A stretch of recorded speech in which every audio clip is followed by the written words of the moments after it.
dossier is the same guy who deflated the information about Hunter Biden and the laptop, pump up the dossier, deflate the Hunter Biden stuff. You think it's an accident? You think it's an accident this raid happened after Christopher Wray's testimony up on Capitol Hill just a few days ago? You think all of that is just by chance? I don't believe in chance, and I don't believe in coincidences anymore. This is deliberate, folks. None of this is by accident. This is deliberate.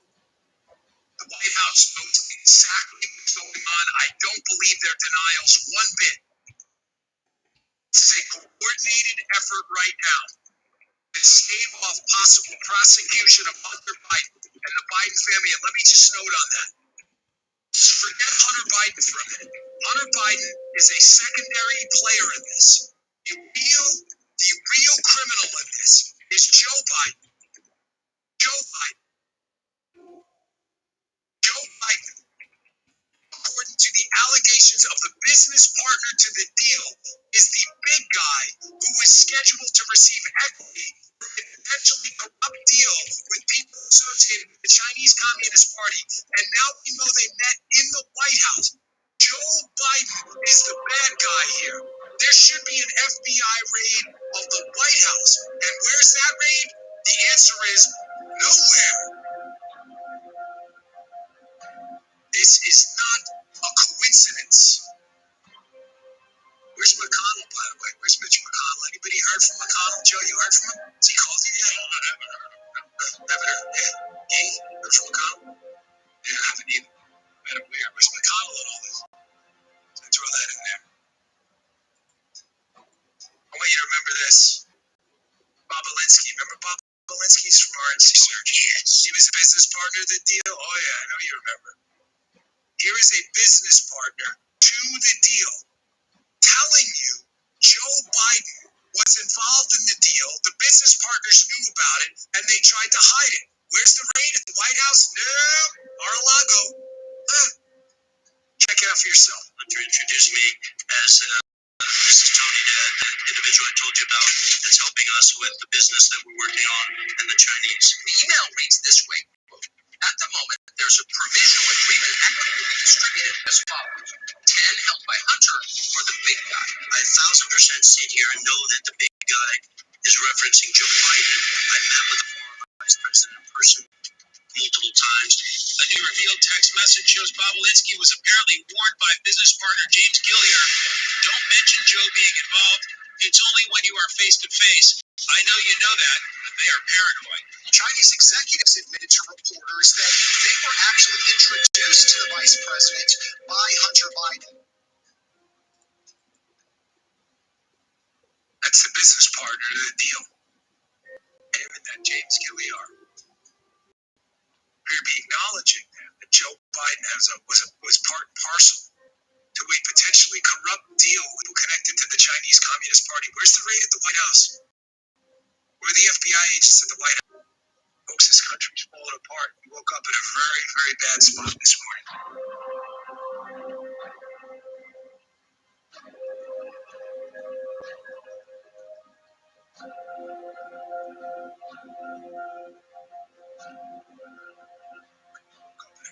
Very bad spot this morning. I gotta tell you,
Son, you good? You good? No, let's go get Bill. Somebody get Bill.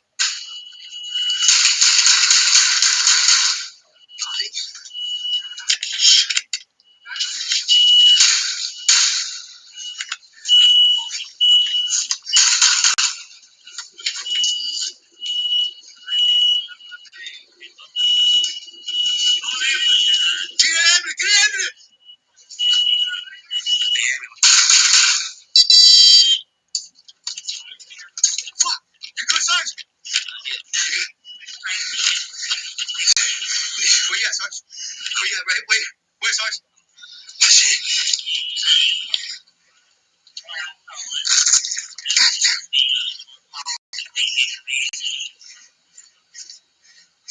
Hey, we need to get Bill out. We need to get Bill out of there.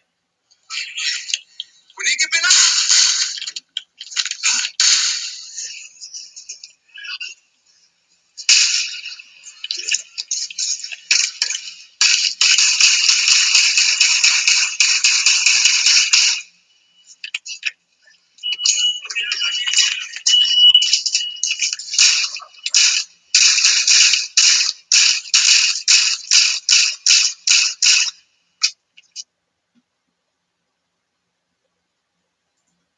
Dion, it's Houston Police. Let's do this thing. God.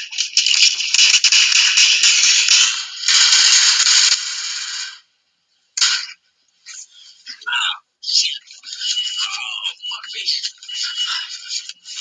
No, I'm here. Come in, Bill. Gotta get Bill.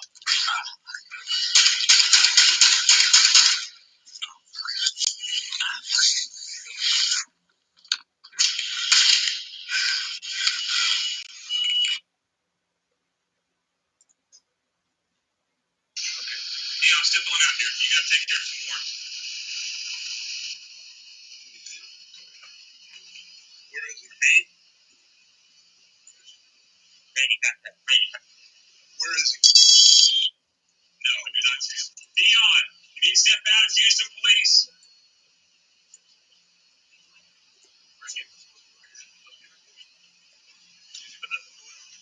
Dion.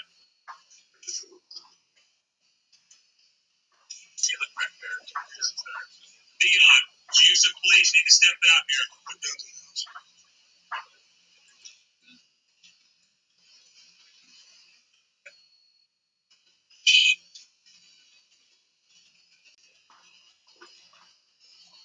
Dion, Houston Police.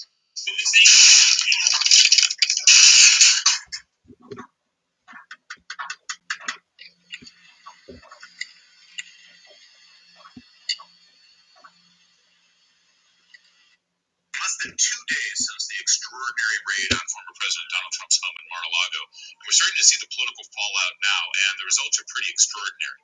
And listen, this was a high-profile event with devastating images blasted all around the world. I mean, just look at this. That's an army of FBI agents storming into a former president's home. They've got long rifles, brandished boxes and boxes of documents. The intention here was clear: to make Donald Trump look like he's Al Capone, like he's a criminal. It's to damage Donald Trump politically. We're starting to see the results of the initial reaction to this, and it looks like the first big winner in all of this politically is this guy.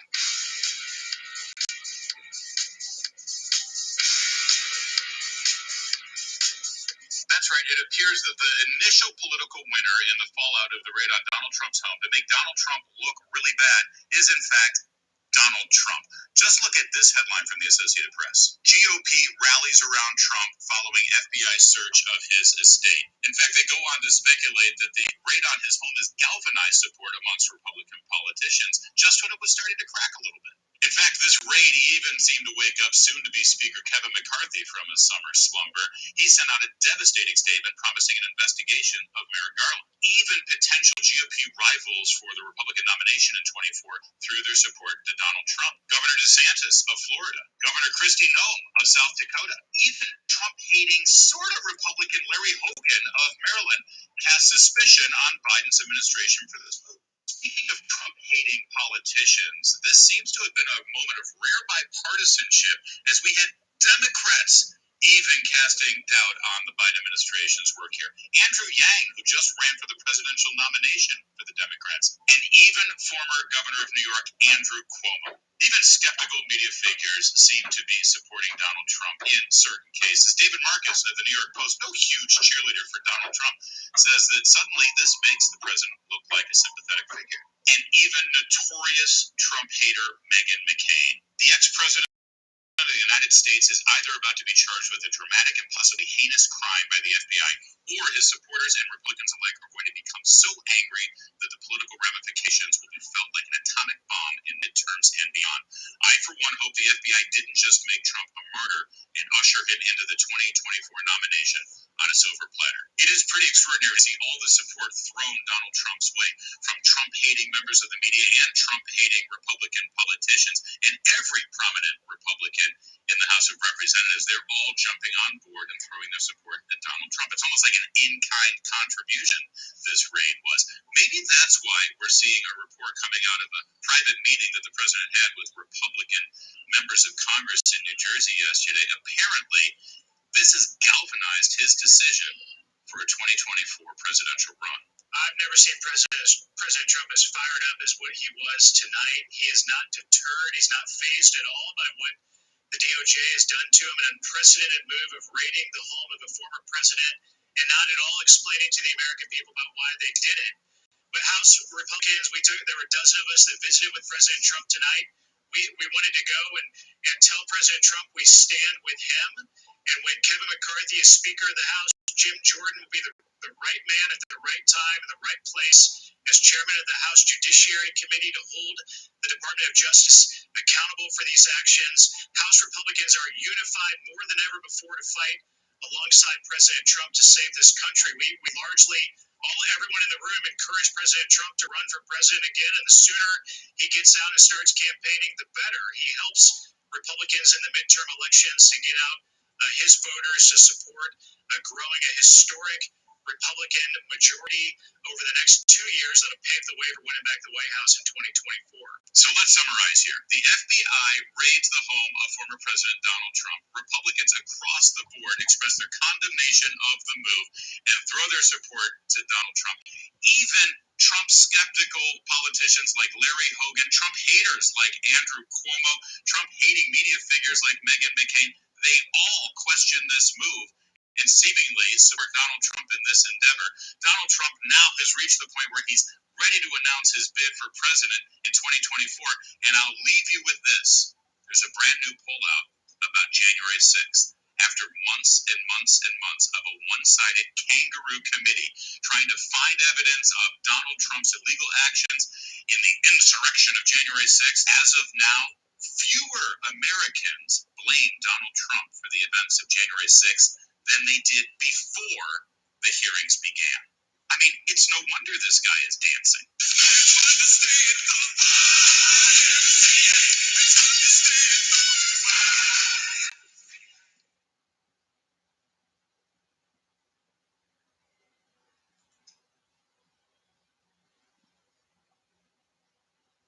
Madam Chairwoman and distinguished members of Congress.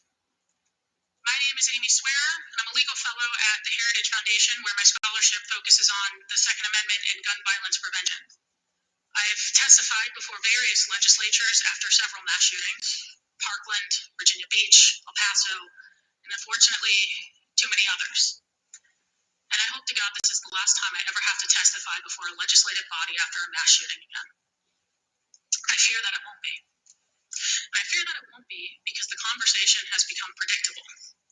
An unspeakably horrific event like Uvalde or Buffalo happens, reflexively, almost compulsively, come calls for Congress to pass a whole host of gun control measures, largely targeting peaceable, law-abiding citizens. Should anyone dare question the constitutionality, practicality, or even the effectiveness of any of these policies, their opposition is immediately framed as callous obstructionism, and their legitimate concerns are brushed aside as, and I quote, bullshit. Any viable alternatives are deemed frivolous without so much as a passing thought to their usefulness. And so I will once again run through all of the problems with serious problems with commonly proposed gun control measures. It's all detailed in my written submission, which I hope you read. Semi-automatic rifles are the type of firearm least often used to commit acts of gun violence. Pistol grips and barrel shrouds don't make them any more or less deadly in the context of mass shootings. While these features can and do make a difference in the context of lawful self-defense for civilians, which is why millions of peaceable Americans own them. Standard capacity magazines are commonly possessed by law-abiding citizens for lawful purposes. The few rigorous studies on their prohibition have found that the evidence for their success at lowering rates of gun violence is inconclusive at best. The context in which mass public shootings occur renders magazine limits effectively useless at saving lives. 18 to 20-year-olds are legal adults otherwise endowed with all of the rights and duties of citizenship, including the right to keep and bear arms.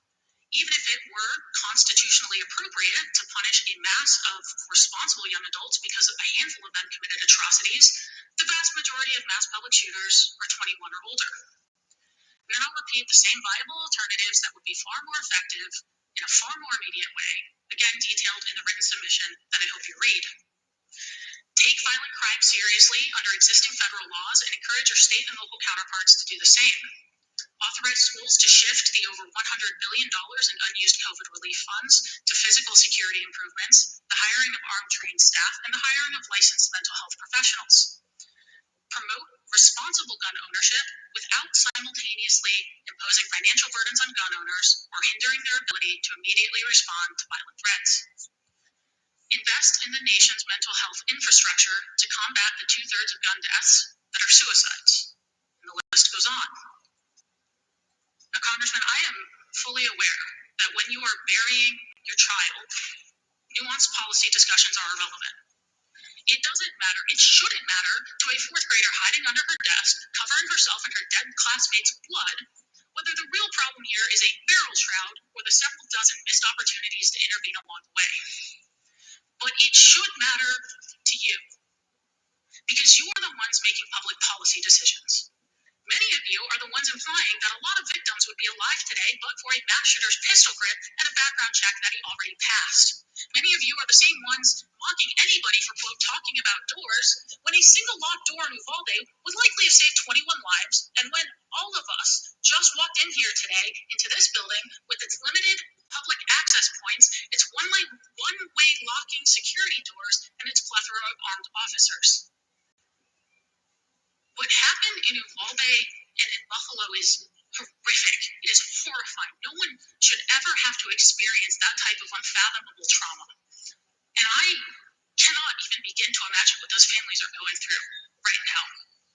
Everybody with a soul has it shattered over acts like this, and we have seen it shattered every single time, from Columbine to Parkland to Uvalde. We did not somehow, this didn't get easier for us. We did not grow numb somewhere along the way to the reality of this.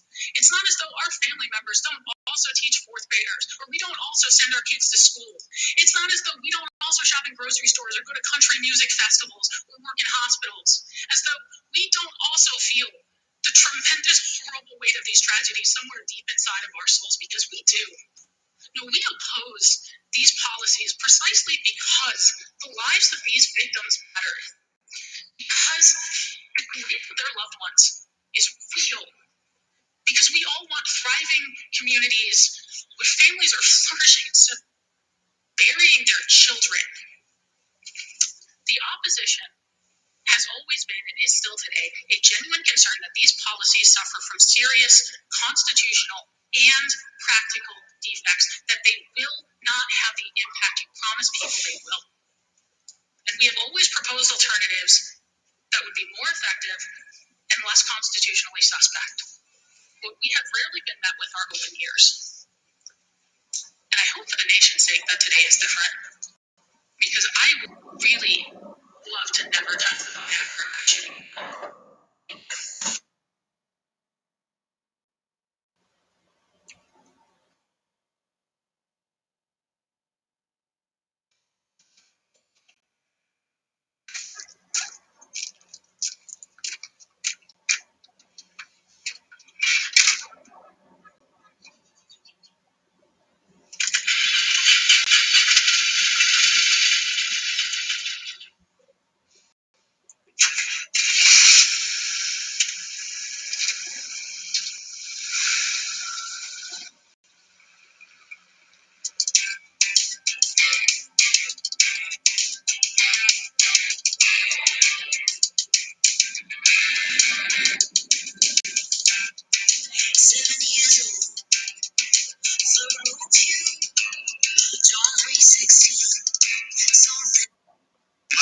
Is it possible to have existence from non-existence, such as the Big Bang Theory, an explosion from nothing?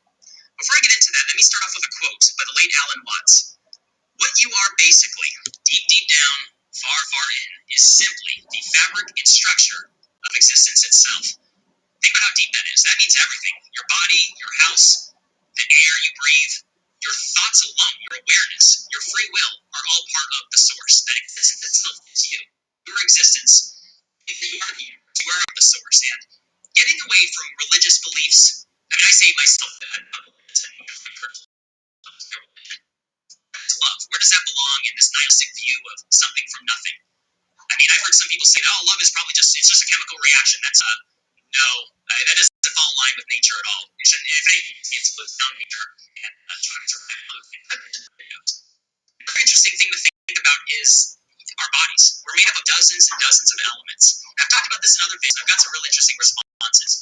I've said that we come from dirt, which I see as a figure of speech. Some people disagree. I didn't come from dirt. Well, actually, the human body shares many different elements that you'll find in common soil. In fact, to touch on this, if you haven't seen me talk about this in other videos, I made up so many metals, iron, lead, copper, and cobalt in our bodies that you cannot be alive without.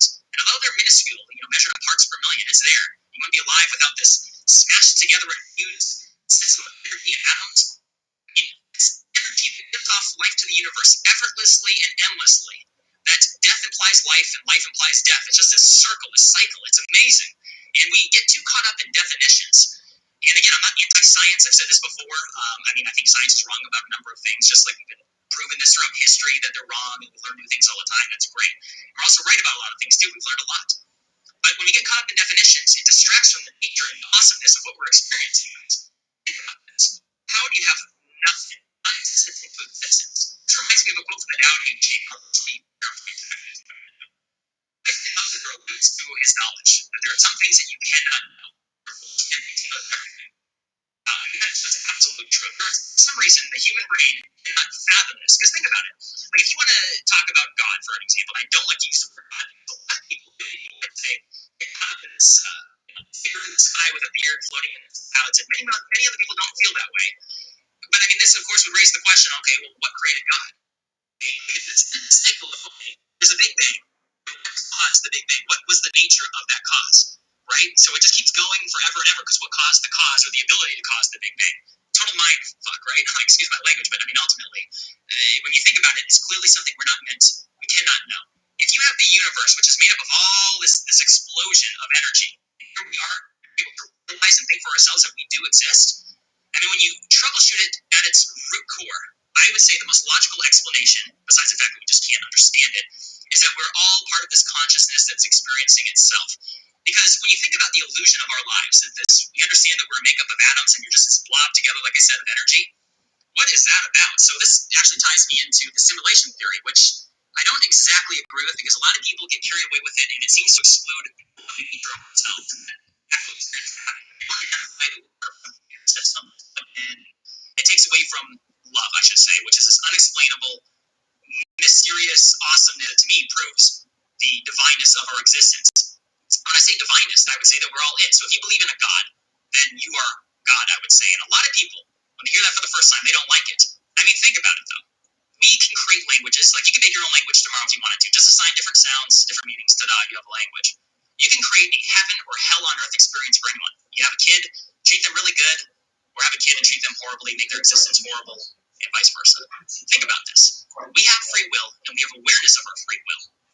So when you really think about that, I would argue that we are all gods. I'm not saying we're the God. Again, a lot of people get caught up in that. They don't like hearing it. But I don't know if there's any other justifiable explanation for what we are. We are the universe experiencing itself. You believe in the Big Bang, well, you are the Big Bang, just as Alan Watts has stated.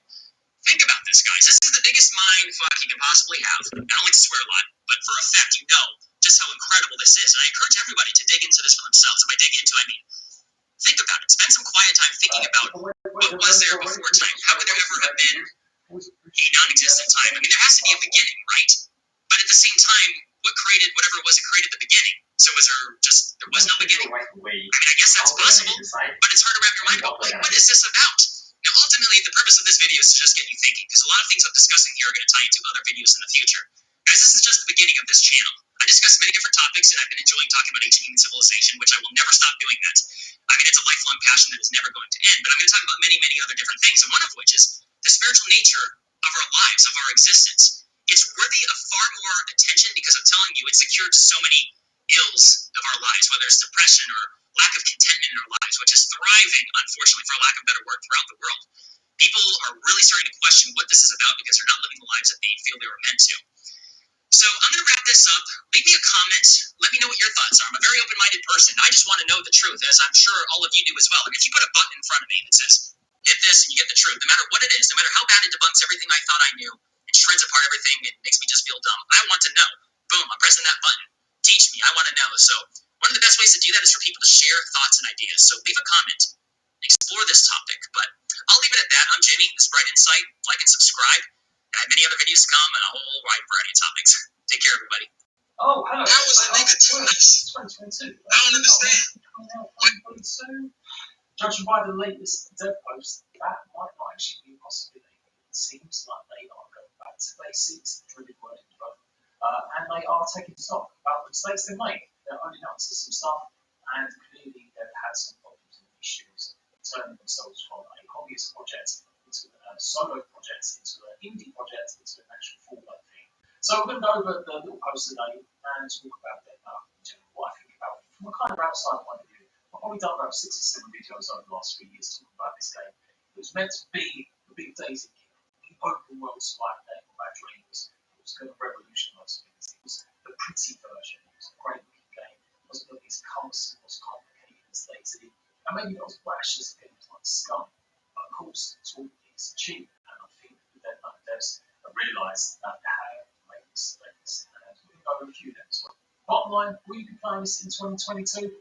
I'm calling it right now. I think we won't see this released into early access until 2023. So back in September, they hired a new studio manager, Derek Kazaski. Apologies if I said that wrong.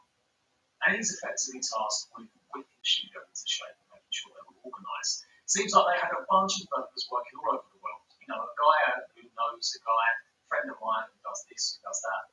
Maybe part-time contracts, maybe fixed-term contracts. From what I've heard on the Grapevine, covering the team, other YouTubers talk about it, seems like we've had a lot of developers come and go last year. That's definitely stopped upset a lot of development. But they're fixing it, and that's the main thing. I'm not going to hear to talk about or rack on it. They've got plans where they are going to centralise everything. They're actually going to be looking at making a full-blown studio, as in some ways actually work together as a centralised way, rather than just everywhere else around the world. And of course, do bear in mind the COVID situation more than money hasn't helped with some of this in the last few years. I'm not going to go through this book. It's too boring. It's too filled with talk for most of you guys. I like it. I find it interesting. I know you just want to know. Effectively, when you go down, it says that they just were working on too many projects at once. Too many parts of the project were being worked on, and they weren't working together. There was no reporting. There was no constant about how progress was being made. Basically, the studio was pretty shit. So it looks like they're changing. It looks like they are moving forward. They're going to have better tools to report stuff, got more pipelines to order, and effectively got someone who can manage the studio and actually start thinking about this game into early access. Because that's what everyone wants, right? They effectively had the month of January after to recharge, recoup, and then they come back to see how things will go. They've got new workflows, yada yada yada. They're going to be hiring more developers on board in February. They're going to be focusing on the big opportunity areas, effectively stripping the game back in certain parts of basics, and hoping to get maybe updates done with developers. And I hope way they can do this year. Now, it's only just January. A lot can change. Bear in mind what we just read. Heard on the grapevine about problems behind the game. Conditions of COVID and everything else, and lack of experience. It doesn't look like Deadman's going to be today yet again. There's a few takeaways you need to know. About Deadman, we're going to see something that never actually did that. They made over $1 billion crowdfunding and 40,000 backers across the methods. And $1 million sounds like a lot, and it can be. If you're a solo developer, $1 million pretty much should fund your building again. If you're a developer that's looking to get designers, QA, art, even contracts and stuff like that as well, $1 million might only last you a year. I know everyone likes to think the games are easy to be made. If you really do think like that, you've got no fucking brain cells. Games are incredibly complex and expensive. And that's something I'm learning more and more as the years go by, covering every survival game under the sun. I know back in the day, 2015, it cost $1 million to work on Art Survival Evolved for 6 months before it hit early access release. They used off-the-shelf stuff from the Unreal Store and a team of under 40 by the time they launched, so they burned through money that quickly. Now, Deadman hasn't had that many people working on the game, but I think it's had at least maybe 8 to 15 people working on it over that period. So it comes to the conclusion that, yeah, maybe $1 million has lasted them about a year and a half, maybe a couple of years if they really haven't had as many developers as I think. You want to take all the taxes that to pay out as well, licenses, equipment, and everything else. That's not to say they haven't had any private funding or investment. They must have. Just give some context about how much and what you can actually do with a Kickstarter for you. They fake where I'm using Steam beta service before it was kind of ready or got right information at Deadman to try and make it to pay the right dues. I'm still uninstalling it, just deciding that I'll leave it until the access release. But we did see some select gameplay from streamers and tubers, and I know from watching other content creators as well, lots of the problems and issues they've had. It's all pretty normal. In game development world, you may have to scratch your project and bring it all back down to size. You may have to work on that happens. I kind of want to believe in Deadman. I do. I've always felt like this game had the potential to be something special. But if they leave it any longer, we are going to get to the point where they'll just be left behind just like DayZ was. We've had Skull out for a good few years now. That's nearly getting close to 1.0. They had a similar situation. They made $1 million in the first month for million players. And that gave them enough money to actually spend developing the game for the last few years. So then other games like Deadside come out and they try and give them action. And despite me shitting on DayZ a bit, it is the most popular it's ever been, even though it is an old, janky piece of mess. What Deadman is special is because of, well, it looks fantastic still. We look at some stock footage. It's labeled on the engine, it's got the capability to scale up. It's great as it possibly can. It's just about nailing it down and getting all juicy into one actual game. So I really hope they do that, and I'll definitely be reporting in the future.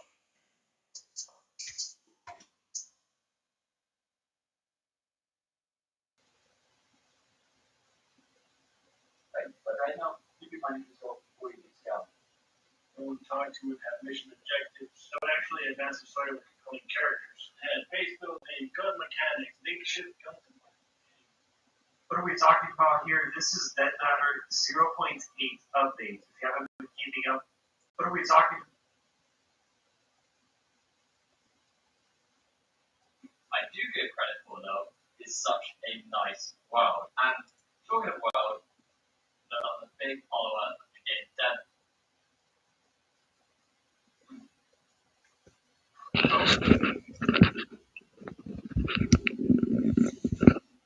I'm gonna look over a couple of these videos and give kind of my opinion on Dead Matter. I think I've looked over it over the last few years. I don't think I backed it yet, but I have heard a little bit of things that were wrong when it released.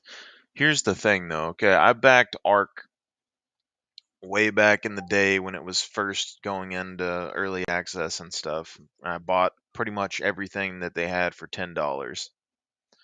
And when that game first started coming out, it wasn't the best. Even when it first released. I mean, it didn't have a bunch of dinos and stuff on it, and there was a lot of issues. But it was a fun game. And then after a couple years, one of the biggest games, people played for a while.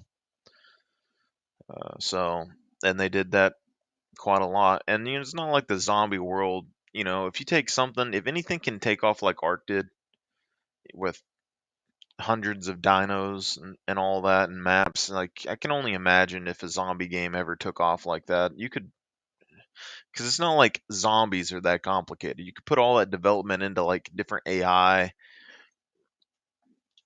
different maps and locations. You could expand probably pretty rapidly. Kind of surprised they don't have a global zombie game yet.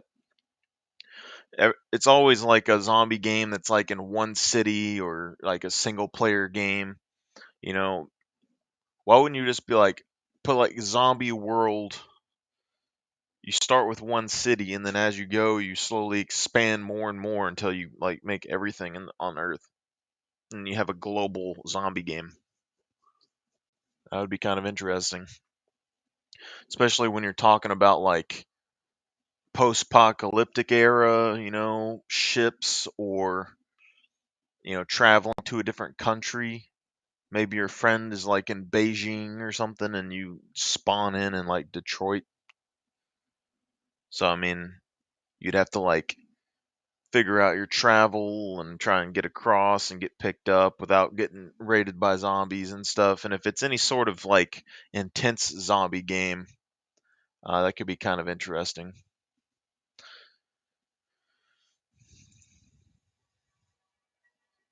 This is the 0.8 changelog and release. Welcome to an upcoming games video for Dead Matter. This is the big update I was telling you about in the last video, and yes, it is coming this month. So that's what we're talking about in this video. Please like the video if you enjoy these updates, and also subscribe to the channel if you are new. Let's get into it. So what are we talking about here? This is Dead Matter 0.8 updates. If you haven't been keeping up, this is a bit. And we do have the people that broke off from Dead Matter and made the game Vane as well. So these two, they're probably the same engine, the same sort of design and mechanics. It really is going to depend on who ends up making their game better. But from what I can see, I mean, I think that they would have left the game at some point. That's part of what I thought happened when the game released, was maybe the people that broke off from Dead Matter took all of the like mechanics and things and then moved them over to the other game, and maybe Dead Matter didn't have access to all the stuff they needed. But that might have not been the case. Big update coming to the game this month, and today we did get the release date, and that's going to be May 25th is when this is going to be dropping for the closed alpha testers to play. And the screenshot you're seeing there is a new screenshot that was released today of the mine near the X-Shock community. So let's move on to the 0.8 changelog and see what's new in this update. You will also be seeing some screenshots showcasing some of these new items. First, sleeping bags. So these are brand new in 0.8. I'll go ahead and say, even though I've heard some bad things about this game and how it's not running right and there wasn't any zombies or anything on release or all that, from what I've seen, the graphics and everything, even though it does kind of look a little cartoony, seems very good. Very good graphics. And that's something that could be pretty interesting. And they will allow you to create a unique spawn point. Basically. Now, what I do think on different games as well is all this stuff with spawn points needs to go. I'm sorry, but every single survival game, I know it's a pain, okay, but every single survival game that I've ever played, as soon as you get a spawn point, it's terrible. Like, because the people just keep spawning over and over and over and over and over. I will give credit. There's the game Miscreated that I played. It had poor graphics, but it had good gameplay. It had, the grass stayed in when you were like shooting long range, so you could stay in cover.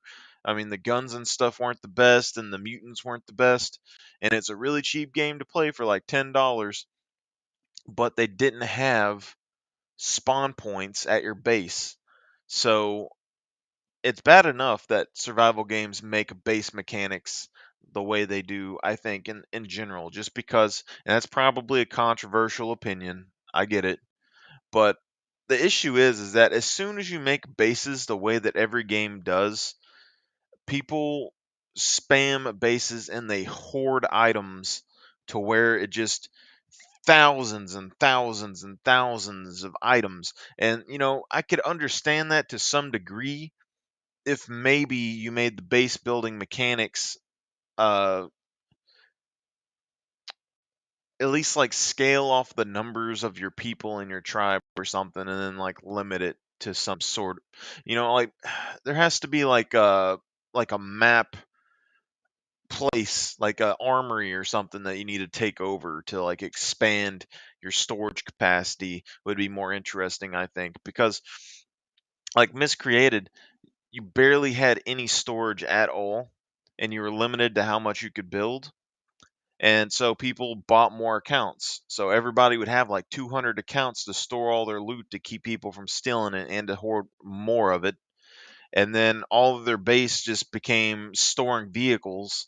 And then the whole game basically relates to, hey, let's go loot some items, get some bombs and stuff, then get a bunch of melee tools and slam on somebody's walls for 15 hours to then throw some bombs in there to blow up a vehicle to make it respawn to get a chance at trying to find it, to then try and find all the building components to put on the vehicle, to then move it across the map to try and store it in your own shelter. So the whole game just revolves around like hunting vehicles, and it's okay, but it's just a bit much. Now, if you had like a mechanic where the more people that you had in your tribe, or um, maybe the more stuff that you could hold by holding a very particular building. So, say you have base mechanics, base building mechanics. Um, let's say everyone can build wood structures, okay, like wood and stone. You know, probably wouldn't get into metal or whatever unless you had like a welding shop or something. And this is part of the thing why I think that I don't know exactly how it would look or play or anything, but I've seen some of these mods for Grand Theft Auto 5, and I just think that you could probably make a really good Grand Theft Auto 5 zombie server if you made the AI a little bit better. But like you look on there, and the people go and they just like go into a gas station and raid the supplies and stuff. So it's not like a hardcore survivor game. But what's interesting is that there is some GTA 5 servers that people go and they own buildings, they own businesses, and they run the business. And you could do that in a zombie survival game. So let's say you can get your basic storage and supplies, or maybe there's not even a limit to how much you can hold. But let's say you go out and you build a base out in the wilderness.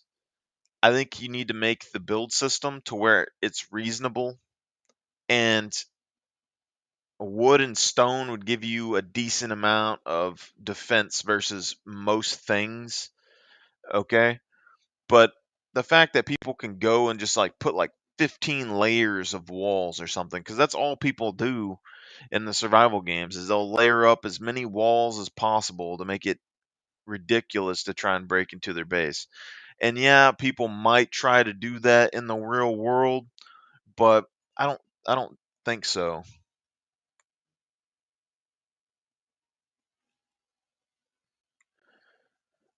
Because there's no point in building 15 walls on top of each other unless there's just something that strong that's going to break into it. We're going to build houses and stuff just like we do now. If someone wants to break into a house, it's going to take them, a little bit of time. I mean, the biggest thing that you'd probably have people build is just like any other time in history, a castle or, like a fort. Those are probably the biggest things.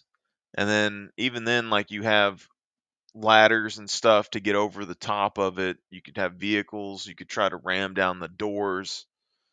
Just little things like that, that maybe, instead of 15,000 layers of walls, you have like one or two barricades, or at least some sort of tactical build that maybe takes a while to put up, you know, would be a little bit better. And then having it to where like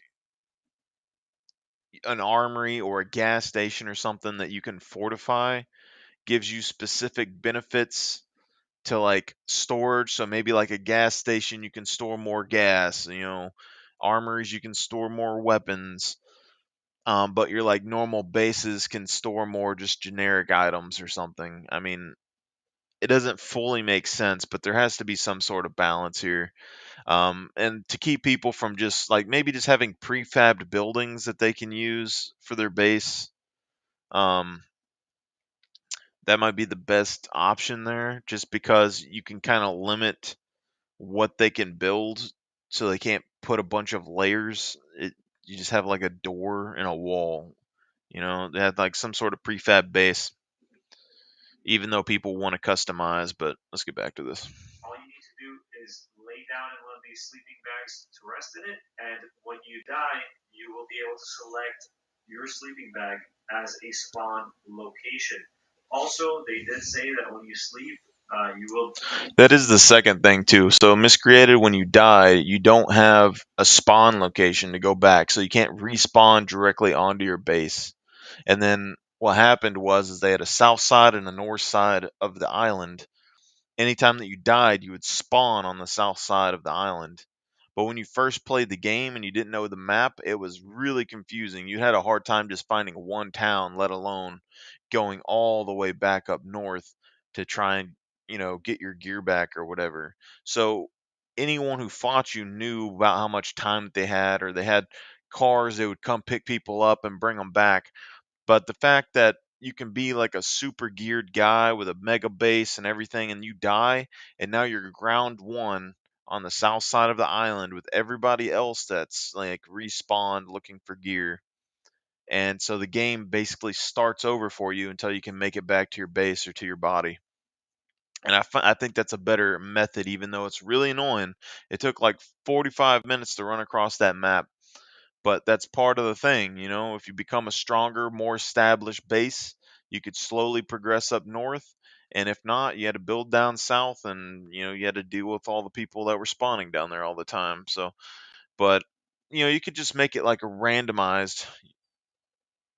spawn anywhere across the map would be kind of different stuff. But Be able to recover your lost energy. Let me know your thoughts on this feature down below. Are you a fan of being able to basically create your own spawn point in Dead Matter? Let me know your thoughts down in the comments below. Next, at least do like a spawn thing like Ark, where you have a bed and you can use it, but there's a time limit. Like you can only use it once every hour or something. So if you die, you could spawn back once, but then you wouldn't be able to spawn back again.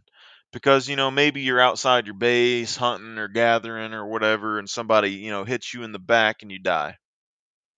Okay, you get one free spawn. Good luck getting your stuff back, and then after that, you have to run back. Decent balance there, I think. Not being able to make 15 beds, I think would be good. And then maybe, put some durability on it, so maybe your bed gets destroyed after so long if you don't repair it.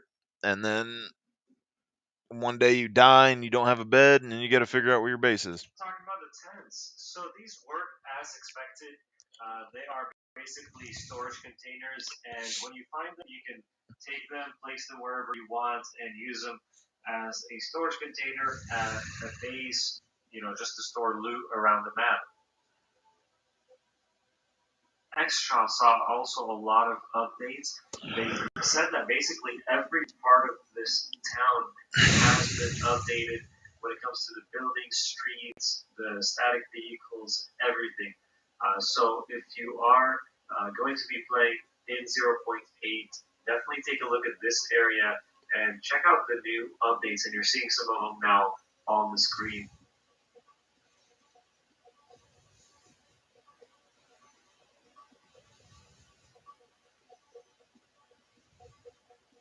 There is also a cave that's been added near Extra.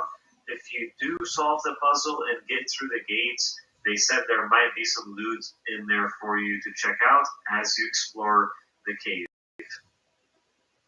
And then a quick update regarding multiplayer. It will be back in 0.8 with dedicated multiplayer servers with the player limit of 16 at the moment. Moving on to improvements, and one of the big things in this update is optimization. There was improvements. The devs are saying that there was numerous small performance bugs that were taken care of, and that you will see increased performance while you play 0.8. There was some improvements to respawning in Dead Matter. They fixed some HUD issues and also fixed some glitches and improved spawning in the game.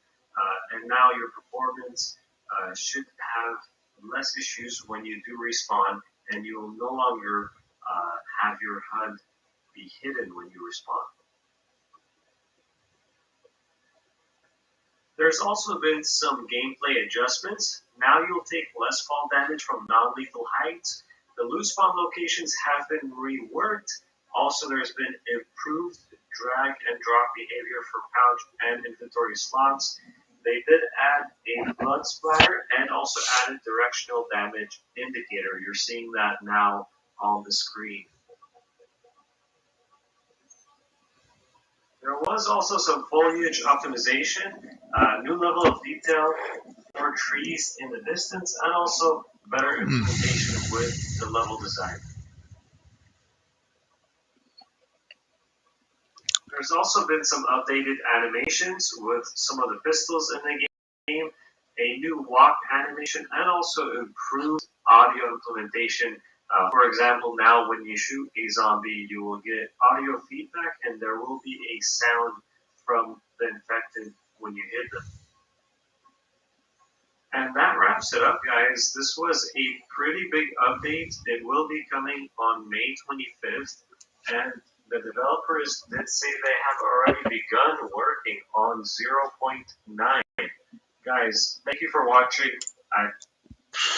From what I've seen so far with the Dead Matter game, I haven't really kept up with Vane so much, but I've seen Vane's stuff. They transferred it over where it has like energy and gas supplies and all that going to buildings, and I think that's pretty interesting. I don't know if Dead Matter has that necessarily. It probably does, but I like that, and it probably has some way to shut it off on the map, I'm assuming, which would kind of force people out of their bases, maybe, which would be kind of interesting.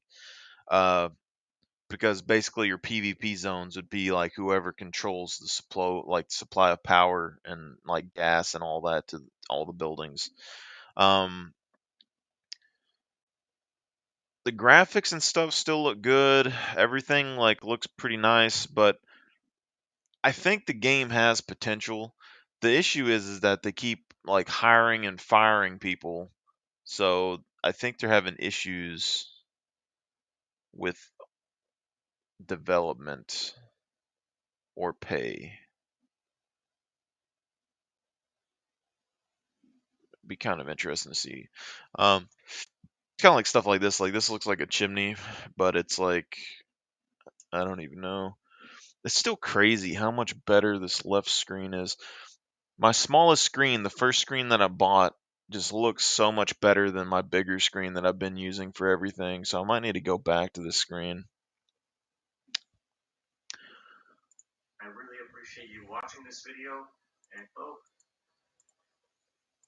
Might have to look at some gameplay, but Alright, hey everyone, today we're back with another Dead Matter video. Yes, the second Dead Matter video in a row. But today we're talking about update 0.8, an update I talked about a lot in my previous Dead Matter video. But more importantly, the release date for that. So if you're a fan of survival games or open world games, be sure to subscribe to the channel and have that bell notification active so you never miss one of my uploads. But with that being said, let's jump straight into it. And first of all, talk about Dead Matter 0.8 update release. And that is going to be releasing on May the 25th. That is a Wednesday, a week on Wednesday. Now, this is the first big update, but the main reason being that this is going to be the first update that should have a working survival game loop.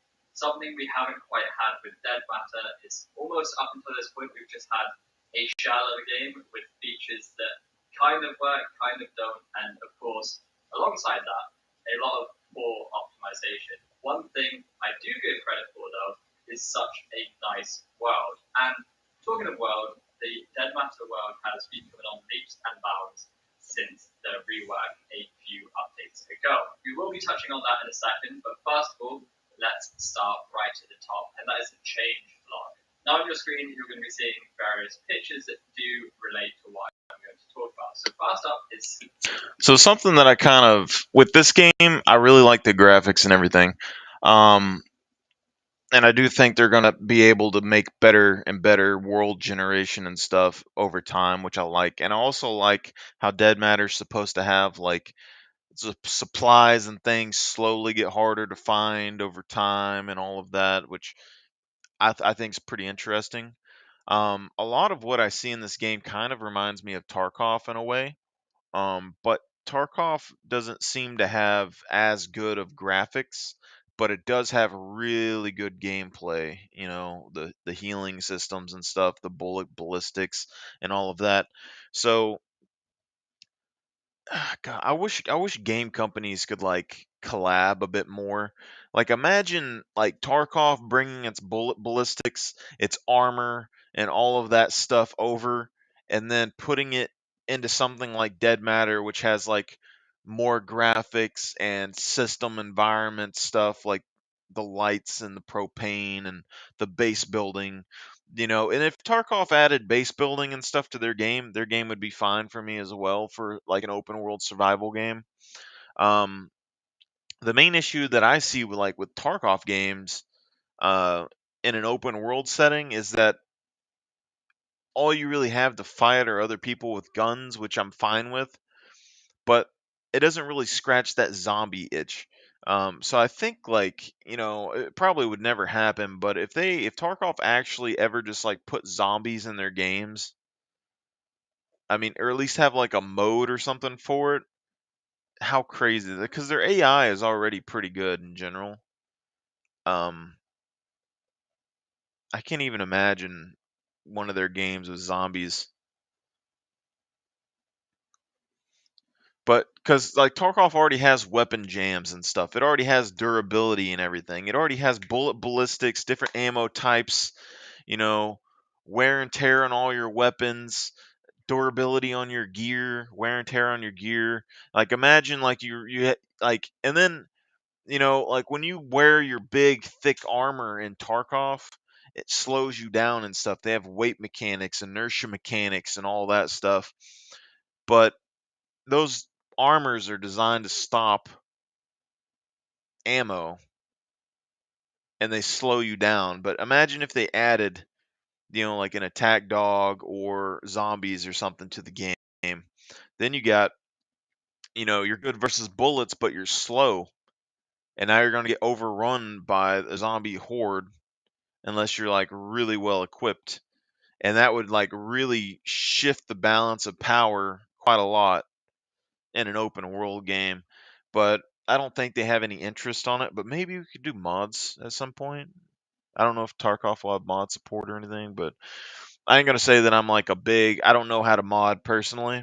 I'm just an idea man, okay? But I'm just saying, you take a Tarkov game and you slowly put in some zombies on a mod, and then keep the AI, like the gun AI and stuff, peak. That's going to be good. And then maybe implement a little bit of base building if you want. I don't think it's necessary, but if it goes to like an open world setting, just a smidge of base building, nothing crazy. I would say this is what you do. Okay, if you do a little bit of base building in the survival game, if you're a solo player, you can fortify. You can fortify existing structures to live in. Okay, within reason. The bigger the structures get, the more people that you would need to reinforce those structures with. So bigger tribes may be able to take bigger buildings. If you build in the wilderness, it's going to have to be like a wood building or something like that. If you get enough people to join you out in the wilderness, then maybe you can move up to stone. So it'll be numbers based. But you can see that if you do that, it's slowly going to make bigger groups be more powerful. So you're going to have to like limit the amount of people that can be in tribes, and then maybe they're going to end up probably having conflicts or alliances, and if they have mega tribe alliances, it's going to shut out all the other players from being able to do stuff. But you can change how that works with AI. Because right now, in most survival games,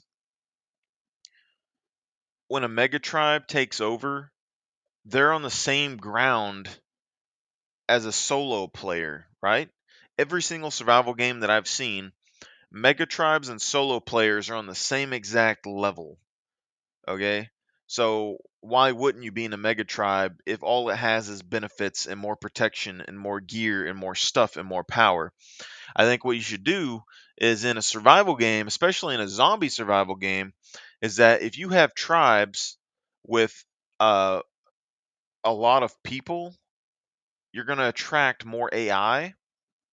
And I think that would be a good balance of power for most games, because that means if you want to play in a solo group or like a small group, you're going to have, less difficulty dealing with a bunch of hordes. So you're more incentivized to go and explore and loot and stuff and bring it back to your base because it's more secret and you don't have to worry so much.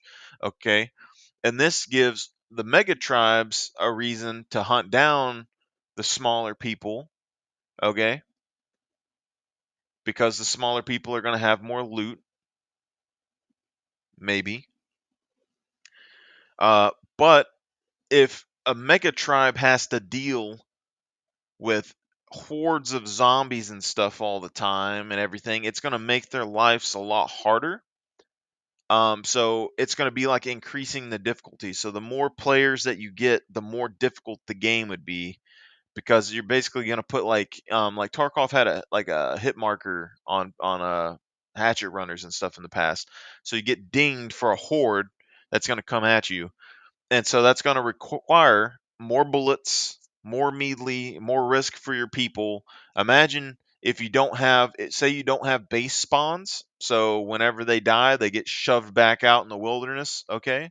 And they still have that ping on them, so they're going to have to be shoved back out randomly into the wilderness and deal with like 10 times more zombies, okay? And then a mega tribe base will have to deal with a horde coming at them, something that could possibly destroy their gates and their outside buildings, which would save time for players that are solo or in small groups. If they wanted to raid that base, it would save them time because they could attract a horde to the base and allow the horde to do most of the work, and then come in afterwards and clean shop and steal stuff out of the mega bases. So the AI could be a good point to that. The second thing is that mega tribes and stuff tend to store up a bunch of armors and ammos and all that, which if they have to use more of that constantly defeating zombies or whatever AI that you have in the game, that means that they're not going to have the firepower necessarily to deal with small tribes, especially if there's a number of small tribes that team up against them. And so it kind of seems like, I would basically make it to where the zombies and stuff don't give off a bunch of loot. Like maybe they give off some armor, or they give off, clothing items, something like that. But I don't think you put a bunch of like crazy loot on the hordes, because then it would be giving value to the alpha tribe. But I think instead of it being on different tiers, okay, the alpha tribe's going to have to deal with a lot more stress and struggles. Anytime they leave the base, they're going to be attracting a lot more zombies. Like, just make the detection radius larger or something. So when you get into a tribe and it has 20, 30 people, you're increasing your radius attraction disk by like 20, 30 meters, or however far you want to do it.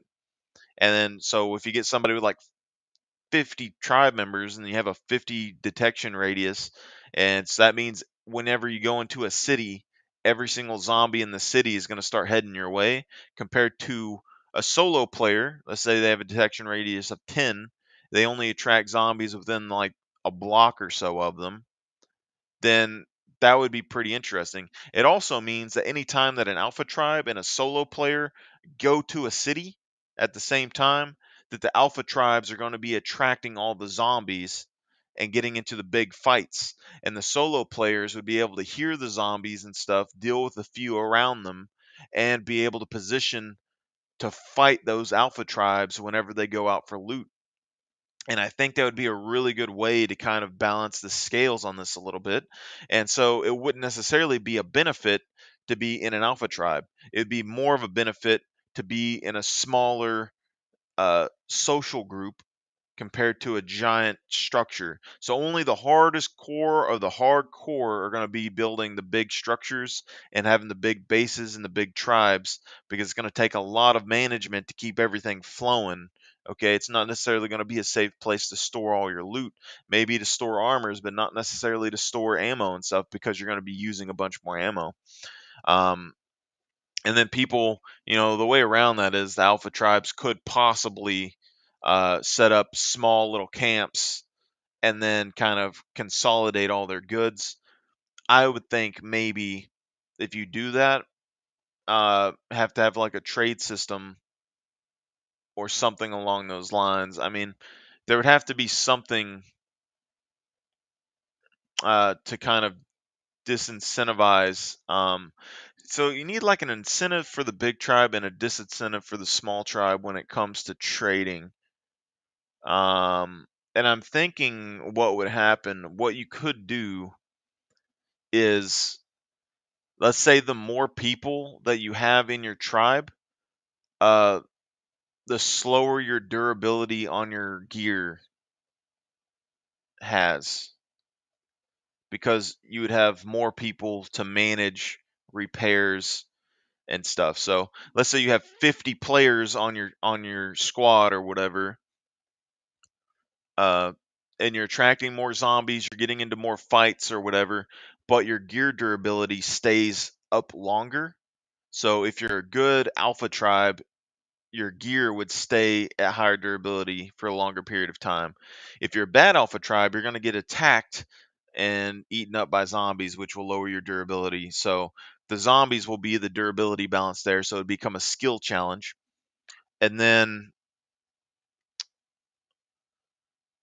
make it to where smaller tribes get more durability penalty, because they don't have all the resources and stuff to manage their firearms and all of that. So that means that,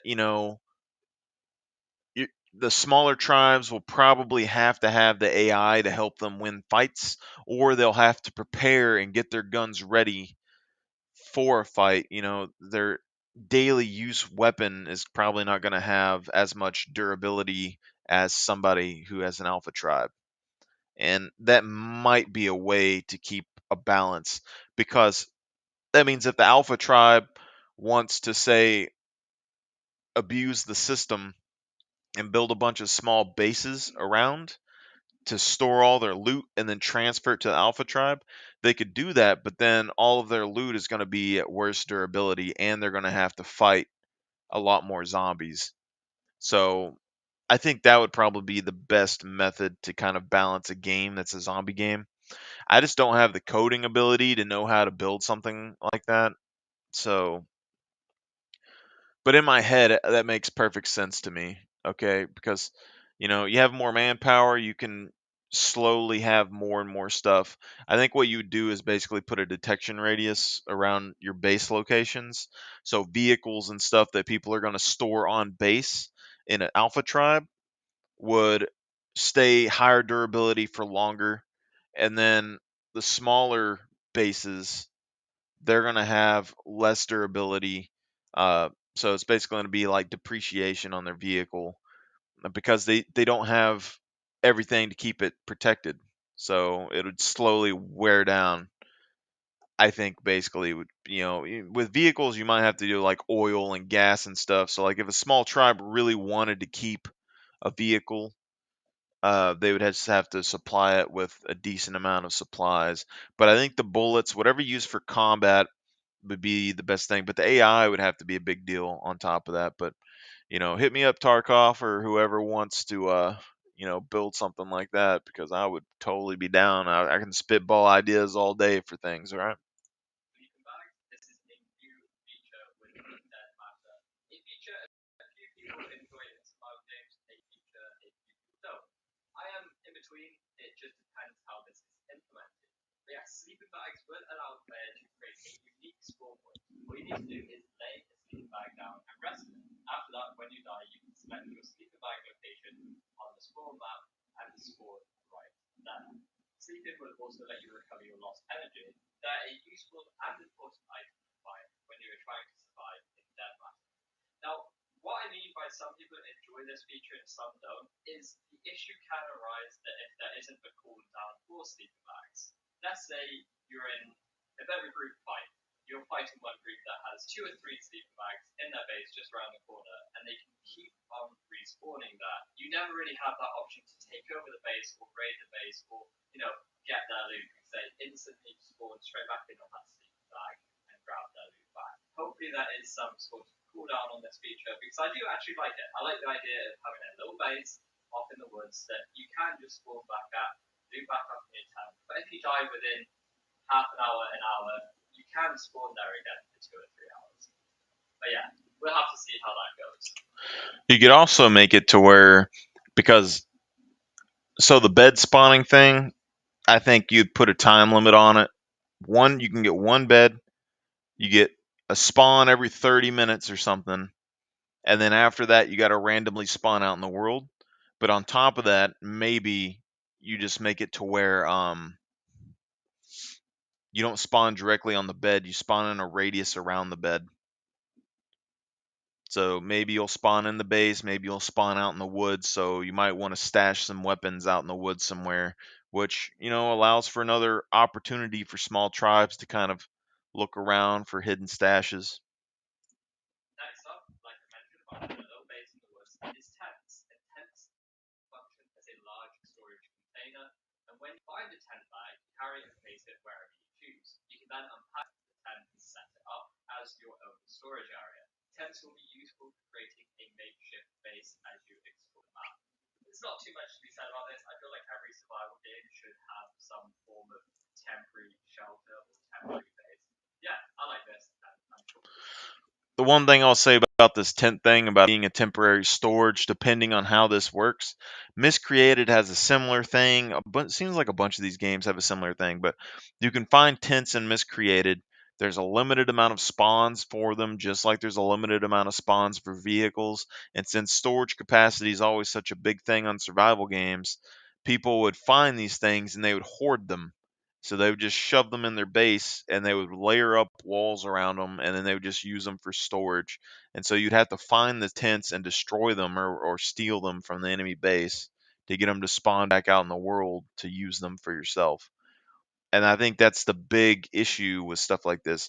People can say they like it, but personally, I would be much more interested in like building a storage box or something along that lines. Maybe, you know, the tents have temporary use.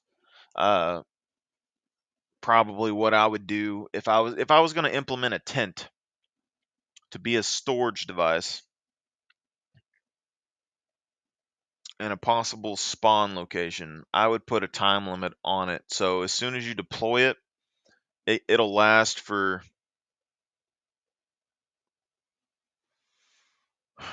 I'd want to say like an hour, but that's a little bit short depending on like if you're trying to build a base and you need the storage. I'd say maybe a day or so, maybe a day or two. Basically make it to where it is a new player friendly storage device that's going to despawn after a specific period of time and respawn in the world. And that means so like experienced players wouldn't really need the tent, but if they wanted to, they could go out and find them every single day and restore them back in their base, which forces them to leave their base and go out and find these things. Whereas like a new player who's trying to figure out where they want to build their base or whatever, um, they could carry a tent around with them, and then when they figure out where they want to build, just plop it down, and then after, if something happens, they can spawn back to the tent. They can use it for temporary storage. Hopefully, have enough time to build whatever they want to build, and then it'll despawn in like a day or two, something like that. I think would be fine. Making them permanent fixtures in the world that you can just stash in your base once and keep them forever, I don't think is a good thing. Should be a new player temporary storage and spawn point if you don't have any building schematics or anything. And that means that it could kind of be something that experienced players could possibly, pick one up and then give it to a new player to help them out when they first start the game. What I would say with that as well is that it's going to be kind of hard because, say, it has a durability that slowly whittles down in the deployed state. If you don't have it in the stored state, then you may have issues with that as well. Because if you could put it in like a storage container and keep it there for a long period of time, then people will probably just swipe up all the tents, stick them in storage so nobody else can use them. So I would say I would probably allow them to last a little bit longer in a storage container, but not stay in a storage container. They need some sort of wear and tear durability in the storage containers. Plus, it's just a plastic tent. Like, how often do you see plastic tents last very long? You use them like one camping trip, and the zipper don't work, and you got a tear in one side or something. Nobody's going to disagree with that. Now, looping back to Dead Matters World, or the map, and we're specifically focusing on an area called X-Shore, and this has had a lot of work go into it for this update. This is what has been said regarding this. We have revitalized some of the existing infrastructure, including houses, streets, foliage, terrain, static vehicles, and more. Essentially, everything in X-Shore has been retouched and polished. In X-Shore, you will be able to explore several buildings and outdoor areas that contain various loot items like food, drinks, and weapons. But of course, be wary of the infected. Now, I actually think X-Shore is one of those places I haven't visited in the closed alpha, but yeah, I don't need to go into reasons as to why I haven't visited every area. Also near X-Shore is an old mining cave, and they added the cave near X-Shore for players to find and explore. This cave has a small puzzle that players will need to solve in order to get through the gates, and who knows, maybe there is some loot inside. I really like these features that sort of give you a bit of a brain task to do as to make it feel like the loot is rewarding. Of course, the loot does need to be rewarding. If you get in there and there's just a tin of beans, you're going to be a bit frustrated. But yeah, I do like the mini games. Let me know what you think of mini games in survival games. I'd be interested to hear that. But of course, one thing that all Dead Matter close out players have been wanting. I would say the brain games are a good thing to have in a lot of games.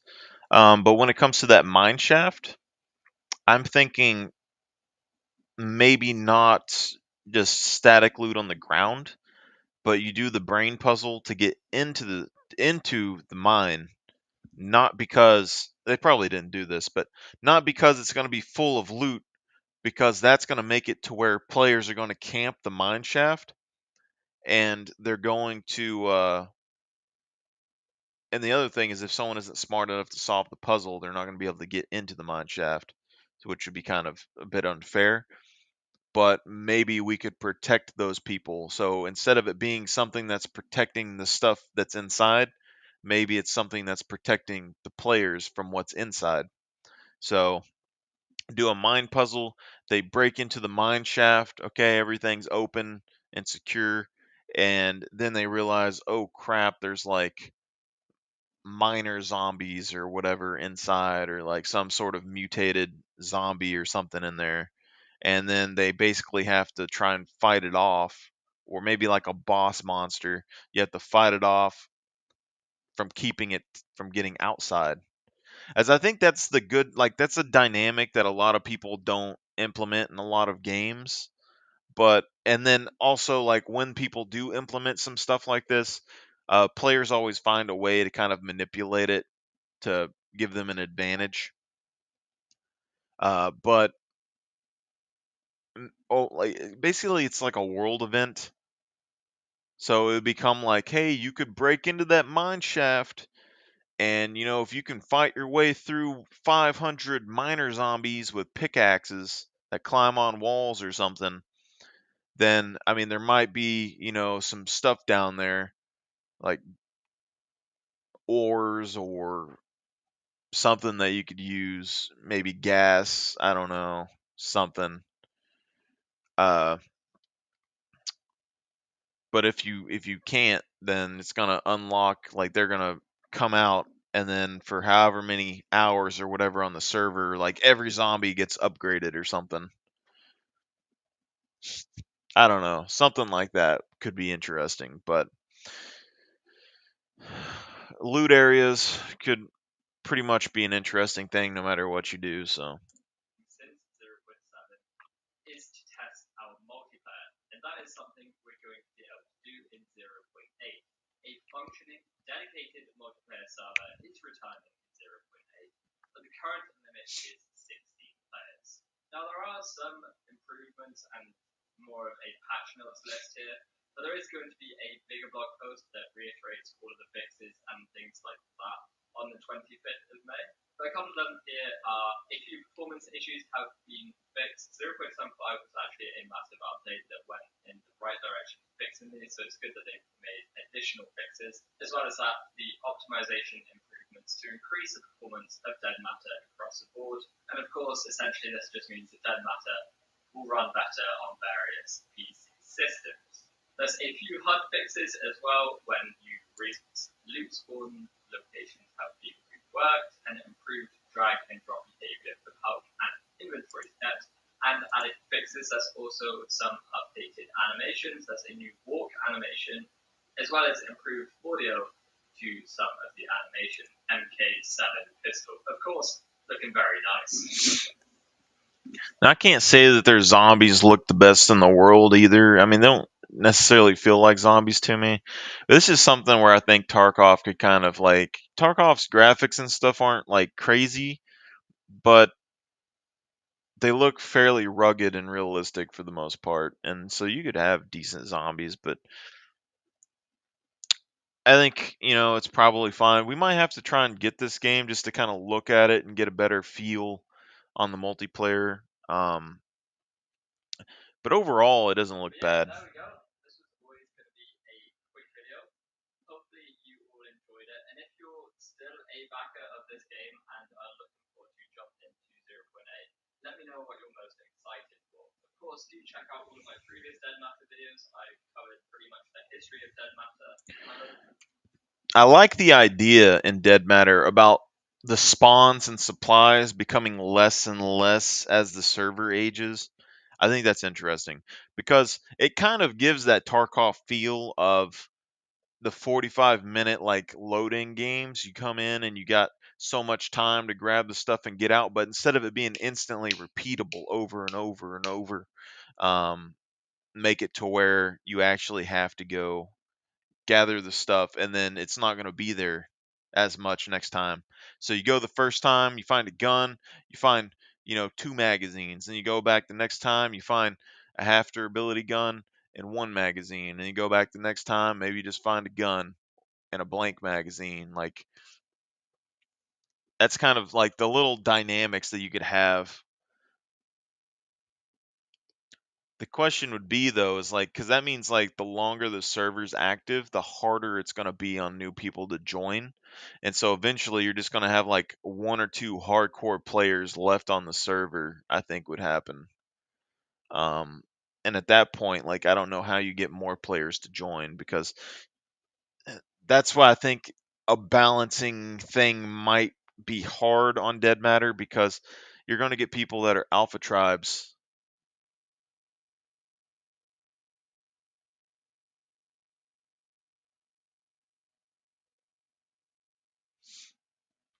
Yeah, I don't know, Wizard Man.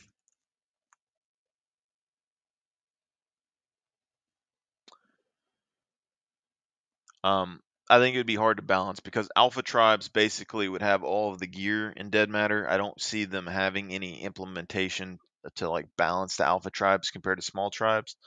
And then you're going to have a new player join in, which can't even find food or ammo or weapons. And you're going to have an alpha tribe that has like everything stocked up, and there's not going to be any way to take it from them. I feel like that's going to be the major issue with Dead Matter that I haven't seen anything fix yet. Most recent video sort of goes over what has happened and why I think this defining year for the game is definitely worth checking out, if I do say so myself. But yes, I'm going to stop rambling here. My situation is these days. Dead Man's Diary gameplay. Past hours for the longest of the dark. Now I agree with that. Otherwise, this won't get done. I'm already starting to talk to myself. Probably, yeah. For 10 years from now. Oh, man. Definitely open world, dude. I think I'll be guiding you through this.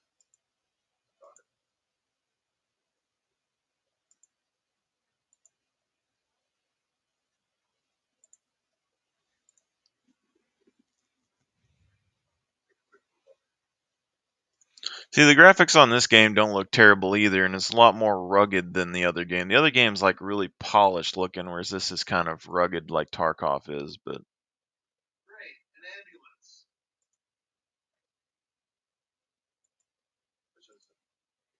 That's shiny. I scanned the Canada.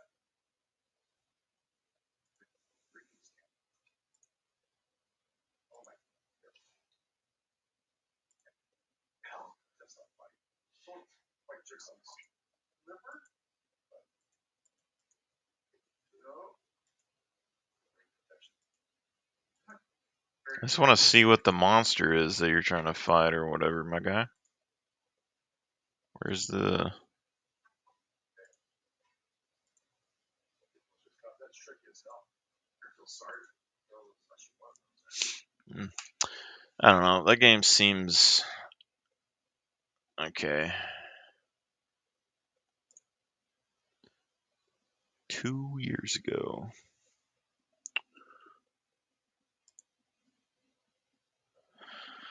Yeah, I mean, the issue... God, it almost makes me want to like slowly learn to code and make games and just kind of make one in my spare time, because I don't really have the time for it though. But I know like my brother took like the freaking design course at some point to like make models and things for games, but because you would need somebody to like make the art and the models, and to like decorate stuff and like make the buildings and all, unless you use basic stuff. I mean, if it was something like Minecraft's little block designer, I could probably do something like that, because Minecraft is literally like when you want to make a skin, you can go on there and it gives you a grid, and you just like kind of color the pixels and it makes whatever on top of it. I could probably do something like that. But all the interior work and everything, if it's kind of like a construction project, maybe where you like, take your mouse and build a little wall and then cut a little doorway out or something, maybe I could do that. It would take a lot of time. a lot of time. But when it comes to the overall vision of something and like the little micro mechanics and things that could add to make the game better for long-term playability, I think I could get that. But here's my thing right here is that I don't we'll look at the vein thing here in a second. But here's my thing. So you do GTA 5, which we already know has pretty good graphics. It's been out for like I don't know, like 10 years plus or something right now. And then we go zombie survival.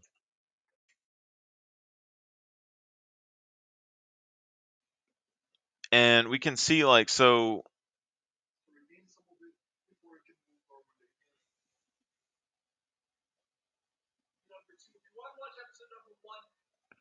I don't want to hear that guy talk.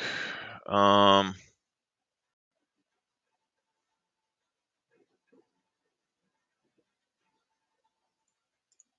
put that over here.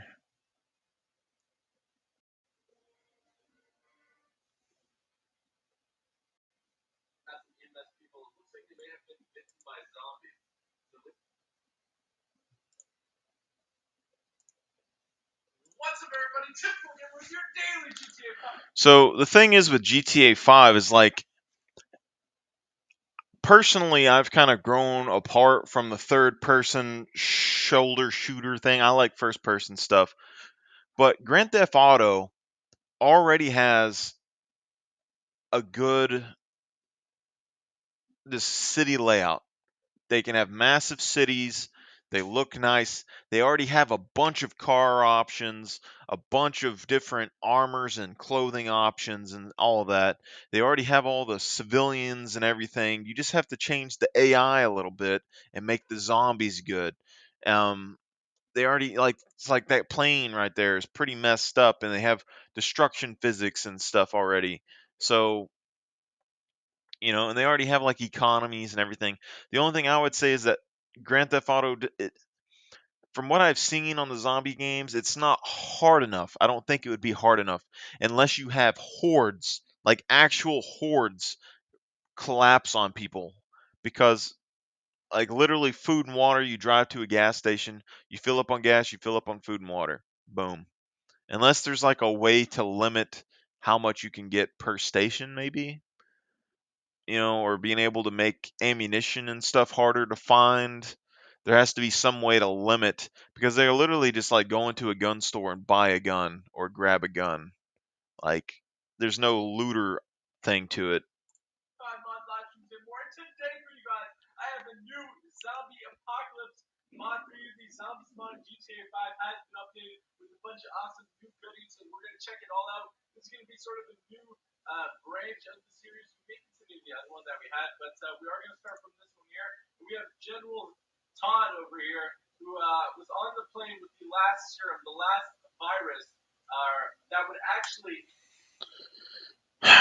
I really don't like this dude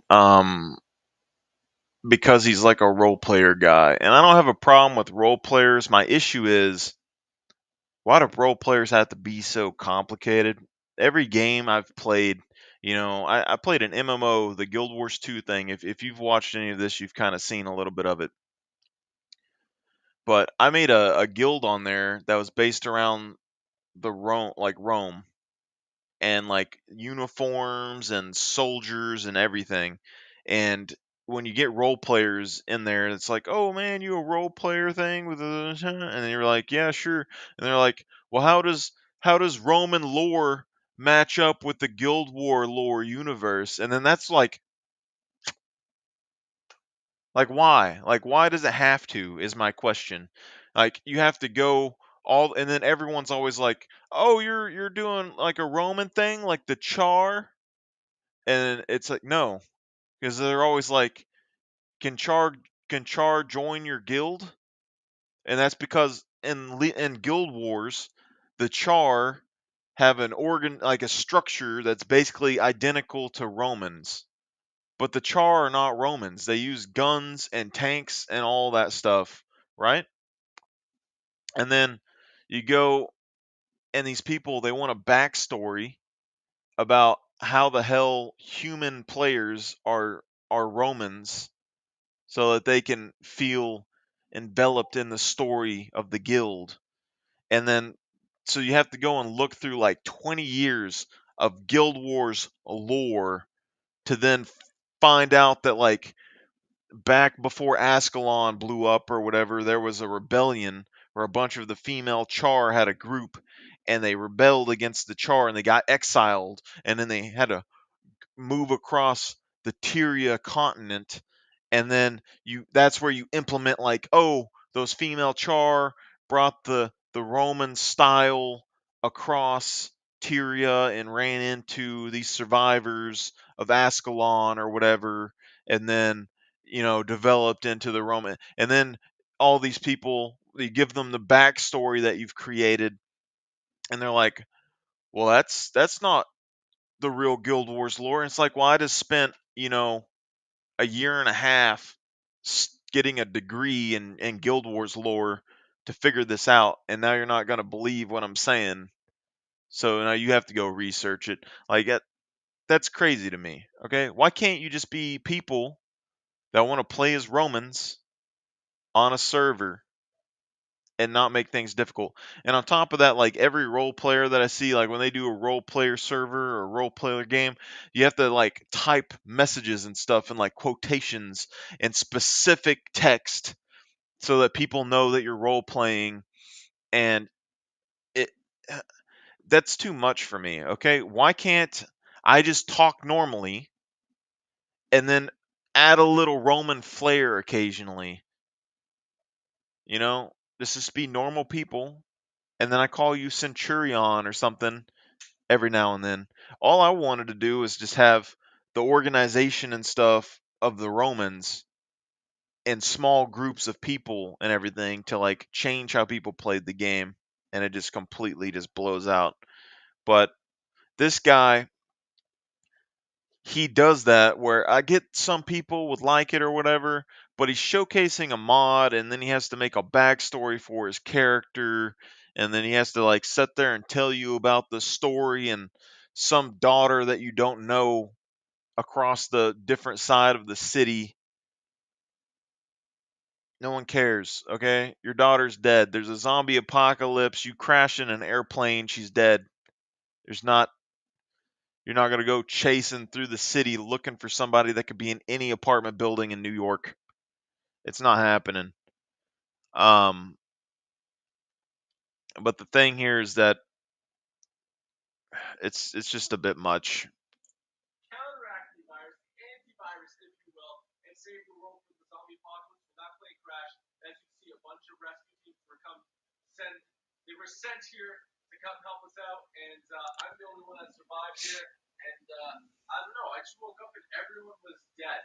Everyone was dead around me, but there are vehicles here that seem to be around.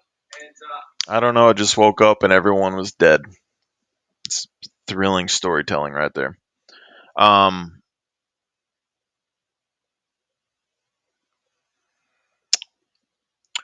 What's even worse about this is that he reviewed, it was like another GTA zombie thing or whatever, and he basically went on and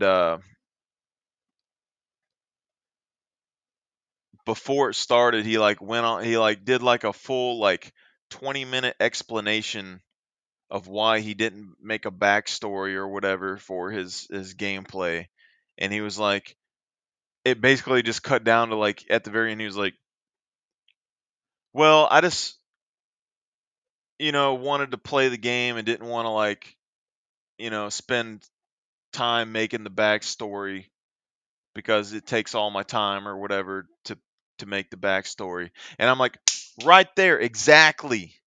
Why? Like, you're trying to play the game. I understand, I have little personas that I make for my characters as well that they follow along, and I won't like grab certain items or whatever in the game.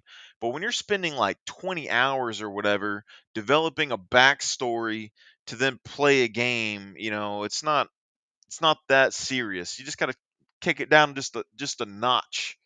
You don't need all of that. You can just be a character that's doing a thing in the game and plays a certain way because you want to put certain things on your character that look good or fit the persona of the character. Because if you're playing a military guy, then yeah, maybe the military guy wants a clean cut. Maybe he wants some military gear. Maybe he wants like an AR-15 or something. You're playing a gangster, maybe he wants to go get some tattoos or go buy some jewelry or some shit. Who knows? But you don't need the backstory of like how the gangster got into a life of crime and he was raised on the south side of Detroit and you know killed somebody when he was 8 or something and didn't have no parents and went to West Vec Tech High School and dropped out after getting a baby mama pregnant, and now the zombie apocalypse happened and your daughter is missing, and so now you got to go on this big thing to go like chase him down. Now you can do that if you want, you can write a whole book on it, but I don't think it's necessary. Just saying. And I'm not sure if that's my blood or someone else's blood, but we got to continue on over here. This pilot did not survive. He's taking a massive head trauma over here, and we got some EMS people. It looks like they may have been bitten by zombies. So there's a couple of. This is not good. Jeez, firefighters down. You can see the black box from the plane. I don't even remember what happened, but this plane is absolutely destroyed. It's actually on fire. We got to get to a better spot over here. I can take and incorporate some into the next episode. Oh gosh, this is scary. Okay, let's stick around here. See if we can get around the zombies. Oh shoot. Oh no. Why is this zombie scary? Okay, well there's no going for this one.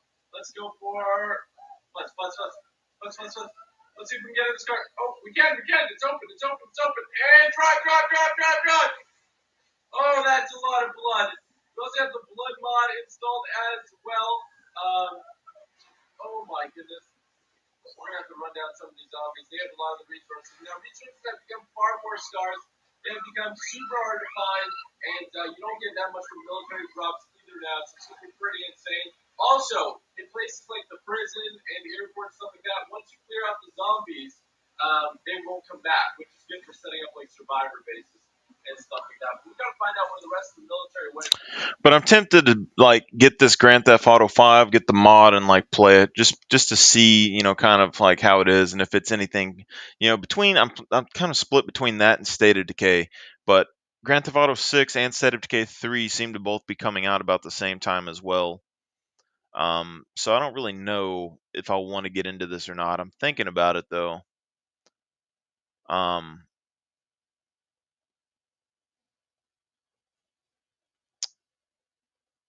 I think the resources being more scarce and stuff. I think if I made a zombie mod, like especially for Grand Theft Auto, I think what I would do is significantly reduce any vehicle damage that the zombies take, because I think you need to make it to where the bullets are what it has to be, like headshots and headshots with like melee weapons, headshots with pistols and rifles and such.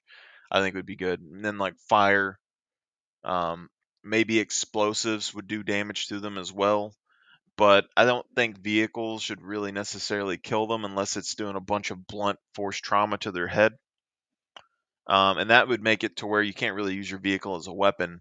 And say like you try and drive through like 500 zombies, your vehicle gets messed up, and then all the zombies just get back up, and then you're swarmed. I think that'd be kind of interesting, especially in a game like Grand Theft Auto, where you know that most of the cars you're going to be able to just hop into. Because when you're part of that platoon, oh gosh, it's still chasing after me. I want to see, check people's bodies, see if I can find a weapon. Shout out to a couple people who just super chat Sick McDonald. And you see what he's trying to do too. He acted like he was trying to hide from the zombies, and then he got into the car and he's running over the zombies with the car so he can get free loot. Which means basically, all you really need is the car, and then you're going to be able to get whatever you want. So if you make the zombies more resistant to the car damage, you're not going to be able to farm zombies with a car. You're going to have to go and find a weapon or make a weapon and then slowly progress up. Crystal DiCampo and Sid McDonald, again, thank you very much for the super chats. And if you guys don't know what super chat is, it's a new feature YouTube is letting me test out. You pay real money by hitting the emoji button beside it. You'll see the S sign. Click that, and then if you pay a certain amount of money, you're oh wow, that was sick. your message will pop up on screen and or pop up on chat. And if you pay like over $5 and continuously go out there, depending on how much you super chat, it'll get pinned up to the chat for people to see for a longer time. Just like Bryce Johnson, who says, "Hey, typical gamer, you're awesome. Keep up the good work." Thank you so much, Bryce. We're gonna head out of this airport, but I do want to check there because there's a lot of military people. There's a lot of cops as well on the ground, so I think it might be a good idea. Oh. This guy's wasting like a half tank of gas right now. But all right, that was rough. We should go check this area. Maybe we can find a gun or something. We should be able to find a gun. I would say the weakness to what I've seen with the Grand Theft Auto game right now, I don't know exactly what mods he's using, but it seems like the zombies don't have a very large detection radius. So like right now even those zombies are just sitting at the end of the road. He just drove past them like 6 times. So I would personally make the detection radius a lot larger. Like the whole airport should know that he's there. Because he's driving a car around loudly and smashing into zombie bodies. So maybe you make to where the detection radius is smaller when you're on foot or whatever.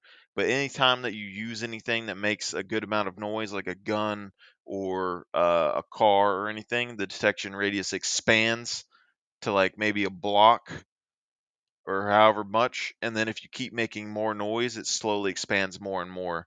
So if there was one zombie and you shot one bullet, it would expand a little bit and then go back down. And then if you went like full auto into a zombie, it's going to expand a lot and then go back down again. And then that would make it to where uh, once you make like one shot, maybe you detect the zombies in the direct vicinity of you, which would require you to make more shots. But if you're in the same position, you would kill all the zombies in that position without having to really worry about it. But if you're panic shooting and you shoot a whole bunch of bullets, you're going to attract the whole airport on top of you, which is going to cause you to have to make more noise with vehicles and stuff, which is going to keep expanding. And then the max range, maybe you do like, a few blocks or something. You don't want to like take over the whole map, so you have to put a maximum range on it. But that would at least make it to where there's a horde chasing you, and then you could make it sort of like in Grand Theft Auto, the police system, where you have like star ratings. So the higher the star rating gets, the more serious the zombies get. And then when you try and lose the zombies, you're gonna have to like actually lose them. So they're gonna have to look for you, search for you, and then if you disappear out of vision, out of noise, I think something like that could be interesting in a mod like this. But again, I'm not a modder. I don't know how hard that would be to make. I do think it would improve this mod pack quite substantially. That was a rough plane crash. This officer here, plus I didn't get anything from him. Somebody must have dropped a gun or something.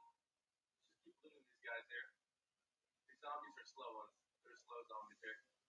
I still got tons of blood on me. We gotta clean up after as well. But our main priority is gonna be getting out of here. But we also need a gun too. There's nobody had a gun here.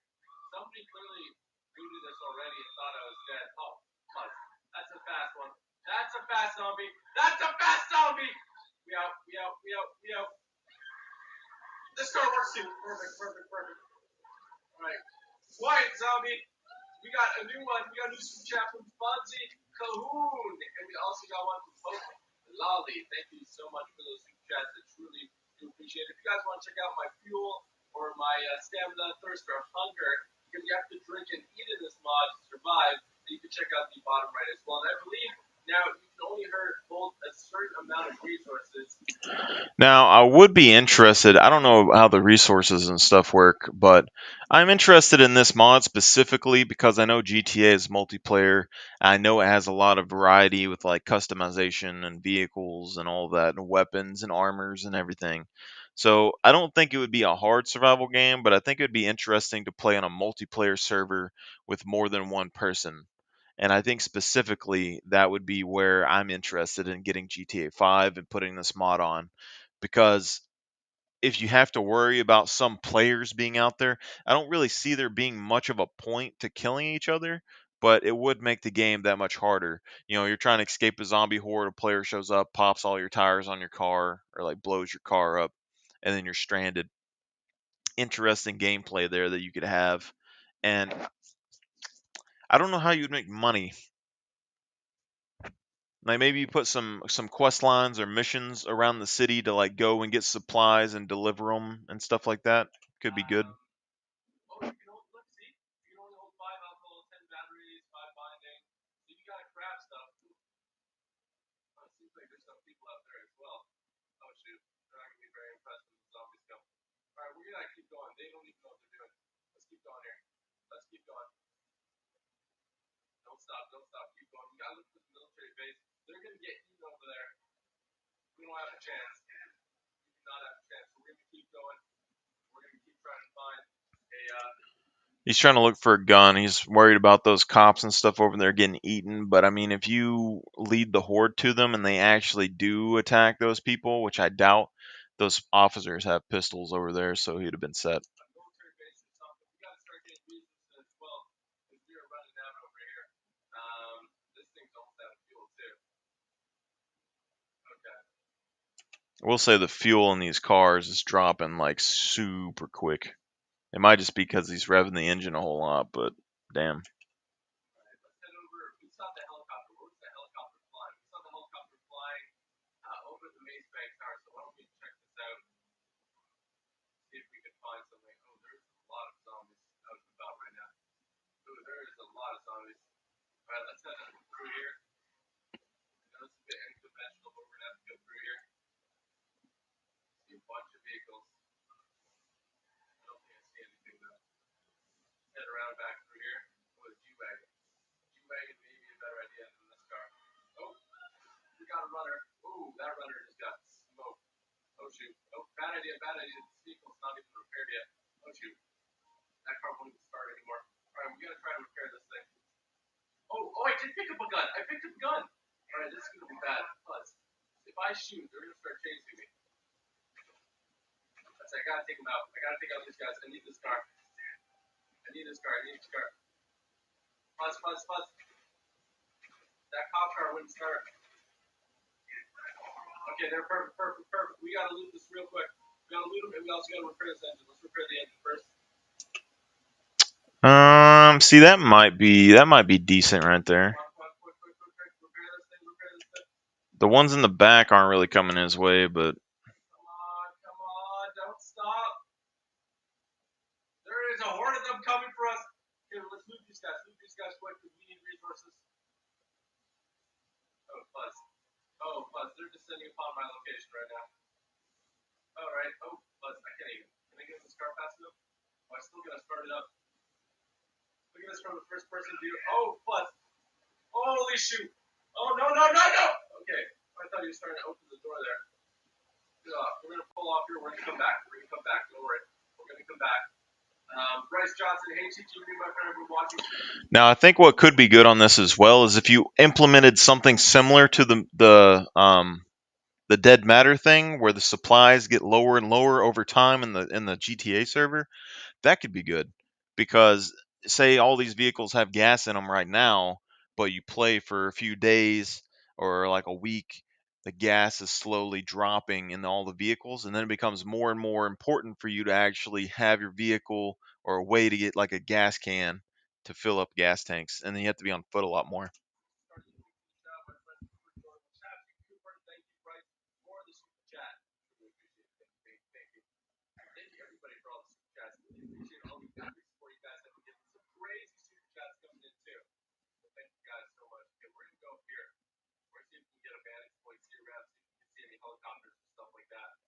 Maybe give us a thought of where to go. If you guys have any suggestions in chat, let me know. I gotta get a snack. I'll be back. I appreciate the support, man. Glad you enjoyed the video. Thanks for all the support, buddy. We're gonna go here. Look around. Alright, we've got plenty of walkers. Should we call them walkers? What should we call them, guys? Should we call them walkers? That's way too close for comfort. Now our thirst is getting super low. We're getting quite hungry as well. World has gone to nothing good right now.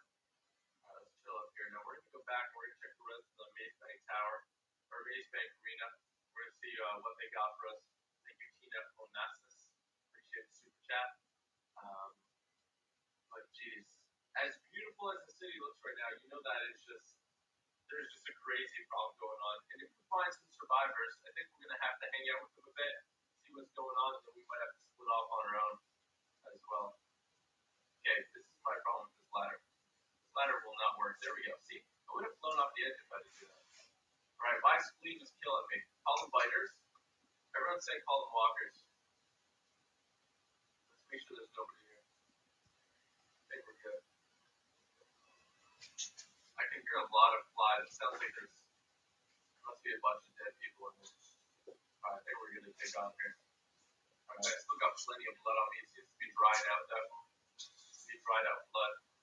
Thank you, Ross. Says, can you please do a series with Trevor? We will have to do a series with Trevor. We have one with Franklin and Michael. So I think Trevor is the next logical choice.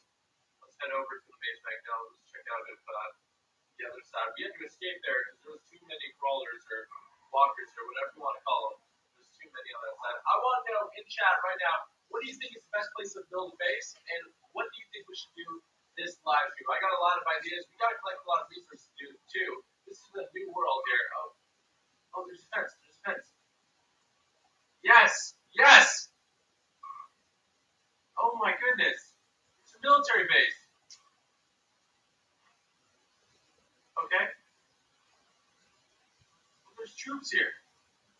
This is perfect. Oh my gosh, it's a survivor camp. I don't know. I have to put this loaded here. How's it going, guys? This is the my platoon. This is another platoon. It seems like these guys are survivor here. I'm pretty sure. Okay, I don't think these guys are as friendly as we once thought. We got walkers over here. Okay, we're out of here. They're running some weird experiments or something here. I am not going to be part of this. Oh, one of those guys is a walker too. I think these guys are all sick. I think a lot of these guys are sick. Okay, let's bounce out of here. We're not dealing with this right now. We're not dealing with this right now. Okay, let's bounce out of here. Okay, we need water. We need water and food. Where are we going to get water and food, ladies and gentlemen? I need some ideas here. How many resources do we have? What do we need to craft water? Clean water. Can be made from dirty water or obtained from stores around Los Angeles. What else can we build? Weapons crate, workbench, walls, tents, sand blocks, packaged food, Molotovs, knife, gates. Oh, we can build a gate now. Flashlight, door, cooked meat, campfire, barrier, beer, bandage. That's epic. Okay. We have a bottle. And we have some dirty water. So we can actually make some water here real quick. So let's go ahead and if you look at blueprints, got blueprints the same. Oh, there we go. All you need is dirty water. Okay, so let's build some. Let's craft some of that. Oh, there's no camp. We need a campfire. Shoot. Okay. Oh, there's some walkers here as well. Yes, those ambulances.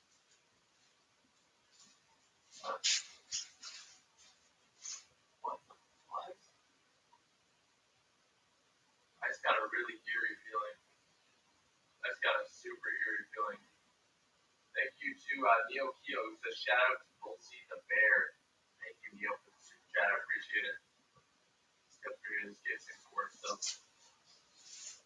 Now,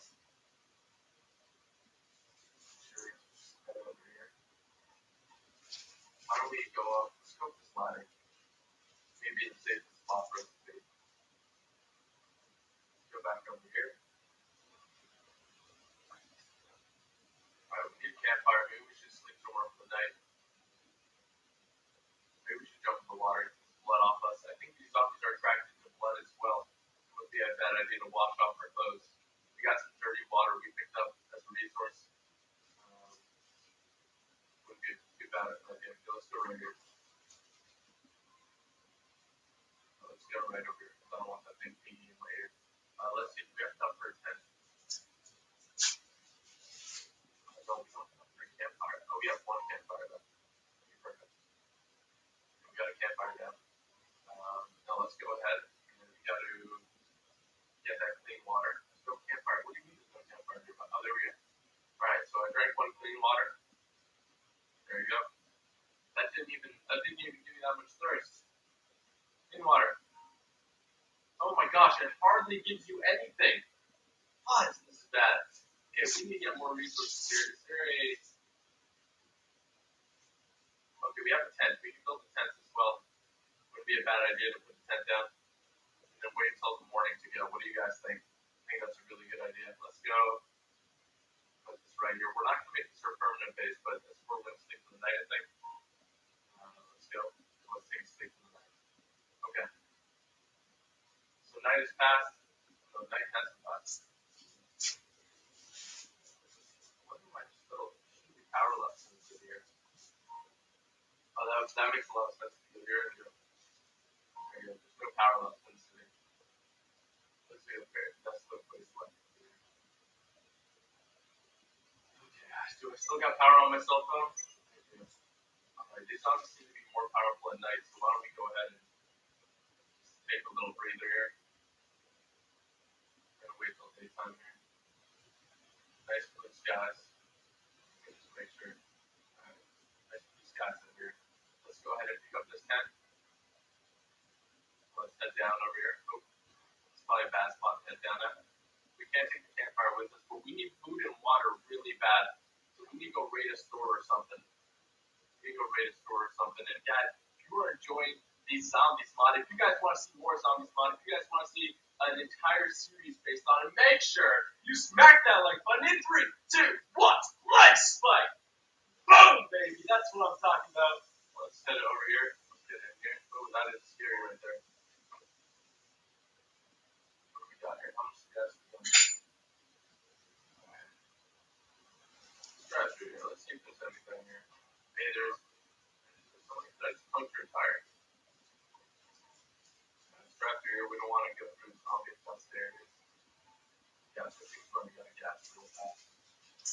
GPS is still functioning as well. Which means satellites are still in the sky. Which is a bad thing for us.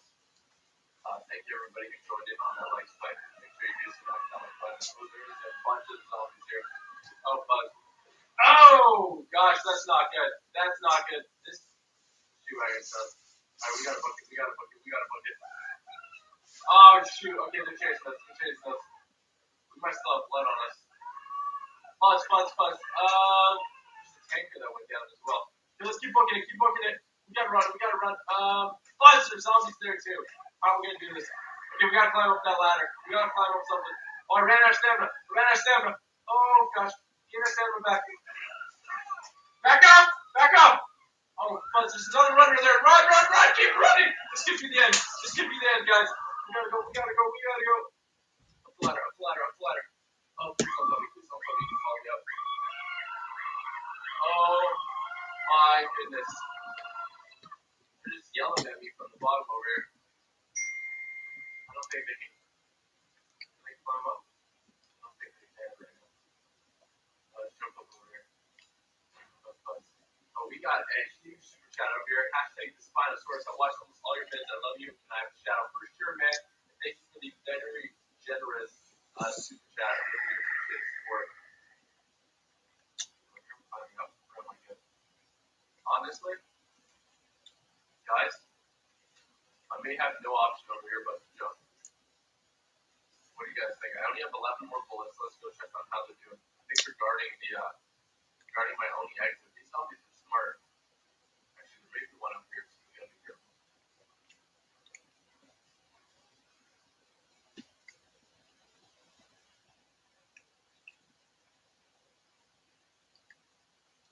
Oh, they're guarding it down there. This is not good. Can we jump, guys? I think we gotta take a risk. We gotta jump. We can't get down there. There is 3 runner zombies right down there. We can't get a proper shot on them. I need to know right now, guys. Do we jump or not? If we jump, I think we'll be able to dive into it, and I think we'll live. This is bad. How did we even get into this situation here? I have to jump. All right, guys. I'm doing this for you guys. If you haven't already, be sure to hit that subscribe button and turn on post notifications. The perfect dead dive! Oh, holy shoot! Oh, we made it! Oh, what a perfect jump! All right, let's keep swimming. Swim. I could have broken my legs easily there, and it would have been over for us. I can hear them yelling as I'm beneath the surface. You guys hear them? You guys hear them? Oh, I'm getting chills down my body here. Let's go around. Let's go over here. That was so epic. That may be one of the most epic moments of Zombies mod of all time, guys. That may be one of the most epic moments, I gotta say. So let's head over here. Okay. And hopefully we can get something here. We can climb up this thing. No cars.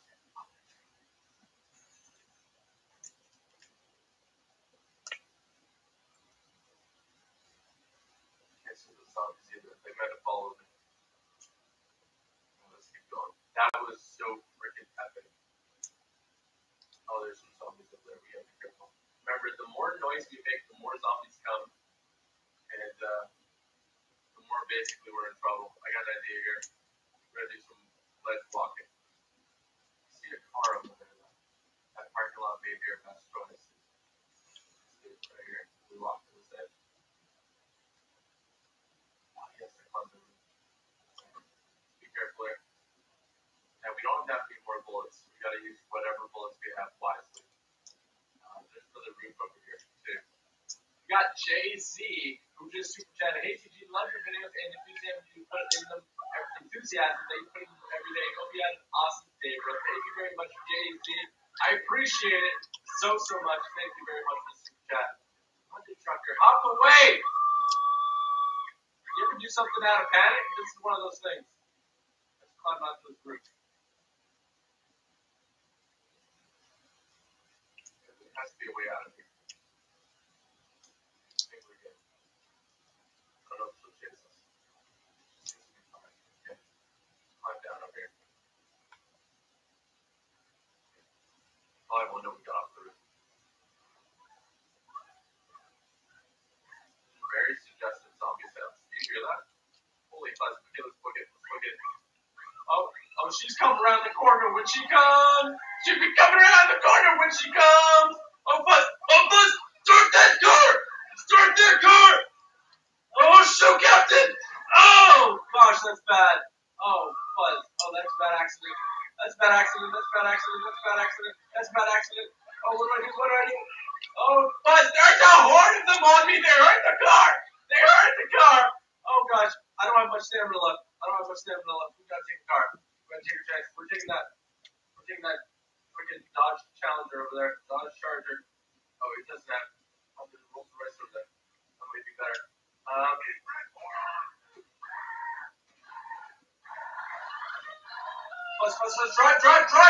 drive. Oh, Buzz. Oh, Buzz. This is no bueno. This is no bueno right now.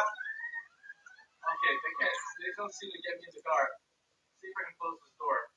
I think I'm pretty SOL right now. I think I'm pretty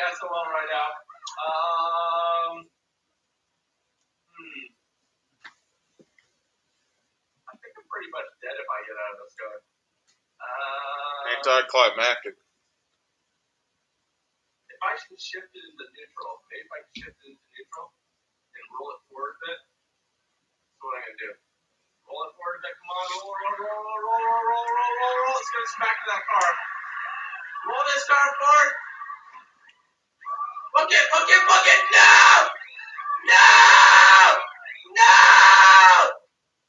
Wait, what? Oh my gosh. So you just put the car in neutral? Well, that's a bad accident. Oh, Buzz. This is no bueno right now. Okay, they don't seem to get me in the car. I could swear I heard an engine rev. See if I can close this door. I think I'm pretty SOL right now. I think I'm pretty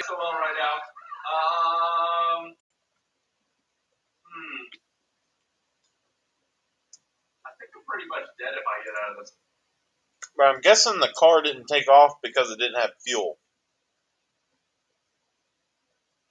Good.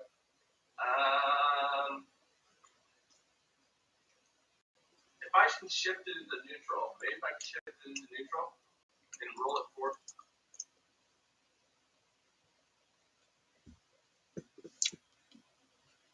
Vehicle God mode. Part of it.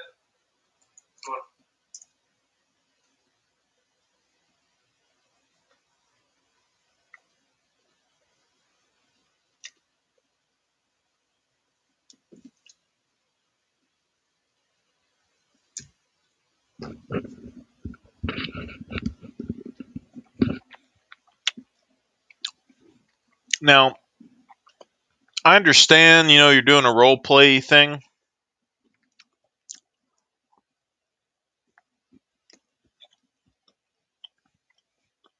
which is fine.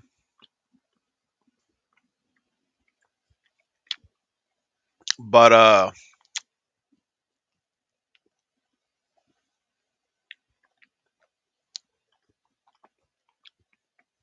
we're just using cheat codes, my guy.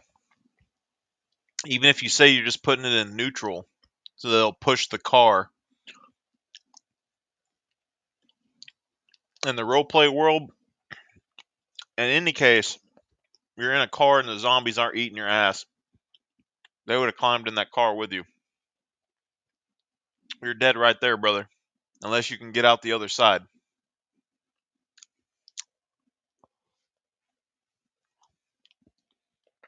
What are you gonna do? Roll it forward a bit. Come on, roll. Let's get us back to that car. Roll this car forward. He's slowly steering it.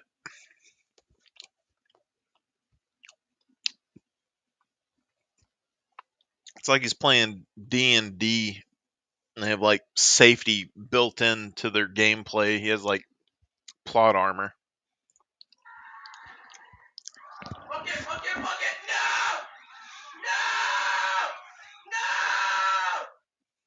Wait! Oh my gosh.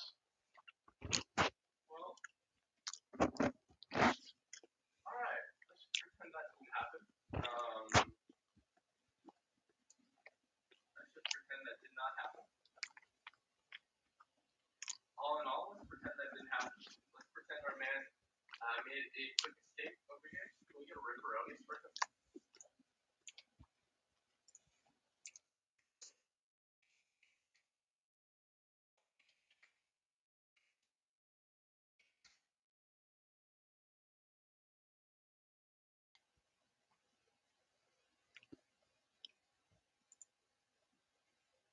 Where do we go from here? I don't know. It's not going. No! Hey, how's it going, guys? Spy here. Okay. Calm down. I wanted to cook my hot dogs, okay? But I just came up with this really good plan. Okay. Not die. And to do that, we have to get out of this zombie-infested city by going to the airport and finding an air vehicle so we can fly away to paradise. How's it sound? Paradise? I've seen it in a movie, guys. We gotta get out, find some equipment. I'm a bank guard. I never brought my baton. Komodo, you got a baton on your belt. I think it's stuck there, though. Yeah, I glued it down. Actually, can't grab it anymore, so Yeah. that's that. What do you have, OB? My muscles, my brain. Oh, yeah. So, we're open the door here. Oh, man. Is that a weapon? Yes. The weapon. Oh, someone just dropped it off right here. For some reason, items just glow.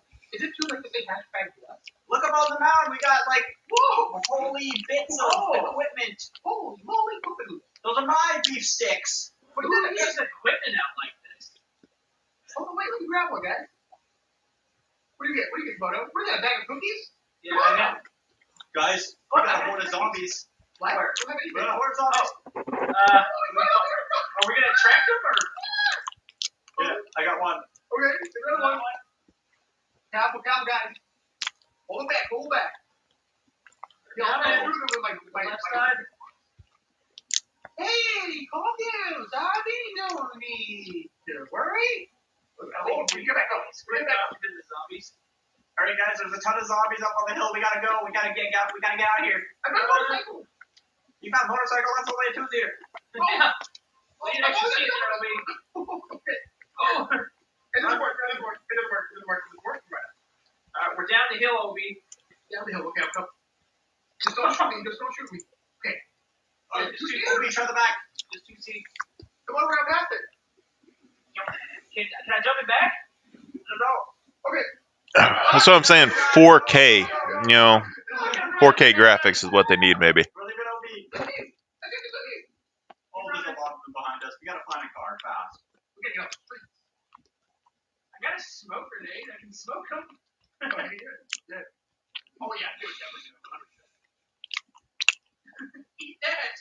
Yeah. Okay, I got a revolver. I don't know if this is a revolver. Wait, was that a smoke grenade or was that a...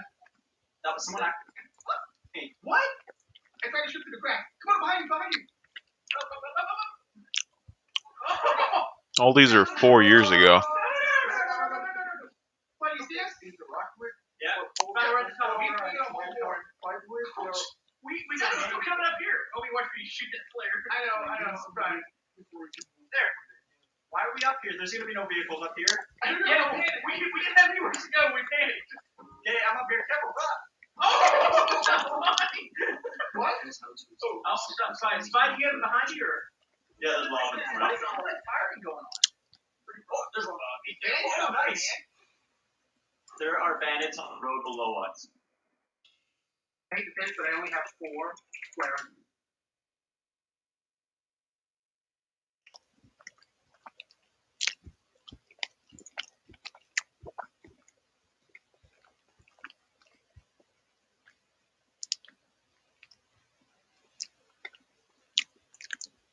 What is up, everybody? This is your boy Chloronics. We're back with a brand new video as always. So, it's time here, GTA 5. So, if you don't know what this server is, basically, it's like DayZ PvP on crack. And the reason I mean it's DayZ PvP is because there's zombies in it. And these zombies, they're not a threat at all. Just like DayZ zombies. They're literally no threat at all. And the reason there's zombies in the server is because literally the only thing they're really good for is just to farm them up. So, right now, I'm only level 13 in game. I'm still kind of grinding stuff up, but usually I like to go around the city here, and I like to go ahead and get it. There's zombies right here coming. And if you look at this map, there's 2 areas. There's multiple areas. There's these green zones and the red zones. The green zones are safe zones, so technically if you die in the zone, you won't get injured or anything, which is good. Well, you'll get injured, but you won't die. If you die, you won't lose your stuff. So, basically, the whole reason behind the server is you just kind of grind out, you make some money, you get some weapons, and then you pretty much go and there's I guess I would say they're not really called factions, they're called crews, and you can join crews in the game, and it's basically little squads, I would have to say. And the whole reason behind it is pretty much just to fuck shit up. There's only one reason people love playing the server, and it's because of the combat. And these red zones. The red zones on the map that I just showed you is pretty. There we go. Let's see here. Finish. 190 the first hour. Enough stuff, man. We just go in full rainbow mode. So I'm gonna go ahead and gather as much as I can here. I'm probably gonna spend the next, I don't know, maybe 30 minutes or so probably doing this stuff, and I'm gonna see how much I can gather while I'm here because I want to get into hectic. I'm kind of dropping down to 30 frames per second. Goodbye, guns. What's going on? I can get 1 knot, and then it's pretty tight though. That's actually a really cool fucking feature if it wasn't so fucking laggy. And yeah, I'm going people. I'm gone to this one over here, and I've been actually really. So I didn't really want to go ahead. I'm gonna try to sneak up on these fools. I see him. I'm gonna try to sneak. I got 1 person though. That's all that. We got 210 bullets here. Should be enough for a little bit of fun. That's all that matters. It's always hot because people always be trying to camping here for goods. I think there's better loot here from my understanding. I've never really stayed in these hot zones for too long. Oh my god, is that a zombie? What is wrong with these zombies, man? There's just so many freaking zombies. As I said, this is the least important thing in my opinion. These zombies are whatever, dude.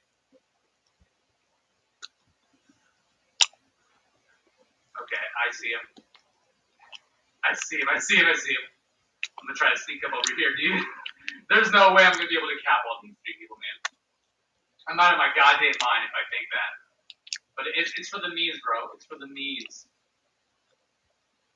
It's for the memes. Oh, yep, there we go. I'm getting shot at. I don't know where exactly, though. But these zombies are really starting to annoy me, man.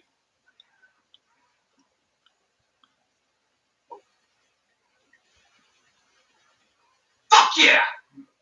Let's go. Fuck these zombies, dude. Wow! There's just so many freaking zombies. Oh my god. Oh my god, dude. I fucking died. I got one person, though. That's all that matters, man. So basically, that was not as good as round as I wanted to. What the hell was that? So when you die, you lose everything. It's gone. So that's just how it works here. It's a lot better if you have friends or teammates or people that you can rely on for help. I got one person, though, so I ain't too mad. But we're going to go ahead, and I think there's a little loot place over here. And we're going to go back. I think I have more Kevlar. I've been wasting stuff like crazy today, man. Combat PW. I got one of these left, man. I got one of these left. And we're going to take a... Ooh, I don't know. We're going to take a rat bike. And then after that, I think this one takes 9mm. So 2, 3, 4, 5, 6, 7. Boom. What else do we need? Do we have Kevlar still? Do we have Kevlar? I don't think we have any Kevlar, man. So I might. Oh, no, we do. We have money, so we're cool with that. If we die later, we can just go ahead and grind it out again. Because, we need some med kit. There was too many zombies there, man. I did not like that. And then we have that. Do we have any bandages, though? I don't see any bandages. Oh, there we go. I was going to say, I thought I had, like, tons of bandages. People here are just being jackasses like usual, and then we're going to go ahead and equip that. I think this takes that, so we're going to go ahead and equip that. We got 210 bullets here. Should be enough for a little bit of fun here. We got the armor, and then we got the rat bike there. Oh my god. It's honestly a clusterfuck of these ones. You'll get used to it if you play on the server. This is like totally the norm here when it comes to it. Let's go ahead and spawn in here. There we go. And there's a fucking. Actually, didn't I just die here? Or was it up here? No, this time we're gonna go up here. We're gonna go to this red zone up here, and we're gonna check out how that one is this time. But we're gonna back into some combat PvP. It's gonna be a lot of fun. Let's fucking do this, man. Alright, we just entered the zone here. I'm already hearing so many bullets flying, dude. It's crazy, dude. I'm pretty confident we just came from here, though, if I'm correct. But yeah, there is so... I'm lagging, I'm getting like 50 FPS here, man. But yeah, there's so much combat out here, dude. It's crazy, man. I recommend having a pretty decent computer. I have a GTX 1080 and an i7 600K at the moment, so I'm getting like 55 FPS. Once again, my new computer, though, I hopefully will be running this stuff at a solid 1080, 60 frames per second, no problem when I'm recording. Playing at 4K, of course, and I'm hearing so much gunshots, so I don't know how I feel right now. Oh my god. There's so... Oh, hell no. Oh, hell to the no on this, man. Oh, hell to the no. I don't know where exactly these people are coming from, but this one's a big fuck no right now, dude. Like, there's just so many fucking people, dude. I really need some fucking friends with this dude. If I had, like, a crew or something, things would be probably a lot easier on my side. I don't know, dude. I feel like a little bitch right now. Like, dead ass, man. Like, this is just too many fucking people, man. Yeah, you definitely want some friends when it comes to this stuff, dude. Because I'm pretty confident these people are in, like, a team or something. Oh, man. Yeah, oh, goddamn, these zombies are coming right back after me, aren't they? Yeah, I'm just going to go ahead and probably say no to that one, because this one doesn't sound like a very smart idea. Obviously, there is way too many enemies here for my liking. Oh my god, dude. I don't know if these people are like against each other or what. Oh my god. Oh my god, did I get him? I got him. Jesus Christ. There's another one up here, but these fucking zombies will not fuck off. Oh my god. I need some fucking friends, dude, when it comes to this one. Oh shit! You fucking bitch, bro. You bitch, man. Dude, is he really just gonna do that? Come on, get up. Oh my god, dude. Jesus Christ, man. Okay, I think you've done what you needed to do.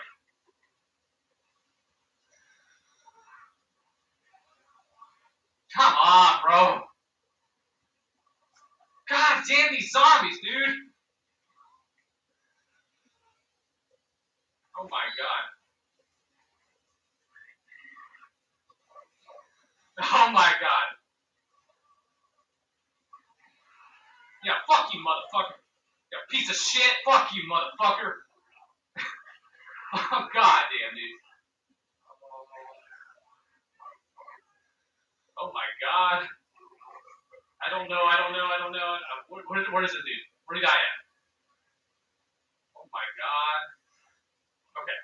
We need to go manage up because this is getting crazy, dude. There's just so many zombies here, man. It's freaking crazy, dude.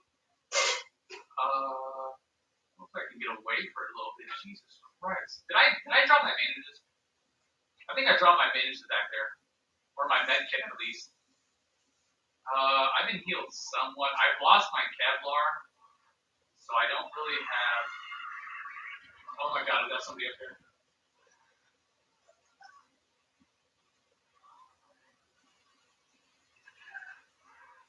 Oh my god, they got me. Oh my god, dude. I didn't have anything good, man. HP armor 31. Damn. It's all cracked out, man. So yeah, that's pretty much how the server goes, though. I killed 3 people, though. And as I stated, there is a marketplace here, so you can buy guns from people. You can see the top players, top crews. You can see your character stats. I've had 6 deaths. Killed, red zone, killed. It doesn't really say. I know I've killed people, though. There's a shop. There's, you can support the server if you like. Pretty much, this server is insane. You grind out, you get weapons, you get guns, you go to war. That's pretty much what this server is. If you would like to play, I will have the IPs, all of that stuff, their Discord description. You guys definitely should check it out. Fun server. Honestly, top 10. One of my favorite servers to play at the moment. I just wish I had more players. If you want to play with me, hit me up. I'm so down, dude. But honestly, probably my favorite server on GTA 5 at the moment. It's just stress-free, man. Like, it's like, I don't know how to describe it. It's just fun, dude. Like, like it's grindy, but it's like so rewarding, you know? Yeah, we killed 3 people today, so I'm not too upset there. But hopefully you guys enjoyed this guy's video. If you want to see more, hit that little subscribe button, hit that like button. Catch you guys in the next video. Peace.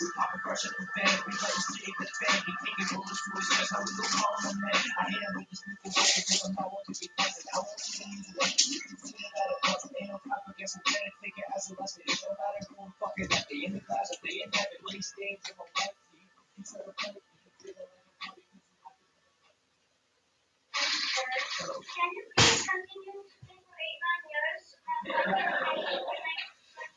Yes.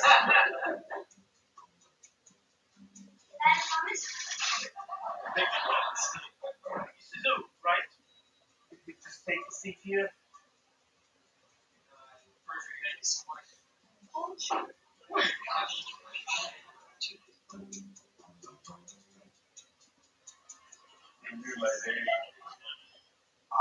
Sorry guys, I have a question. I've just informed my boss about your arrival, and she's actually a huge fan. So she asked if it's possible to maybe take a selfie with you. I'm here.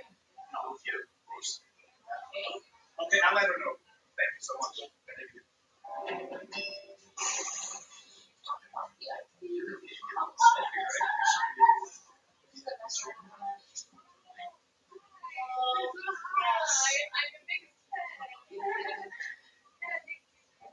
Shall I take a picture of you? Thanks. Oh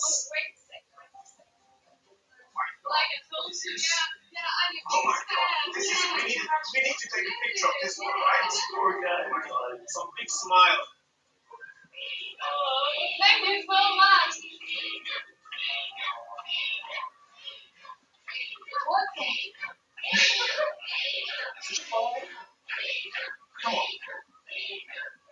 I'm nervous.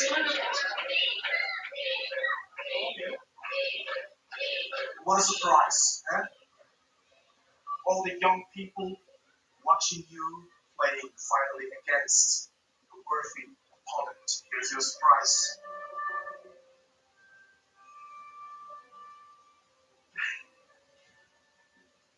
Caesar. Hi.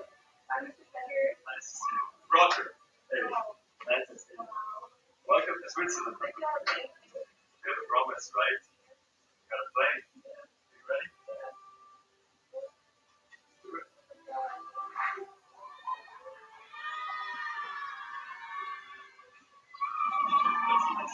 Have fun, okay? Yeah.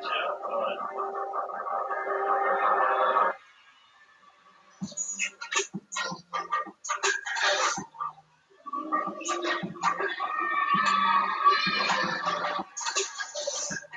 Playing nice, Caesar. I like it.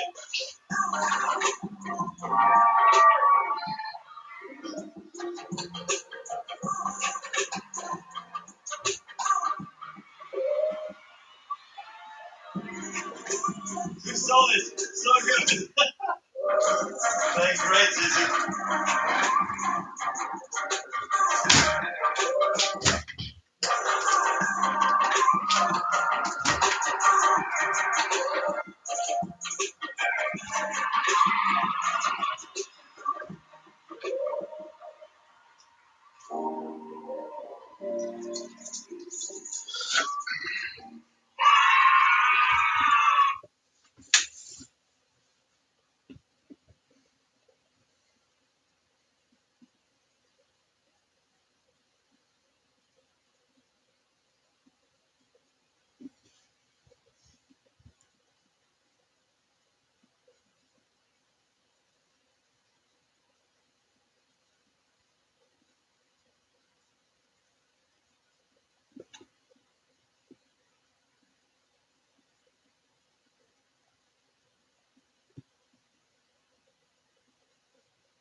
Well, it seems I just got scheduled to work 2 extra days this week.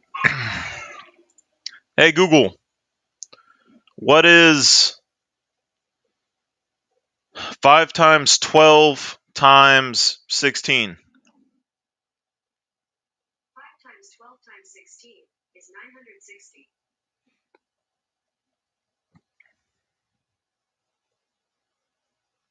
$1,000, not bad.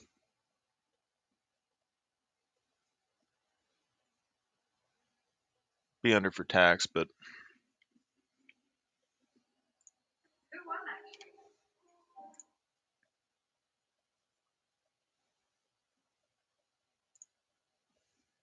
So there's this new survival game coming out called Vein, and you can think of it as a direct competitor to Dead Matter.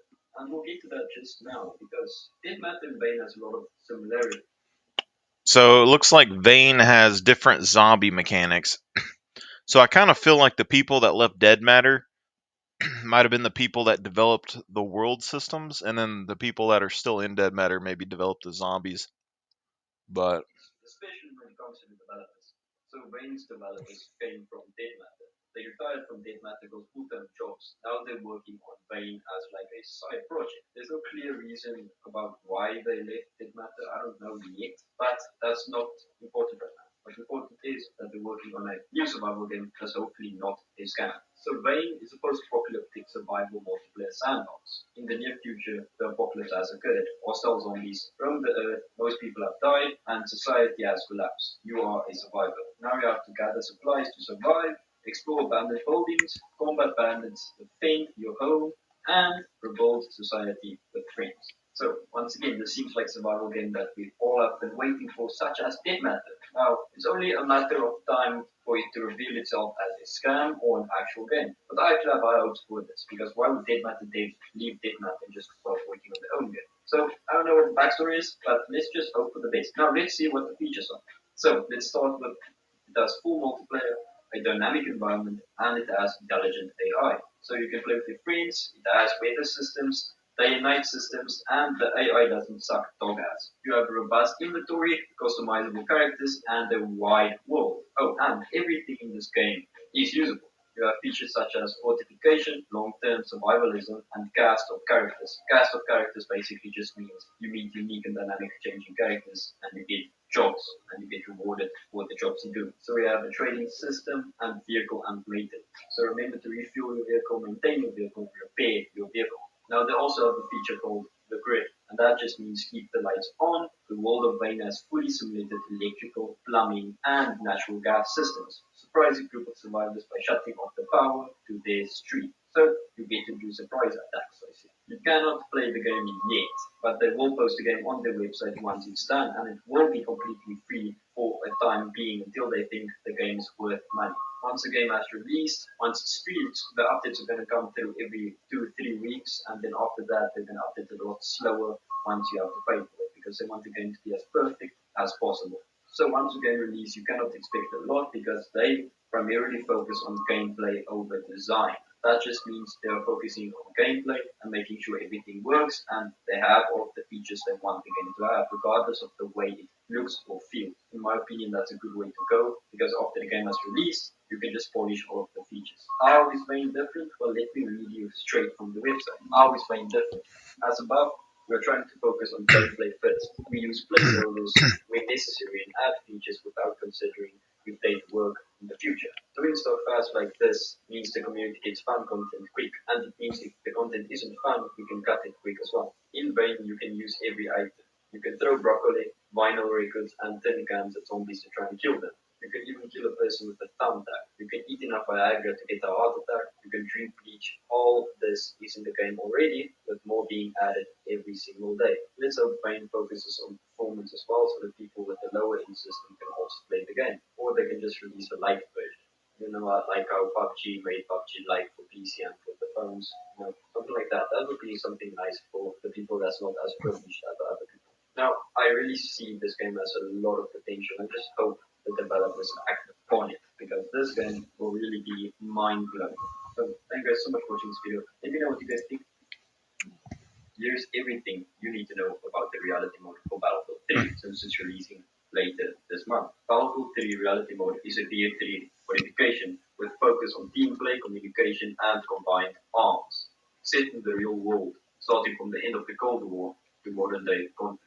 The reality mode draws most of its inspiration from the successful Battlefield 2 Project Reality mode, and offers a complete gameplay and UI overall that creates a most tactical and in-depth experience compared to vanilla Battlefield 3. To create an immersive gameplay and a more realistic experience, we are designing and developing all aspects of the game around this goal. One of the major goals is to increase the value of a single life, to encourage players to cooperate and plan their actions, as well as to put effort in a tactical and strategic analysis of the battlefield. They want to create an environment where, in order to succeed, one must rely on other team members and not only on personal skills.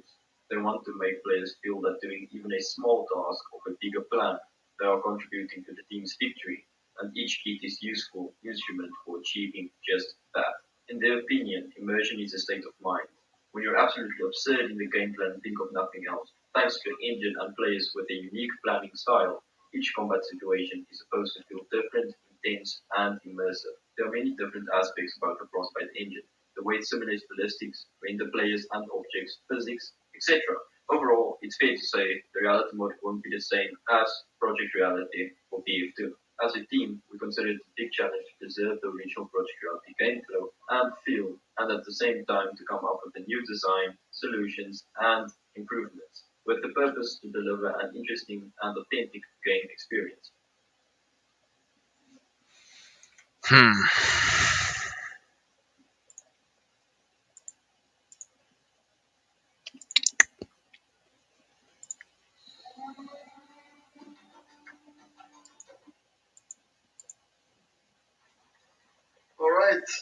We're almost there. You can see the towers that are leading up to the dam. Have some, with this ballistic armor. Holy crap! Everything's exploding. Oh, we lost a guy. Is that it? What is happening? Anybody? Is that it? I don't think that's it. I'm really slow with this thing. Look at it. I'm compensating for that with the. Get out of here.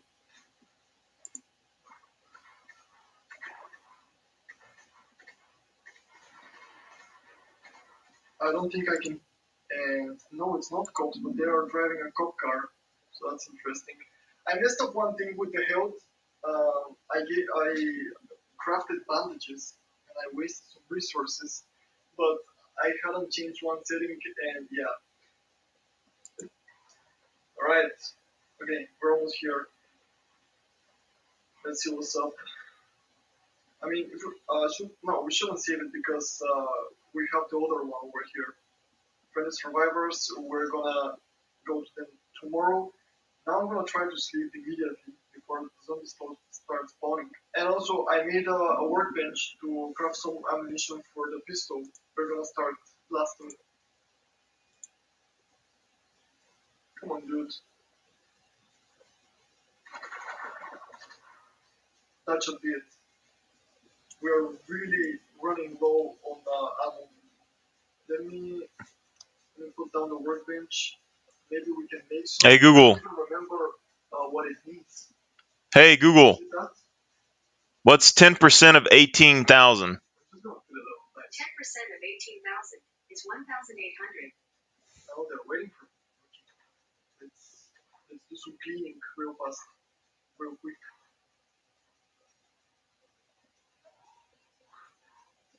Oh, I knew it. I knew it. I knew it. Oh no.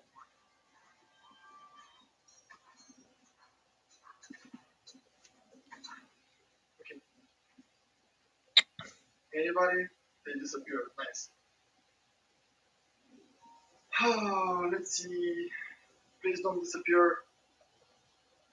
Okay, there was no weapons. It was only resources. I guess that's good too. Maybe now we can go to the friend list to see what's up with them. I'm gonna take this car, save it. Nice.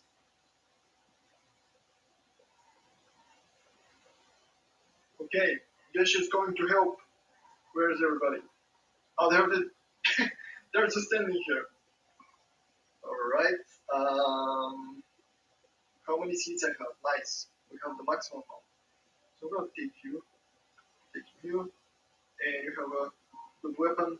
Everybody else, have a nice day. Zombies are coming. You know what? One thing that we've never done is actually hunting. I don't know if you know, but there's these bases right here. Not that I'm a fan of this, okay? I'm just saying that we've never tried it. I mean, it's gonna be pretty rough to get up here, I'm sure. And anyways, if we're going in that direction, I can show you the last place of the map that I never showed you, which is like this abandoned bridge or something. So we're gonna go. I think we can go there. What? We gotta take this. We gotta take this. Does it have fuel? What? In the garage?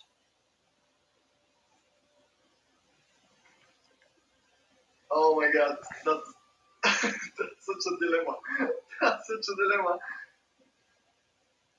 Hey, Google. What do we do? Set alarm for 3 p.m. tomorrow. You know what? We're gonna take it. I mean, Hey, Google. this kind of Set alarm 3 p.m. tomorrow. It's just crazy. You got it. Your alarm's set for tomorrow at 3 p.m. No. I mean, you. That's such a dilemma. That's such a dilemma.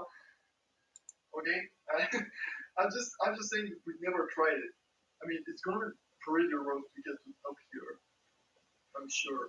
And anyways, if we're going in that direction, I can show you the last place of the map that I never showed you, which is like this abandoned bridge or something. So we're gonna go. I think we can go there.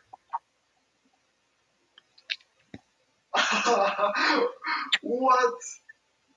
Oh, that's. Oh, we gotta take this. We gotta take this. Does it have fuel? What? In the garage?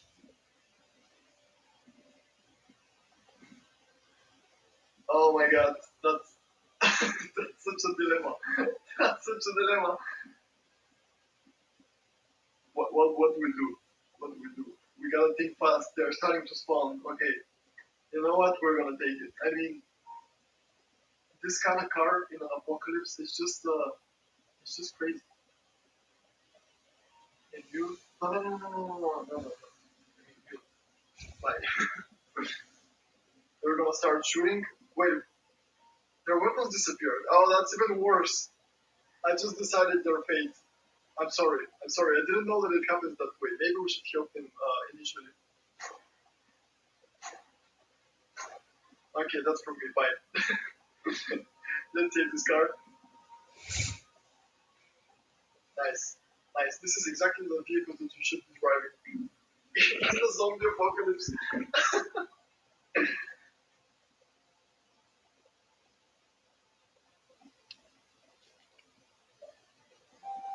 Another drop. This one might have weapons. Oh, it's pretty close. Let's go. Wait, it's here. Okay.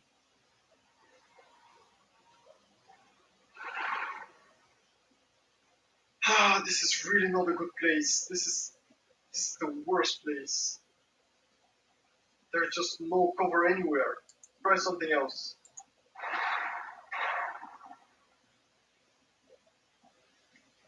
They're gonna be busy with the zombies. I'm actually pretty sure that the zombies just go.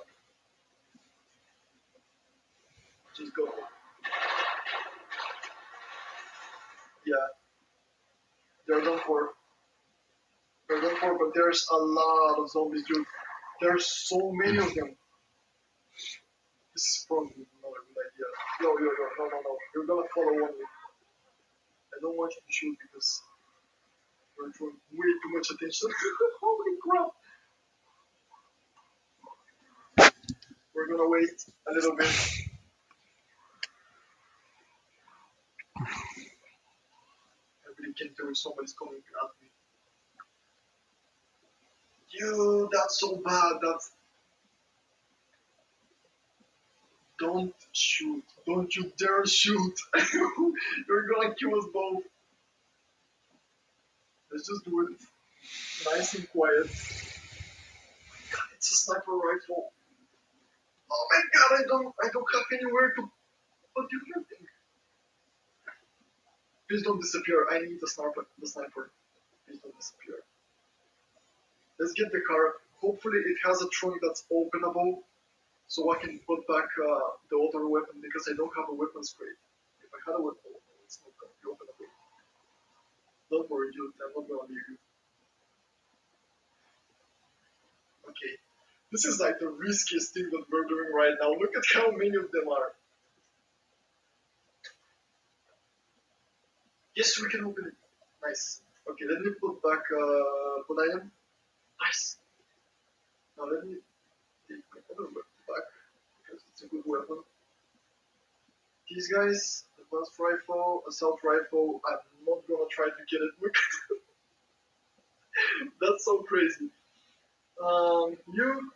Nice. Okay, let's see now. Again, no weapons. Whatever. It's good. Let me close the trunk real fast and we'll be on our way. Nice. Wow, this actually worked out very well. I'm just not used to things going well. Oh, here might be the first problem. This is not a good terrain for this car. I don't know if you can tell, but yeah, it's not driving well. Okay, let's try this thing. Can you do it? Please tell me that you can.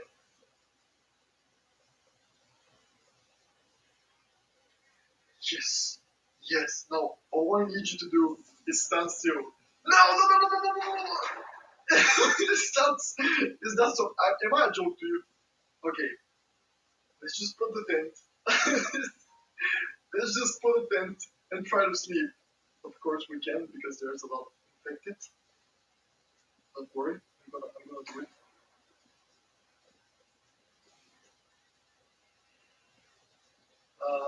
Water. Please tell me that we have water. I actually forgot to clean water. Yes. My suppressor disappeared as always, so that's not good. Packaged foods. We're gonna go. We're first gonna go to the place that I have never showed you. That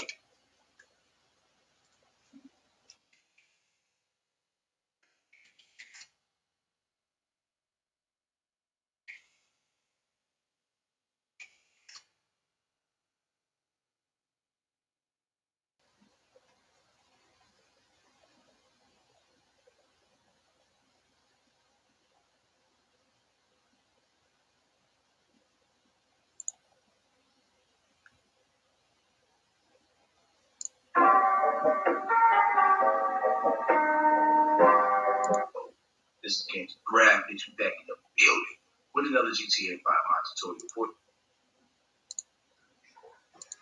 what co-op server for Grand Theft Auto 5, the co-op mod. I've already made a video which showcases on how to install the client mod, but after a request, I will now create a video on how to install the server.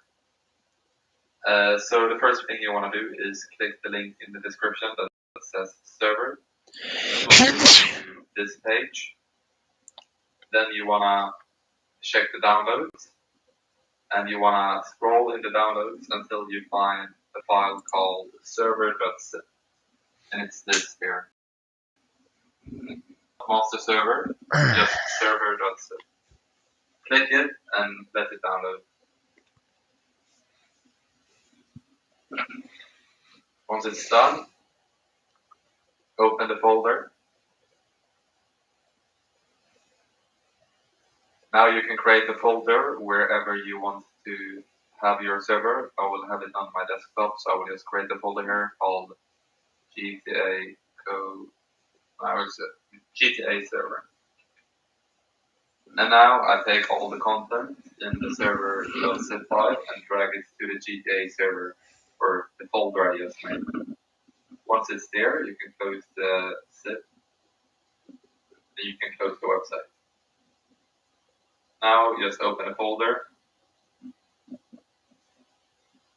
After you open the folder, you want to right click on each file, like this, right click, properties, and unblock in the security tab and press apply. Do that on every file. I'm standing in the kitchen, I'm like, I want a cookie. You did not.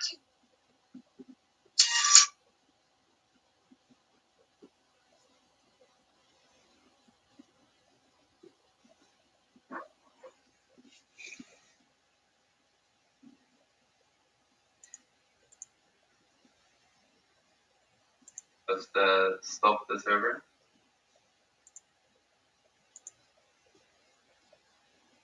Said connection denied, but it's actually people that's trying to connect to the server with an outdated version of the mod. So you can see that it's working. People are currently trying to connect. So what you want to do now is close the server. Now you can open your settings.xml file. I use Notepad++, but I guess you can use normal Notepad in your Windows. Otherwise, I will just leave a link to Notepad++ in the description. So here you can change the name of the server, YouTube video, you can change players, or report. If you want to run a public server, you will need to port forward, and I will create a video on how to do that later.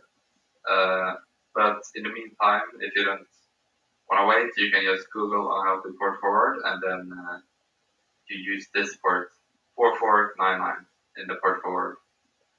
There are lots of videos on that, so I can leave one in the description, and there are a lot of websites that shows you as well. YouTube, don't touch master server, and the rest is up to you. Allow outdated clients, etc. Game mode, such things. After that, you save. And now, if people can't connect to your server, it's probably because you haven't put forwarded it correctly. So, already. That's kind of a thing that if I did the zombie mod on a GTA server, I'm sharing my internet right now, so I don't think I can really port forward. But I would get rid of the mini map and stuff, make you actually have to remember the map in GTA.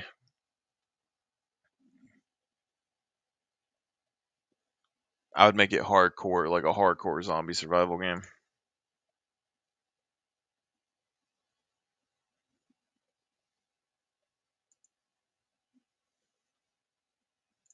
Welcome, great people. Today's topic is how to easily set up a hosted scum server using PingPerfect.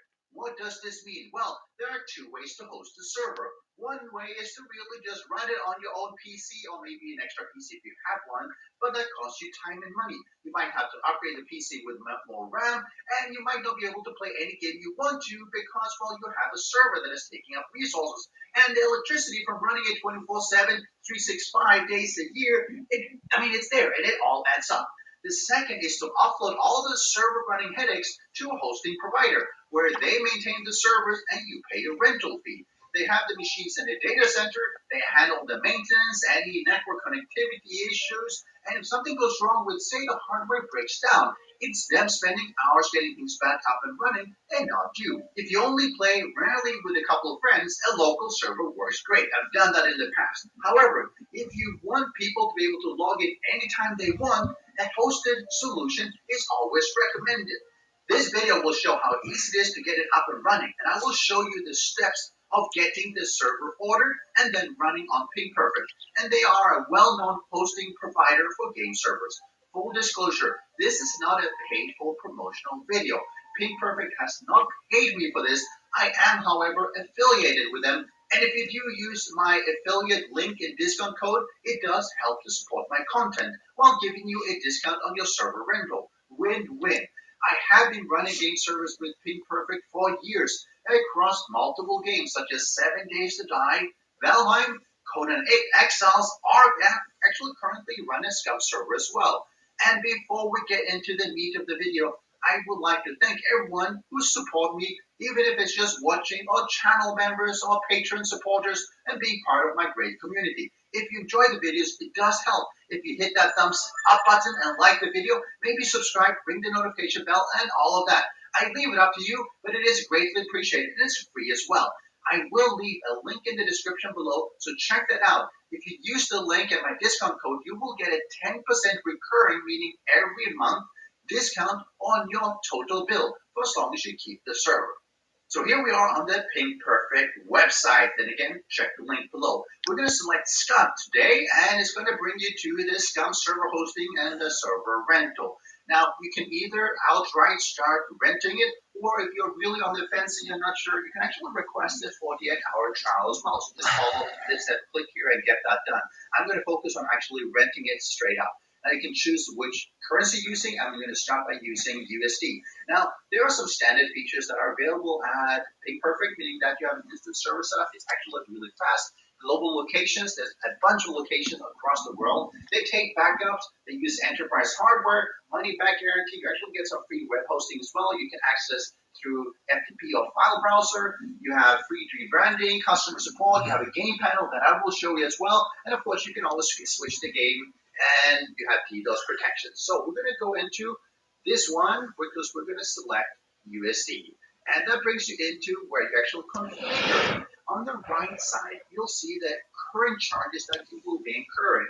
And that will change as we go through everything. And it says again the quick of the features. They also mentioned about the billing cycle discount. If you are just doing month to month, you're getting the basic price. But if you're doing quarterly, semi-annually, or even annually, you actually get a really nice discount. Again, this is in addition to my discount code as well.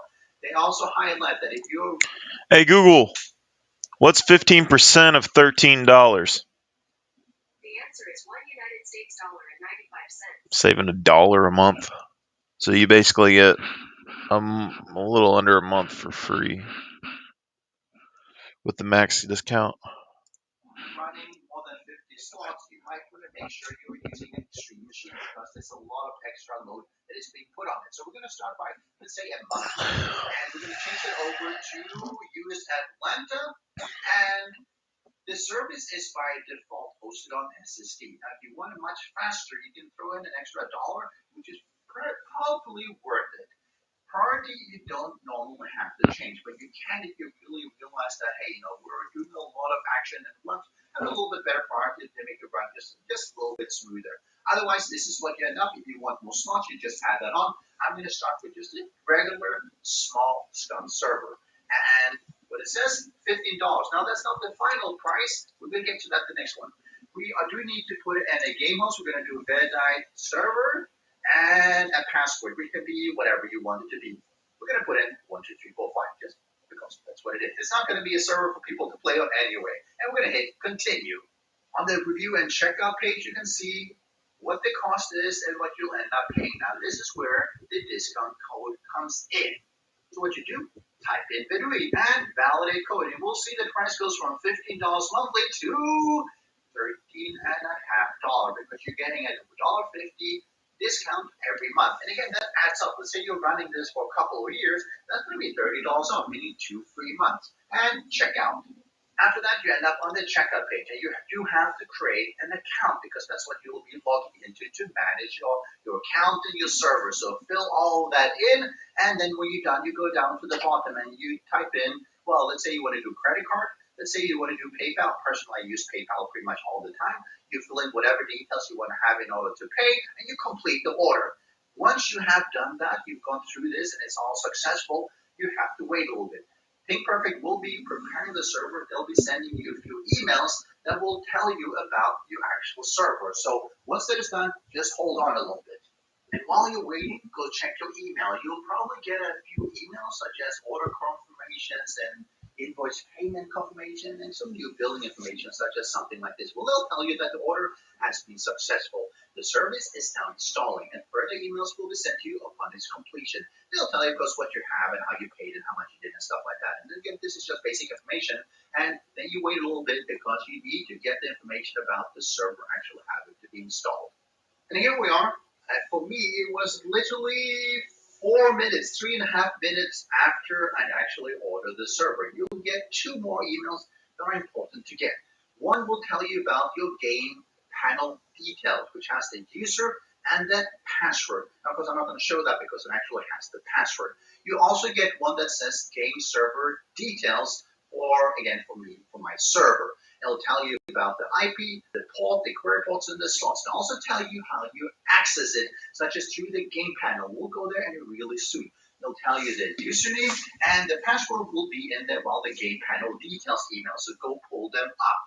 So where you should be going is gamepanel.pingperfect.com. Type in your username and the password and log in. Here you click on the game services because that's holding your scum server. And you'll see this is the main panel for your game service, which in this case is scum. If you have multiple, you'll actually get a listing of different servers. So let's focus on this.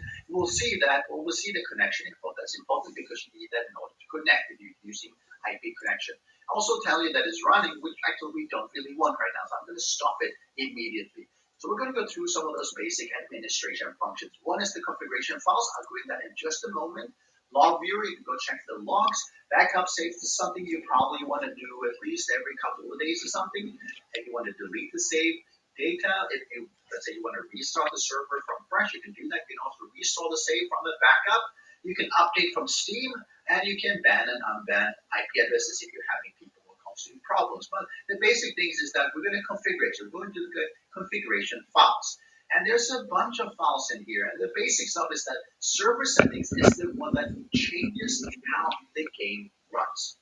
Right? Keep that in mind. That's how the game runs, such as how often zombies spawn, how many vehicles spawn, and things like that. Admin users you probably want to do as well. And that one is really important because that allows you to be admin for your own game. But let's start with the admin user because that's really fast. So you click on that one and you do new admin and you put in your Steam ID 64 that you can get from a website like this. It's the decimal value, and you basically just save, and you'll be good, and you'll be able to access it from in-game, such as let's say you want to change the time, or you want to spawn in a vehicle, or whatever you want to do, teleport things. If you want to whitelist, meaning you want only whitelisted people to be able to access, you can actually add them in the exclusive news as well. If you want to ban them or mute or other things like that, you can do that. Generally, the main file that I change is the configuration editor for that configuration file. And this is where you put in, let's say, a server name. Let's say you want to say, now I want to call it number 2 because I've got 2 different servers.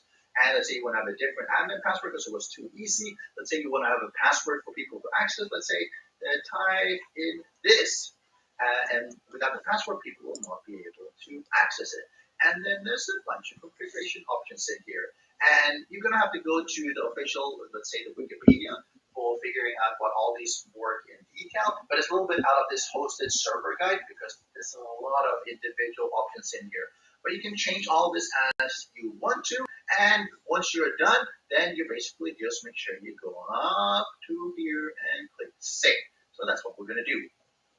Personally, what I always do before I start the server is that I will go to Steam Update.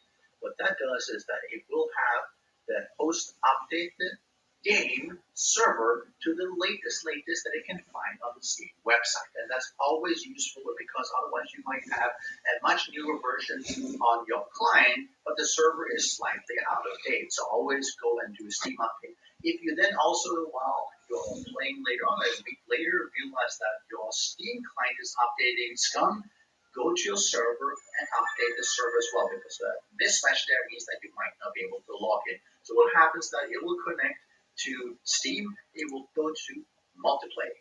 And then you go down to here, and you type in the connection information. And something to keep in mind though is that when you look at the connection information, it'll say something like this. And it'll say 7,000. That's not entirely correct with Scum. You actually need to add on 2. So instead of 7,000, it's 7,002. And then you hit connect. If your server is up and running, it should be prompting you for the password. Remember, we actually character creation because any game requires a character. Hit next, do create, yes, whatever, we don't care. And where's Scum? And inmate has landed. I wonder where we ended up at. Oh, it was not too bad location actually. A little bit off to the side. There's not a lot of stuff around here, unfortunately, which is good, good and bad. It means it's going to have a long run, unfortunately. But yeah, it means that you are in the game and can enjoy it.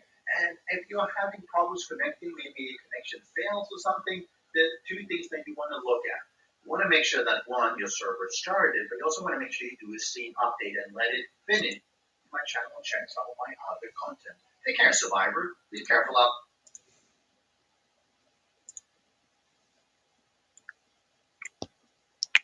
$3.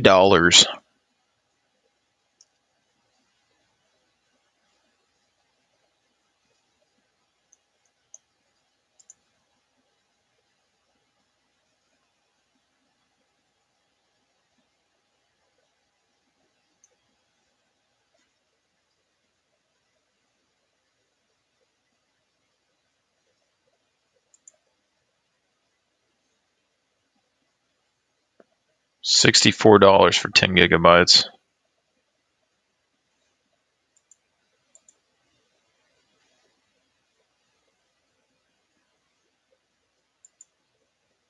Extreme.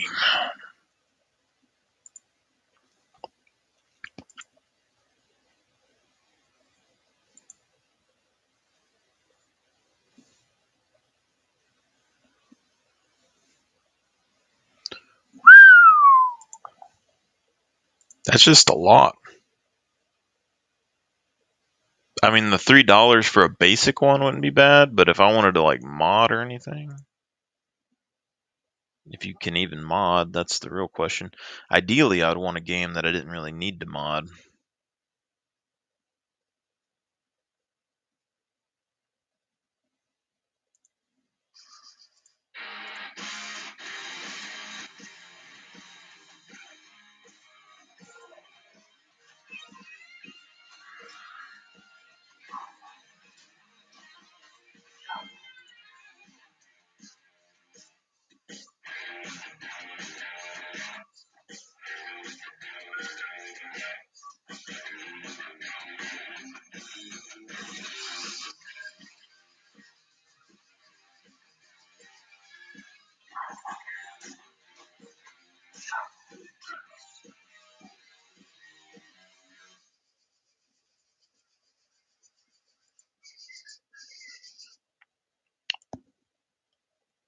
Interesting.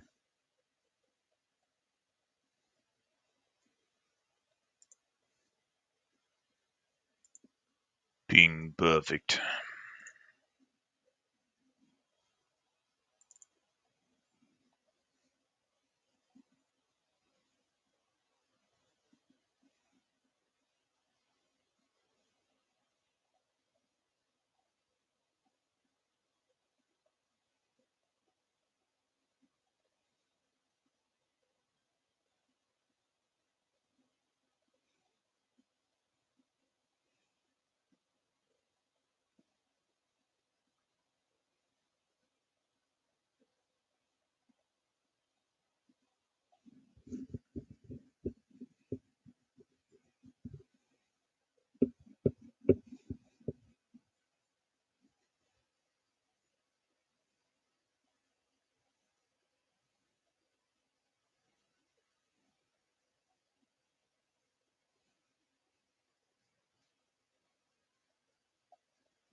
Everyone who is spoiled and taking something away, he's gonna give it a try. And if he said that, he's gonna give it a try. Everyone.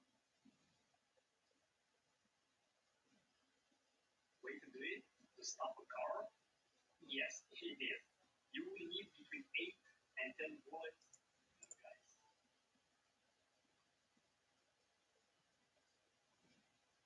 For now.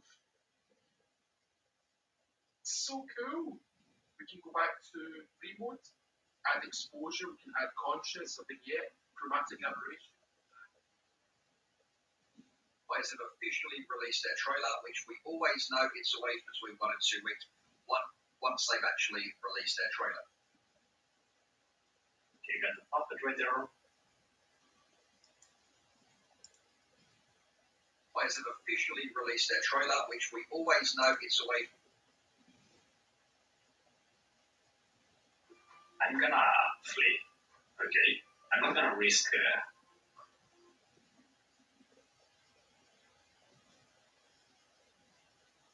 Make it perfect.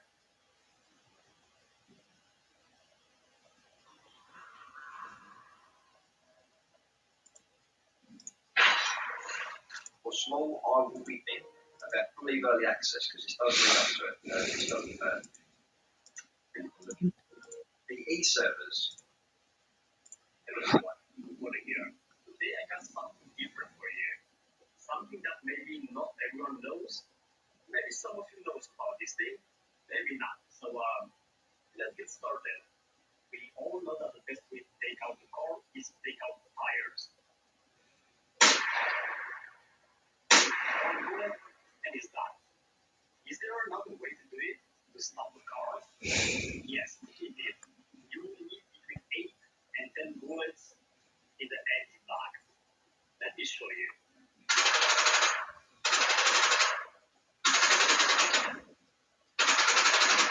Let's take a look, guys. Let's get inside.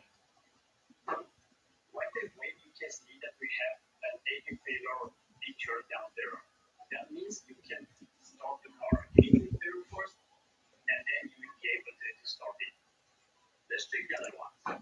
It's the same thing with the SUV, the dirt bike too, and of course, it's the same thing with the chopper. You will need the repair kit to fix your cars now. So that's all for today, guys. Thanks a lot for watching. Thanks a lot for being here. Stay safe as always, and see you.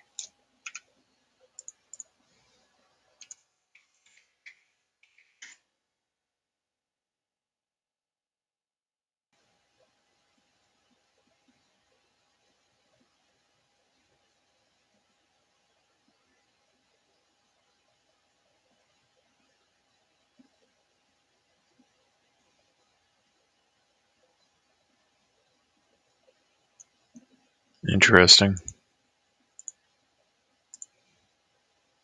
to 12. And it's still daylight. Interesting. Crazy. What's crazy about this place? Military goods? Just a few crates. Some warehouses? Maybe we get a toolbox or a screwdriver. Maybe. So I really don't know why it's guarded. Maybe I don't know the place and it's actually very, very good for looting. But I doubt it. I really doubt it. Yeah. Metal song. Let's go. In the last episode, I just dropped the post somewhere. And yeah, I thought we will drop another one.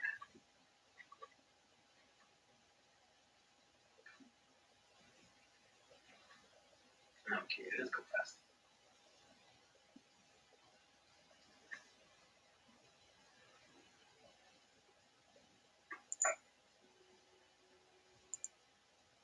So done.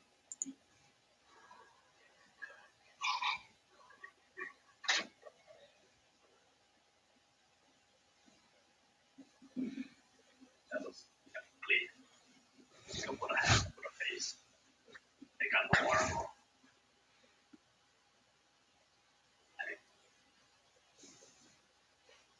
I love this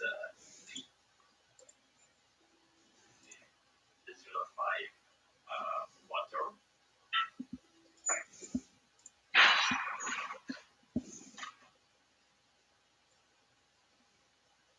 What's going on, folks? Welcome back to another Scum video. I hope everyone was always. Thank you very much for your guys' support on the channel. Now, if you do want to get yourself a server for you and your friends or create the next big community server, feel free to use my video link down below. You guys know the score. You will get a discount and you will get epic support from this company as well. So, guys, be perfect all the way. Now, we're going to have a quick look at Scum 0.7 Wings of Fury. Finally, we have something about 0.7, which is good. Now, Gameplayers have officially released their trailer, which we always know it's always between 1 and 2 weeks once they've actually released their trailer. So they're obviously ready to rock and roll. Now, we've been waiting for this for a long time. On screen, you will be seeing some of the information, some of the features that will be coming with 0.7 as well. So hopefully, some of the issues will be fixed, which we have had in 0.6, because it has been quite bad. I'm not going to lie, I tend to play every day with a lot of people, and there's a lot of issues currently right now. So hopefully with 0.7 they would have fixed it. So let's have a quick look at the Wings of Fury 0.7. So we have the aeroplanes, crop dusters, airstrip locations, dogfights. I'm guessing they could be events, maybe. Okay, interesting. Parachutes, new movement mechanics, new respawn system, sky jumping and mid-air policies.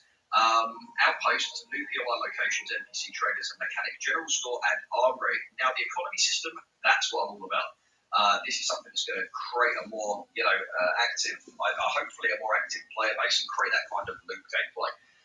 We have the in-game money trading, exchanging money for services. We also have NPCs, metahuman supported NPC characters.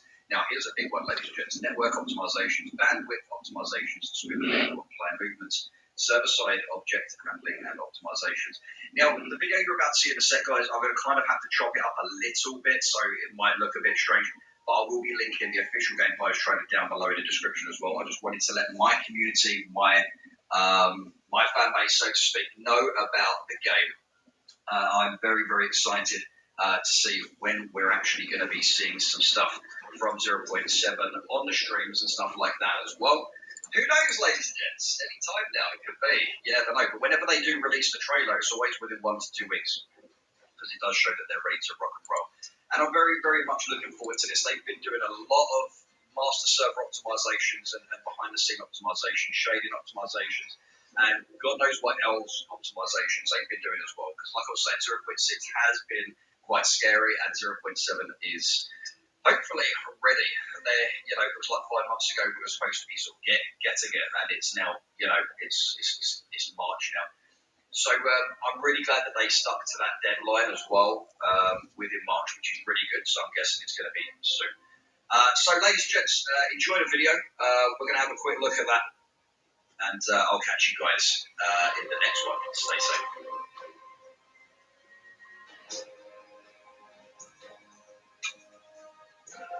10 times loot.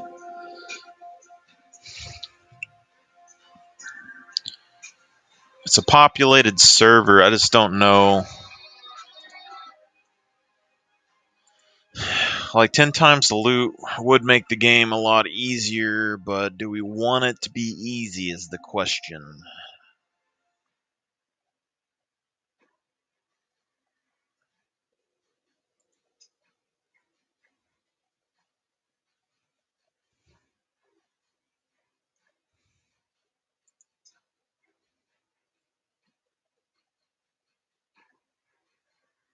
More puppets could be good.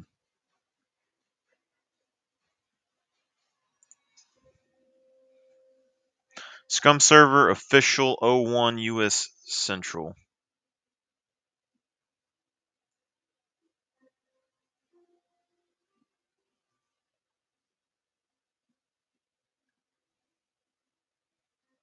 Alright, so Scum server official. Let's connect to that. Now, I'm a little split between the character I was using because they're darker. I think they blend in a little bit better at night and in trees. But I think white would blend in better in the actual snow environments.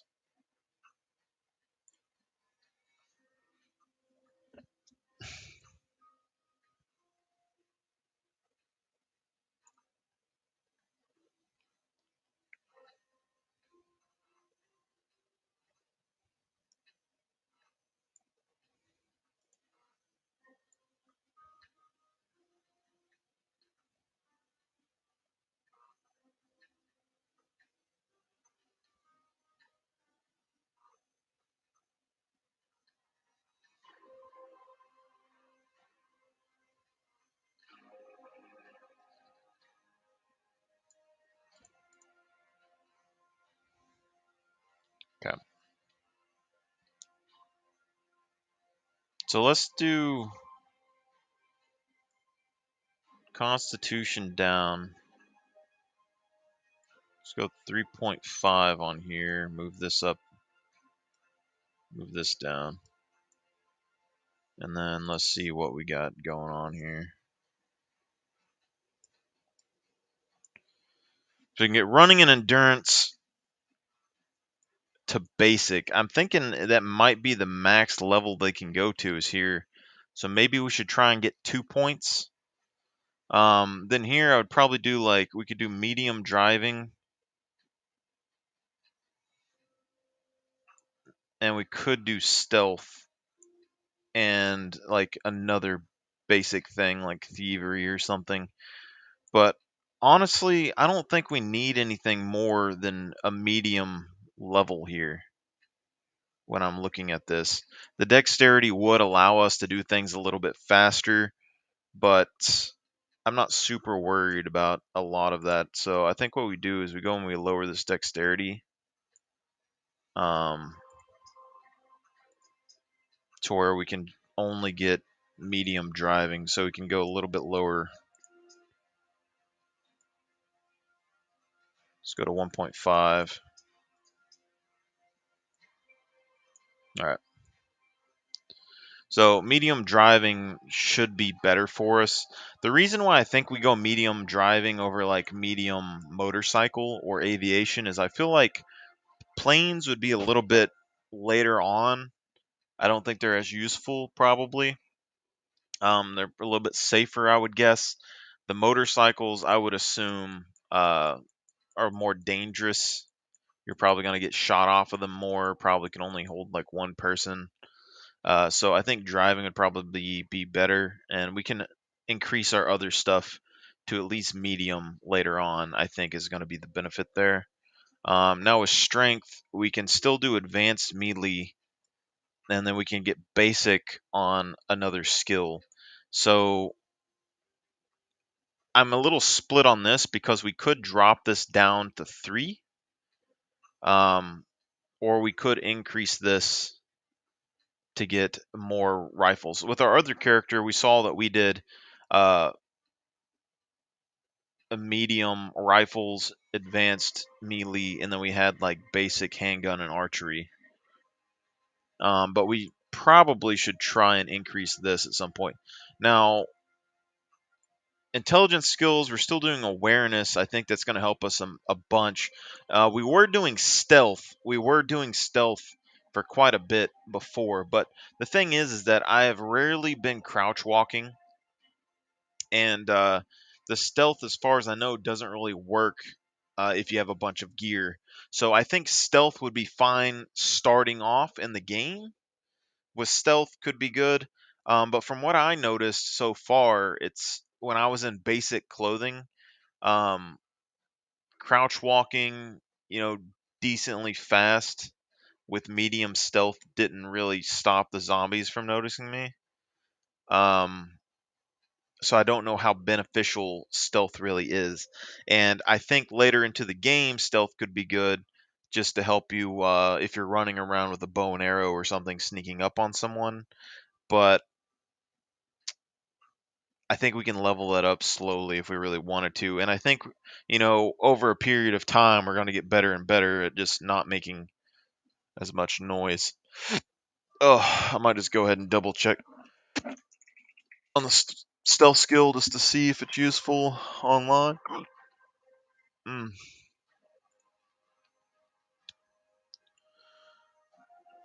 Lowers visibility, reduces volume of noise while moving.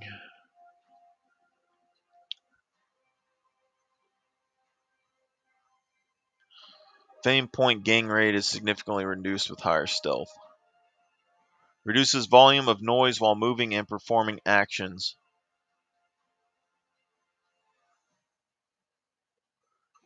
Amount of noise is dependent on what the player is wearing and carrying. For example, if a player is carrying a suit made of frying pans with a high stealth skill, you will still sound like you're wearing a suit made of frying pans. Reduces AI detection chance. Can be leveled up moving while in crouched or prone position.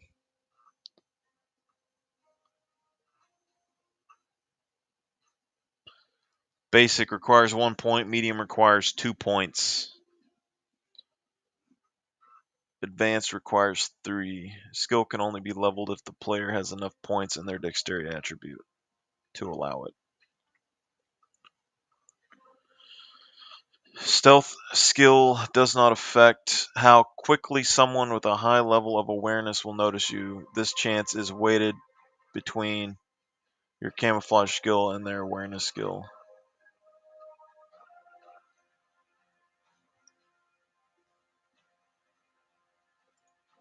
Hi, my name is John Dick, and in this development blog video, we'll cover 4 different skill sets: stealth, camouflage, awareness, and tactics. These skills dynamically change depending on external influences or choices you make with your character during game.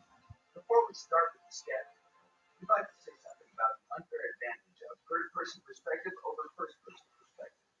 In the current video, we've recreated the worst-case scenario that players can experience in all third-person shooting games today.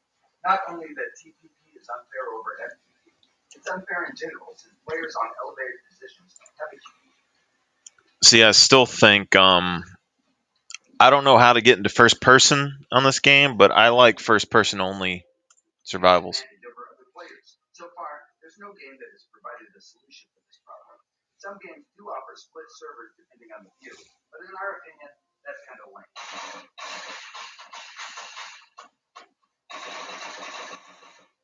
So, what exactly did we do to make things better?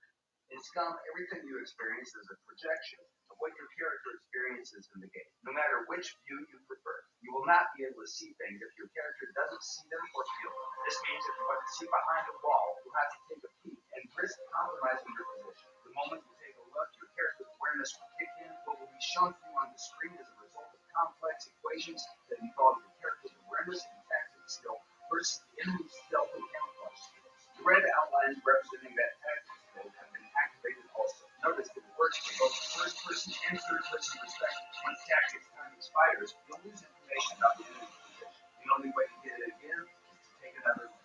Okay, let's cover the tactics skill first. Tactics is linked to the intelligence attribute and represents the ability to predict trajectories of objects in 3D space.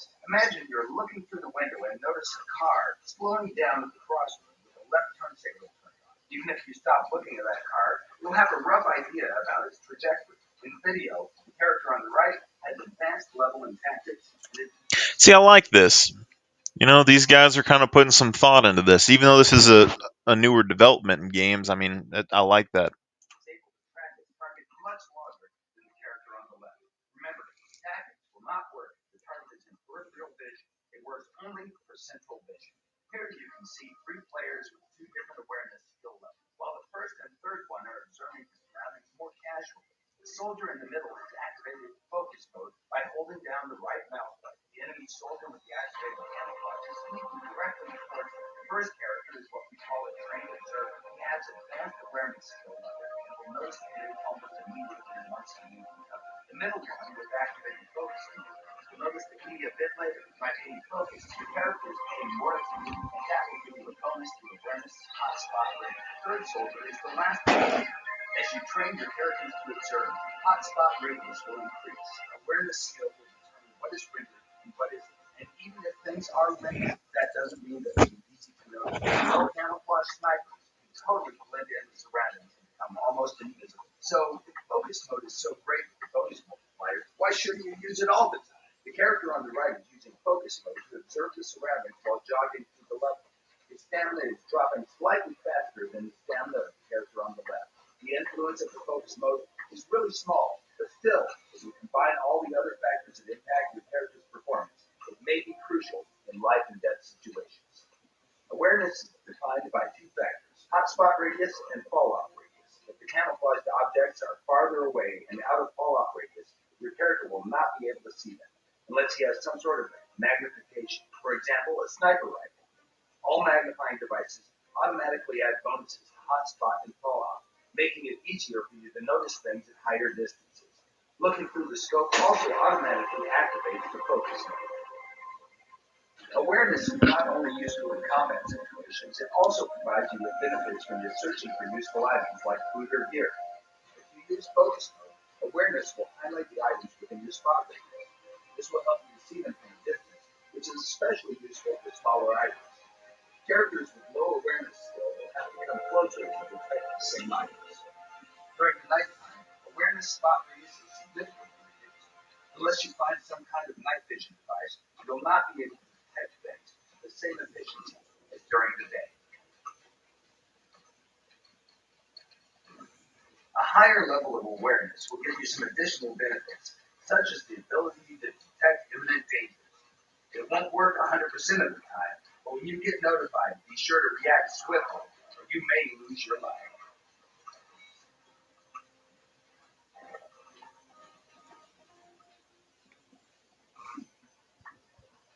Okay, let's cover the stealth skill now. The stealth skill is linked with the dexterity attribute, but it also depends on other factors. To determine the final level of noise that your character makes, we first analyze the type and amount of gear your character carries.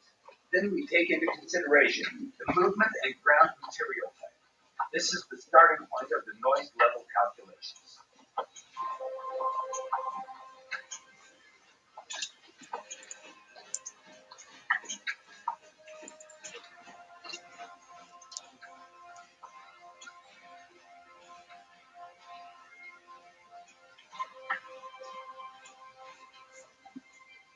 This is pretty well thought out.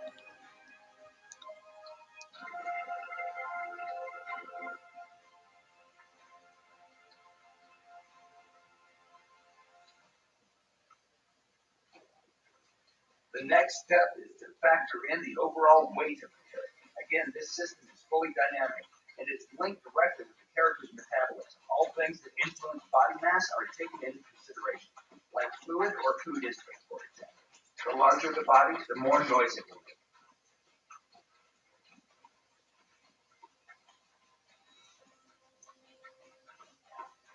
Interesting.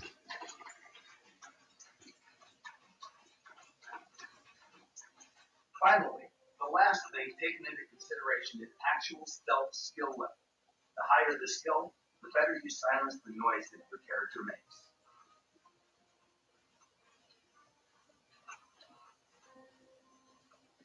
Modern gaming engines have many limitations. Don't you simply hate when you think that you're safely hidden far away in dense foliage just to realize that you stick out like a dog's balls? In Scum, our methods allow players to be equally competitive regardless of the graphical settings they use to play the game. The guy at camp is preparing some delicious beans. Let's call him Doc.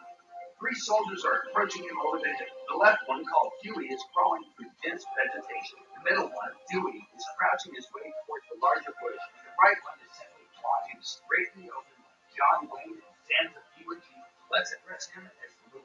Notice that from Donald's perspective, he only sees Louie. Dewey is well hidden in the bush, while Huey can't be seen because he's well camouflaged. On far distances, the game engine doesn't render foliage. Yet still, Huey is invisible until he decides to blow his cover simply by changing his state.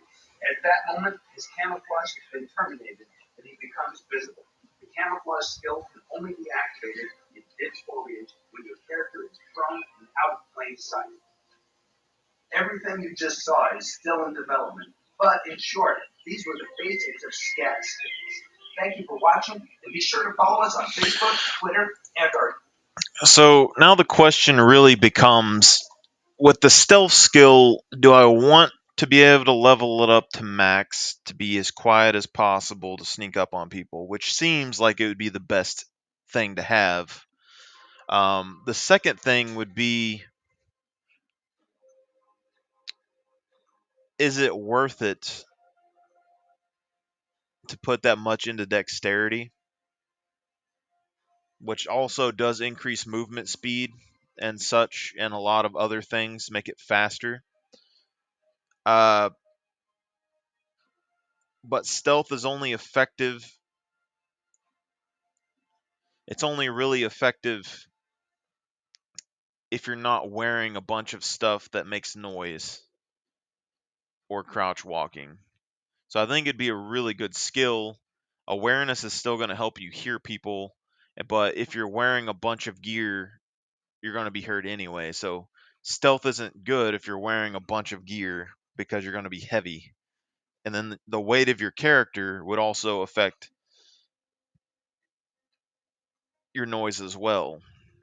So that's a toss up. And then, on melee weapons, melee weapons seem really good at the beginning of the game. So I feel like melee weapons would be good to have. But archery, we can pretty much get up pretty easy. Rifles, we probably won't have the ammo to level it up at the beginning of the game. So, I mean, and we can drop strength down and we can get the basics, advanced skills in all of these, which I think would be good to have.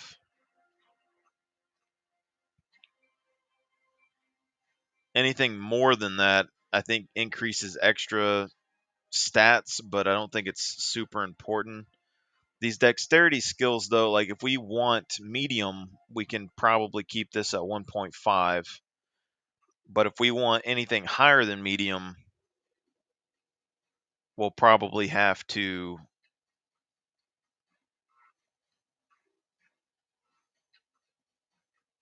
reset. The thing is I don't really think I necessarily need anything more than medium because, I mean, if you have advanced stealth and the other person has advanced awareness, I think they're going to be able to hear you fairly well. And then most of the stuff here, I don't really think I need to be advanced in. Like thievery, as far as I know, I mean, you can lockpick even without thievery. The driving ability of your cars would probably be pretty important, but I don't need to be a professional driver. If medium would probably be good enough. If basic just keeps it from like stalling when you get into the car, medium would probably allow you to drive reasonably well. You don't need a speed demon in your car at maximum velocity all the time, I wouldn't think. And then like medium demolition, medium throwing, medium motorcycling, medium stealth.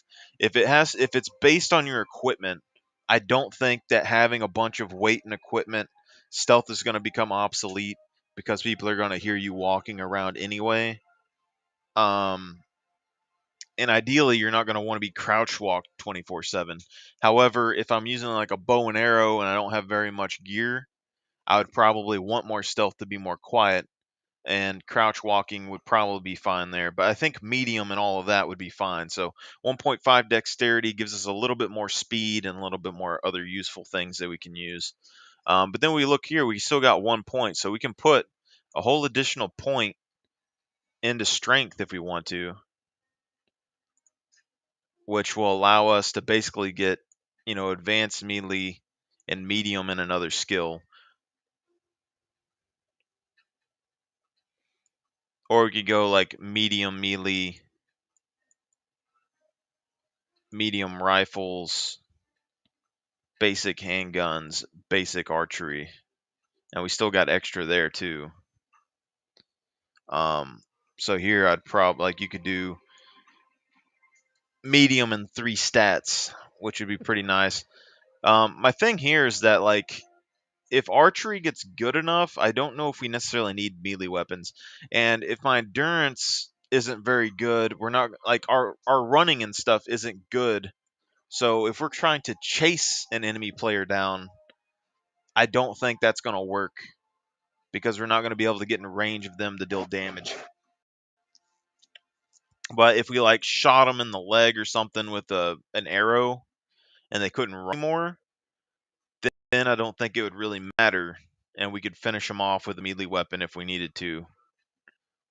But like at the first of the game, I feel like having advanced archery would make it very easy to kill pretty much anything at like close range. Melee still requires a bunch of weaponry, as far as I've seen. But from everything I've seen later on, they say that melee is the hardest thing to level out of all these, and then rifles would be one of the harder things to level. But we could go like advanced archery and medium rifles, and that would give us a really good ranged weapon at the beginning of the game. The issue with the archery is that if the person gets close to you or you get swarmed, the archery isn't good enough to protect you. And that's probably the biggest thing that I've seen. And some of the videos I saw says that when they use archery quite a lot, they can level it up in like a week, which I don't know if I want to do yet or not, but I think melee weapons and medium rifles would probably be pretty decent. That way it would be good. You don't want to like finally get a rifle and be good. The thing is with the rifle thing is that everything that I've seen basically says like it helps with recoil control and ADS speed and all that, which I'm sure is fine, but like how practical is that? If we're using them like tactically, they're not going to be going full auto on your rifle anyway, unless they're like right next to you. And then from the videos that we saw with sneaking and camouflage, you should be able to pop up and then see kind of where your enemy is. And then you basically could look, pop up, look, and then pop back up and take a shot. You wouldn't really need to go full auto that. And then early on, I don't think you're going to have the bullets for the rifles unless you go and get like advanced engineering, which is the other thing that I'm like down here. We could go like medium camouflage and like basic medical, or we could go basic engineering, which would give us access to locks. I'm thinking basic medical would be better, medium camouflage.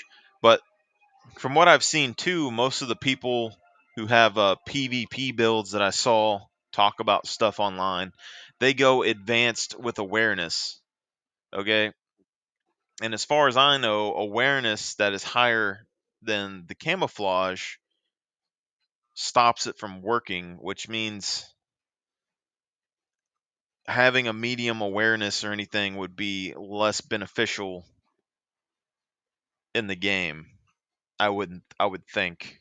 And then there's things like Pro Plus skills that people are talking about, which I don't know if that just means, after you get advanced, you can get Pro Plus no matter what, or if you need more stat points in individual attributes. Because that means, like, if I have 5 intelligence and my camouflage gets to advanced, can I get a Pro Plus level that would beat somebody who only has 3 points in intelligence with max awareness?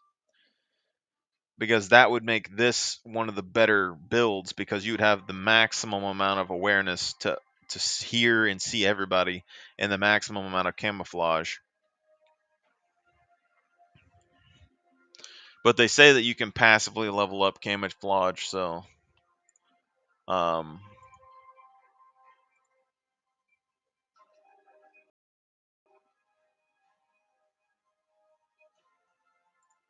let's look at all these videos.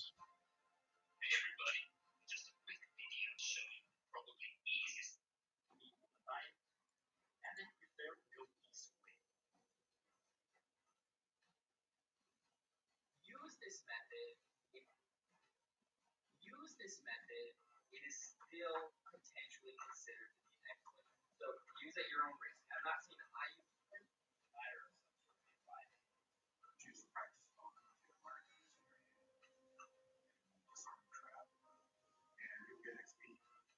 Same blueprint. Repeat that.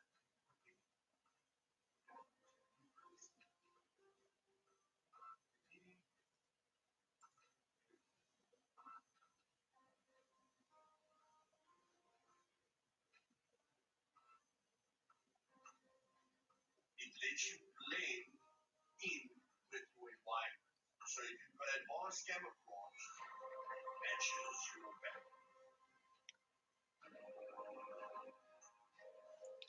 Alright, let's see a couple things. Welcome back, ladies and gentlemen. The next part of our skill leveling guide. Today's going to be very short, so I'm going to quickly show you, according to me, what's the best way to level up your throwing skill, and what's the best way to level up your stealth. Okay? Throwing I have tested extensively, and with stealth I have tested various clothing, I have tested various circumstances. So if we just go to the throwing tab, it says throwing is a skill that enables you to throw various weapons and items with a certain efficiency. It's raised by doing damage to players or puppets by throwing weapons and other items at them. It influences aiming, dart, opacity, okay, throwing accuracy, and throwing speed. Okay, guys, so the big thing here for me is basically just throwing accuracy. A lot of times, your spear or whatever you're throwing is not going to the dot precisely. So when it comes to throwing, it's basically just the accuracy. Yes, you're going to have a little dot there, but that doesn't really matter. Even with no throwing skill, you will still have a dot to start with. And then your throwing speed will get better. You can use shurikens and kunais and various weapons to kill puppets with. But with various weapons, you just get 25 XP for throwing a puppet or a player. So I have found that the best way possible, which gives you 50 XP per throw, where other actual weapons gives you 25 XP per throw, is the small space. Okay? So I've got, and then, okay, 225, okay, if we want to see how fast we can throw, 2, 3, okay, and then even if it falls on top of the shurikens, it's fine. Okay, so again, your starting build, you take 4 skills to advance. You max out your 3 points in 4 different skills.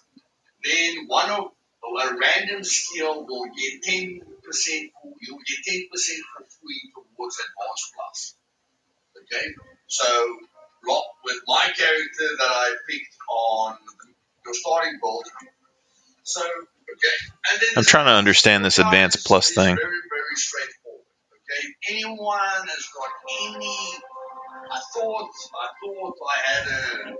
I discovered something fantastic, but I didn't. Apparently, when you in your starting build, you take 4 skills to advance. You max out your 3 points in 4 different skills. Then a random skill will get 10%. You'll get 10% for free towards advanced plus. Okay, so with my character that I picked on Meat Grinder, I took 4 skills to advance, and then when I looked at my stealth was at 10% already. I got 1 million points for free. Okay, towards advanced plus. And unfortunately, I thought I discovered a secret, but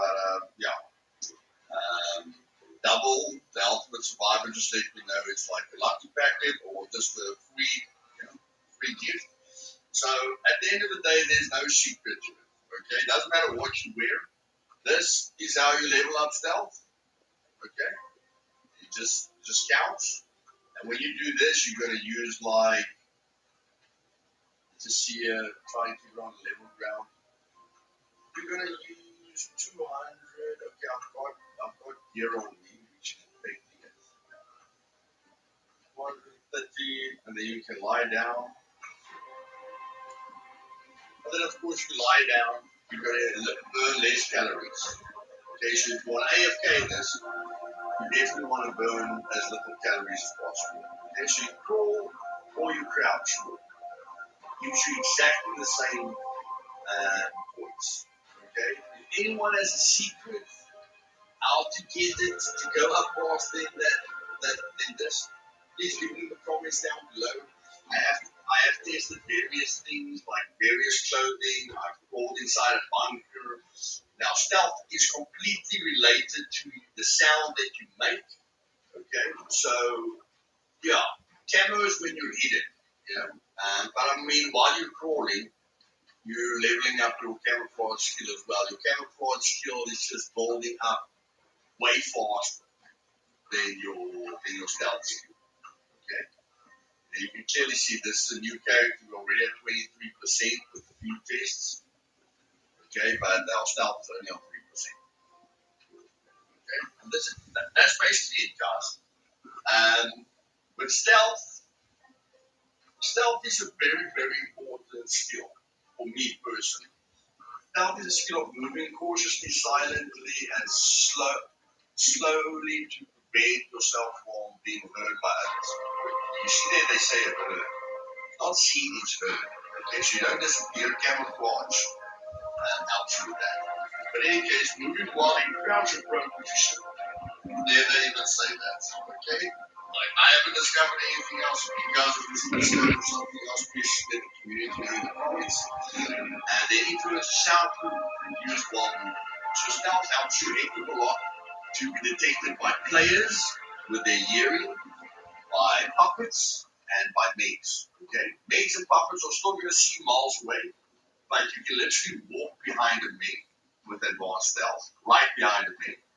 And you can sneak up to a puppet, like right up against it, okay, with advanced stealth. And you guys might wonder why they're doing throwing and stealth at the same time. Well, guys, if the only problem that you have is that a puppet can see, if you've got like advanced stealth, but you can't get away from them seeing you, then what is your options? Well, clearly, okay. Clearly, if you want to get past the puppet,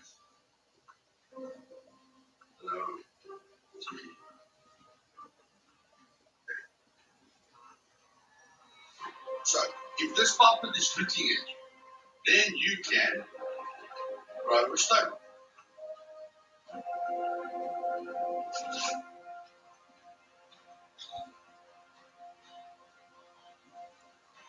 Okay?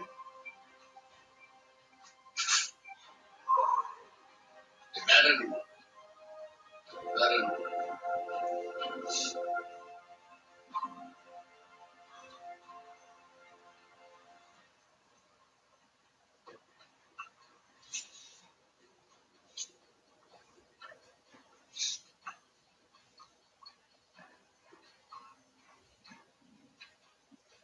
See, they lose you as soon as they lose vision on you.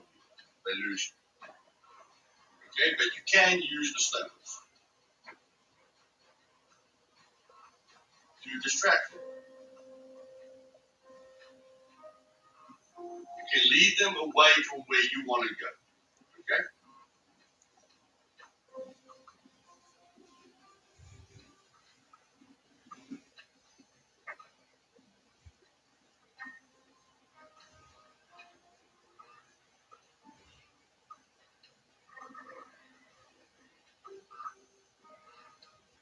Just can't throw it too far away.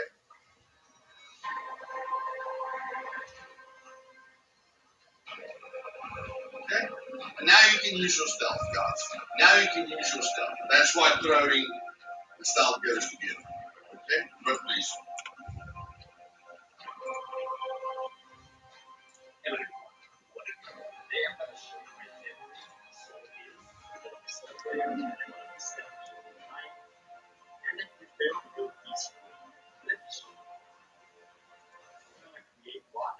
From scratch. I'm always going for female, darker skin. And of course, here is just a record, right? Just play. Force strength, I'm putting 1, not 5. And I'm putting everything in the intelligence.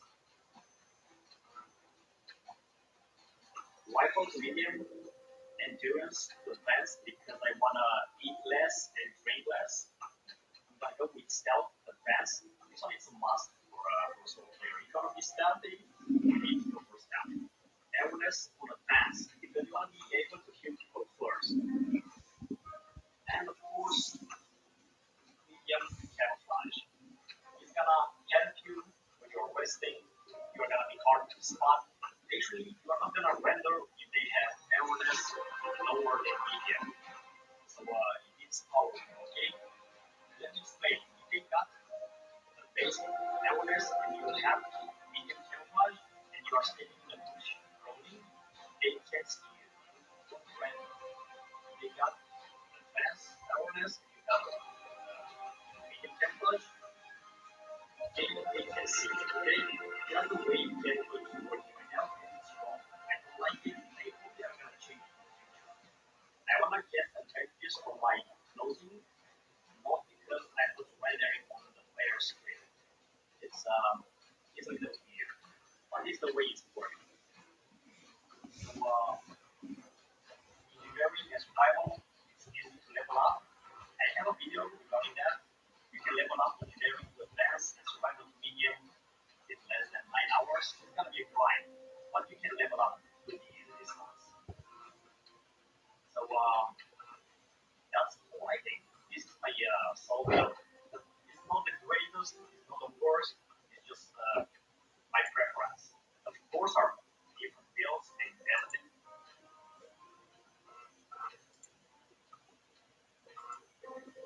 Welcome, ladies and gentlemen, to the next part of our skill leveling guide. And today we are going to be covering camouflage. Okay, camouflage is very, very easy. Probably one of the easiest skills to level up in game. So I'll just give you a score right off the bat. Take camouflage when you're starting build is a complete waste. Okay, I give it 0 out of 10. There's no reason to start with camouflage from the start of your game unless you want to be a ninja assassin right from the first day and you're not willing to wait for anything, which is not what a survival game is at its core. But in any case, I'll give it a 1 out of 10 for the 1 out of 10 people that want to be an assassin and don't want to be seen and just want to, just want to sit still, camp all day, which is not promoted on this channel. But if you are a camping freak, then sure, take camouflage right from the beginning of the game. Okay, and then yes, how to level it up in game, guys? Very simple. You just get a bit of grass. Okay, this is grass. You lie down in the grass, and then you will gain 25 XP every moment. Let's see, 1, 2, 3, 4, 5, 6. Let's say every 5 seconds, guys. You'll gain 25 XP every 5 seconds by just lying here. Okay? And lying here takes no effort. You're only burning about 76 calories because you're doing nothing. Okay? And you're burning 39 calories of water because you're doing nothing. Okay? If you guys were wondering, okay, if you sit down, that gains your stamina the fastest and which heals your character the fastest. Okay? Then at the end of the day, yes, you're getting faster, okay, but your character is not gaining any camouflage. Okay? So that's why people like to lie down when they rest. 3, 4, but it takes forever.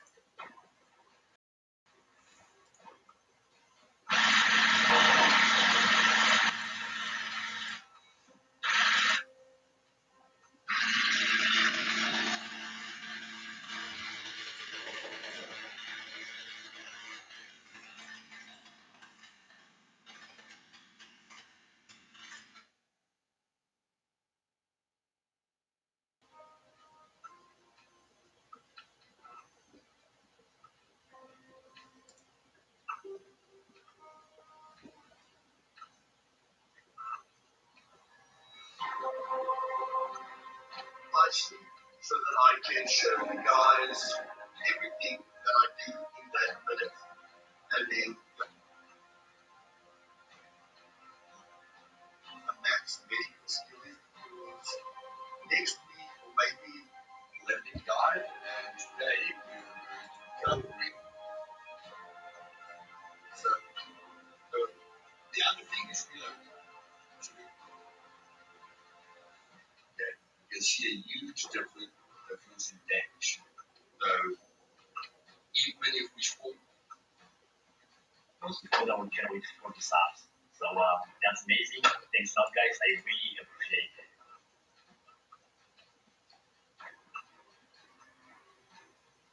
Especially if you're using the skills over time. So with enough time, your character can be basically the run. Dummies, you cannot change your strength, constitution, dexterity, and intelligence. You cannot change your starting attribute points in that. Okay, but you can change your skills. And yes, yeah, with 1, your running speed is going to be highly affected. Welcome, ladies and gentlemen, to the next part of our skill leveling guide. And today we are going to be covering the skill called survival.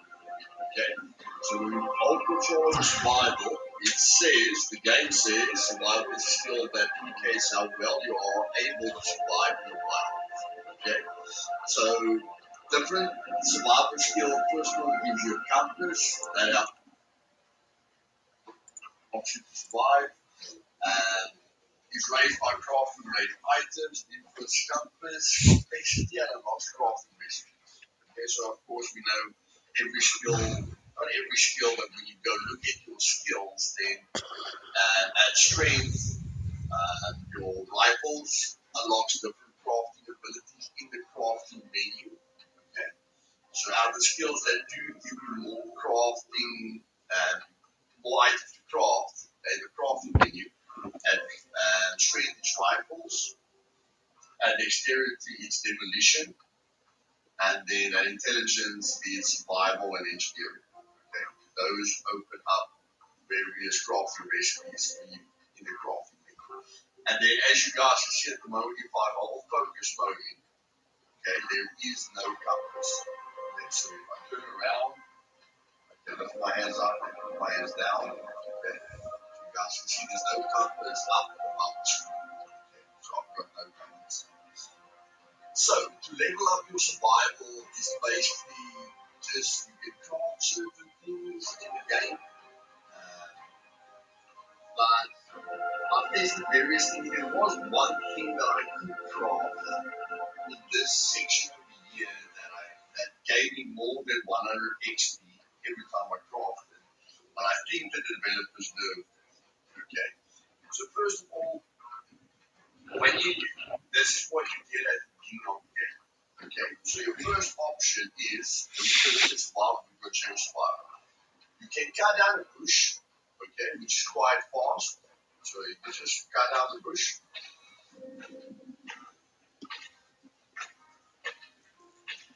You can see it doesn't take too much time. This is a bush going to give us 50 experience. Okay, so then we've got 50 experience. Then your other option is to cut down a tree. Okay, so when you cut down a tree, you're going to see it's going to take more time. So the option that I wrote down, guys, at the beginning of the game is basically to craft a stone knife and craft an axe head. Okay, that doesn't take long either. So we can just go searching for stones. Let's get about 4 stones. Okay, so if you click on these two and you say craft stone knife, it doesn't take very long. Okay, and we'll have 100 experience now with the stone knife. So the stone knife gives you 50 XP as well. Just giving you guys various options. Okay, that gives you 50 XP, and then with the other 2 stones you can craft the small axe head, which also gives you 50 experience. So we'll be at 150 now. Okay. So yeah, then I looked at all the other items where you've got no survival skill, guys. I repeat, you've got no survival skill. Okay. More or less all things you craft gives you 50 experience. Yes, when you add blanks, to blueprints and stuff like that, it helps you a little bit. But we're just looking at the basic leveling up of it. Okay, so that's 50. When you cut down a tree, okay, now I'm going to use the axe now, but it doesn't really matter. When you cut down a tree, you're going to get 100 experience. Okay, so when you're done cutting down the tree, it's going to give us 100, so we're going to end at 250 experience.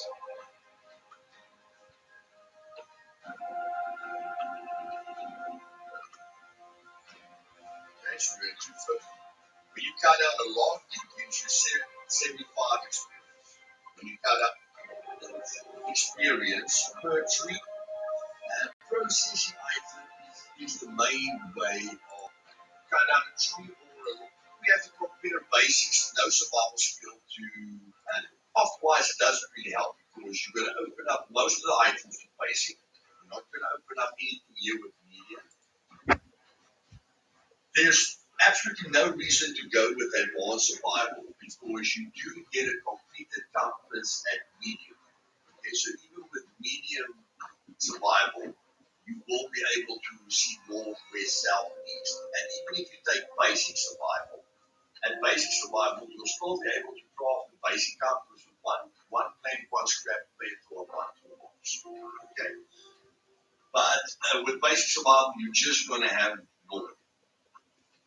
So want to have a compass when you focus, like you want to have a compass like this when you focus, you're going to need to take medium survival. Okay? But craft wise, it doesn't really help because you're going to open up most of the items with basic. You're not going to open up anything here with medium. Okay?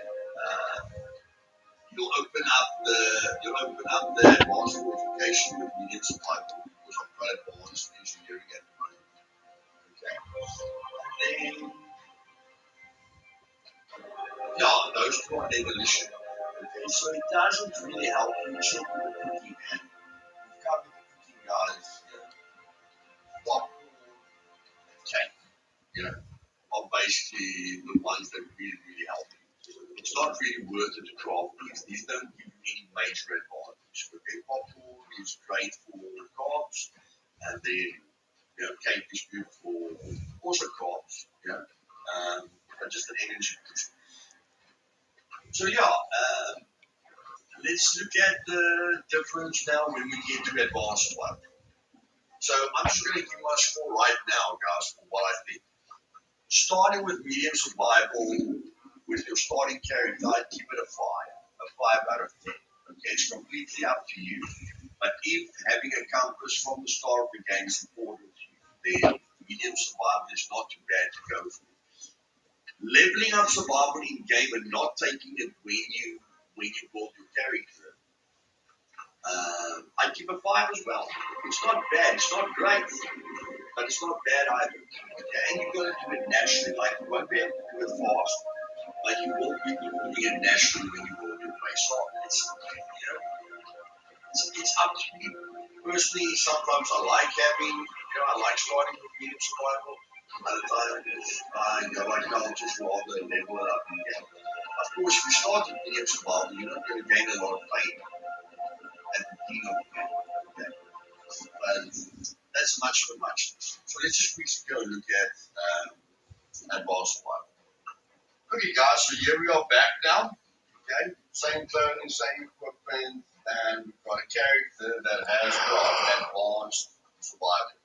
Okay, so the first thing that you will notice when you use focus mode, you've got south, you've got north, east, south, west. Okay, so it's very easy to navigate your way around the map. Okay, the second thing you'll notice is that you're doing things a heck of a lot faster. Okay, a heck of a lot faster. Like this push usually takes 7 seconds. Okay, 1, 2, 3, 4, 5. Okay, it's quite a lot faster. Okay, definitely a lot faster. You might say to tires, I don't know. Okay, well the 3 to 8 seconds faster.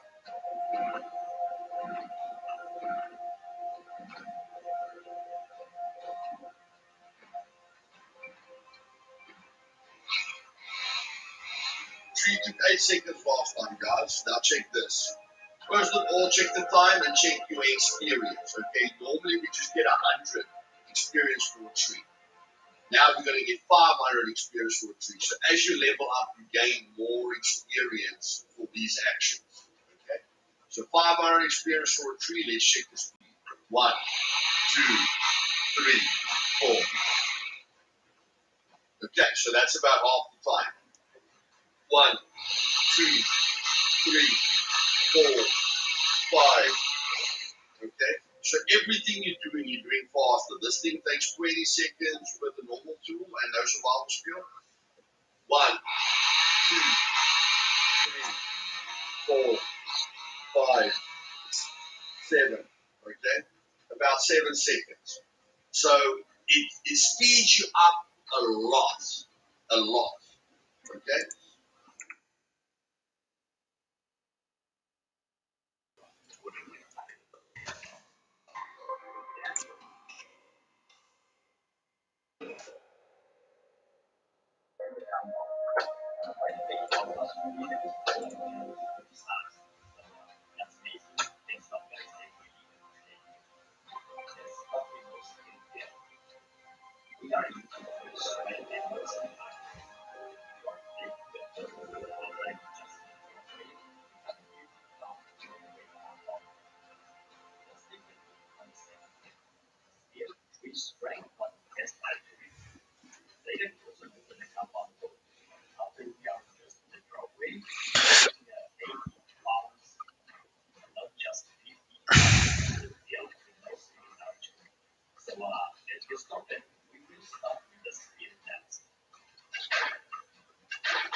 safe and see you next time.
That's him.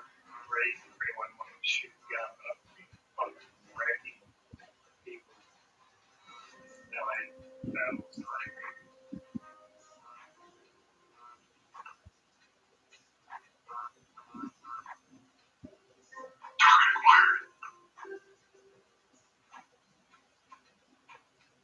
Good play, straight away.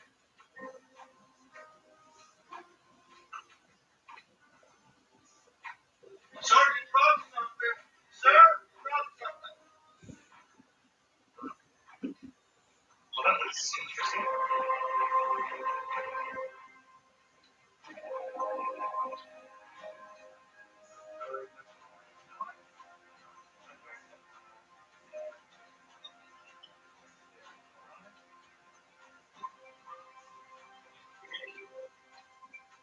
Yes.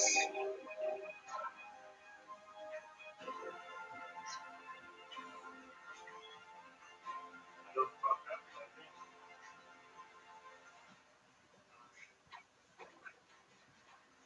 That was over there.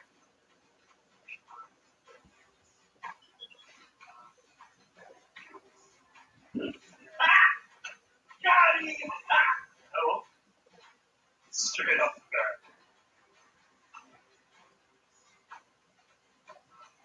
There, right there, is the advantage in a higher level of melee.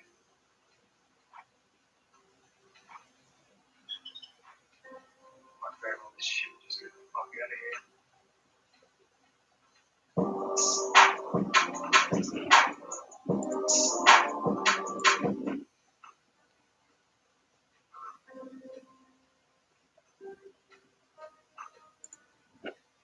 This superfood does everything. Happens every day. I love it.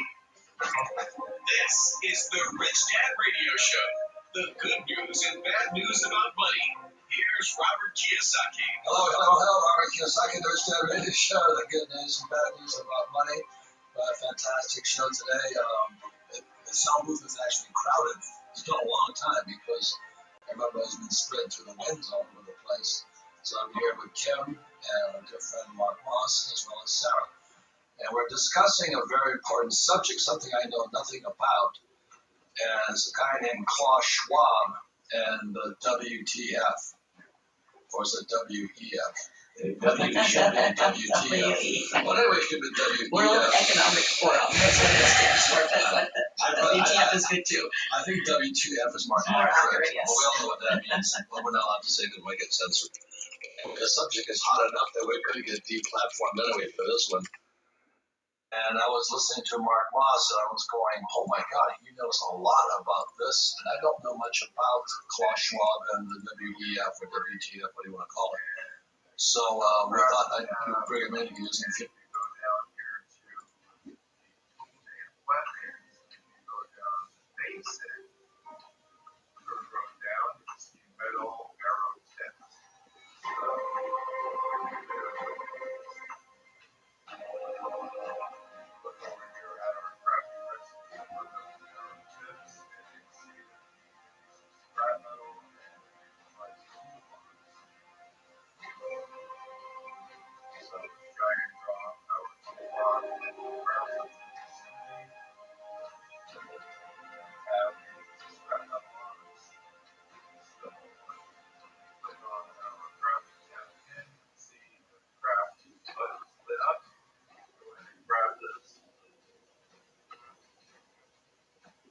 Nice looking arrow, little arrow tips. Look at that, nice. That's how you do it. Thank you for watching. Come on. So I am crafting a beginner guide. Crossbow bolts. So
durability of modern workwear is table stakes.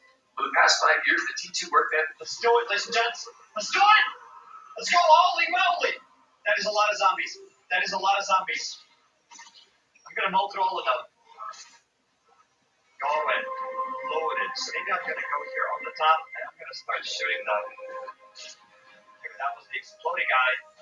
Somebody else is coming after us. Hey guys, it was me, Happy Welcome back. Another headshot there. Not a magazine. Speaking of magazines, I just got another AK mag, so let's take that into my military equipment. So if you would be able to use that AK, but it doesn't have a silencer, it looks like it would a homemade silencer on it, but it doesn't have a homemade silencer here. I left it at the base. Alright, so I'm quickly gonna look these boxes. We got times in this game, but I would say like they're just because it was usually built in back problems. So now if we ever go north, except it's like completely in the opposite. In the past, MMOs were regarded as the godfathers of games. They were the peak of what developers. I kind of want some more Even though, looking back, that's a constitution. thing to say. Everyone knew MMOs had the power to create cult following, but also everyone knew making MMOs was hard. On average, an MMO has to spend at least 6 years in the baking before it can get anywhere near being good. But that didn't stop companies from jumping onto the bandwagon anyway. And soon we could see dozens of new MMOs, all releasing in 2008, all being called the WoW Killers. Spoiler alert, got plenty. And unfortunately, we get the ripple effect now. One for every time you MMO now, we all think the same thing. Oh. Anyway, when you're working on an MMO, you have to respect 3 pillars. Gameplay is king, social interactions matter, and the world setting is important.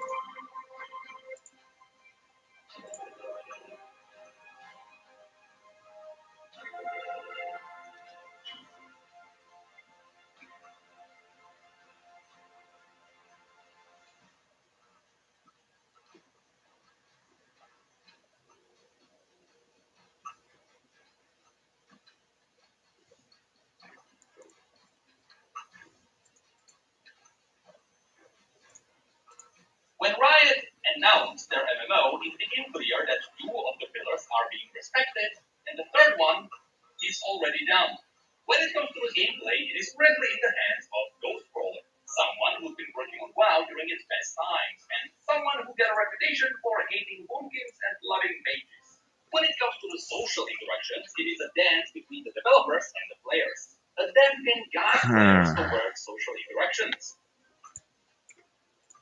or they can annihilate them. And after that, the players usually find their own fun inside the MMO. From that point on, the devs should do everything in their power to support the players having fun in their own way. And finally, when it comes to the world of an MMO, in Riot's case, it's done. And it's been finished for quite a few years now. In fact, the world of Riot's MMO is in such a good state. They already have the continents, the zones, the cultures, and the races. And to a lesser degree, every zone already has its own storyline. Now, of course, unless you follow the lore of League of Legends, you won't know about this. And that's why I decided to make this video. I want to show you all the zones we are going to see in the MMO and what sorts of quests we are going to do there. So, for the purpose of this video, I will assume you have no idea what League of Legends is about. You have no idea what the universe is about, but you like MMOs, your hairline is receding, and you have a crippling fear of Nintendo 64 controllers. To which, I might add, why do you think I'm wearing hats?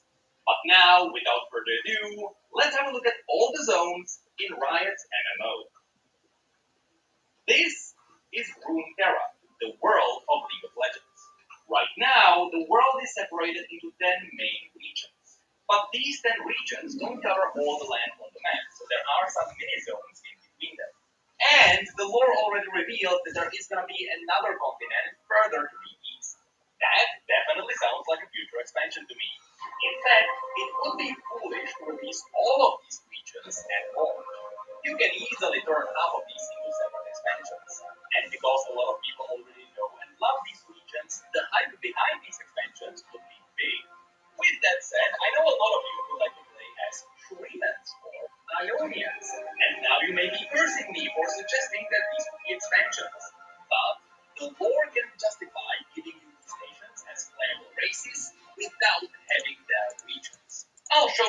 try to pull this off in a bit. First, let's talk about the regions where an MMO has to start. The Northern Continent. This entire continent is called Valorant. Not Valorant, Valorant. And this is where the absolute core of this world is. The two main regions here are Demacia and Noxus. They are the two big rivals equivalent to the Horde and the Alliance. While I would like to say that Demacia is your classic normie human region, it's not really true. Runeterra doesn't really have a normal place. There is something cool happening in every region. And Demacia has racism. Okay, maybe not racism because Demacia doesn't mind Yordles or Minotaurs, but they really hate mages.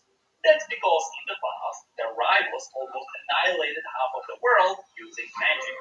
And so Demacia was built inside a magic-absorbing forest. Therefore, Demacia is a really cool place where you can hide from magic. When it comes to the visuals of the zone, you can see a lot of lush fields, it is surrounded by mountains, but the iconic part of Demacia are the buildings.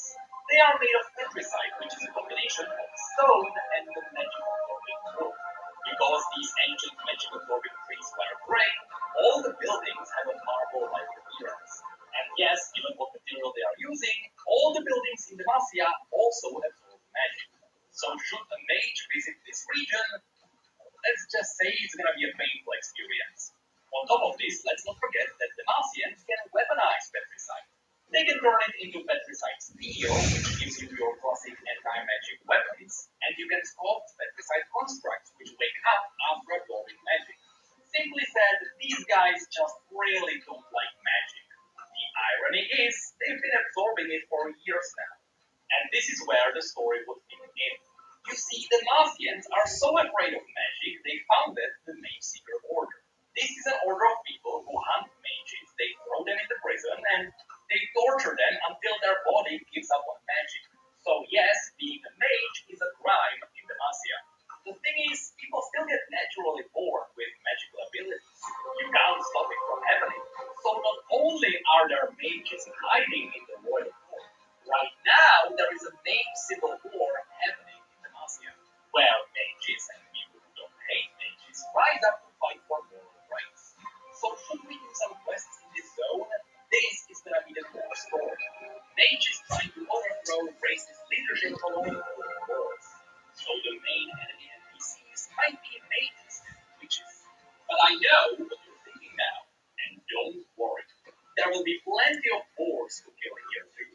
Or at least there are loads of wolves here as well as stags. And we can't forget the iconic Demacian raptors. But further to the south, we might find some reptiles, tiny woolly elephants, and yes, of course in the Argent Mountains there are also dragons. Loads and loads of dragons. But that's about it for Demacia. Fun fact, the capital city of Demacia is called the Great City of Demacia. Sounds dumb, but Runeterra was not the first one to come up with this. But thankfully the other regions are a bit more creative with their names. So now, let's move away from the normal region, and let's have a look at the badass region, Noxus. If you're planning on playing a warrior with oversized weapons and overcompensating lush hair, this is the region for you. This place actually has a long and badass history, but we really don't have the time to explain it now. So just know that originally it was built by the most badass warrior in the history of Runeterra. This motherfucker literally died on a mountain of corpses. And after he died, he was too angry to stay dead, so he just became the god of the underworld.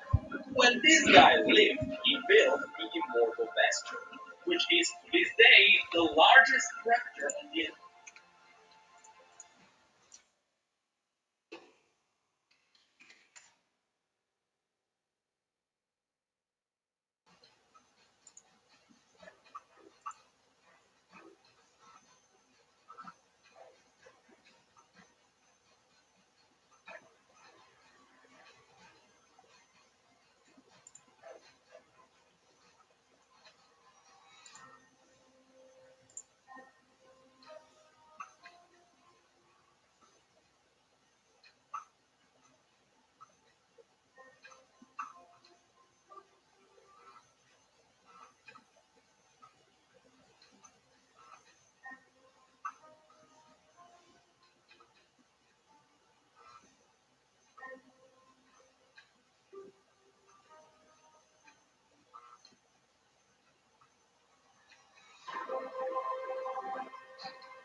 first gun tutorial time for too long on Deadman's Island, and it can be hard to get your hands on a gun if you do not know where to look. But by the end of this video, you will know exactly where to look to get your hands on the gun. Before we start, if you find these videos entertaining and useful, please take a few seconds to subscribe, like this video, comment below, and share, and don't forget to join our Discord. Alright, so like I said, finding a gun isn't that hard once you know where to look. I will not talk too much about the obvious places like bunkers and back-guarded POIs. You can, of course, find guns there, but I want you to know about the lesser known places. Please keep in mind this is not an absolute guide to all the places you can get guns. If you have something to add, feel free to do so in the comment section. First, let's take a look at the few buildings you want to keep an eye on. These are not guaranteed to have guns, but you have a decent chance of them. Keep in mind, if any of these buildings are on a POI or on the premise of the bunker, the chances for guns is even high. First, we have these white sea cans. You can find them pretty much anywhere. Look on the desk inside for guns and ammo. Then you have these green guard houses. You will most likely find ammo in these, but you can find guns on occasion. Then the place you want to look for is by the register inside gas stations. You will sometimes find a gun here. I have a link in the description for a map of the gas station's locations. We also have these barracks you can find pretty much anywhere. Look at the table inside to see if there is a gun. Look at these white guard houses. You will probably find ammo, but you can find guns if you are extremely lucky. You will also find these hunting flags scattered all around the map. Finding them for a chance at a weapon, ammo, or attachments. There are hunting cabins all over the map. You can find a map of their location in the description. Look on the table inside for guns or ammo. You can also find these hangars. These buildings are mostly around protected areas, but they are able to look. Check on top of the crates and tables for guns. And finally, we have World War II bunkers. These are really a last resort. You can find guns in them, but they will most likely be in poor condition. You can find their locations in the link in the description also. So if you are looking for guns, these are the buildings you really want to keep an eye out for. Remember, if these buildings are located inside POIs or inside the fences of bunkers, the chance of finding weapons is increased. Then we have a few unprotected POIs you will want to check out if you happen to spawn near them. Of course, you have the police stations. A link to a map with all the police stations is available in the description. Don't forget to bring lockpicks if you want to get in the gun lockers, but you can find guns on the desks also. You have the gun range, check on the tables, and in the accounting lines, you are almost guaranteed to find some sort of weapon. There is 3 gun stores in the city with different checks at guns, ammo, and attachments. You can find a couple built-in tanks, one at B2 and one at C3. Look inside the tanks. You pay attention. Sometimes these guns won't appear in your inventory menu when tabbing, but they will be visible on the ground. And don't forget to check the hunting guns also. The broadcast station can also be a good spot to check. It has an anchor and plenty of guardhouses. Then you have the trenches. You can check inside the tunnels if you're feeling lucky, but focusing on the hunting blinds is the better way to go. The quarries are a great place to look. It's unprotected and has a bunch of nice games. So all these spots are a good bet.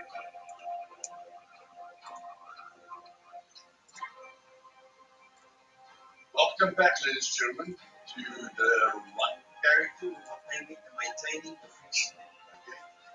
He's raised by shooting players and he conceives with rifles and crossbows. Okay, so we've got a crossbow with us so that we can look at that lips. Your gun much quicker than him, which is possibly going to win you the fight. The second one is faster change from position to position, ready and aiming. Okay. Which is also important, but not that important. The biggest factor with your rifle skill is your recoil. Okay, the next one is recoil. And I'm going to show the recoil to you. For me personally, that is the most important skill when it comes to rifles. That's the thing that's going to help you the most. And then shooting accuracy with rifles, of course. Okay, so we're starting a character with no rifle skill, as always. Now, imagine there's a player right there. Okay, right there by the tree. Now, look at our recoil, okay, if we've got no rifle skills. So the player is there, and we want to open up.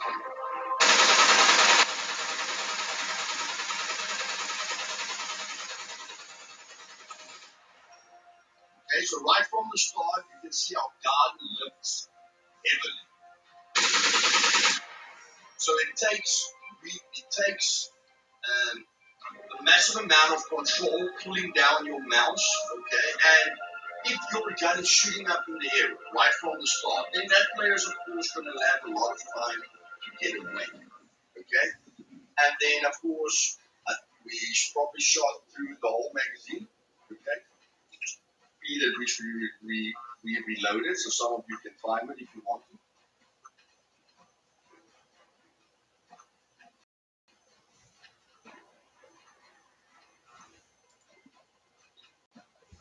Again, okay, with how proficient are you with crafted, reload, and normal crossbow?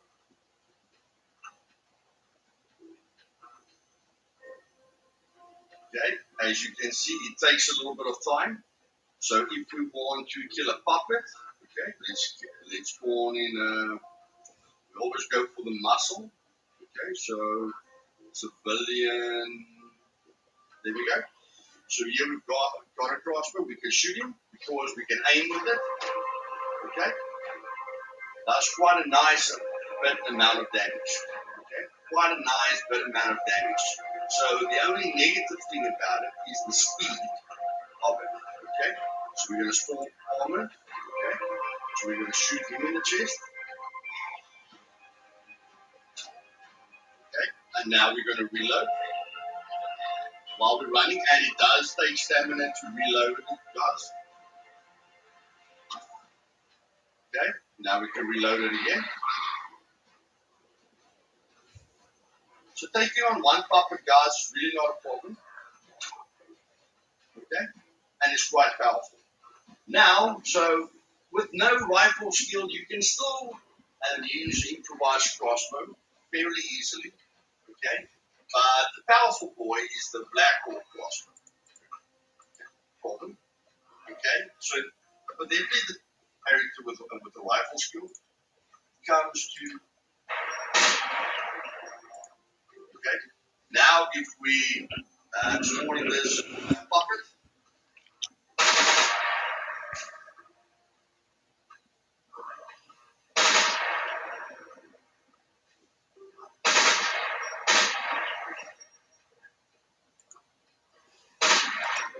Rounds left. We just loaded 50 rounds, guys. The gun can take 75 rounds, but all your rounds are going to give you this amount of skill points. And it's going to give you fame. Like I've got fame right there at the top, guys. I've gained 137 fame. Okay. So, I mean, I can get to basic in. Even if I go into the big city, I can get the basic rifles with 2 magazines, even if I don't join events, but I always join events. That's why I get to advanced plus rifles really, really fast. But even if I didn't go into events, I can get to advanced rifles in 5 minutes in the big city. Okay? So it will take me 15 minutes to get to medium, and it will take me about 8 hours to get to advanced, okay? If I don't do events at all. But guys, the very, very easy way is to just join events. So that's basically it, okay? Shoot puppets, shoot players, do events. If you want now to do events, you go to events and the death matches, okay? You just do death matches, not the hunting ground, not the MMA. You do these death matches. My favorite is Mountain Glade, which is a nice range death match in the snow. And then a lot of people like Valparaiso, that you can, it's a very small city, constant action, you know, you can be killing people constantly. This is a tactical map for me. This is just a Hail Mary map for me where you're going to be seeing enough play constantly. Yeah.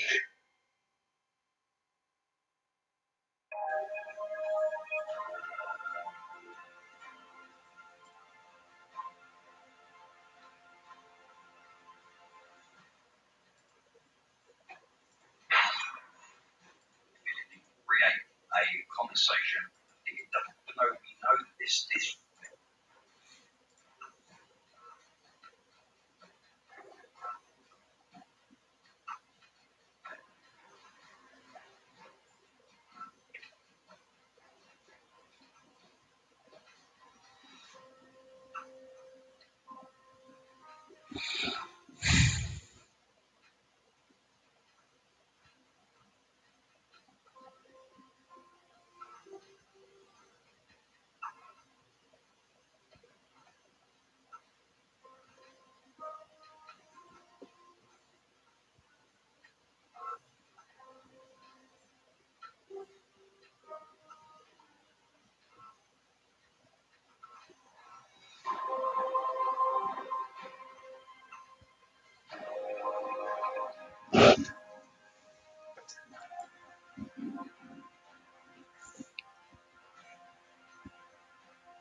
If you want to eat healthy and feel your best, you've got to try Kachava. Kachava is the world's healthiest all-in-one meal shake. It's made with over 70 plant-based superfoods and nutrients. Welcome, ladies and gentlemen, to level up your running. You just need to jog and run, okay? But the jog and run speed, the speed at which you run, affects how fast you're running or level up, okay? It also affects how fast your constitution will level up, which is very, very important. And since we're going to cover running and endurance, we're going to cover constitution as well at the same time, okay? So constitution influences health points, stamina, damage the status, shock, poison, etc., resistances, immune system, calorie and water consumption, efficiency, and ranges from down to five. So, if we want to level up our running as fast as possible, we have to make sure that we've got as little weight on us as possible so that we don't really have any performance performance score loss. Meaning we don't want any real weight on us. And if we lose 0.8 of our running speed, it's fine, guys. It's fine. You just don't want to lose 1 to 2 to 3 kilometers per hour. And all you're going to do is you're going to press Shift W at the same time, and you're going to run. Simple as that, guys. And there you're going to, now you're leveling up your running speed. Okay? It's as simple as that. So running levels it up at this speed.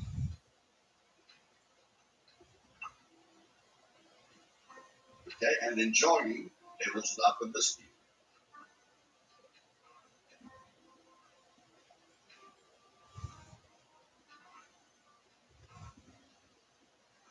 Now, of course, you're going to use less calories, but it's not really going to matter, guys.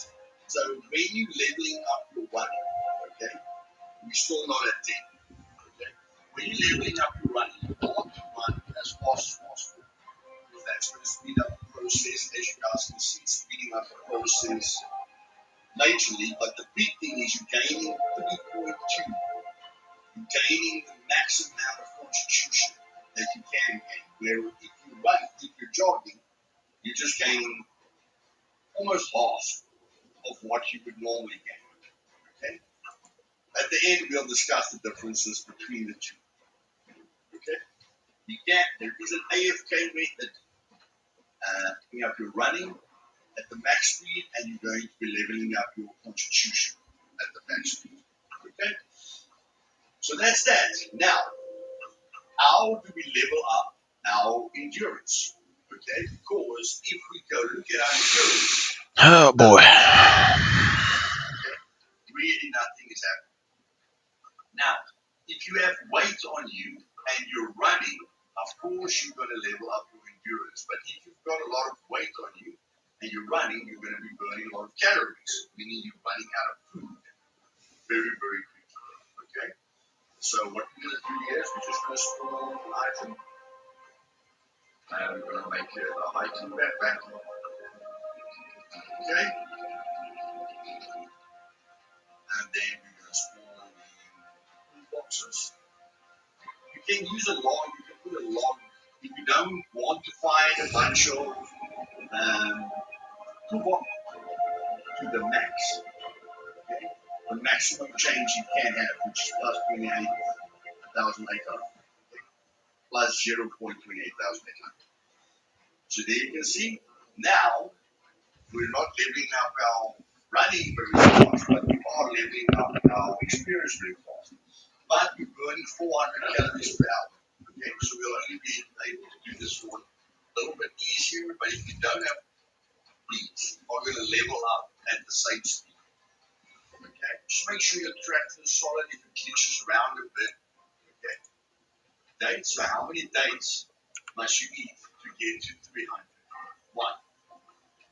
One date, and you're gaining more energy. Okay, you're gaining more energy than what you burn. 400. Look at the calories, guys. 356. Okay, we're not losing any dexterity. We're not losing any dexterity at the moment. But as long as that date's in our system, we are going to be gaining energy. We are not going to be losing energy. Okay? You can eat 2 dates if you want to. You want to make sure that that energy.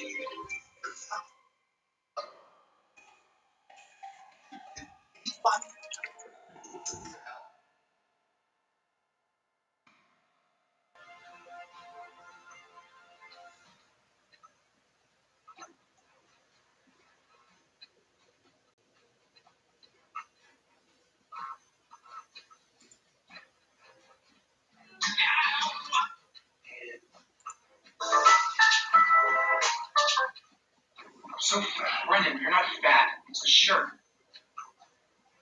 Look at Nate. He's too. Welcome back at the character creation stream. And for any of you that have followed my guides up to this point, you will know that I don't see a reason to put any skill points into rifles, handguns, or archery.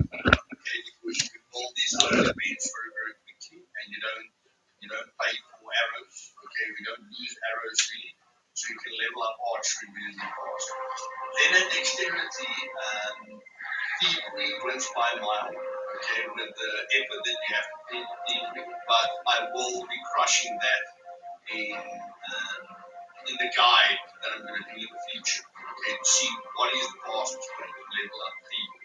But for all of you guys that want to have fun, I feel starting with advanced motorcycling or with advanced driving won't be a bad idea at all, especially with the next wife on Smart Ball. I'll make sure that it isn't that difficult to get a vehicle. Okay, I'm going to implement new rules for vehicles. So if you play on Smart Ball or any other server where it isn't that difficult to find a vehicle and you want to have fun, then starting with advanced driving or with advanced motorcycling is really fun. Yes, you're still going to have to grind the other stuff, but at least, you can get around very quickly. Although we'll talk about that in later videos as well. Then when it comes to intelligence, we've got an argument for medical, we've got an argument for engineering, and we've got like half an argument for survival, and then you've got half an argument for awareness. Okay? Most people want to start with advanced engineering, and then once they understand how much medical helps them, there's a reason to start with advanced medical. But the thing that we're going to cover today is running and endurance. Which one do I pick? Okay, and we're going to go through the 3 options here. Do I start with, and of course this is related to the standard book, guys. It's not that difficult to get to the Constitution up to 5. So starting with Constitution 5 is really not that good. Okay, so we're just going to handle the standard book. And with all the last series videos, okay, you don't have to fear holding up your dexterity. We'll go over the best foods to eat and the best ways to build dexterity and the best way to build strength. Okay? So you guys don't have to worry about that. Constitution, very easy. The faster you run, the faster you level up your constitution. Okay. Now, first one is all the points of running. How does running help you? Well, first of all, running is a skill that shows how athletic you are and how efficient you are running. Okay, so it's increased by jogging or running. You can't walk, so you have to jog, or you have to run. And that's the one thing that I love about endurance. Endurance is raised by moving under a weight load, so I don't have to run. Okay, I can AFK endurance. I can't really AFK running because if I run into a wall, my character is going to run out of stamina, and then I'm not leveling up running anymore. But if I just add a lot of weight to my character, I can AFK and walking into the wall. Because even if I press, even if I go like this and I press and shift forward, my character will just keep on. When he runs out of stamina, he will just he will go to a wall and then he'll keep on walking. Okay.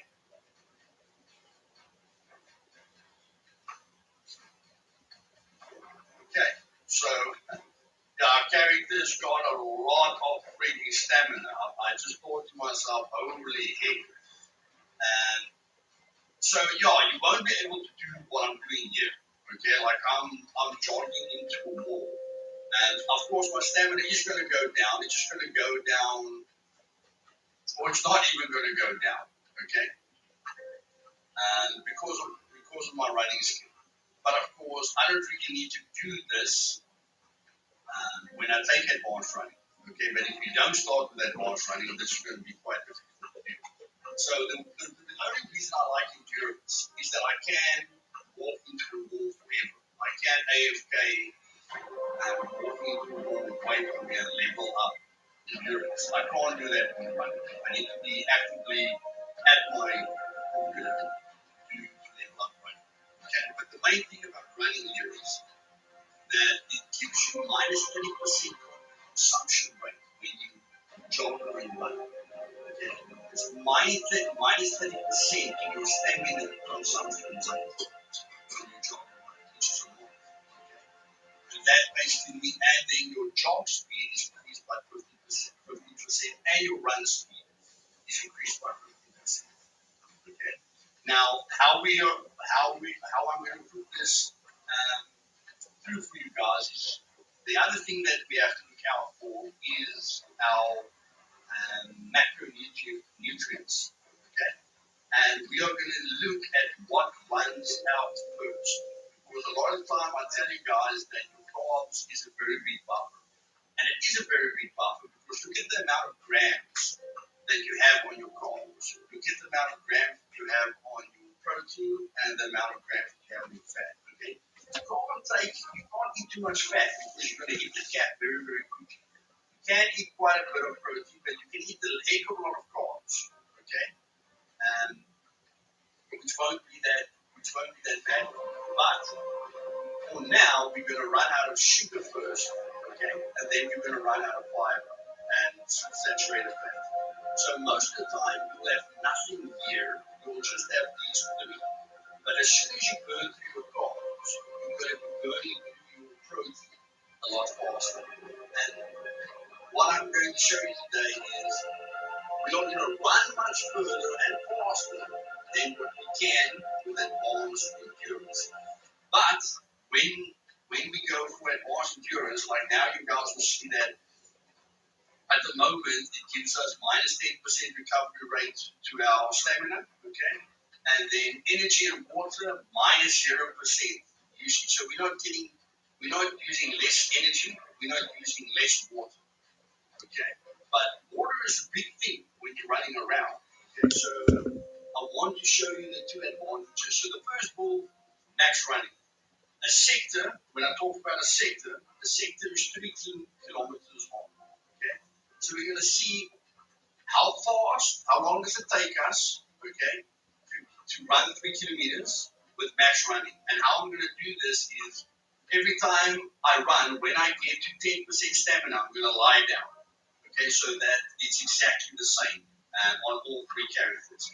I'm going to wait till I have around 10%. I'm not going to wait till I have 5% stamina left. And then, sometimes my character will walk, sometimes you won't start walking. I'll lie down at 10% stamina every single time. See how long it takes me to run 3 kilometers, so basically a second. So I'll first start running 3 running.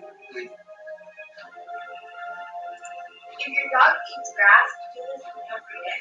Most owners don't know this, but eating grass is a common behavior across dogs with poor gut health. You see, if their skin is itchy and they lick their paws, many good dogs merely eat grass and be an instinctive behavior to attempt combating bad bacteria behind their itch. Now, what if I told you the most effective way to help?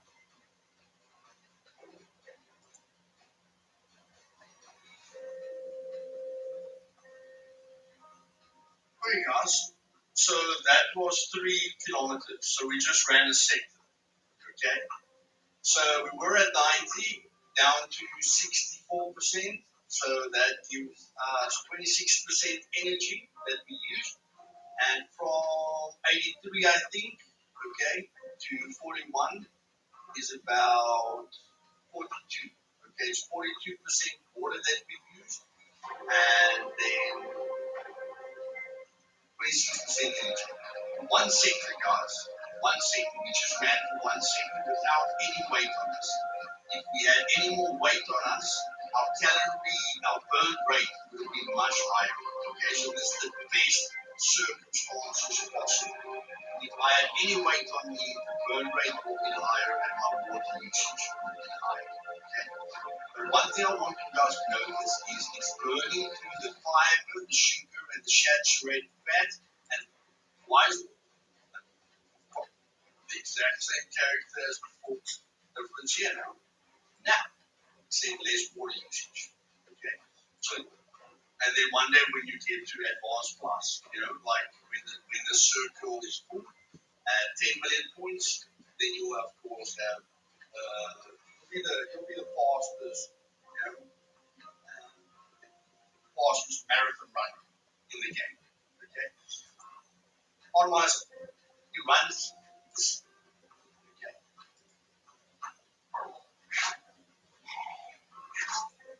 Only use 28% of our energy. Okay, which is about 30% less than what we used previously. And you are 92% water. So you have 53% water, okay, which is probably also around 30%,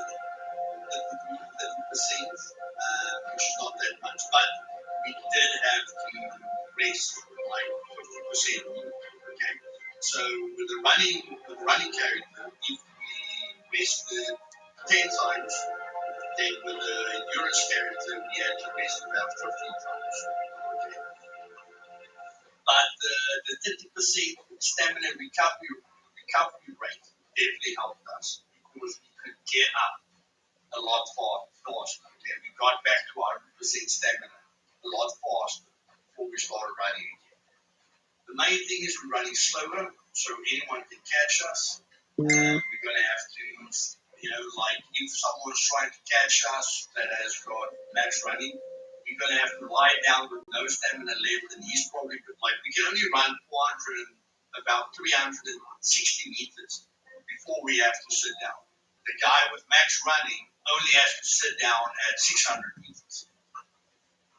Okay, so but if he catches up to you, he'll probably still have about 50% of his, or like 30% of his stamina left, so he can pick up a gun and kill you, and you're sitting without any stamina left.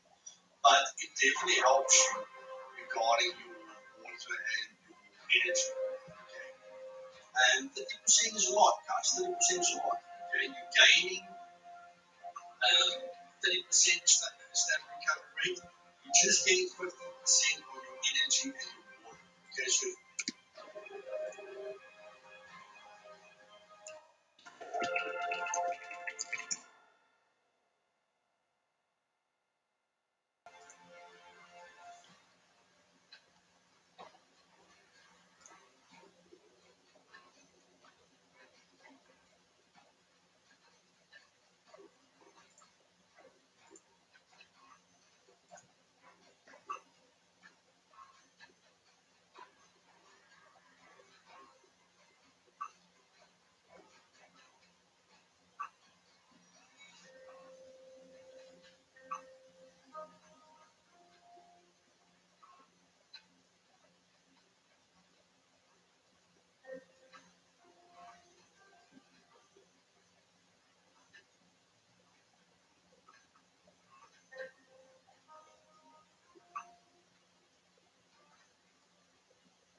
deal with each and every one of them as rocks. They're on airplanes, so I'm going to be focusing 100% on getting an airplane.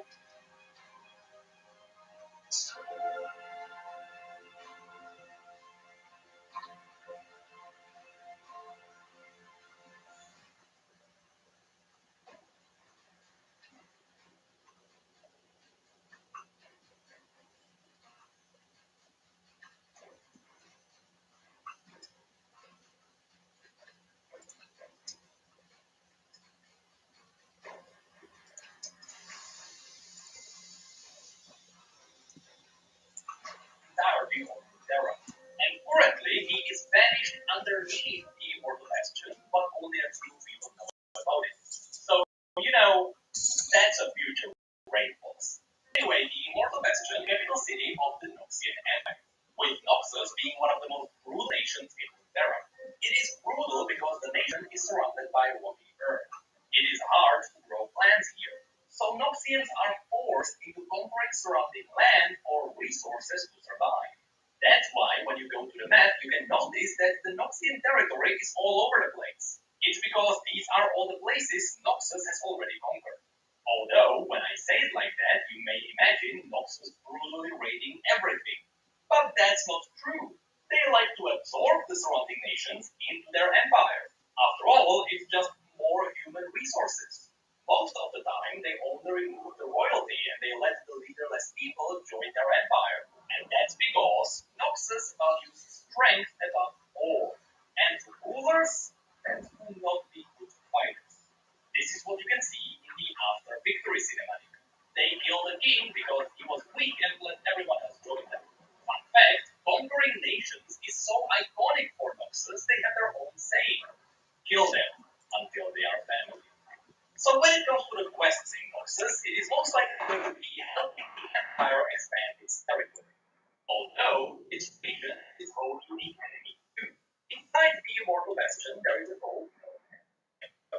This gold is connected to the darkest of magics. So be ready to fight Hemomancers, witches, demons, and the Grey Legion, which is an army of soldiers revived with blood magic to fight for the Empire again.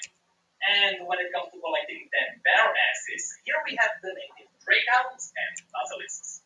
Now, while Noxus and Demacia are the main rivals here, both of them are also constantly repelling raids from the north. So now, let's have a look at the Freljord. Just like pretty much any region on Runeterra, Freljord has a long history. The purpose of this video, just know that the maddening old gods known as the Watchers of the Void, who want to devour the entire reality only because it keeps waking them up, once tried to breach into reality here. They almost succeeded because they tricked the Ice Witch Lysandra into helping them. Fortunately, she realized how wrong she was, and she managed to freeze half of the kingdom with the Watchers still beneath them. So these days, the Ice Witch is the only person holding back the end of reality by keeping the Watchers frozen. So at some point in the future, you bet one of these open up frozen Watchers is gonna be a raid.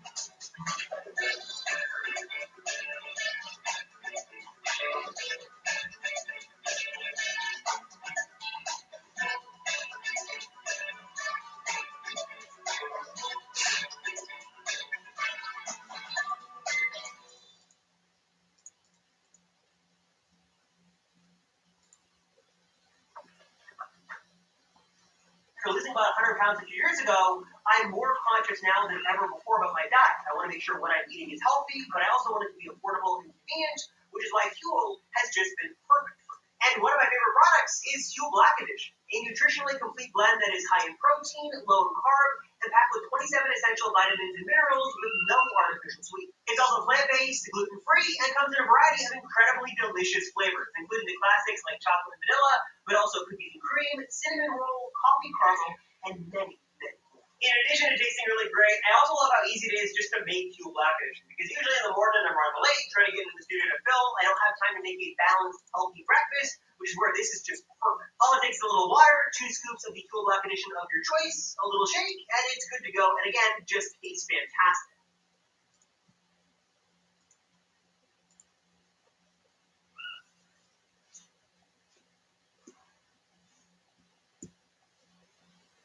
Now, when it comes to the NPCs, this is where things get diverse. First of all, remember that the Freljord is brutally cruel. Everything is frozen, and survival is everything. So the first enemy here will be the wildlife.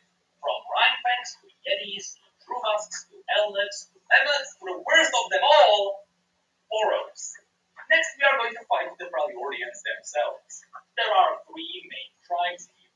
The Avarosans, who are quite peaceful, the Wintersclaw, who are quite brutal, and the Frostguard, Lysandra's followers who hold back the Watchers. And let me tell you, these guys have some badass armor.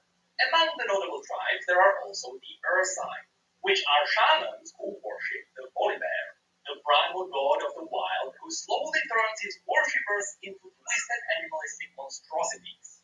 Speaking of which, yes, there are also the primal gods of Freljord. And finally, we need to talk about the Iceborn. When the Watchers tried to arrive here, they tainted the ice around them. This special ice is called the True Ice. And it is so dangerous, you literally die if you touch it. However, the Watchers also tainted some people, giving them the ability to touch the ice. It is still extremely painful for them to hold a true ice weapon, but at least they can survive it. These people are known as the Iceborn. But people were not the only things that were tainted. There are also ice trolls, some of whom are also Iceborn. To be honest, these guys were made to have their own dungeon. But there are also some animals that were twisted by the Watchers. And Lysandra is even twisting some beings herself to make them for her. So overall, Freljord is going to have a lot of cool warriors, shamans, and horrors. So these will be the 3 regions of the main continent. But this place is actually so big it can easily make the base world of the game.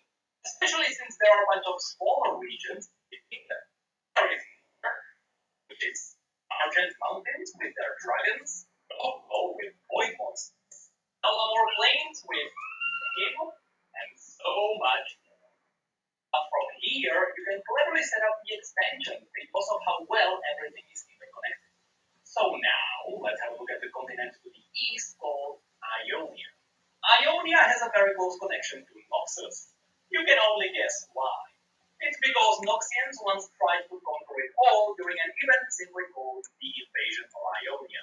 This was a horrible war full of using children as soldiers because Noxians thought Ionians would fight back against children, and chemical weapons. Lots and lots of chemical weapons. Speaking of which, remember Sims from Arcade? He's the guy who chemically devastated Ionia. Eventually, Noxus failed, but they kept their small controlled territories. So the first quest here could be simply boarding a ship, sailing over, and exploring the place for the Noxian Empire. Now, when it comes to Ionia itself, the place gets busy. Everything here is alive and connected to the spirit of nature. And I mean everything, from the animals to the people to the building. Everything is alive. So if you anger Mother Nature, your house can twist and strangle you in your sleep. So you can only imagine how Mother Nature fought against Noxia. Usually a river came alive to drown them. That's why all the buildings here look like they were stolen from wood. Because they were. With nature magic, people let nature build their houses. It also means that sometimes your house can just walk away. When it comes to the NPCs here, obviously there's going to be a lot of nature spirits. And a lot more of simply mystical animals. From giant flying tigers to the never-ending story. But be ready to also face local Ionians, Blade Masters, Shadow Cultists, murderers, and ninjas. Both good, bad, and the in between. But finally, there's also one more enemy that we would face. Furries. That's right. This race is known as the Bastaya. They are half humans and half magical animals. And yes, canonically, the species was born in exactly the way you are thinking. But to be fair, the Bastaya are quite cool and they are definitely gonna be a playable race. Just like Yordos, who also like Ionia a lot. Lastly, after Noxians ravaged Mother Nature, demons started occupying all the places filled with misery and doubt. So that's gonna be a nice bonus enemy. So yes, the exploration of Ionia and the raid on the Shadow Order could be a really cool first expansion. But it's definitely not Riot's only option, because we can also go south to Piltover and Zone. These are the ones people will know about, simply because this is where our game took place. Piltover and Zone are two massive cities located one above the other. And they are so massive they could easily be turned into their own playable zones. They are both focusing on futuristic technology powered up by magic of using this magic from anything from guns, augmented limbs, to vehicles. Visually, Victorian era. And unfortunately, there wouldn't be much of enemy variety. You would likely find the rich houses of Piltover and their deadly assassins, with the occasional thief on the streets, corrupt wardens, and the occasional rogue steamroller. But things a bit more interesting in the undercity known as Zone. Zone is the dirty underbelly covered in thick toxic smoke. Because the majority of people are poor here, they developed a cheaper alternative to Hextech called Chemtech. This artificial green stuff can power up cheaper limb replacements, as well as highly unstable weaponry. Zone is also controlled by the Chem Barrel, which are obviously gonna be the main enemy here. Up on the side, we may also meet some chemical mutants, unstable constructs, as well as some mass murderers and people who hunt down mass murderers. And funnily enough, at the very, very bottom of Zone itself, there are the hidden ruins of an ancient city full of traps. That is obviously gonna be a cool dungeon. Oh yes, there is not much more that I can add here. Piltover and Zone were simply explored in our game. So if you like the series, you are gonna like this place. From here, we can travel further south to Rima. Rima used to be a massive empire that ruled the world. But after the emperor got betrayed by his best friend, the entire empire collapsed.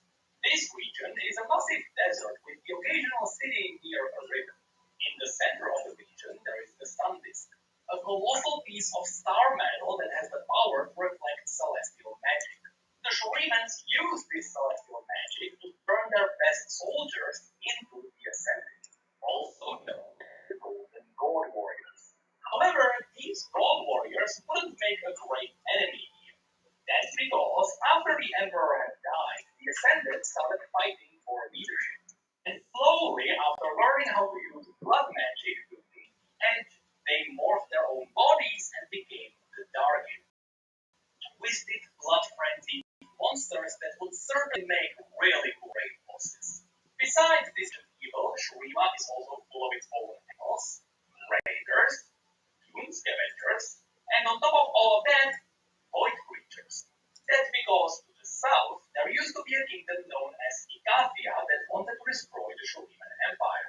So, they asked the Watchers for help. You can imagine how that went. The Watchers sent through some void beasts that consumed Ikathia and polluted Shurima to this day.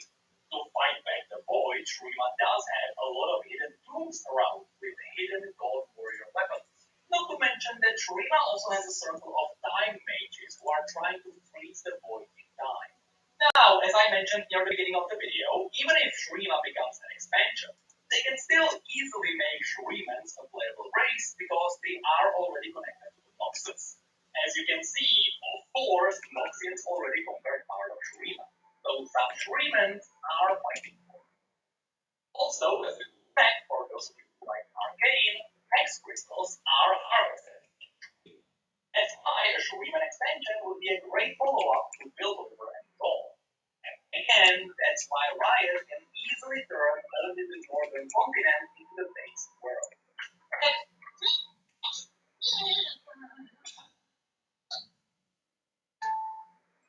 Anyway, going west from True, nearby, its place is incredibly unique.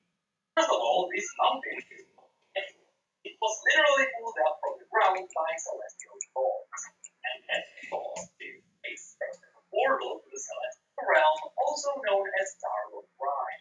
Now, because this mountain was pulled up, it also has some unique features. For example, you may find frozen lakes frozen horizontally on the mountain, and the very peak of the mountain is special. Should a mortal reach the peak, despite the brutal climate and the deadly wildlife, either they die from exhaustion, or the celestial gods deem them worthy and they become an ascended aspect. There is aspect of war, aspect of the sun, aspect of the moon, aspect of the twilight, aspect of the guardian, and so on. Simply said, after people reach the peak, they become some of the strongest beings on the entire planet. So of course, the mountain is full of people who worship the celestial demigods. And I speculate this is where we could get a lot of cool armor sets. There are the Solari who are devoted to the aspect of the sun, and there are the rivals who are devoted to the aspect of the moon. But also the tribe I assume will become a level class, the warriors of Ragur. Of course, besides just human. Argon also has all sorts of furry messiah. Near the bottom of the mountain, you may notice that the mountain is alive, but also there are stalacorns, a variety of mind-bending creatures, and loads of dragons. Speaking of which, remember that this place is linked to the celestial realm. So this is where we may also meet the star-forging celestial dragon Aurelian Soul, as well as all sorts of other celestial beings. All of these would make for interesting bosses. In fact, the ascension of Mount Dargon would be a really cool raid. Next, on the other side of Shurima, there is Ishtal. This is a special place where people are mastering the elemental magic. They are using it for everything: fishing, smithing, walking, and this place is definitely going to be safe for an expansion. Basically, remember when Caspian asked the Watchers for help? And then that happened? Ishtal was their neighbor, and after they saw the void devour an entire kingdom, they believed the void would devour the entire world.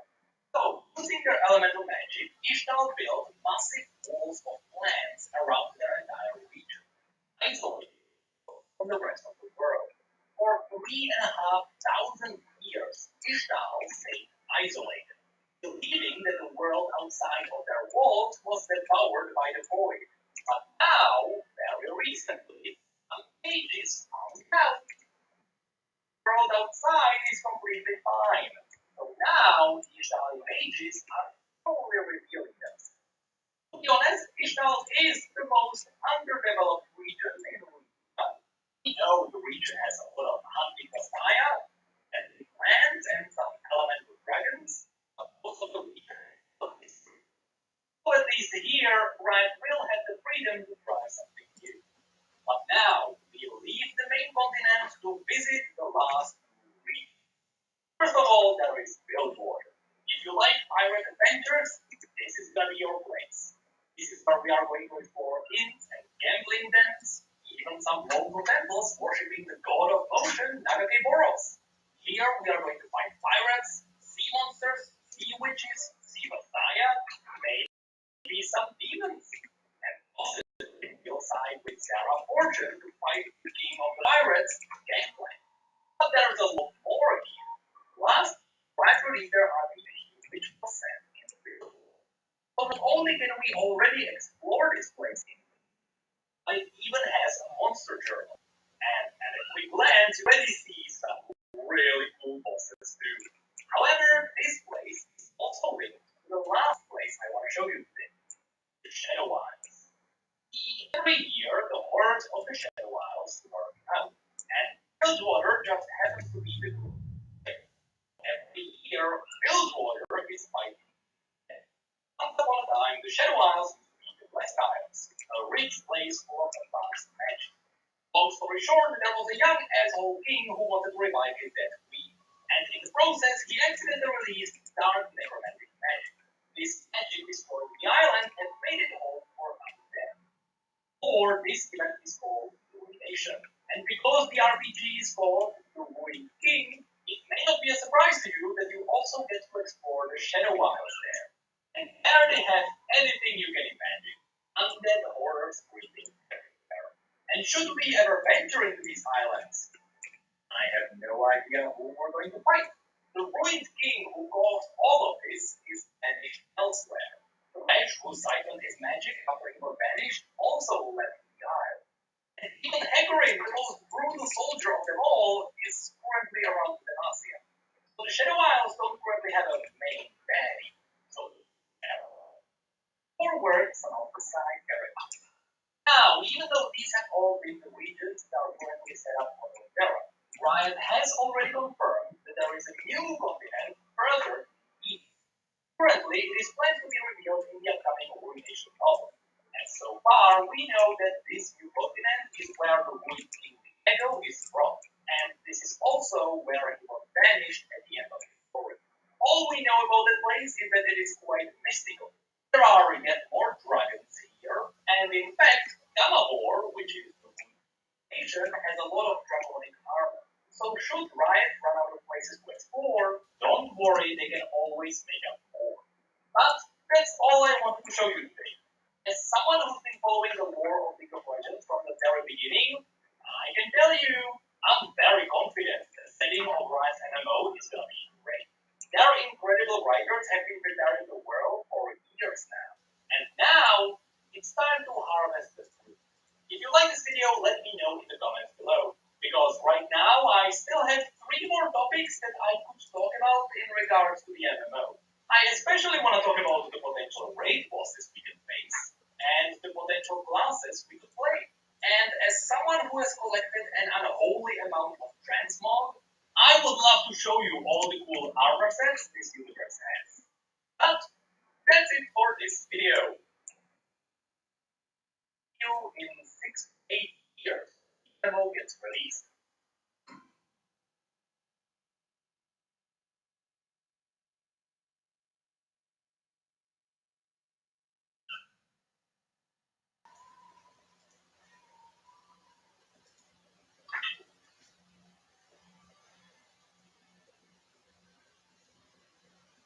Coors Banquet, beer born in the heart of wildfire country, supports those who run toward the fire.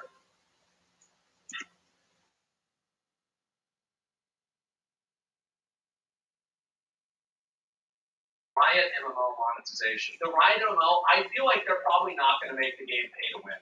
What do you guys think? Do you think that they'll make the Riot MMO pay to win? I feel like it's not going to happen. Purely speculative. We'll see. Let's watch this video. There are too many MMORPGs that require a subscription fee nowadays.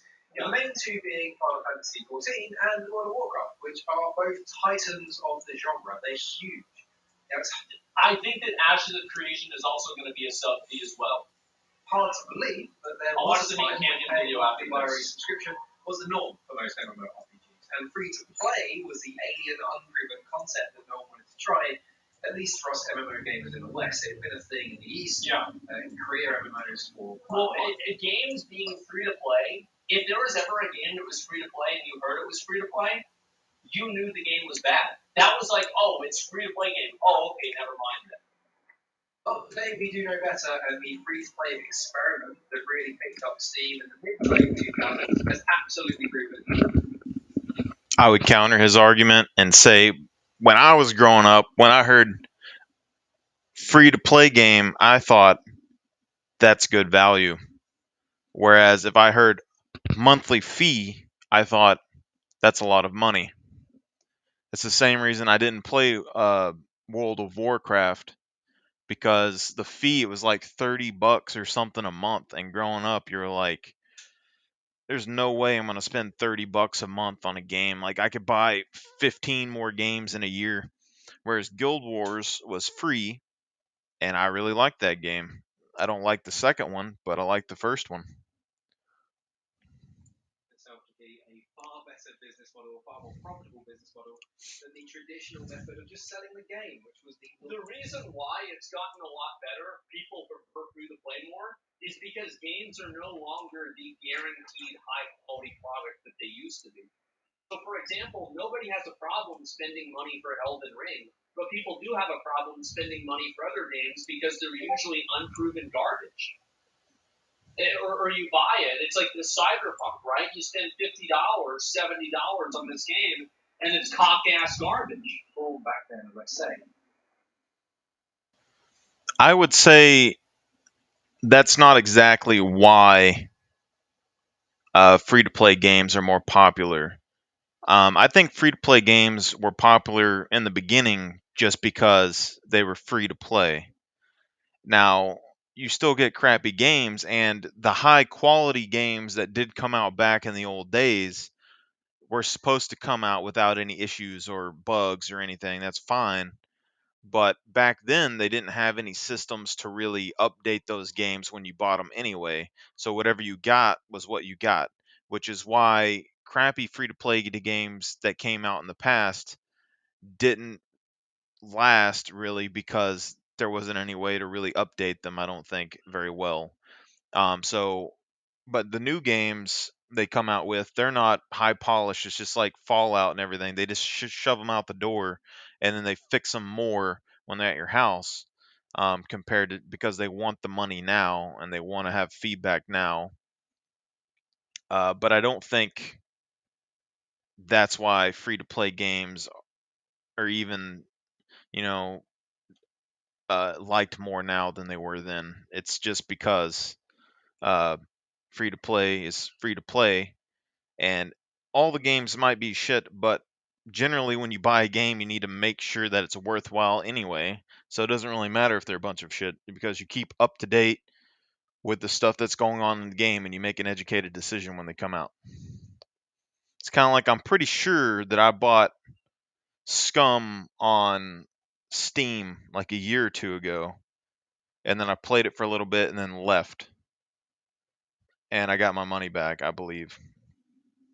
But I've still kept my eye on it and kind of floated back to it now, even though, I don't think it's a bad game, but I don't necessarily think it's the most exciting game either. It's just going to be like Miscreated was, which is why I'm kind of on the fence between that and like GTA, because I know GTA has a storyline that's at least playable and gives you content, has a bunch of things that you can buy and do in game, and then all the extra stuff that you can do on the online version.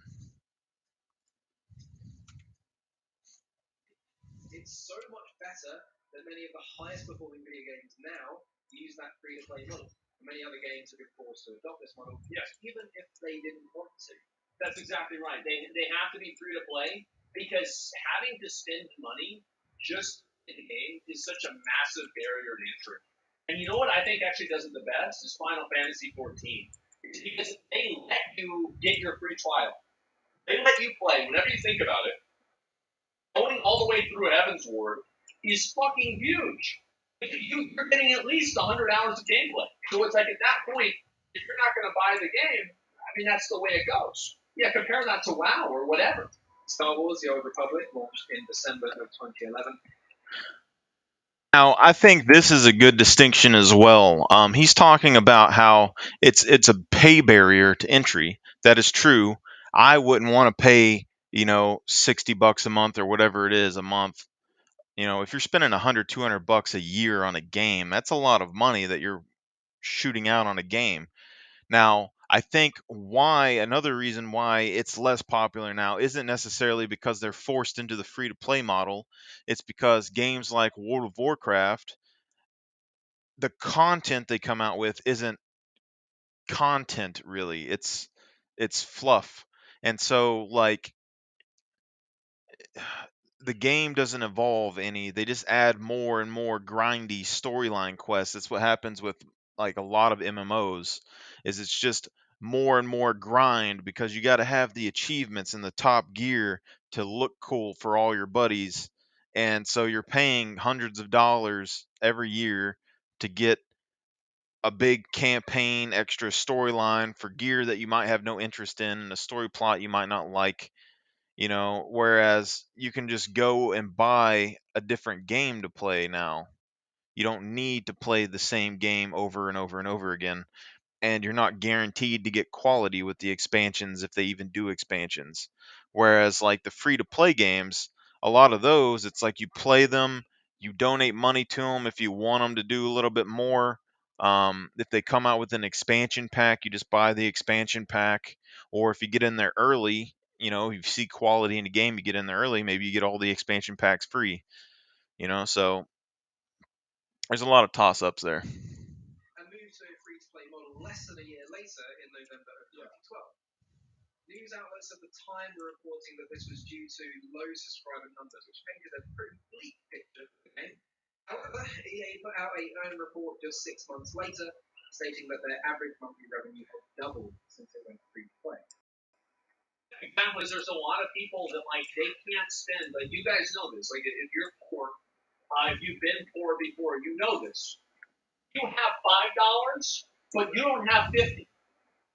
You have $15, but you don't have 70 or 60. That's just a fact. And the thing is also, a lot of those people, I'm going to be honest, I was one of them. We make bad decisions with our money. So you can get a dumbass to fucking spend $5 easily, but they're never going to have the 50 to give you the 50 in the first place, because before they get to the 50, they're going to already spend it whenever they get to 5. You never get there. That's getting it twisted, exactly. So that's why these games make a lot of money, is that a lot of times people that are making these small transactions are either kids or people who make bad money decisions. And it's easier to make a bad money decision with a smaller amount of money, because more people that make bad decisions have smaller amounts of money than big amounts of money. I wonder how that makes sense. That's a fair point. It wasn't just Star Wars either. Lord of the Rings Online had pretty much the same experience. They had a 400% increase in players. Jesus! And that also led to their monthly revenue doubling when they went free play. Oh my god. Now, this is great for business, don't get me wrong, but it's not always so great for us as players. There are some downsides that seem to constantly appear in games that use the free-to-play model. See, I don't entirely agree with that. Warzone is free-to-play, and the game is amazing. It's amazing. Let's see, besides Warzone... Warzone is a good Call of Duty game, but to be honest, I wouldn't call it an amazing game. It's competitive, but I mean, the weapon balance and stuff, you can tell that Warzone is a money grab for the most part. They shove the Call of Duty mechanics in there, and it's okay and everything, but then they're adding the expansions and stuff that you buy, and those guns are just way overpowered, which forces people to buy the new stuff to level the guns, to get the characters and stuff, and then you have new skins and stuff coming out for all the new champions that they put out. I mean, it's a good increase in content, but it's because people are just wasting money buying the random stuff on there, and they're really good at kind of strangling the money out of people a little bit. Fortnite is free to play. It's amazing. Fall Guys, I think, is free to play. It's amazing. League of Legends is amazing. You don't have to make a game pay to win. You can just have the game be good. There are millions, not millions. There are dozens of really, really good games that are free to play. That the free to play nature of them does not ruin the experience. The author pay to win, or to a lesser extent, pay to program. Progress is pay to win. The only difference is people that are on copiums, they pay to progress. People that are not fucking delusional just say it's pay to win. They're the same thing. Now, I will say this is only for endgame. Buying a story skip or a level boost, I don't really care about it that much. But I mean, progress in endgame. Even sub-based ones aren't shy about advertising services that benefit the player in some way. On the bar. And because MMOs usually have a ton of different activities that you can do, this also creates a ton of opportunities for the developer to make money from you in the It's crazy to think about how many of those fucking things they have now, like all the pets. It's like a moonkin hatchling, for example. They made that shit like fucking 10 years ago, and people are still buying it. It's like you plant a tree, and every year the tree has fruit. It's like an infinite fruit tree. It's $10. Things like buying in-game currency with real-life money, to ship skins, armor skins, mount skins, Pets, toys, character slots, race changes, buying levels, emotes, convenience items, the ability to get married with another character in game. Final Fantasy does this. In-game houses. There's a free version of this though. Yeah, that's called being married at the local Walmart. Yeah, I mean, I've been to the marriages in Final Fantasy. There's a lot of these. It's pretty fucking crazy whenever you think about the amount of money that people spend on this shit, man. It's nuts. How did I And just... hitting that space, yeah.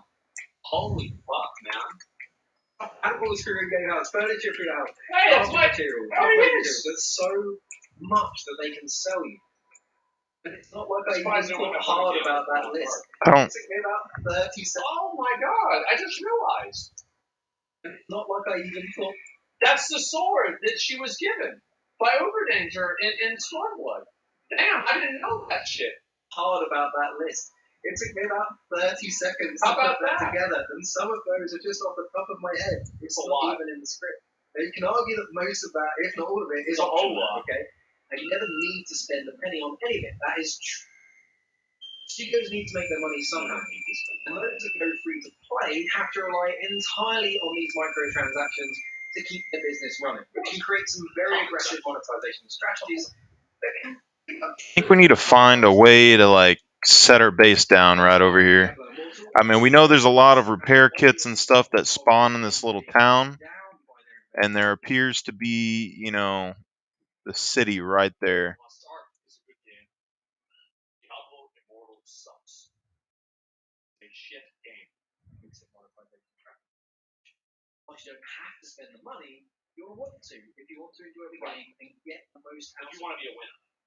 Other games are a bit less aggressive, such as Final Fantasy XIV, which is almost entirely cosmetic based, and there's no need to spend additional money to enjoy the game in a reasonable capacity, as content isn't gated behind these microtransactions, like Lost Ark with its upgrade system. Now, back in 2014, Pete Hines, the marketing lead for Elder Scrolls Online, attempted to justify their subscription fee by stating that it allowed the development team to focus 100% on content creation. And if they Yeah, I've heard that before. had chosen free to play instead, then a portion of the development resources will be spent on creating cosmetics for the store and not on content for the game. Now, Elder Scrolls dropped their sub fee model just over a year after release, and today the game has a microtransaction store. Now, they're making valid points on that, but that's also people. You got to think that people want to feel important and stuff on games, and this is part of the reason why I don't like Guild Wars 2, is that it's free to play, but you can buy items in a store, and everyone does it and make themselves look super flashy and have all their shiny weapons. Whereas Guild Wars 1, the store didn't exist, so you basically just traded in game, and people wore what they found, what they got in game and stuff. And the game wasn't super ridiculous either. You could do it all by yourself. You could do it with allies and stuff. The armors and things were pretty realistic. Not a whole lot of fantasy elements. You know, and like the max level cap was 20, so you didn't have to spend weeks leveling up. You could do it in like a day, which was nice. But then like when they came out with the new one, I mean the stores, yeah, you're not making as much content because you're having to make cosmetics. The downside to that is that cosmetics flood the market, and you just see people wearing store stuff all the time. The plus side is that for players, they just want to look good. They might not necessarily want to grind content to get the fancy looking gear. So, yeah, and then those other people are getting monthly subscriptions. They're there to make more and more content, but that's also more and more grind for people to try and, complete. And honestly, on most games, just like the Guild Wars 2, I didn't even finish hardly any of the content in that game because there was no point. That the storyline didn't interest me. I didn't care about 90% of anything that was going on in the game. And so, like, you keep expanding that and expanding and expanding and getting more and more money. Um, I just don't think that's good. I think maybe what developers should do, if they're going to do the whole pay system for developing content and not store items, is that you snowball pitch an idea to your players about expansions to the story, and then they back it and you make it.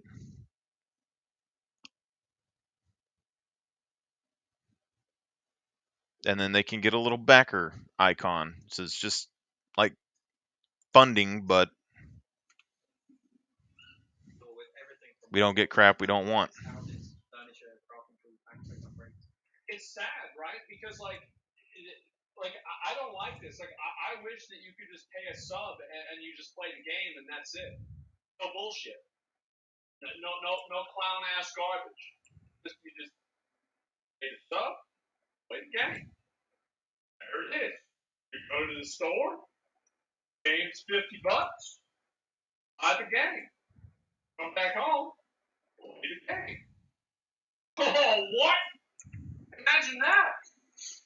See, but it's not buy the game, pay the sub, play the game when you bring it home. It's you pay the subscription fee, right? Then you got to go buy the game at the store, and then you come home and you play the game. But if you don't pay the subscription fee, you lose the game. And that's the whole big thing, is that 10 years from now, or however long, 2 years from now, you bought a game and now you want to like move over to another game or something. And so you stop paying the subscription fee and you can't play the game anymore. You have to repay the subscription fee. And then for that same game, you're paying however much. He said $15, I think. So you're buying a game for $70, $80 instead of $60, and then you get 1 month of play, and then the next month, you're already like at $100, and then the next month you're at $130. So you could have already bought 2 games by that point, and it just keeps going and going and going. And then the consoles and computer and everything else is just a lot more money. Whereas like these pay to play, like free play options, they put stuff in stores. All you got to do is not buy the bull on the store market. Someone's going to waste their money and they'll fund the game. So. Yeah, okay, boomer. Good fucking shot doing that nowadays. Boring? Yeah. There's no microtransaction boxes because it doesn't work. It clearly does work because you have games that use this same thing. Like God of War, Elden Ring, the Mario games. It's not impossible to do this. Face paint, armor sets, and so on. It's nice. All the things in there cost the things you Jesus. care about. Can set you back as much as 3,000 or 15,000 crowns. I wish that it was against the law to have an alternate currency. I really hate this shit. I think that they should make it to where like they have the actual dollar value of the item, and there is no fucking third currency that obfuscates the amount of money you're spending. I fucking hate that, and I wish it was just like you were like legally obligated to say exactly how much money it was, because I think that you can make an argument that it is misleading the customer. I think that you absolutely can. Never gonna happen, but that's what I did. Expected. Now, of course, you can't buy 15,000 crowns, so you have to buy the 21,000 crown bundle, which will set you back a total of 110 real-life pounds to get that player house. At least you have some crowns left over to buy some furniture, because that player house doesn't come furnished. Well, I feel like this is like whenever you go to the fucking you go to the car dealership and they're like, yeah, so I saw you're selling the Toyota Corolla and it's for 11 grand. Like, yeah. Well, this one's 11 grand. It doesn't have the steering wheel in it. Oh, okay. All right. Give me a minute. I gotta talk to the manager. We've got to get a special. We've got another guy here that's looking for the steering wheel package for the car. Oh, yeah. It's going to be 17 grand. Yeah, steering wheel's extra. You know what I'm saying? Like, oh, you want it with the radio. Oh, just give me a minute. I've got to work with my boss on this. I'll go to bat for you. Jesus.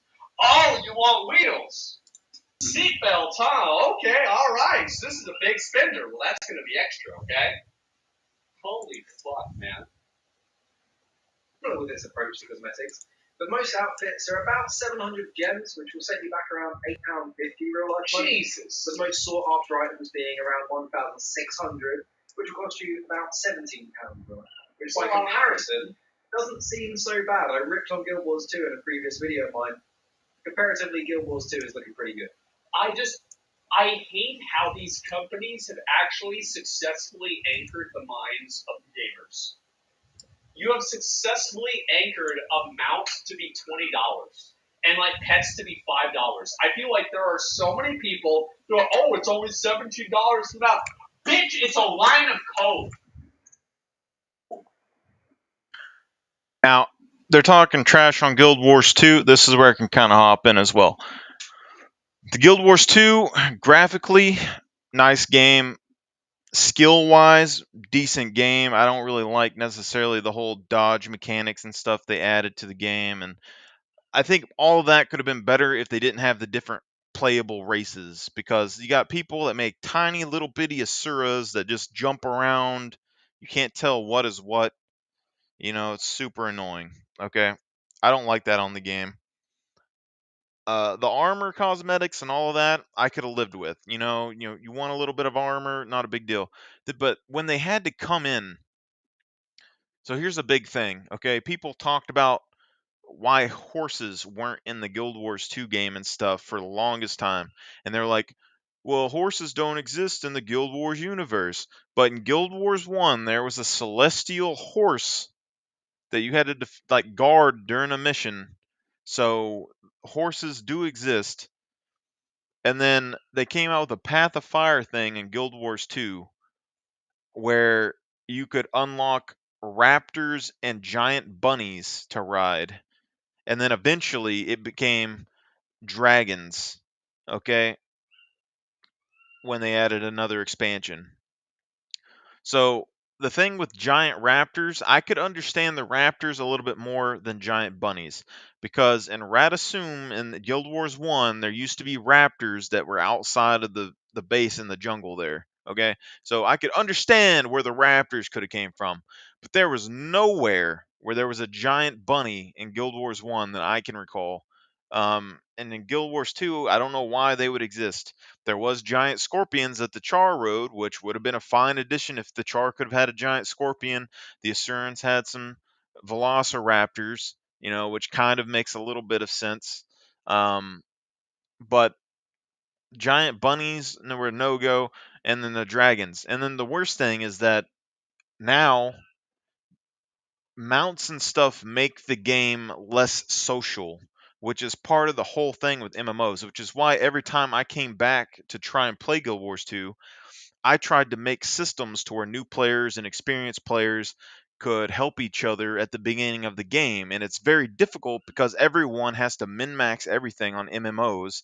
No one wants to play with anybody if they're not like 100% meta build for this dungeon, this thing, blah, blah, blah. Even though the Guild Wars game is literally not hard enough to require that. Like literally you push the dodge button and you avoid all damage. Okay, that's about the gist of what you need to play the game. And the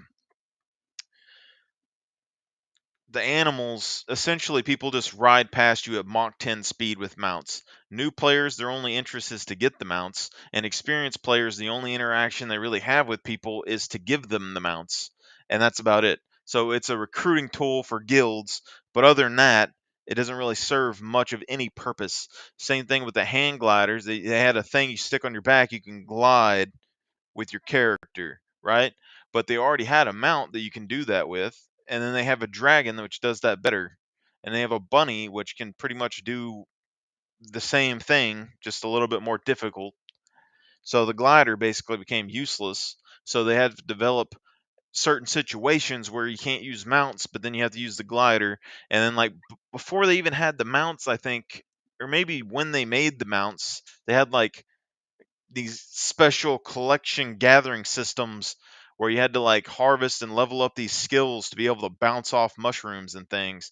But then when they came out with the mounts, all that didn't matter anyway. So you just jump over everything, so none of that mattered at all. And now you're stuck with giant bunnies and raptors. with your characters, and they just came out with the turtle. So they came out with the Canton expansion, which I was gonna play, and I decided I bought it, and then I decided maybe I just won't play it because I'm kind of don't have no one to play with. But that has a giant turtle, which you can put a cannon on the back, which I think, I could have used that to help put experienced and new players together to play, but I just can't make myself play the game long enough because there's nothing for me to do there that's very interesting. And if I want to build a guild or get anything serious going, I have to dump either real world money or a bunch of time into the game to farm enough materials to pay for everybody's gear and their dyes and everything that they're going to do and their materials for them to craft so they can power level and all of that. So it's just It's a life. There's no anchoring of this. and I know it's a line of code, but the thing I would say here is that Asmongold is kind of saying like you're paying money for a line of code, but he's paying money as well for lines of code. It's just that his comes in a dump of material and not one skin or one item. So the argument is kind of iffy either way. I would probably prefer the content that comes with, the subscriptions, but you could do the pay method without subscriptions and just not add giant bunnies and shit to the game. And then people would only buy what they're interested in. Like, you know what I mean? It's only $70 on sale. I'm getting it for free, basically. I'd be losing money if I didn't buy this. How have so many people been anchored? Fuck!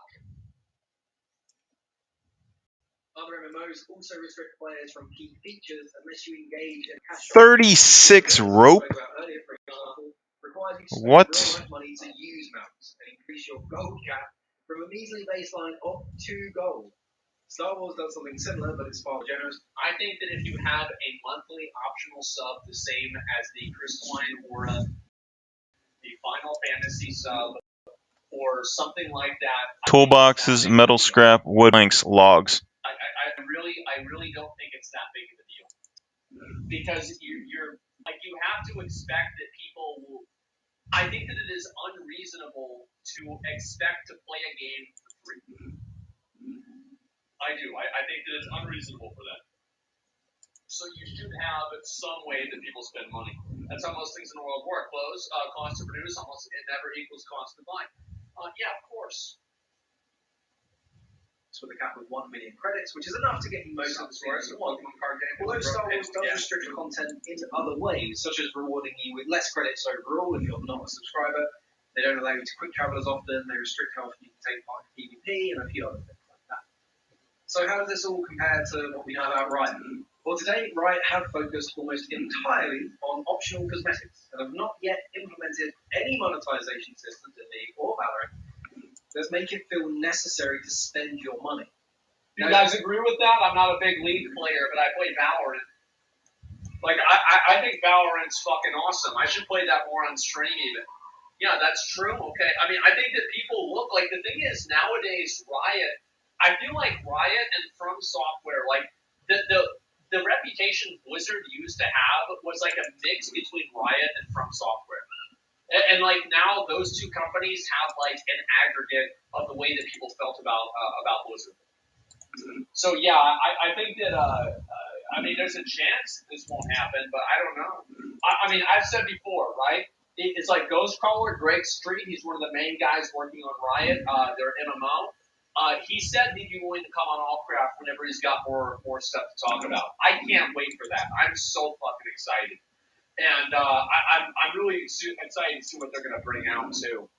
Because I think that he probably feels the same way. But the problem is that, like, whenever you have to make decisions like this, like, he doesn't get to make that decision. The accounting and, like, the executive department makes the decision on how they're going to monetize the game. And then it just kind of goes down, and he has to make the decision. Like, there are exceptions, like, fucking like Final Fantasy with Yoshi P, but Yoshi P doesn't have a 100% say. He just has a much bigger say than other companies. We could argue that new champions in League or agents in Valorant are exactly that, but the reality is they're pretty easy to unlock by just playing the game for a few hours. Yeah, I agree with that. They also don't really go overboard with what they can monetize, pretty much just sticking to putting skins on things that don't impact So the integrity of the game. a rope, Even though they could some easily logs, go further with this.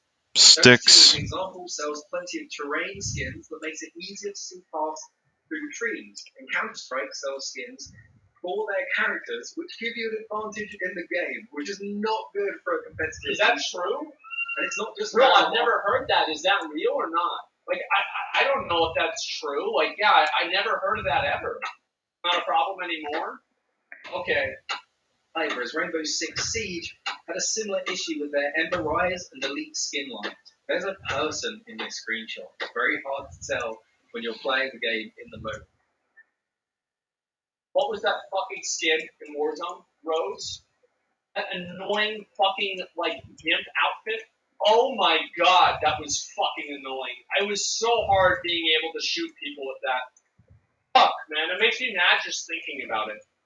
I remember every time, was it Courage that would get killed by somebody with that skin and he'd get mad? Oh my god. It was that one, and then also it was the fucking, what was the other one? The ghillie suit in BDO was super fucking annoying as well. I hated that. Alright, you get to make these same mistakes with League or Valorant. That's and this true. gives me a lot of confidence that whatever we do get from them will have a minimal impact to the quality of the game. As an MMO, they seem to care about the quality and integrity of their games.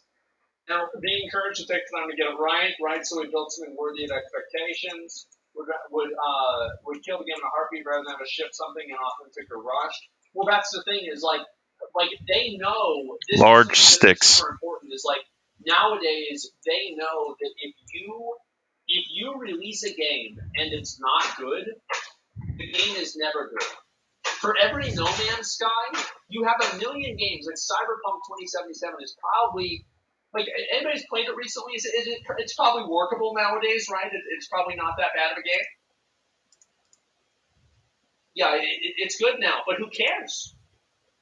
It sucks. The game sucks. When it came out, it sucked. It's a bad game. Game sucks.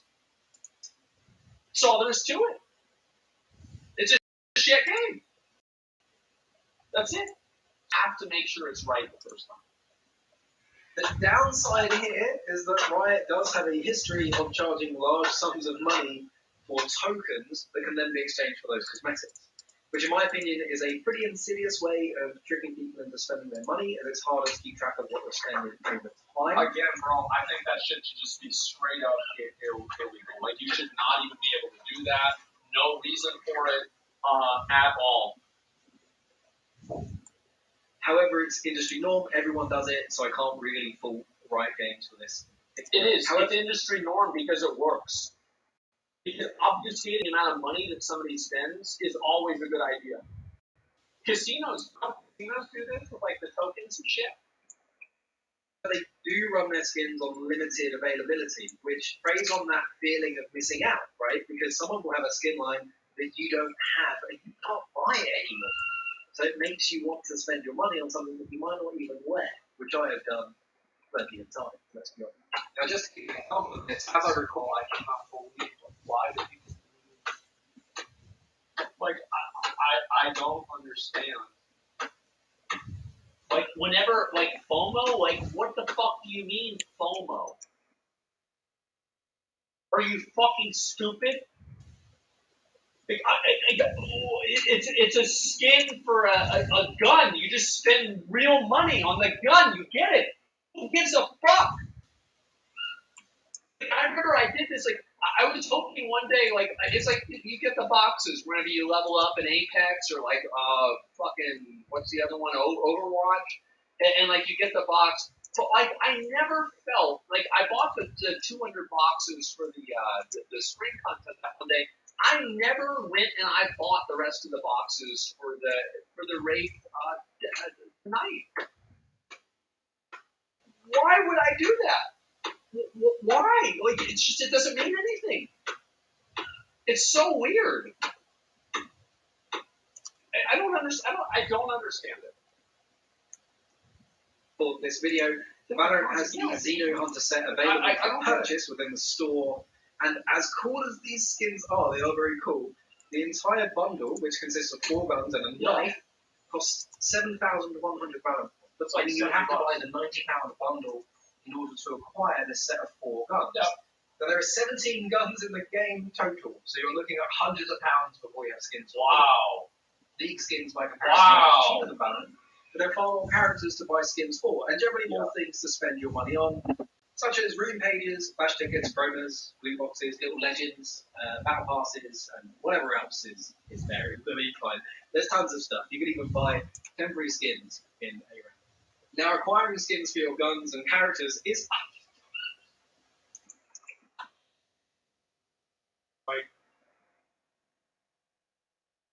Why? What are you like? It's better than pay to win, though. It is definitely better than pay to win. It's 800% better than pay to win. You can earn the game for free. Like, I would buy skins and get skins with the in-game currency, but I would never spend money to get them. It's weird. It's completely optional and does not impact the gameplay negatively, at least in my opinion.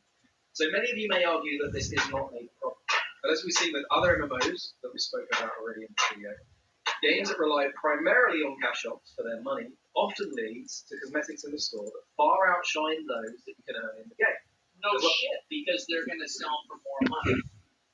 Well, there's a bunch of convenience items that solve problems which shouldn't be problems in the first place, which I don't personally want. Guild Wars 2 is really bad at this. So what do I think that, well, it's tough to answer this. I've spoken to a few people, and they just say it would be like League and Valorant with tons of cosmetics. That's not MMOs are nothing like those games, but the player experience is far more personal. You play the same character in an expansive world for several years, not just for 40 minutes, or 15 minutes if you're me in a game 3. I have a High Noon skin on 7 of my characters in League, and if they release a High Noon set for the MMO, I'm going to buy it, but I'm only going to buy it once, because I play one character, not 7. So where does this leave Riot, a company who has, through the sale of cosmetics, found themselves at the top, arguably, of the gaming world? Do they do what they do with Valorant and try to get players to spend £90 on one skin? Or do they progressively make better skins that supersede the old ones, so you spend another £90 on another skin?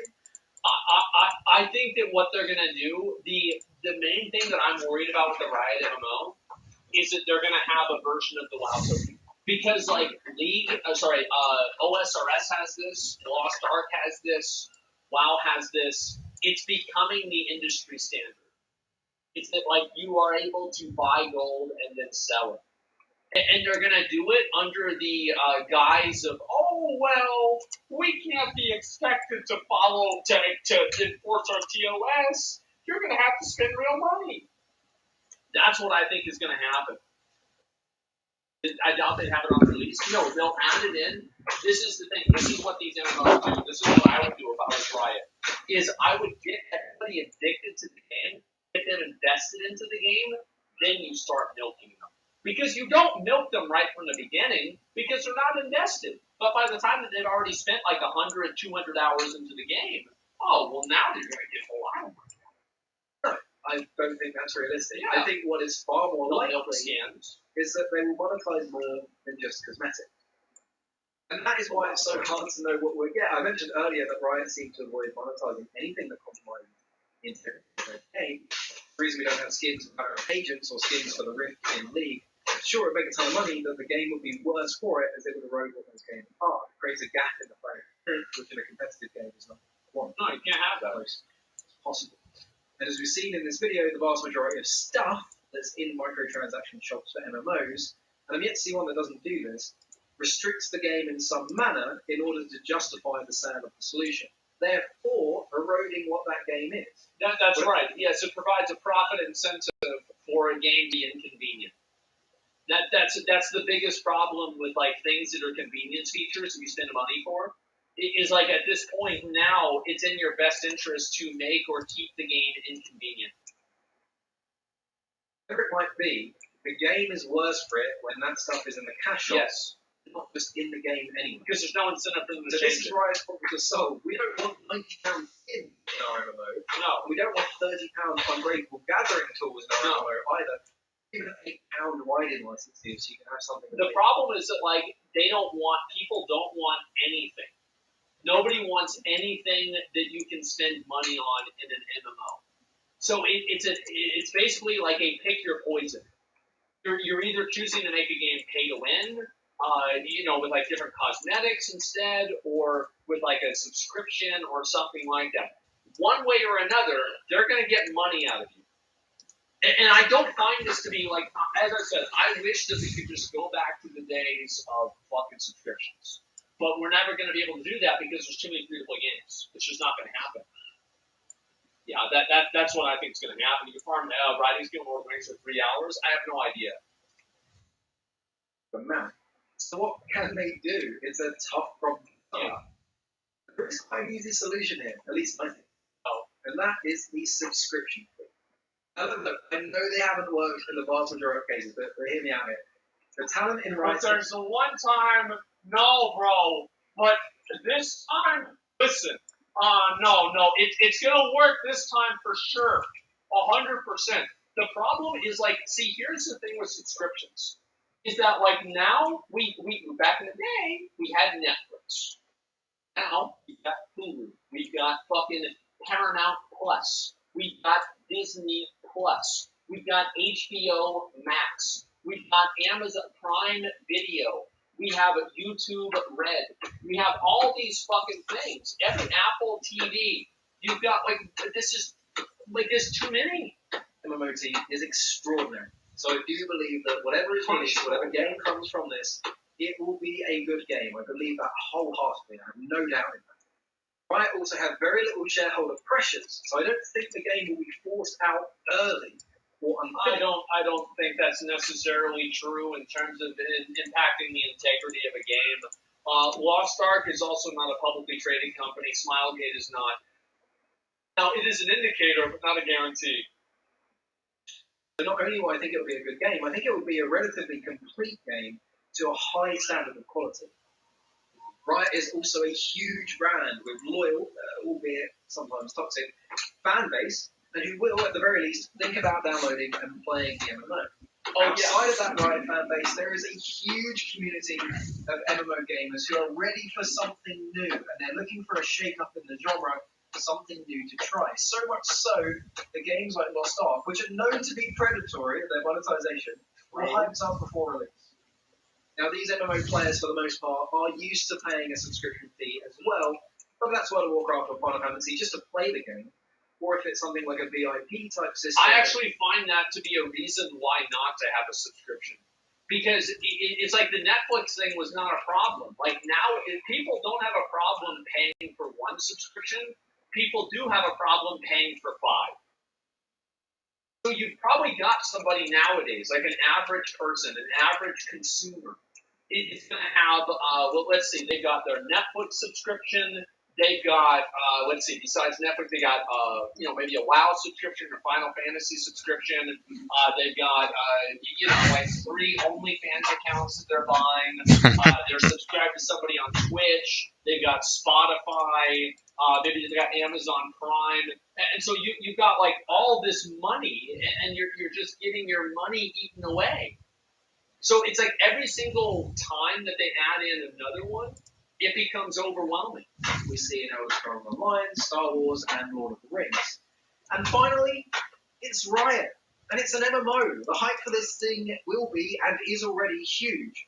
And if anyone can get away with charging a subscription fee, it's going to be Riot Games. Now, as much as I'm an advocate for it, I actually do not think that we'll get subscription. Yeah, I don't think so. Riot have mastered the free-to-play model over the past decade, and I'd be surprised to see them step away from it.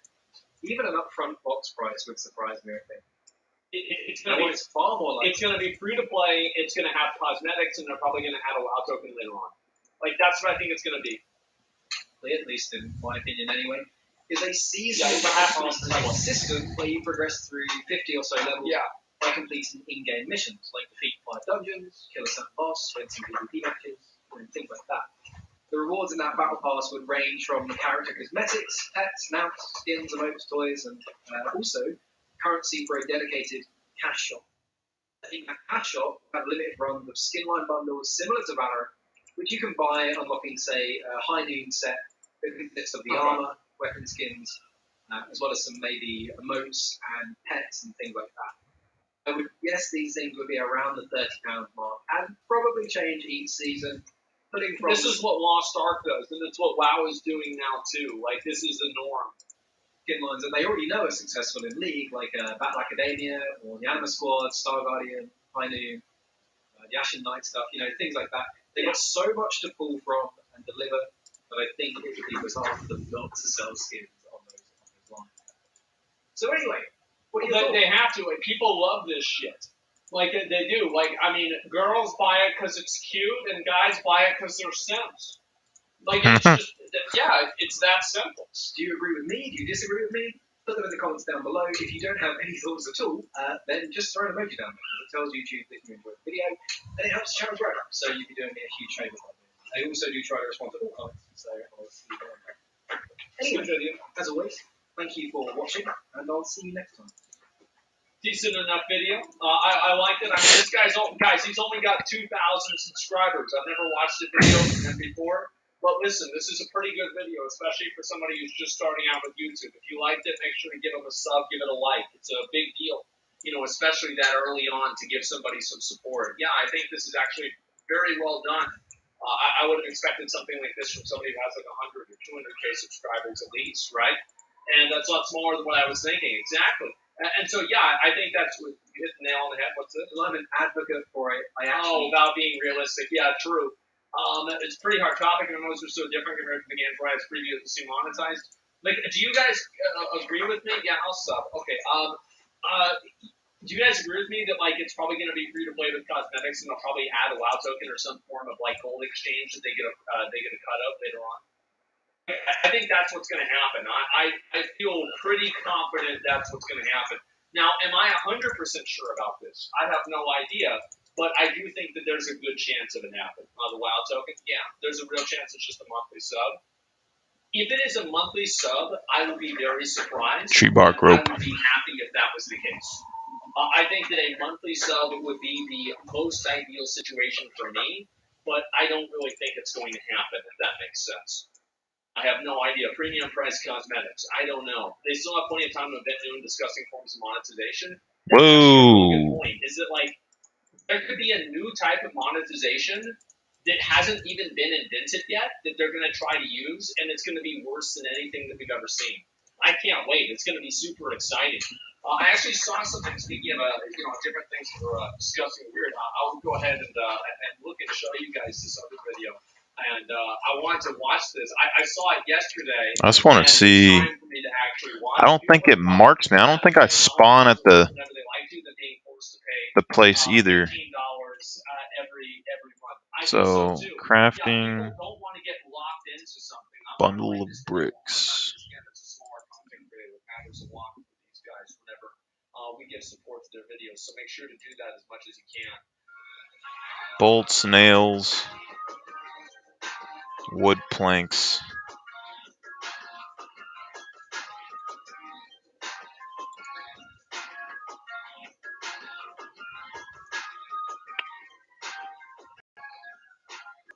How do we make wood planks? A boost of energy and hydration to help get you going, and amino acids to help you recover after. Advanced energy and muscle recovery support any sugar. Fuel every workout from start to finish with amino energy. Wooden planks. How do you craft them? Oh boy, definitely. So before I play the video, let's put it into context. How is New World doing? 20,000 people are playing the game. So there are 20,000 individuals playing the game. And on top of that, let's see here, every day it's somewhere around 20,000. And for Lost Ark, let's go ahead and look at this one here. A lot of people playing Lost Ark. That is crazy. So you see 20,000 people playing this game. It originally had a release number of, how many people were playing it on release? About 900,000 people were playing New World on release. And things just kind of changed after that. Now, I have been a big fan of New World for many years. You guys might not know this, But I'll just go ahead and pull it up just so anybody who might doubt this whenever I'm going to watch this video. On the New World Open Beta, I have 11 hours. On the test realm, I have 300 hours. And on the actual game itself, I have 996 hours on New World. I love New World. I think that it's a tremendous game, but the game has a lot of problems, and I don't think anybody can deny that. So we're going to look at this video and see kind of what those problems are. I made my own review about it, and we'll see what their insight for it as well. 13 hours, what, 200 hours wasted? Absolutely not. I enjoyed probably 1,200 of those 1,300 hours. I actually had fun. I really enjoyed myself in New World. I like the aesthetic of the game. I love the music. I love the graphics. I like the combat on a very, very casual level. Yeah, I really enjoyed myself. I had a lot of fun. I leveled to 63 times. So basically, if I ever go to court, you guys can just use the defense. I'm mentally insane, and I'll never go to jail. Let's watch the video. Death of a game, New World. But why? There's a lot of reasons. All right, let me use a metaphor, and then we're going to start the video. Playing New World was like sitting down after you had just gotten your bag of like popcorn out of the microwave, and you put it in the bowl, and your mom and your dad are there, and maybe your sister and maybe your friend are all there. You turn off the lights. It's 1999 or it's 2000, and you watch The Patriot with Mel Gibson. Think about how cozy that is. That was New World. Let's watch the video. Who's that? The ugly fuck. Sometimes, despite signs of life, the game is far more dead than we realize. In moments like that, I have to be willing to stake my name on what I believe to be a certain future for the game in question. New World is a game I have a personal history with, being an alpha tester who even set foot into their game studios. So no matter how this goes, really? Damn, so this guy's invested. I never got a chance to do that. I never played the alpha either. I think Tips played the alpha, but I didn't get an opportunity to. Ross, you can trust it's from a person with a perspective on the whole thing. Yeah. New World, developed by Amazon Game Studios and published by Amazon, is an MMORPG survival-style action game that launched back in September of 2021. New World initially would wow the internet with impressive visuals and sounds, having an impressive near million-person peak player count on Steam, before plummeting in only a few months, down 90% of its player base. It was over 90% even, and let me just change this. Oh, look at that! Look who it is! It's old Baldy back to New World. Look at this! It's me! They're using my video in here. That's cute. I love it. And so, yeah, I was the premier. It was me and Shroud that were like the premier New World Andes. And then you had like a few guys under that. But like we were the ones that kept playing. And so, yeah, I mean, like, that's one thing. Like I said, that like you should be able to take something that's good from every game. And I really liked in New World how you had these different crafting benches that people in the world would craft at those benches. I thought that was super cool. And I also thought it was really cool that in New World you have like the sound effects of like, mining inside of a cave, and it has a different sound. Like, that was really immersive. I loved it. It's lit. New World unable to sustain its massive initial success. There it is. Why am I featuring on the series before it's technically dead yet? For detectives and those new to the channel, you will have to wait to find out more, as we will uncover the biggest clues and present our evidence at the very end of the episode for the final deduction concerning the largest contributing factors for the death of the game, New World. Stay tuned to the very end of the episode to catch a hint of what the next episode might be. He's going to do a sponsor. Oh, shit. Wait, what? Yeah, he's doing a sponsor for himself. Jesus Christ, this is incredible.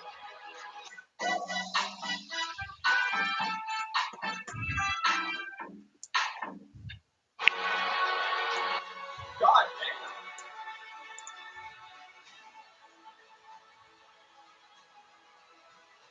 Bro, this gets me hyped to play New World. Like, I'm thinking, like, bro, bro, maybe I should log on to New World after this, see what's going on, right? It's like, it can say death in the game, and I'm like, yeah, dude, this is cool. I like this. Okay, here we go. Hello, everybody. I'd like to welcome our sponsor for this video. It's Geology. Geology I called it. I was just a little bit early. is a 9-time award-winning men's skincare product recognized in Men's Health, Esquire, and as men grooming points. With 5,000 plus 5-star reviews, Geology creates a simple, effective skincare routine customized just for you. You just click the link provided and fill out a 30-second diagnostic quiz. In just a few clicks, you tell them about your skin goals, and then a team of dermatologists will design a regimen just for you to be shipped directly to your door. I actually have a skincare regimen. It's called Never Washing My Face at All. It actually works very well. If you look at my skin, it's absolutely completely immaculate. There are no blemishes at all on my skin in any way, shape, or form. I have none on my arms or anything like that. It's just totally fucking perfect. And what it is I have an earth shield that builds up. And that earth shield builds up from not showering. And I build stacks on my earth shield. And then the more that I do that, it allows me to be more resistant towards the other elements, such as the sun, wind, and these other things. Our earth shield is extremely powerful. So what is this? That's simple. This skincare routine helps you fight acne, reduce oiliness, prevent wrinkles, combat dark or puffy under eyes. As somebody with chronic dark under eyes and dry skin, I really enjoy Geology skincare because it helps me feel refreshed in the morning and at night. And not only feels fresh, it smells fresh too. Visit geology.com, that's GEOLOGIE.com, and take their free skincare quiz to save up to I've always thought it was a bad marketing tool to take a word that people already know how to spell and then spell it differently.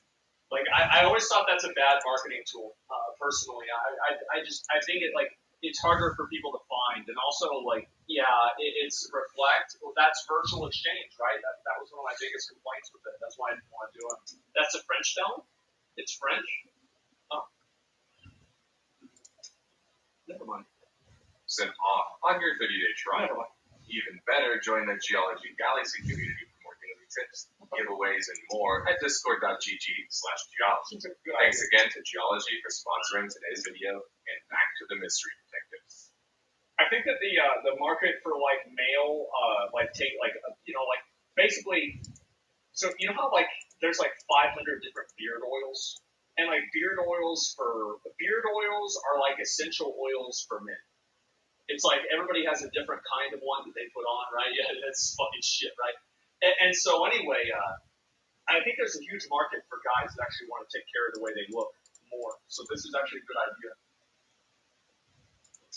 It cures COVID. Amazon Game Studios, which is where the story begins, was formed back in 2012 when Amazon bought action shooter developer Double Helix. 2 years later, in 2014, they got a head start. Double Helix was founded back in 2007 and had mostly forgettable titles like Battleship and Silent Hill Homecoming, but managed something half-decent with Killer Instinct back in 2013. Double Helix would form the backbone of Amazon Game Studios. Amazon had only ever sold games as a distributor, but had expressed more interest in Bolt snails, wooden planks, scrap. So basically, you go collect some stuff. AGS, or Amazon Game Studios, initially would create mobile games and otherwise not so noteworthy titles. But that's not Amazon enough, surely.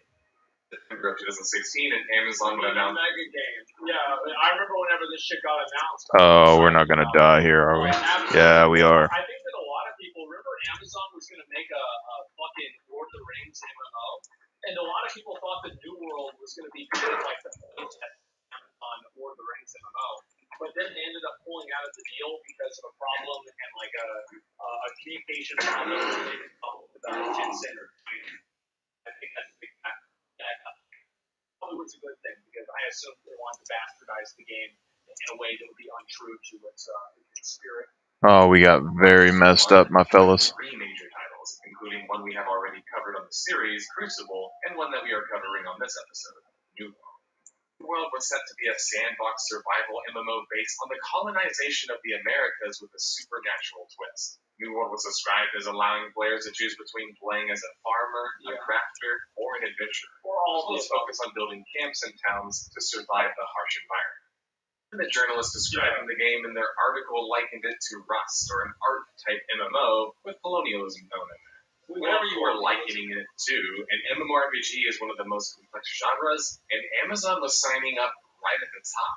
Oh yeah. Amazon being willing to jump right into the field might be super exciting, but no matter how much money they would put in, if they didn't understand how an MMORPG works, then it would be mostly for naught. We've seen this happen time and time again on the series, with big players entering the online space only to leave with their tail between their legs.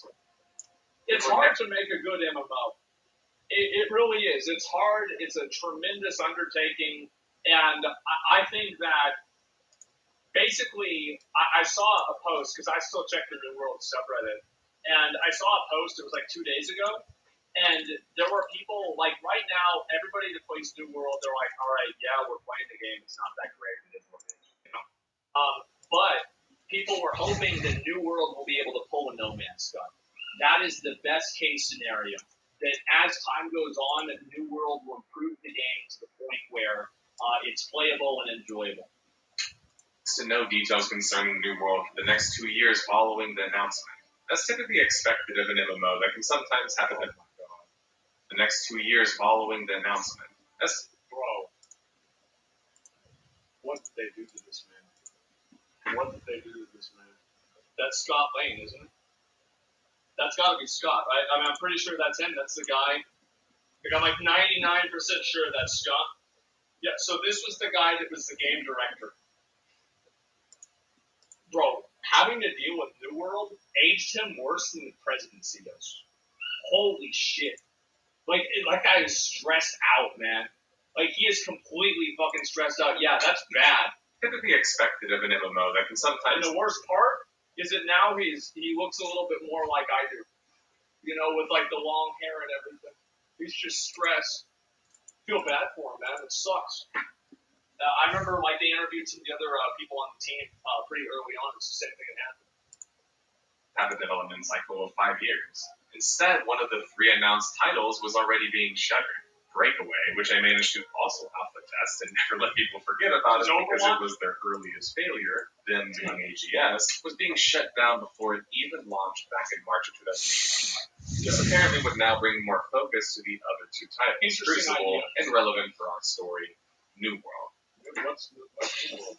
June 15th, 2018 is when I personally entered the story. And while there's not always an inside scoop, So we got to build a shelter. on special occasions like What is the bed? The bed's just for rest, I guess. We got to build a shelter. A few of us streamers or YouTubers, and mostly guys who played survival games, and a couple of dude, yeah, I was in fly out to their studios in Irvine, California. Not that, but like Not only would we become alpha testers, we were some of the earliest and highest profile testers stepping foot into the test studio. Yeah, by the way, used to be a breakaway esports room for our 4-hour-long sessions episode. That version of New World was far more raw than what people are probably used to or exposed to. You didn't have set cities, instead you had building, and you could build freeform-wise like a true survival game. There was next to no lore in the game, and there was barely any points of interest. On top of that, it utilized a criminal system where you could flag and then kill another player and take their drop stuff. At this point, I already recognized that New World's team was utilizing an outdated criminal system, and because of this, the system would probably be easily exploited. I think that almost all of the systems that are fixated around world PvP tend and turn towards making things less enjoyable for the for the players, the majority of players. Because there's a small handful of people that their idea of fun, they're like fun vampires. And so like in order for them to have fun, somebody else has to not have fun. I was one of them. To show this to developers by running around and PKing the other content creators on repeat, and in my feedback I also made sure to mention that it was a problem. Yeah. If you study other MMORPGs of the past, you should know that you can't trust players to make good decisions without building a system to facilitate such. If you I think that he could have just stopped after he said you can't trust players. have a criminal system with no nuance other than being flagged or not, inevitably people will abuse such a simple system. It's frustrating because people think it's indicative of a PvP-focused game just being destined for failure. But in my opinion, it has more to do with the fact that the criminal system itself, like other systems presented in New World, sadly, by 2018, was already outdated by easily 15 years. Other things got more feedback for New World by content creators were more lore and just reasons to care about the world in general. Sure, it was a sandbox. I think that was one of the main factors of the game. Like New World, like you compare New World to like let's say Lost Ark or Final Fantasy especially. Like in Final Fantasy, like you're getting cinematics regularly, like you're interacting with the same Long wooden characters all the stick, time. and we need rope. There's only like maybe 3 or 4 characters that you learn about in New World, and also like some of the voice acting for the game. There's like paragraphs of text. Voice acting is like the first sentence of the first paragraph, and that's it. And like it doesn't read the rest of it to you. And then also like you just want to close it and move on, and it doesn't just continuously read the text to you afterwards. It's not good. Like if we got like cinematics and like actual quests, I think a well-designed MS2 with actual cinematics and dynamic gameplay for New World would have taken it a lot farther. And they can still do this, by the way. Impossible. But there still needed to be more in that sandbox to make people care about building in such parts. We also echoed in unison that we enjoyed the Dark Souls combat approach that was more prevalent early on in the game. We felt like New World should lean more into that, as well as take inspiration in the dangerous world that we were discovering, which felt at the moment pretty empty and lifeless, but could have a certain Dark Souls element to it that would be pretty enjoyable. It felt like all in all it was a really productive feedback session. How much they took in the end, of course, we don't really know, but we did sit in front of pretty much the major developers on the project and sign up individually and give our piece. Alright. That's cool. I didn't know. Sometime near the end of 2019, New World would shift into a buy-to-play business model pre-launch from a free-to-play one. There's a bit of speculation as to why this is, such as lack of faith in the product, and I don't think that it's ever been properly addressed. But AGS would allow the early backers of the game at least to get it for free. I think that's probably a mistake. I'm okay with that. I think that like whenever you change like the business model of the game like that, like you're gonna have molders. Like absolutely, it's just business. Yeah, it's like a free-to-play game. The thing is that, in my opinion, what's the best way to play a game? Or to design it and make a game accessible to the public. I think that something like Lost Ark or Final Fantasy is the best foundation. If you have an extensive trial, an extensive free-to-play experience, but you can choose to pay money to get the full experience. I think that's completely required nowadays because there are so many games out there that if you want your game to succeed, unless it's like a massive viral success, it's very hard for you to bring in new players because those people don't want to spend money to get in. And it's like how many times you go downtown or something, and people will go to like different clubs or bars because there's no cover for that. That's basically what happens, right? There's a lot more people that go there. At least I can tell you, at least 6th Street. Nearly 2 years after I reported the issue to New World devs when testing their game, they would finally respond to the criticism and rampant PK issues in their game. Nope. By shifting the game completely away from PvP altogether, by straight removing the criminal system. I would also like to contextualize this, that it was within like 2 months after Phase 2 of Classic World of Warcraft came out. So I honestly believe that New World saw how much Classic WoW was just decimated by Phase 2 and how many servers started dying and everything.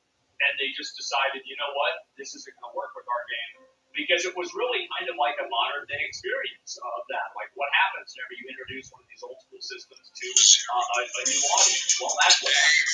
And so they changed their mind on it. This really gives me some authentic feedback. I don't think it's because of either one.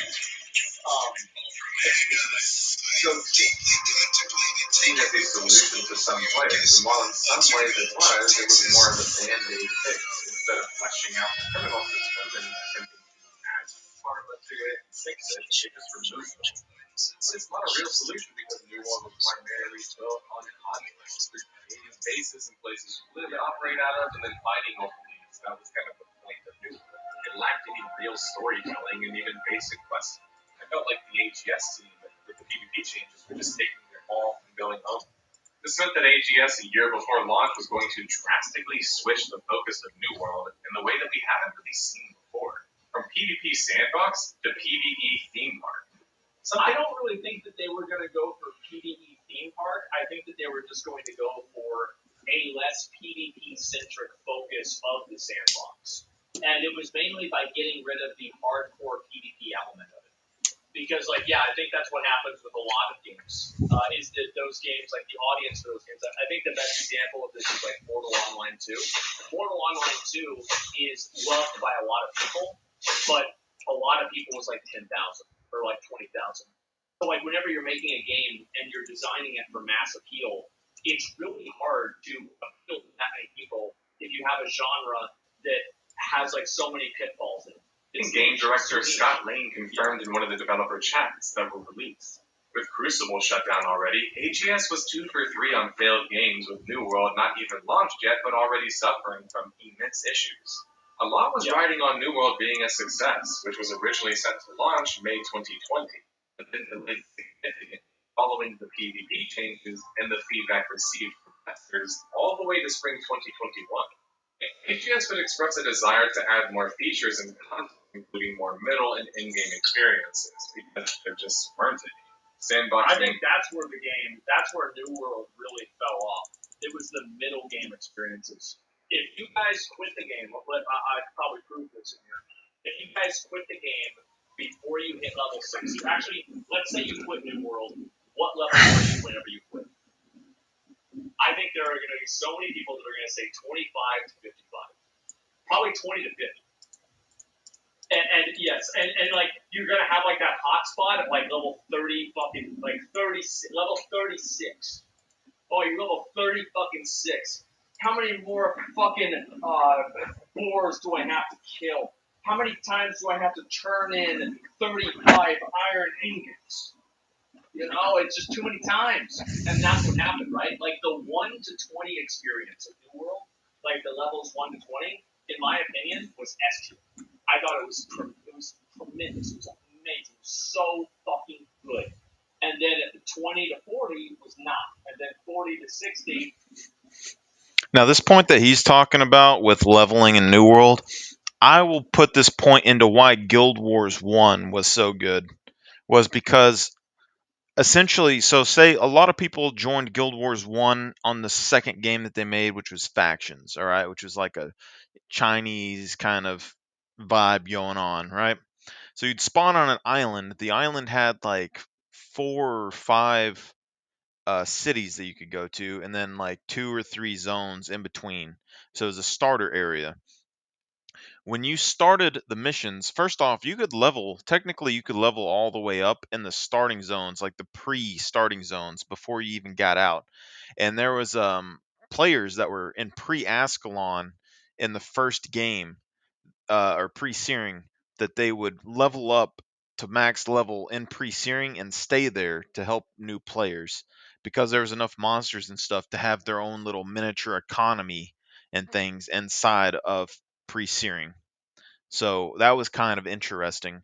Now, the whole thing was is that you'd be level 1 like when you got out, and you'd have a thief or a warrior or an elementalist, a monk, and all that. And then you had a secondary profession, so you could be a monk or a warrior assassin, a warrior monk, a monk elementalist, a monk assassin. So there's all kinds of things that you could do. Now, then you would go through and you instantly got put into a storyline where you kind of understood what was going on, what the issues was, and you're trying to figure stuff out. And so Guild Wars 1 had a more linear storyline for you to follow, but you had the freedom to say run from one zone across the whole map to get into another area and do that mission there, and kind of skip and do whatever you wanted. But usually to do that, you'd either have to be a really skilled player to be able to get there and then be able to beat the mission without having all the equipment and stuff, or you'd have to have more experienced players help you out.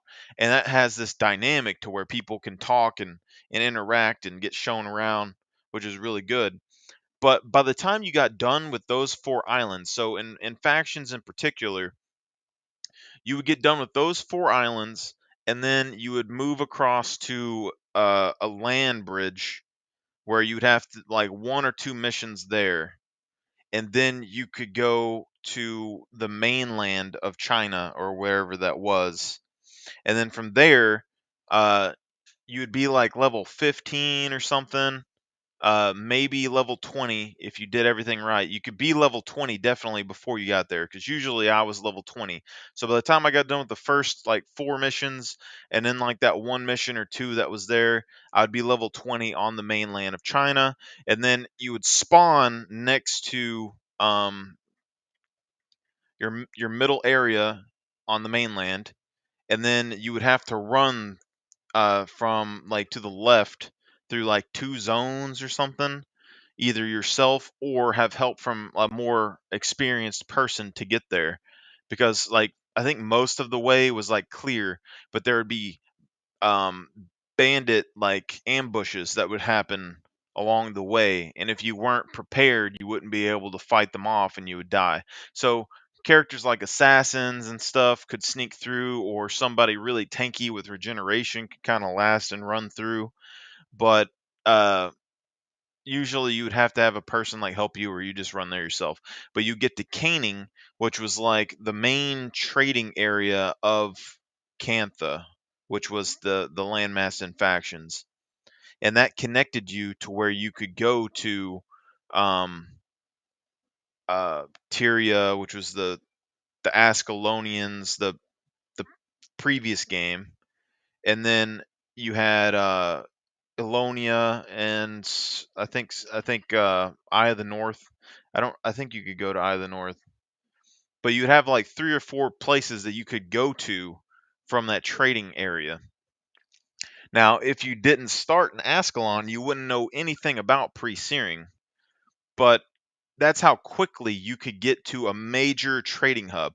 Every continent had a major trading hub, and usually it was the one that connected to all the other trading hubs and cities.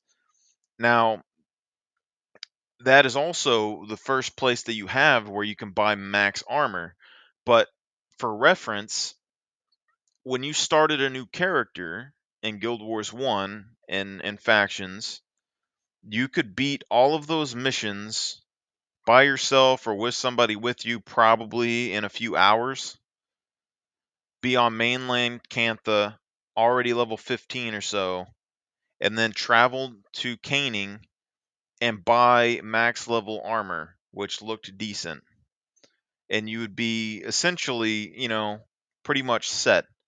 Because in Guild Wars 1, the max level was 20. And for armor, after you got max level armor, the rest didn't matter. It was all kind of cosmetic. So you had armor, and I think you had ruin slots that you could put on your armor. But essentially, as soon as you got max level armor, everything else was the same. But you could get like ascended armor and stuff, but it would require you to beat certain missions or get access to certain areas, and then also mine rare materials. So a new player could level up very quickly and be on same par with everyone else, be able to complete a vast majority of everything that everyone else could complete, but they wouldn't be the same power level, like skill wise. You wouldn't have all the ruins that you need unless you already had the money and stuff for the ruins. So if you didn't have, any money, you wouldn't be able to buy the armor, you wouldn't be able to get the ruins for it or anything. But then, like, when you go and you beat missions and stuff, even though if you skipped ahead and you got someone to beat the mission for you, you still need like Damascus steel ingots, which you have to like farm from a certain area or get them from defeating a certain boss. And then so you would have to buy those online. So if you didn't do that, you would have to go and find some way to make money to buy those things to get the armors. And then all those armors were super expensive, and the good, nice looking armors were, fairly good in general, were good to use. Uh, but it would just take you a lot of time to beat that. But it took a lot of stress out of the game where you weren't really stressed over leveling. You were stressed over not being able to complete missions. So anytime that you couldn't beat a mission, you would have to try and think about how you would solve the problem, either by using different skills or anything. And this is another point, was that in the Guild Wars, you you didn't have access to all the skills that you need. You needed to go basically at a skill bar, I think with like 8 skills on it, and you have to go purchase a capture signet.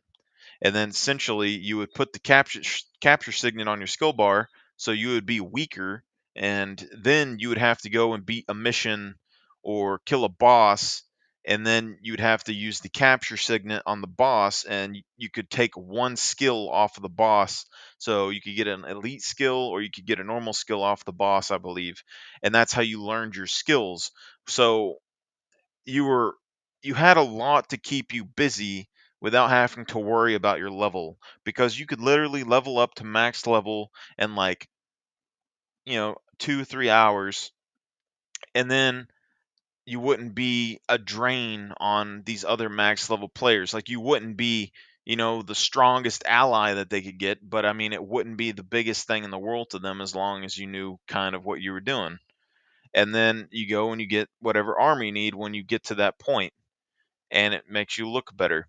But it's just not the biggest thing. And then the storyline was like the main driver. I played the faction storyline hundreds, probably thousands of times, and never really got completely bored with it. Okay. I was perfectly fine going and playing missions with new people. Didn't have any problem with it, because the missions, they were somewhat difficult, but they weren't too difficult. A lot of them were hack and slash, but they took a little bit of skill. Some missions I never beat on my own. I needed actual like players that knew how to beat the missions with specific builds to beat them for me, because they had ways to like teleport around the map or something with their character to beat the missions really easy. So there's a lot of stuff like that where you kind of learn and you figure stuff out from different people, and it's a very nice dynamic to have in a game. And a lot of times, like, I actually, like, personally, my warrior, I really liked the Canthan armor on my warrior when I played, and that stuff you could get at level 20, just like right off the bat you could get it. I really liked it. I really liked the katana that you could get there. It was one of the only katanas you could really get in the game, and I really liked both of those. But then it's like later on in the game, you get access to the Luxon and Kurzik armor, and I really liked the Luxon armor. And then before even all that, in the Ascalonian game, I really liked their plate mail. So you could buy a plate mail armor right off the bat that was just normal plate mail, and it looked good, and it was just a nice solid like knightly looking armor set. And then once you beat the game and got to the end and you got a bunch of Deldamore ingots or whatever it was, you could get an ascended plate mail armor version. And I remember it took me a long time to be able to get the more upgraded plate mail armor version, and I really liked that armor. Then as soon as I went into like Nightfall and stuff, I never really used that armor again. And eventually my warrior turned into a warrior assassin who had like, I went and got farmed. It was really hard to get obsidian and stuff back in the day. And so you'd have to like get people that knew how to farm the underworld to get you to, help you, teach you to farm the underworld. And it was like a big team environment where you had to do everything exactly right, or you go and get enough money to purchase this stuff. And I got most of my money just doing PvP, because you get keys, you use the keys to unlock stuff, you get the stuff, you sell the stuff, and then you go buy things. But eventually I got like an obsidian helmet, and then like a gladiator looking chest piece, I think, and then I had like dragon head gauntlets and stuff, and it looked pretty dope. And I had like the tormented sword and tormented shield, so my guy was like blacked out, and he was really cool looking. But I still really liked the Luxon armor. I still really liked the Canthan armor. I still really liked the Deldamore armor. But none of it really meant anything different. They were all pretty much the same. So, do I need a fire? Something I need right now. How do you build a fire here? So, I mean, we can do improvised backpack, rain collector. So if we get 2 gas canisters, we could actually build and some metal pipe. We need to go get some metal. Improvised water container, improvised boots. We need a fire. This one takes rocks, rags, logs, and sticks. This one takes logs, rocks, and 1 rag. And this one's just small sticks and a rag.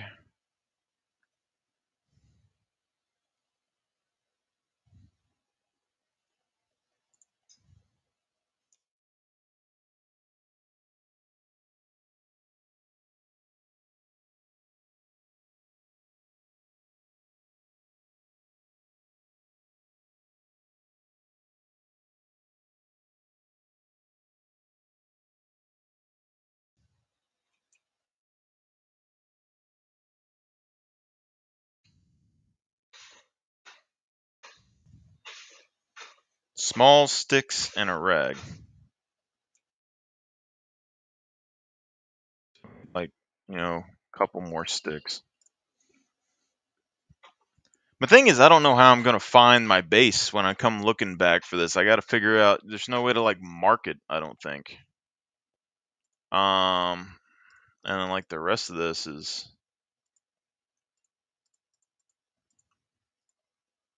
okay, stick bundle.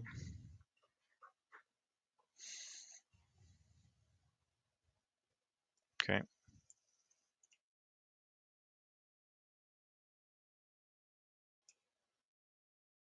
Let me go and uncraft stick bundle. I wish you could just use the sticks out of the stick bundle. That'd be nice. Okay. Not enough sticks, I guess. Grab this. That in there.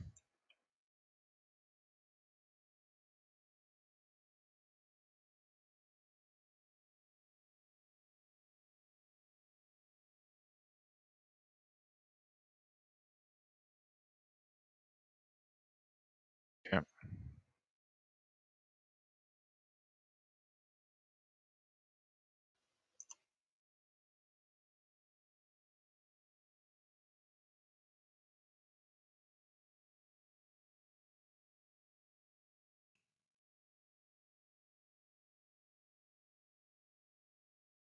Yeah, I mean, we have the wooden sticks. It's just not going to let us do it. And then you have to have a fire drill. Standing torch would probably be easier for warmth. I wish they had like a search option on here. So just a torch, lock picking board, bundle of rags.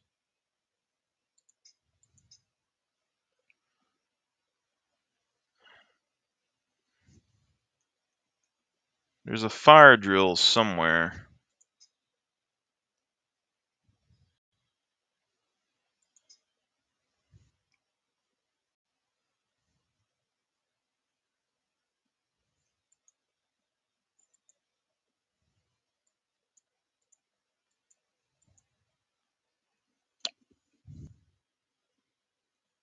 Empty bag.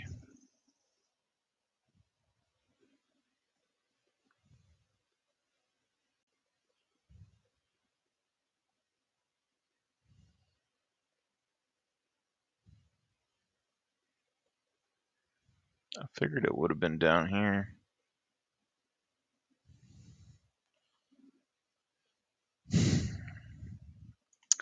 I don't know. There's a way to do it though. I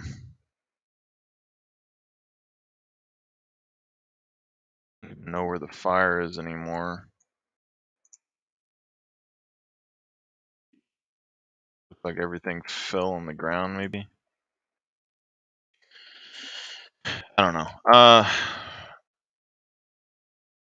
Yeah, let's just go ahead and store the axe in here. Hopefully not all of our stuff gets destroyed. Then we'll take this backpack and this hammer and we will go Actually, we'll store the clothes that we have. Some of these anyway. So we'll store the shirts and all that in case we need to tear these up later into more cloth. Now, I think if we go over this hill, we will end up being at the road, and then we can follow the road right to go to the city, I think.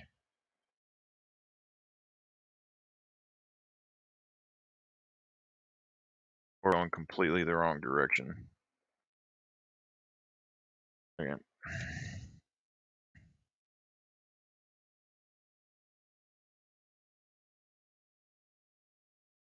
So the city, I think, is right there.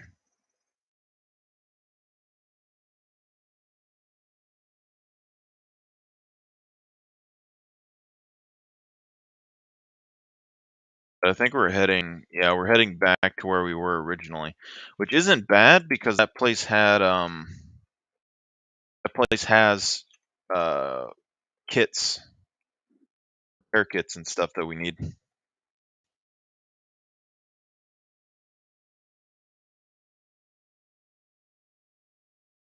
Essentially, we're just gonna have to remember how to get to our base from there because that's a decent ways. We're basically where this H is, I think, which is kind of nice to know. Or maybe the H just means home. So maybe that's just a marker for us to know, which is kind of interesting. But just to know, like, that it wasn't very much space that took us, and there's only 20 or 30 people on a server. You know how hard it's going to be to find people's bases in this game? Even to find players with how big the map is? It's nuts.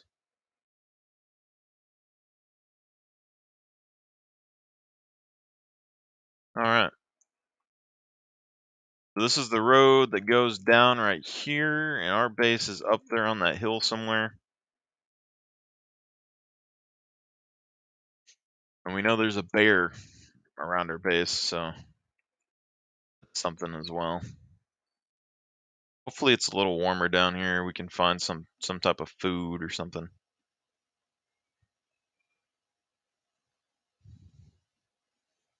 I'm kind of on the lookout for just weapons and ammo at the moment.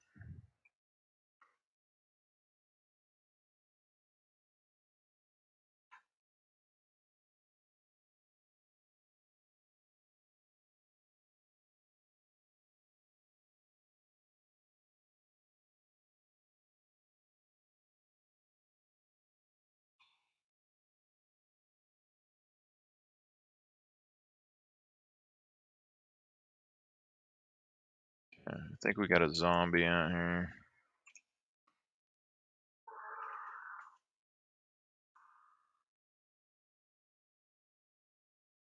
Get a piece.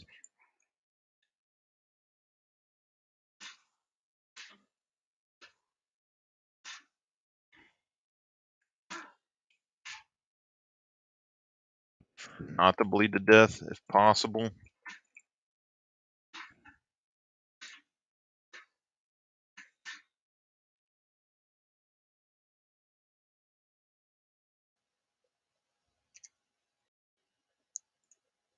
Alright, we need a treat.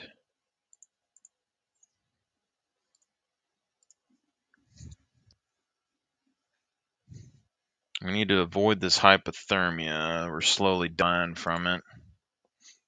So I think what we do is just put these clothes on if all possible.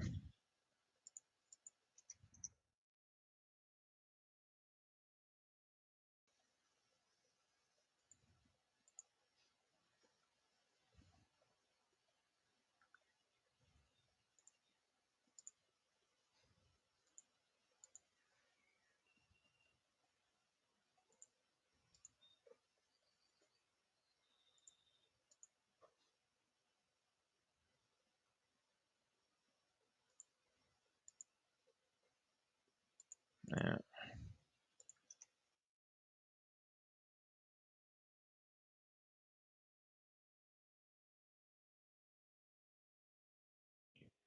knife. Craft the old knife.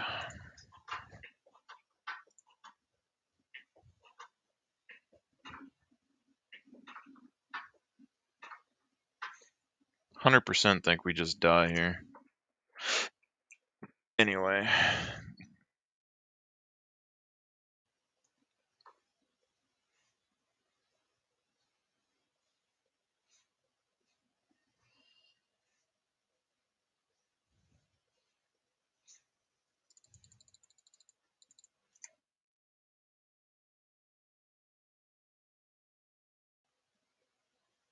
See if we can get into the city at all. Constitution might help with that. I don't really know.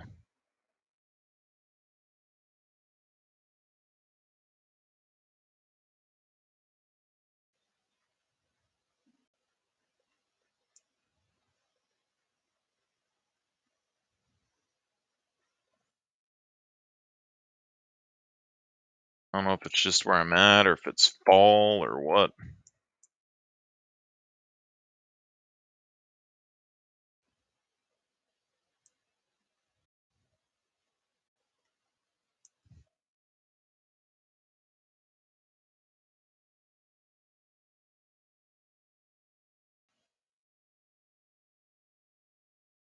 If we get hit one more time, we're probably dead though.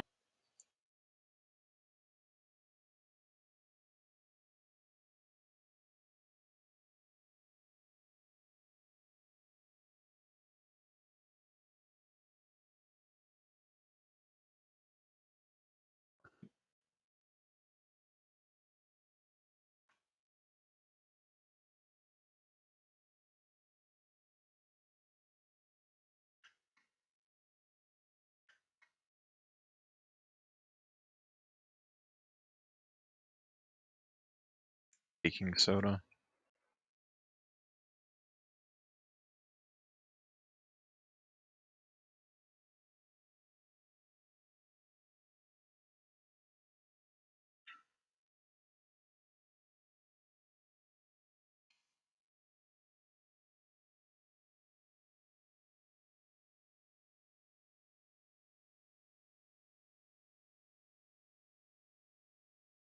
Guess it's warmer inside here.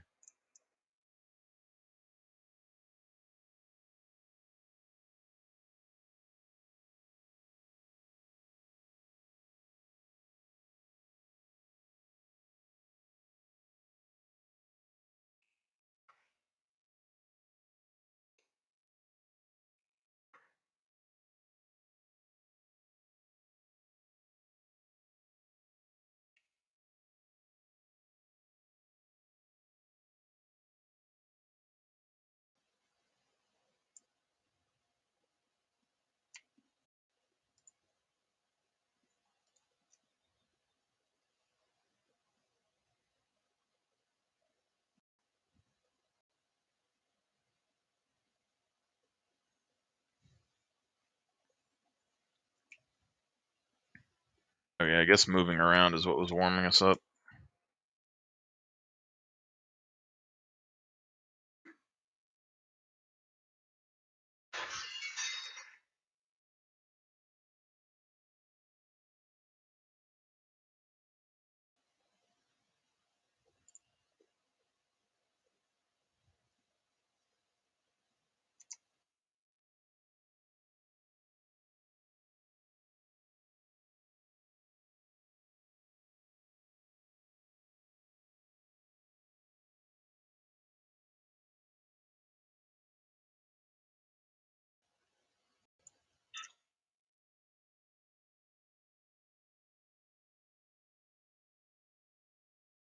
Probably not the best move on my part.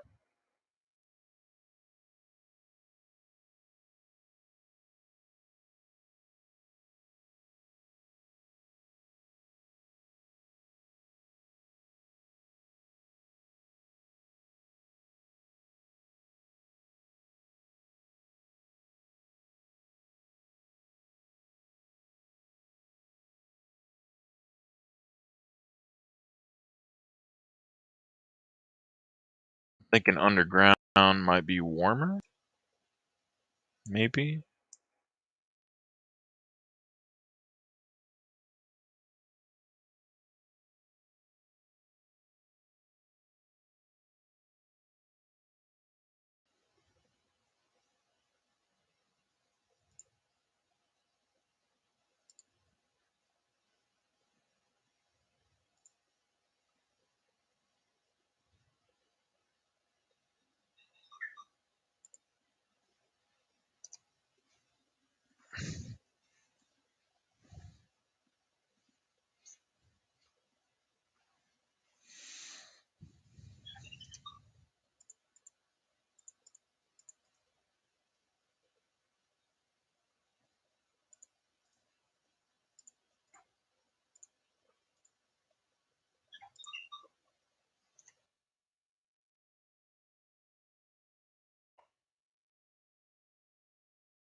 A heck of a little base to like build right here.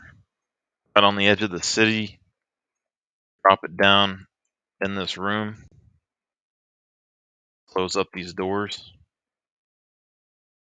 Basically, they would have to come down here looking for stuff and then go into that room. I mean, you could fit a couple people here.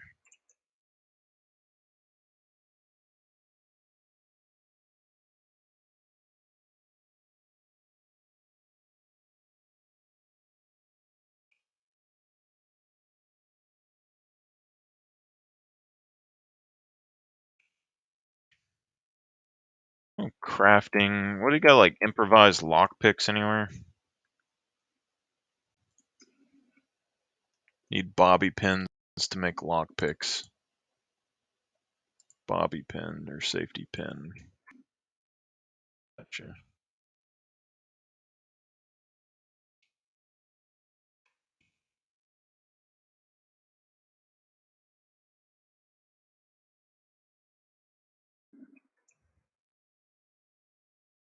Colt.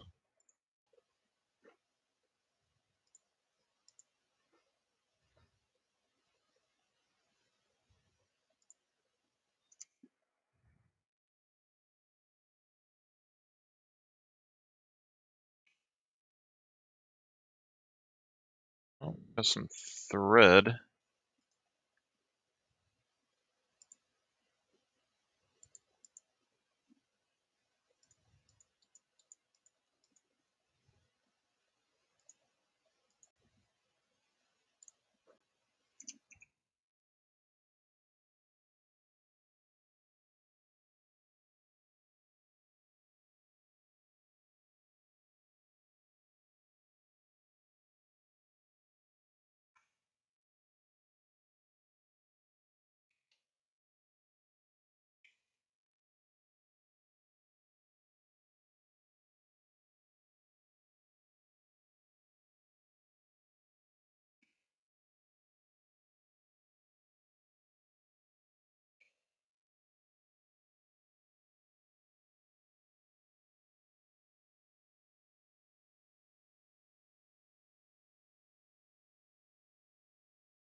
I have no idea why I'm able to, like,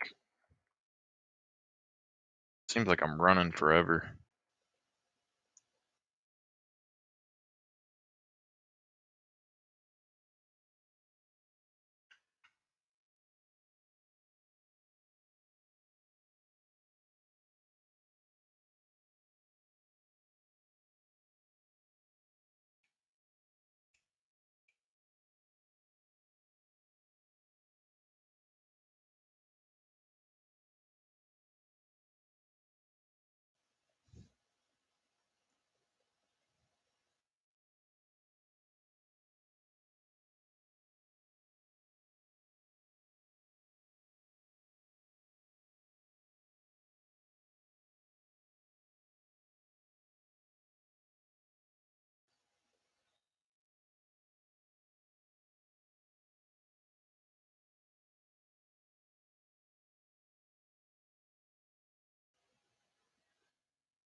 White House had a press briefing yesterday in which they were asked about the FBI raid on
just so you know, this is wrong. What Joe Biden here has just said, and you're about to hear, is just flat out wrong. I'll explain why it's wrong.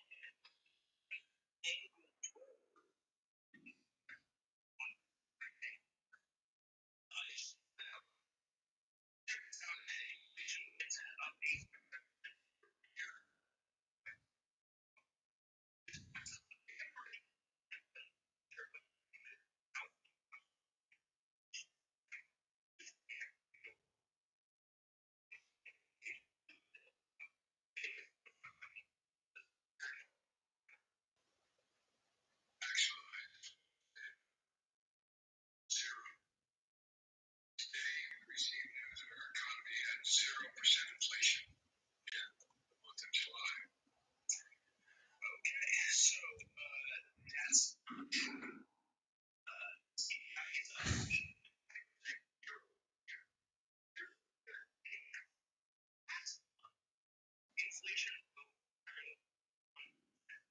is 1.5%. What he's saying is that it's going up still. Last month, me telling my wife, man,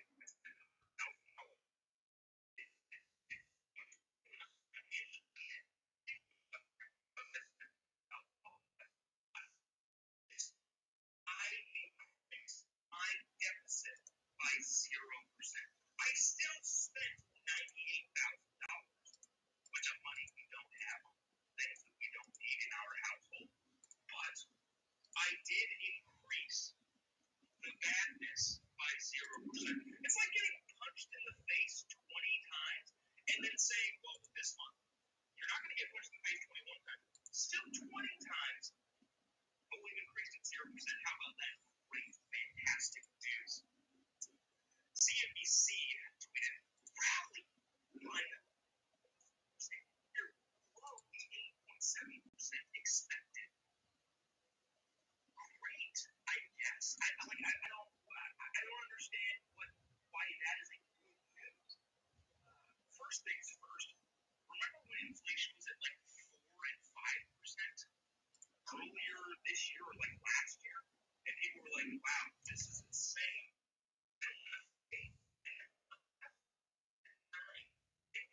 It's back in the 8s, and for some reason, this is a cause for celebration. Yes, that's great that it potentially slowed. Who knows if this is a blip, or who knows if this is just I don't know. Who knows what this is? They just passed another fucking $1 trillion being spent from the federal government, so I can't imagine that's going to help inflation. But at the same time, when Joe Biden says inflation rose 0%, it's just a flat out freaking lie. And he knows that inflation went up 8.5%. It was a 0% increase on something that was already bad. And inflation faced 20 times. It's not clear that the next time it's still not, but it has increased.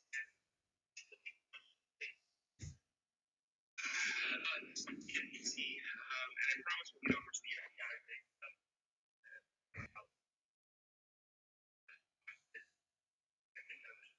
Fantastic show. Watching this and not listening to it on the podcast. Even though listening to the podcast is a great way to take it. So check this out from CNBC.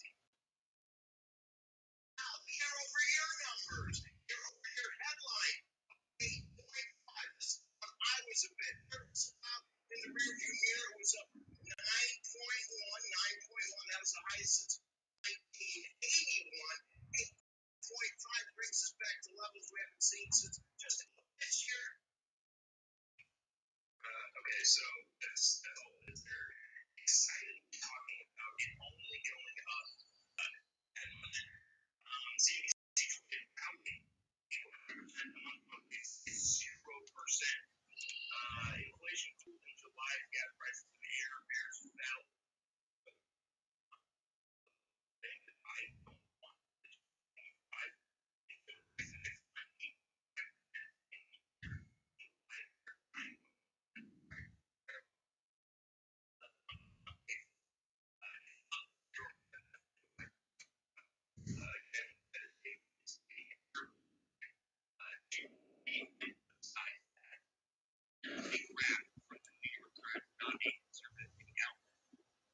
It seems like it would be worth it to build in a house, even if it is a risk to get caught in a house, just to have more storage that's free. If building in a house is possible, I think it'd be better just to build in a house.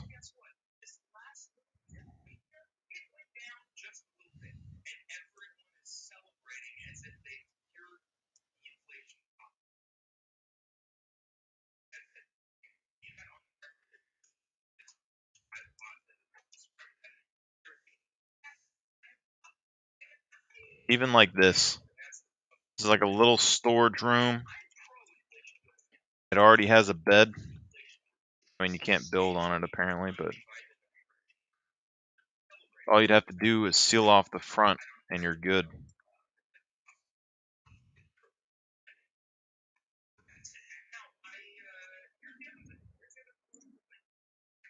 So if we crafted shelter,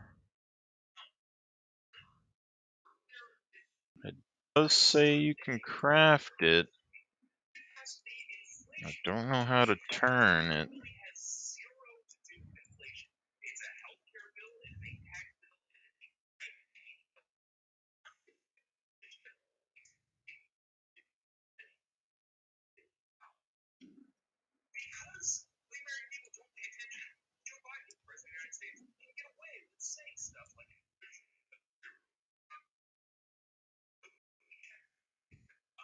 This.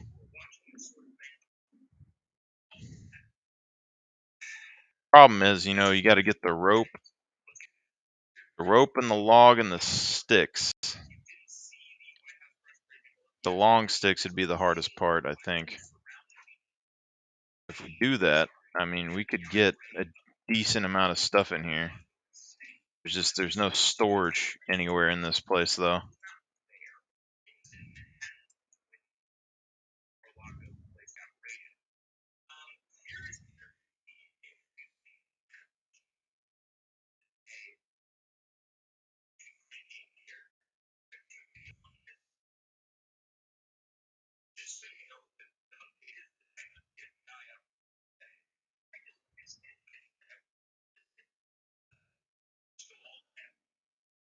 But stuff like this, you can search, which makes me think you should be able to use it for storage.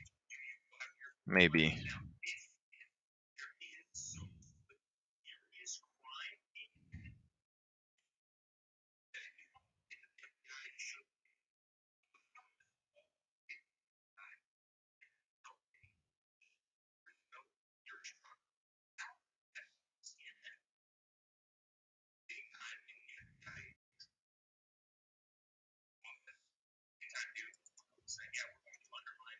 It's like we could literally like live right here.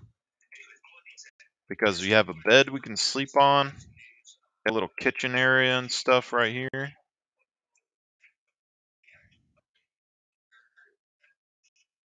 Can opener.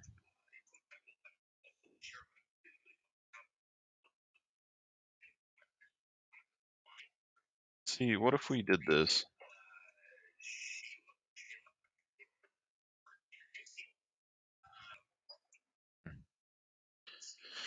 Yeah, I mean, we have rest areas and stuff. We could definitely set up in a little apartment right here. You have one way in that you'd have to try to lock up. And then you have a way out the back right here. And you can look out here as well.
Padlock.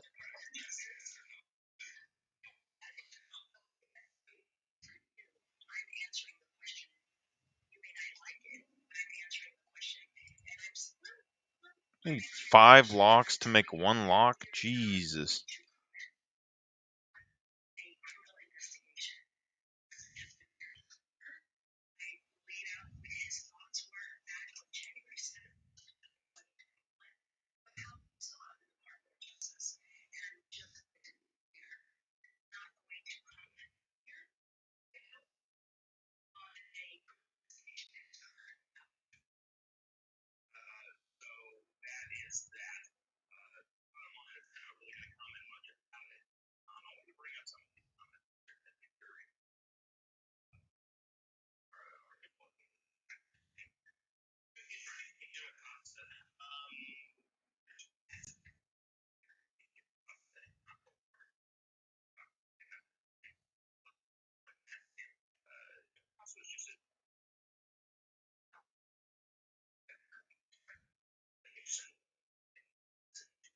Elevator.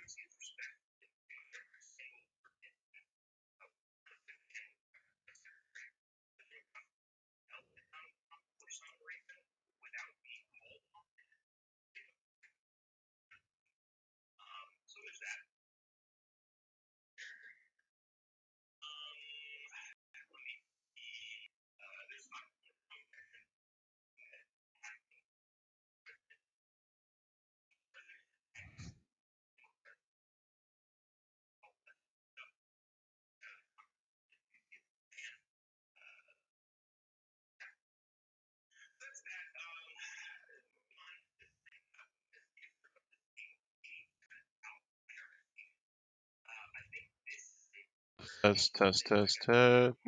Boop, boop, boop.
Soda and a biker jacket. I was thinking, you know, maybe shoes or a backpack, paper.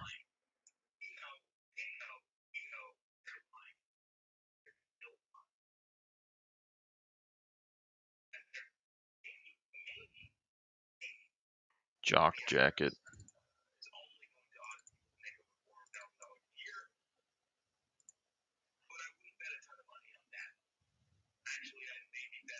Jock jacket.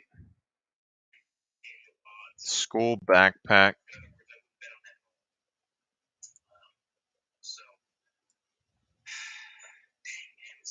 I don't really know if you can put a backpack in a backpack.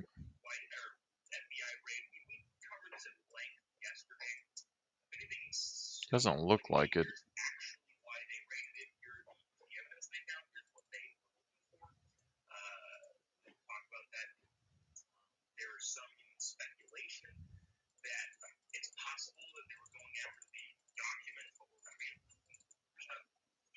I mean, I'm not opposed. I mean, I know now that I know like schools have clothing.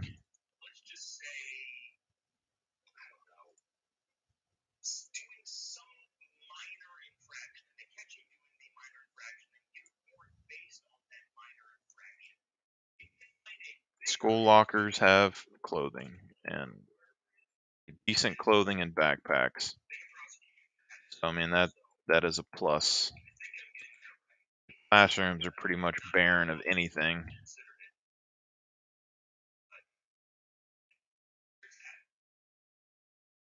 I just heard an explosive. Oh no.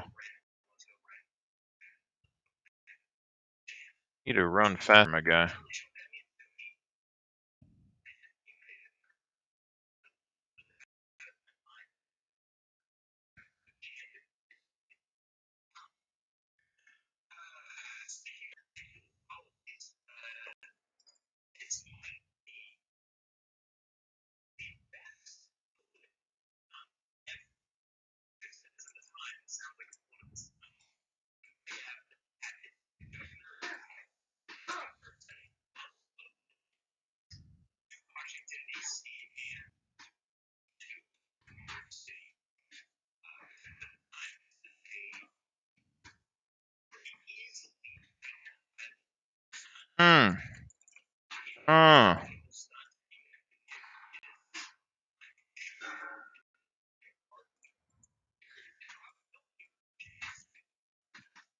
Get some, Karen.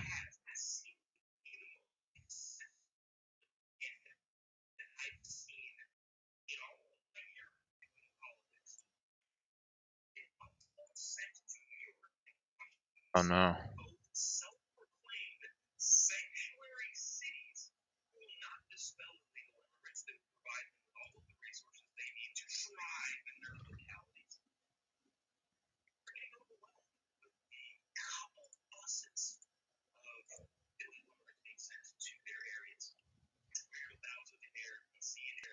don't got a knife. We were lacking a knife.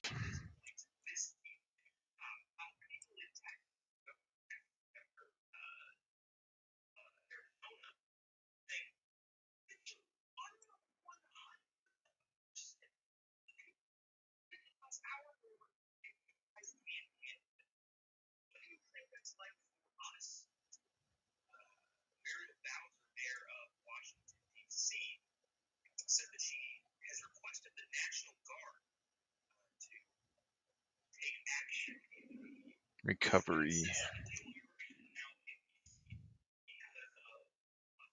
It looks like C1s maybe we don't have to worry about.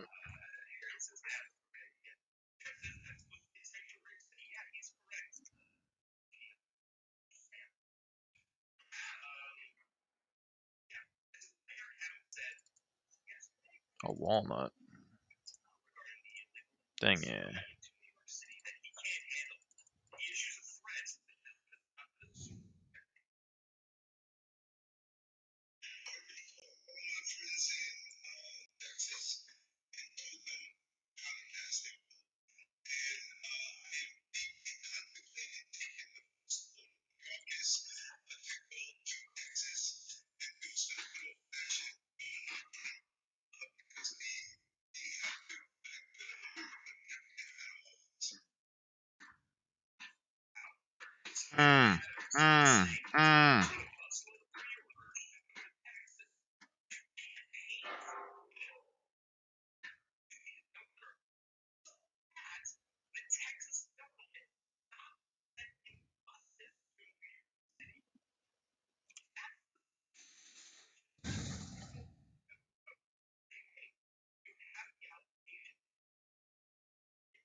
This could be interesting if you built like a little place right here. I mean, you got 4 doorways, which kind of sucks, but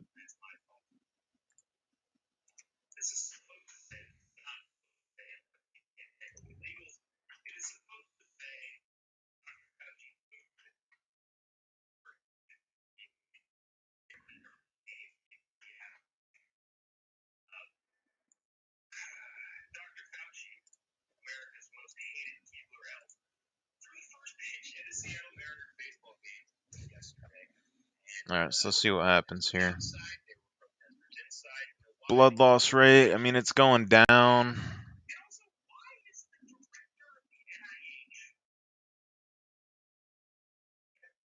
So it seems like maybe we've been wasting rags.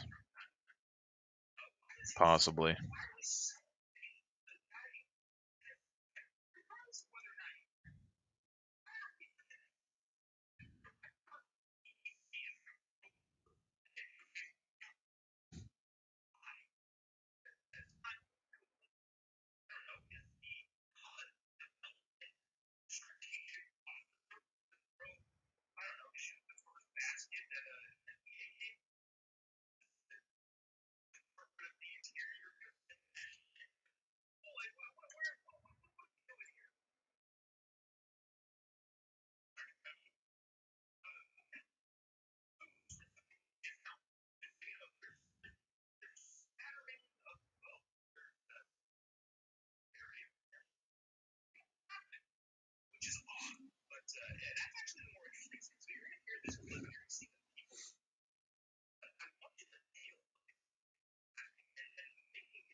Small fireworks.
They go to the subway or something?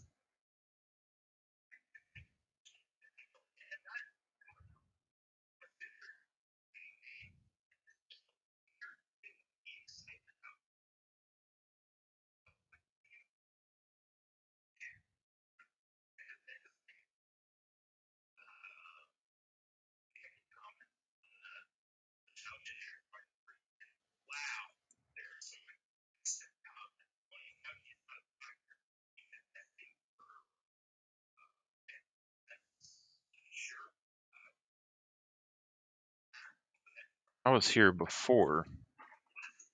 I went backwards somehow. This makes no sense.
It looks like a defense.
Tequila.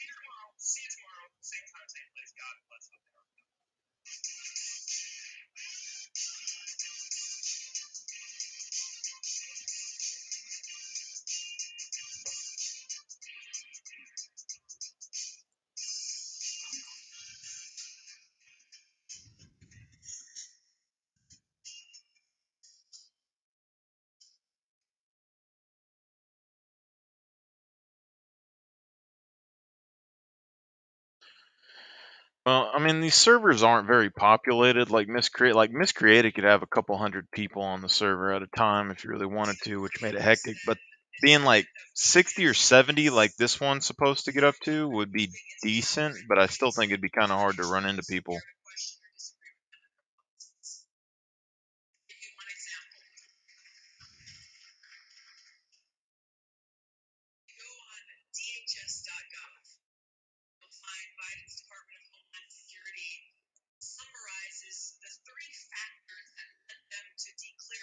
Activated charcoal.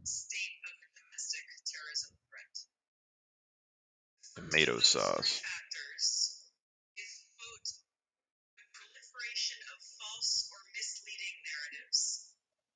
sow discord or undermine public trust in U.S. government institutions.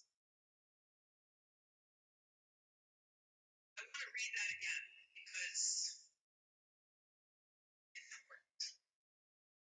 The proliferation of false or misleading narratives which sow discord or undermine public trust in U.S. government institutions.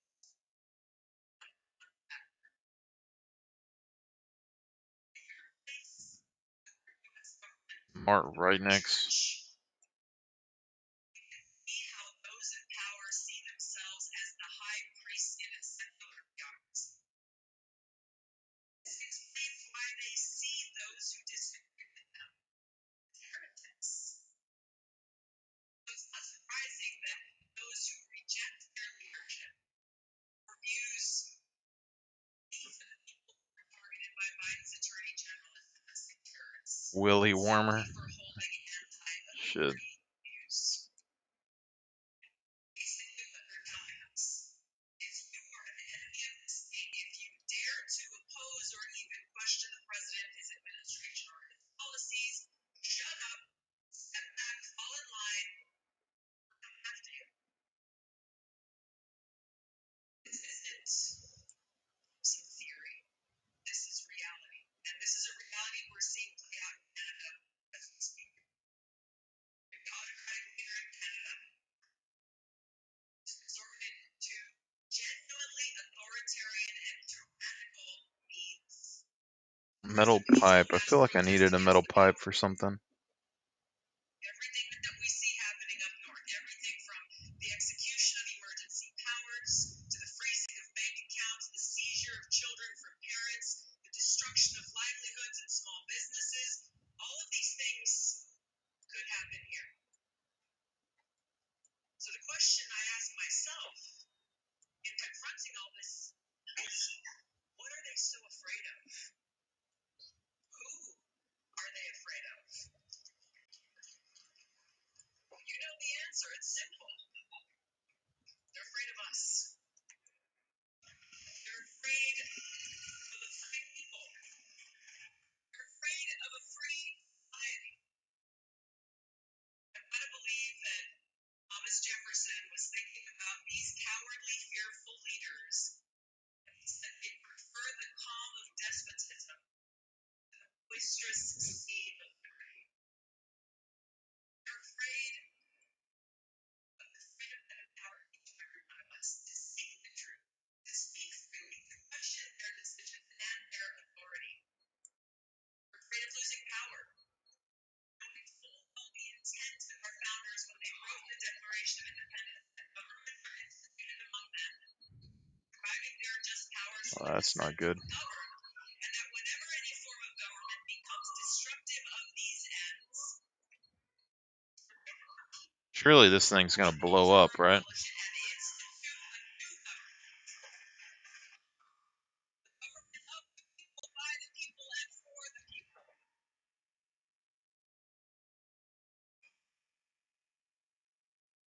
This is what scares them. This is what empowers us.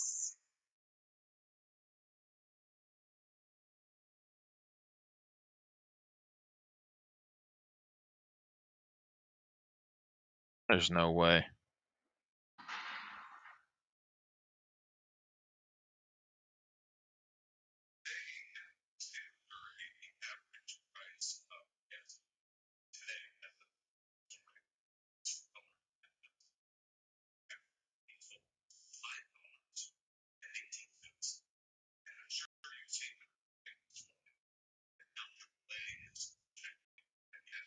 Damn.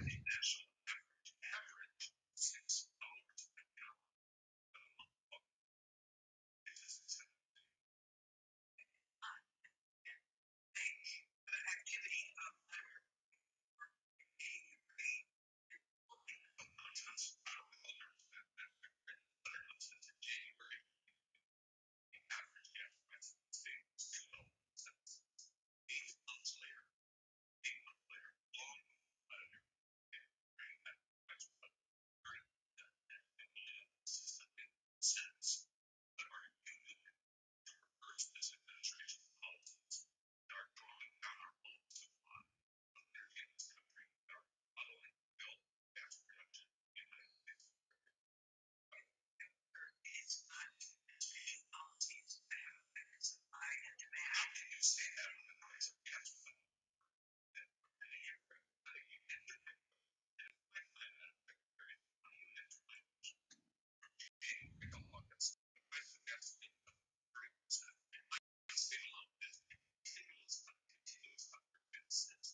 he halted leasing programs in Anwar. He issued a 60-day halt on all new oil and gas leases and drilling permits on federal lands and waters. That's nationwide. That accounts, by the way, for 25% of U.S. oil production.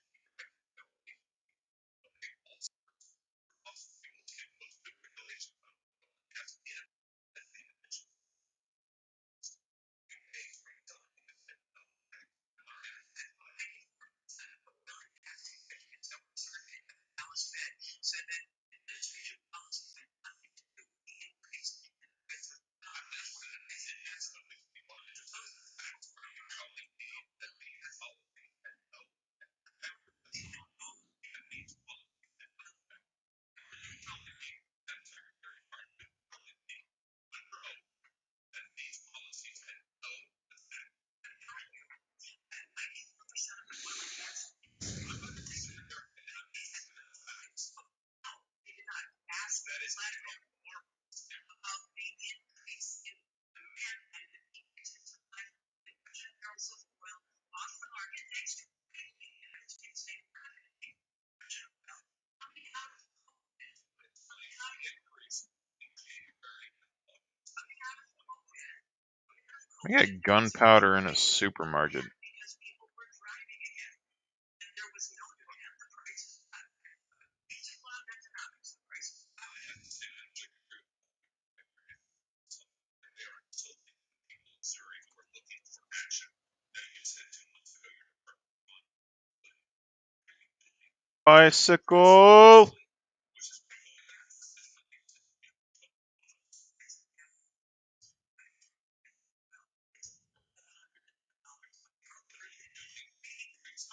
local market, sir. If you could let me finish. I have 2 years.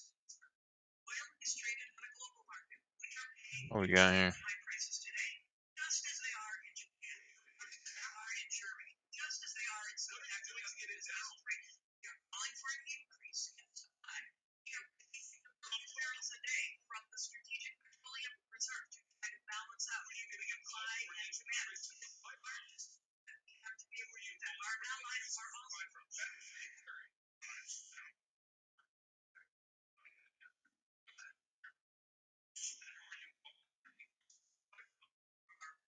oil and gas manufacturers, from international oil and gas manufacturers. Senator Raleigh, if you want to answer your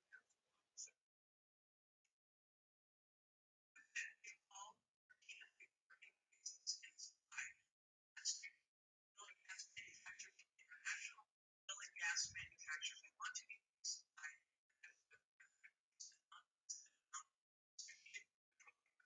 And our international allies also release from their reserve to try to balance out supply and demand. Gas companies increase supply, and then international to the Energy Information Administration increase in the United States about 1 million barrels a day by the end of this year.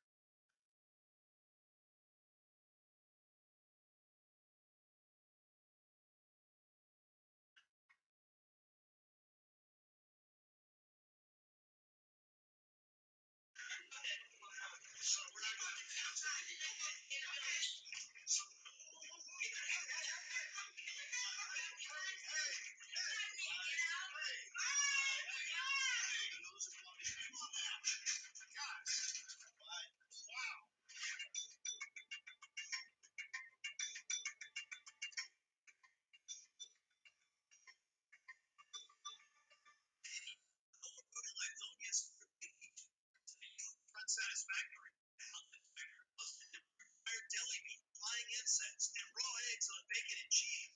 And here's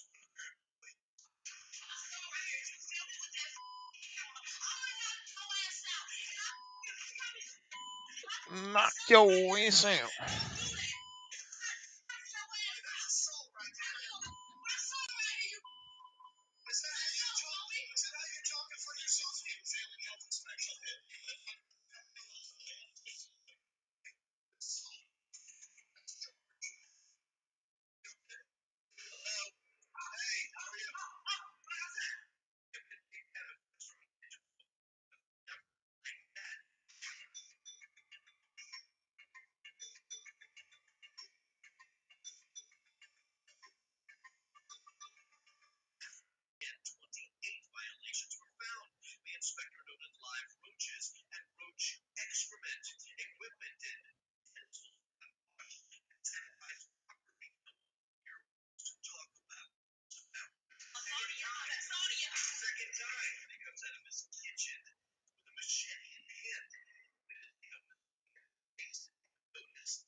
I'm going to hold that back a little bit because I've got a wonderful opportunity to talk to somebody who's right on the scene.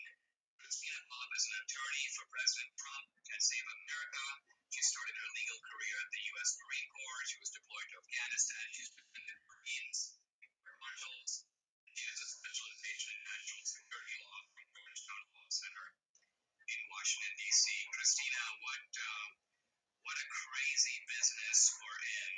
Something that I haven't seen in my adult life, and I'm not even sure if it's happened in American history.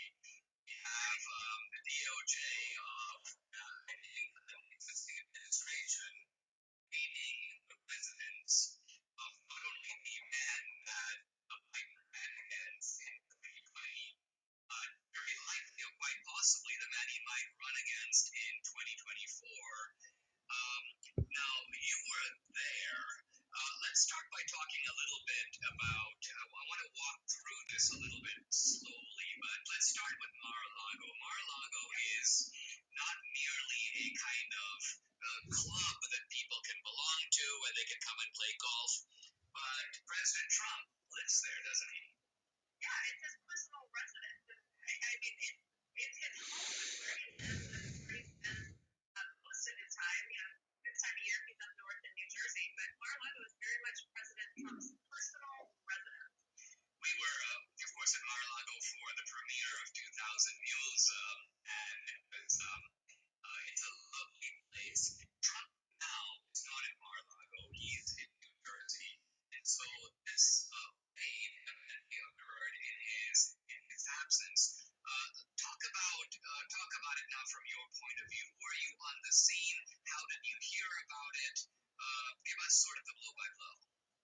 Yeah, I responded because I'm one of President Trump's attorneys that lives in the area. I live not too far from Mar-a-Lago, and I got a call that said, "Hey, you need to get down there." And guys on site, and we need a presence there. So I arrived after the FBI was already there, and tried to get a copy of the search warrant. They I fought with them for a little while about that, but you mean to tell me that you want to love the president of the United States president and take your word for it that you actually have a warrant? So they eventually showed it to me, and then they gave me a copy of it after everything was over. So the whole thing was really uneventful as far as there was not a whole lot you can do when you have a large number of FBI agents rummaging through the president's office in the area that he lives in Mar-a-Lago. So it was kind of what you would expect out of a scene of a movie. They didn't allow me to observe what they were doing. I was kept, way away. I heard crazy things about staffers watching things on the village. That didn't happen. There's no staff there anyway. But we weren't allowed there, so I was kept close to basically the parking lot, waiting for them to come out and talk about, intermittently. So, it was just kind of a crazy, hectic, really sad. Yeah, you said that there were a lot of agents. How many agents came to the property approximately?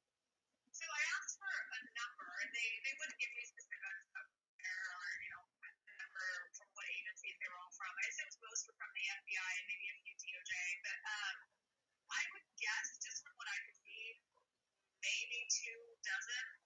There may have been more that I couldn't see because, like I said, I got there late. But there were probably 2 dozen agents. It's personal property.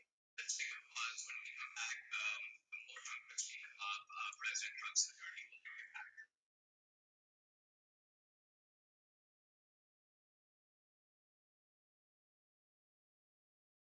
Back with Donald Trump's attorney, Christina Bobb. We're talking about the FBI raid on Mar-a-Lago. Christina, do you happen to, first of all, how long did this process last? Did it last an hour, a couple of hours? Were they there all day? How long was the FBI on site? They were there all day. I mean, I believe they showed up around 9. Like I said, they got there before I did, so I don't know their exact arrival time, but they were at that probably 7 or 8. I think by the time the news broke, it was pretty much over, but it had taken, I would say, 10 hours. And when you spoke to these guys, did you ask them, or did they tell you particularly what they're looking for? Did they just eventually hand you the document and kind of go about their business as if you didn't really have any need to know? Yeah, it was the latter. They pretty much just handed me the warrant when they were done, and it has the attachment for what they're looking for. And as the media has been reporting that, which is accurate, that they're looking for presidential records or any possibly classified material. I don't believe that there was anything classified in there, but I'm sure that the FBI will say that there is. But I'll be curious to see exactly what they're going to say, if anything. I found it particularly interesting that they were looking for presidential records, because not that long ago, Judicial Watch, they were trying to get access to presidential records for Bill Clinton, and Judicial Watch actually lost the case because the court said it's up to the president to decide what a presidential record is. Apparently that's been true for the first 44 presidents, but for Donald Trump, I guess the FBI is the one that gets to decide what a presidential record is, and they, seize whatever they want to seize. So, I don't think there's anything that's significant for Trump, but I think kind of ironic that every other president gets to decide what a president's record is based on. It's also true, I've heard this many times before, I'm not a lawyer, but the fact that the president also gets to decide if he wants to declassify something. In other words, the classification is determined not by the archives or not by some third party, but the president himself has discretion in that area. You're exactly right, which just goes to show how asinine this entire thing is. There is no crime. There is no crime committed, and the fact that they're trying to use what they are trying to use the national security code is they want to do that so that they can hide what they're doing. Because they want to tell the public what we're doing, and they want to cloak their crazy authoritarian action behind this veil of national security. You're exactly right. It's classified and what's not classified. It needs to decide what is a presidential record and what is not a presidential record. But this whole thing is all for nothing. It's all for show, and they want to try to convince America that President Trump has committed a crime. And there is nothing. There is no crime. I think I saw one of the members of the Trump family, I don't know if it was Gary Trump, who said that they even broke into the safe. Now, it strikes me as symbolically important. I mean, breaking into the safe. But he also said there was nothing in the safe. Have you seen that? Have you heard it? Can you confirm whether it's true? Yeah, I heard it. They didn't let me in when they were looking for it, and I saw it because I wasn't allowed to be a part of what they were doing. But yeah, I would think that that's probably true. Now, you made a very interesting point, because you said that there's nothing there. And if there's nothing there, the question for me is, why would they go to all this trouble?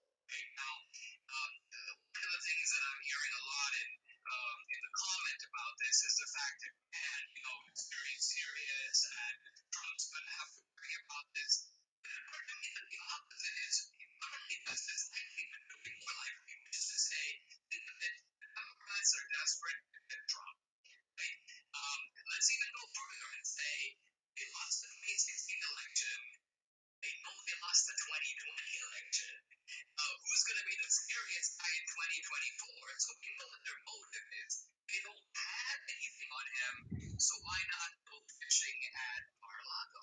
What do you think of that theory? I think you're exactly right. I think the Department of Justice, the Biden Department of Justice, is politicizing the DOJ and the FBI. Was like started in 24, you're going to be bored in 6 like that's it. Don't typically need them as much because the players can flesh that content out themselves. Right. This would give New World roughly a year to shift their game to a more PvE-centric MMO, which arguably wouldn't be enough time. To elaborate, another large non-ignorable issue with switching to a PvE-centric typical MMO in-game content model design style, that's a mouthful, is that it's one that's not particularly long-lasting. Think of in-game raids and dungeons. After you've completed them a few times, you don't really have a reason. This is one of the hardest raids in the game. I know there's some people who don't play WoW. This fight was fucking crazy. Like you had like a boss, there's like 4 ads kind of healing them, you need like rotations on all 4 of the ads, and like basically like it was just really complicated, and then like the boss would stun you, you like enrage. It was crazy, bro. And so like what people opt to do was just get like all world buffs and daily everything down. Usually the boss build would take about 30 seconds. Redo. The shelf life on that sort of content is very short, and thus it's a bit of a perishable good. Think of the sandbox MMO as more of non-perishable goods, because the players can constantly create their own content. Thus, it's long-lasting. New World I think that's a good point, that sandbox MMOs have more and like better long-lasting content. But I think that also they have to be extremely well designed. And also another big factor with a lot of sandbox type games like Rust especially is that Rust has resets. Rust, you just have a massive reset. It's a server wipe, and that's it. Everybody starts over from zero. And I think that's a big factor of having these types of games, is that you never let people really fully reach that pinnacle and sit there for too long. Rising, yeah, I don't know enough about that game yet, so I'm not sure. I think it's one of the best ones I've ever seen. Game. You're not ready for it. What's up, everybody? Typical Gamer with your daily GTA 5 mod live stream today. And today for you guys, I got a new episode of the Zombie Apocalypse mod in GTA 5. This episode number 15. And it's going to be one heck of an episode. Then advanced press, everyone going solo dolo on them. Someone's got to do it. We're going to be on zombie cleanup duty here. We're just running through them like an expert tack. I wish we could have like a tack knife that we could hold as 12 hours through this pistol. We are taking care of business right now. Oh no, I think that was one of ours. Zombified version now. There they go. Most of them are down. Let's just do it real quick. As well. Yes, season finale won't happen for a final episode. And also, I mean, there's millions of zombies out there, alright? It's so rare. There actually might be rare zombies. Something we find an extremely mutated zombie. Does that creep you guys out? Would we kill it, or would we keep it, or would we do? Oh, what? Damn, that's odd. That is odd. Alright. 130. There we go. Oh, that's a bad idea. Why did I do this? Why did I engage them? Ow, ow, ow. I might die here. I do not surrender if I'm about to die. What is this? I thought last episode, Sniper,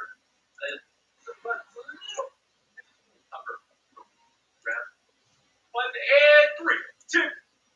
What's up, everybody? Hey, it's fine with you. Thank you, man. Alright, the bunker we go. Don't flip this thing. It's taking like note. Make sure you hit that subscribe button. All of it, everything I ever done.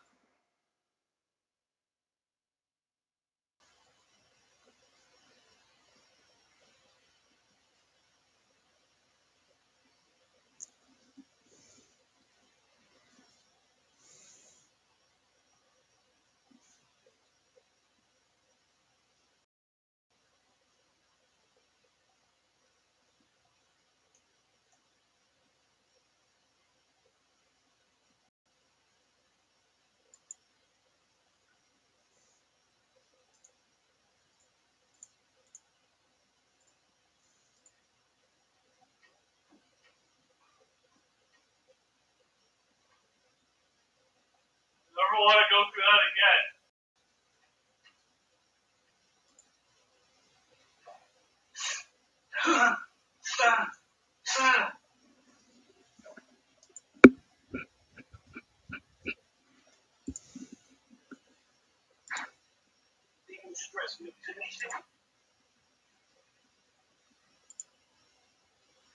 It's for the guy you're banging.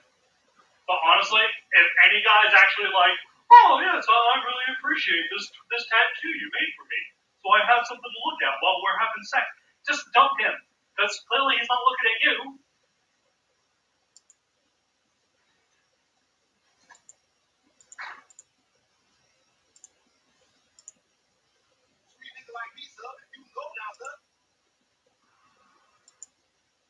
Oklahoma is like the this. And it's like this around here as well. Fallen hugs. Imaginary but still well-intentioned hug. Brr.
All right, how are we gonna do this, guys? All right, I got a new plan. We're gonna try to lure these guys away. Oh, all right, come on, everybody.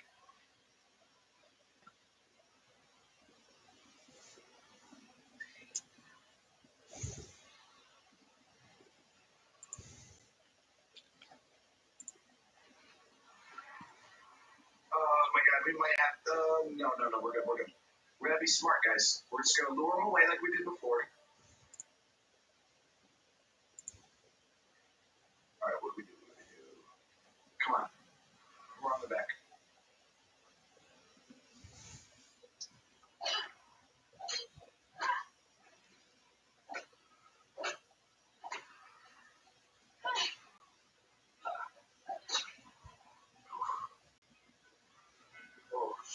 Oh my gosh.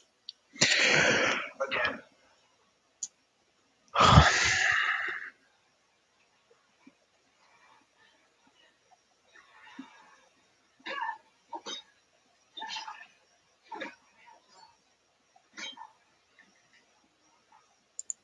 Could off somewhere.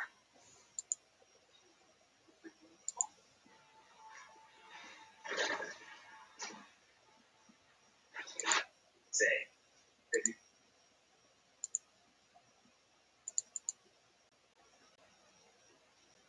Just know I'm sick. This is it's all about the bites. They kill you. They kill you instantly. And blood plague is uncurable. And there's no freak zombies. Real quick and go. Perfect.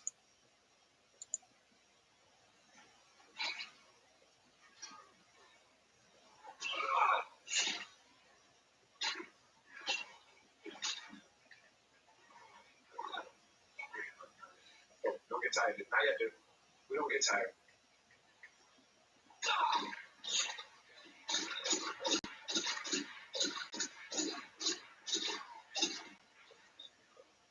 You should do that. You should reload.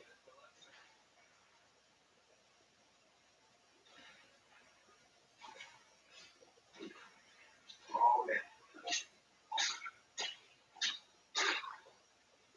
Close the front door. Please don't be getting bit back here. Oh yeah. Oh yeah.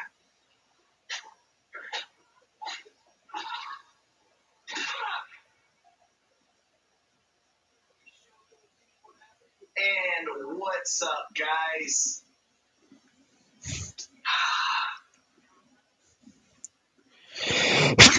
I'm wondering if State of Decay would be better than Grand Theft Auto.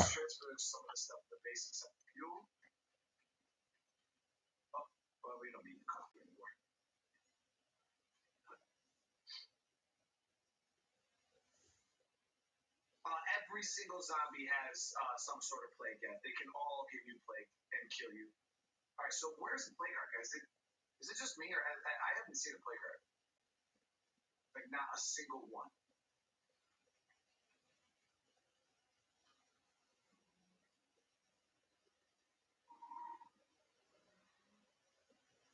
All right, so let's go locate us a plague card.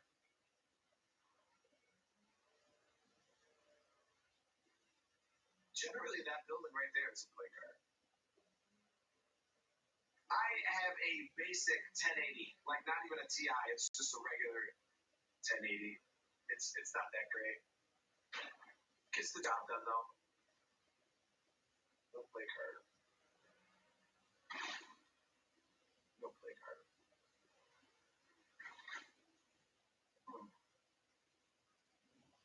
Not up here. There has to be a play card.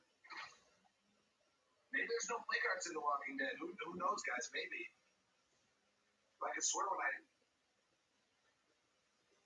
we'll see. We'll see what shows up. Because yeah, I feel like we should have seen one by now.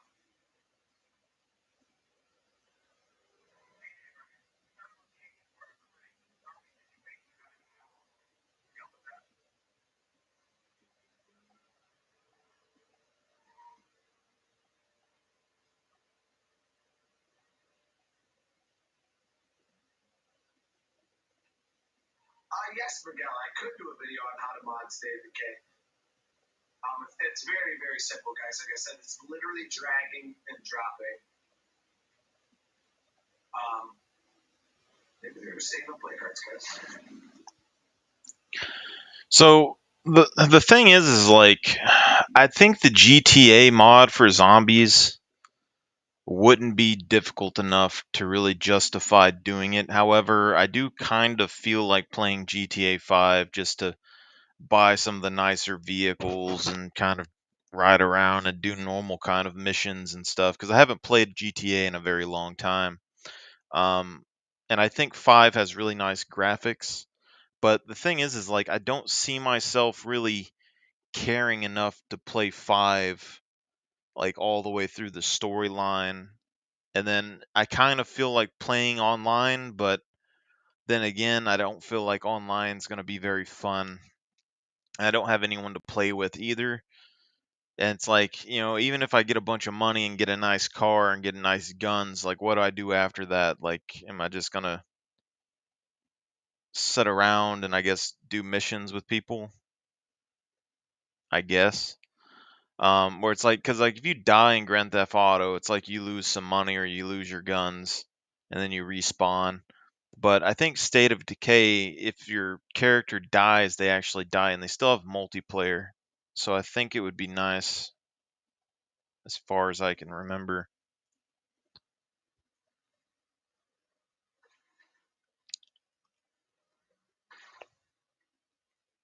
There's not one in this town though. There just ain't no play cards on the map.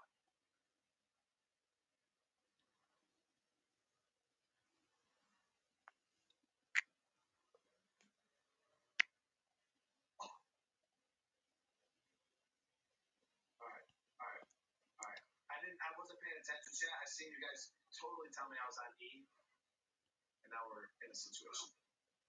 But we're good, guys, because I'm just gonna do this. We're good. Everything's good. See? Told you.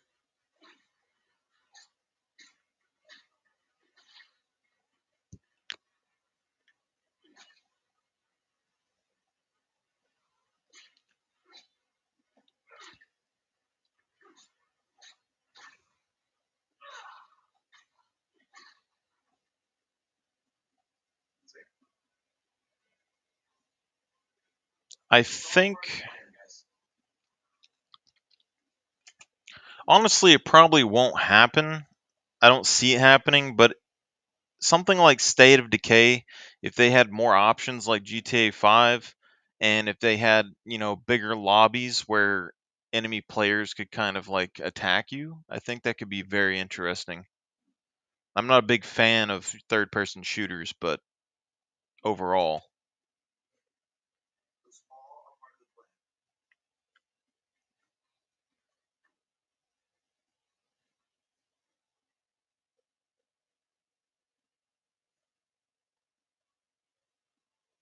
Oh no!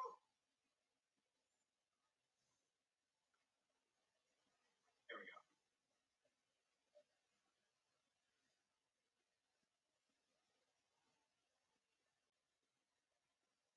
We're good. See? So I don't see any parts. Do you guys?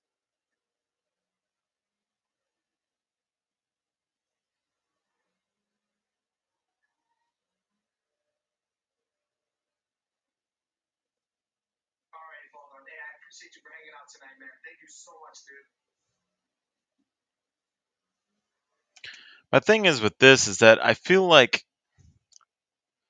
I would think I would like State of Decay because there's permadeath on your characters, and you don't lose until all your characters die.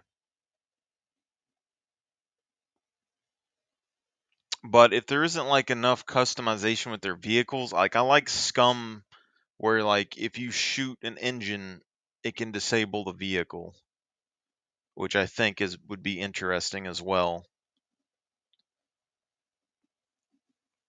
But Scum doesn't really seem to be like a super intensive zombie game either. Doesn't even have infections. I mean, there is biological stuff, but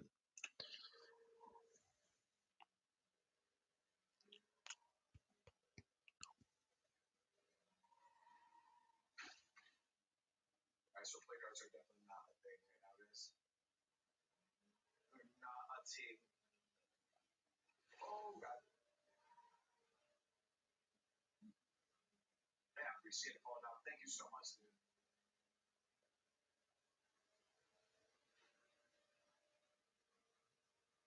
I thought The Walking Dead had playcards in it, guys. Alright, so we need a repair kit actually. So we're gonna go back to that auto shop. I think that truck's on fire. And I'm gonna try to get me a repair kit. That was good. Totally part of the plan.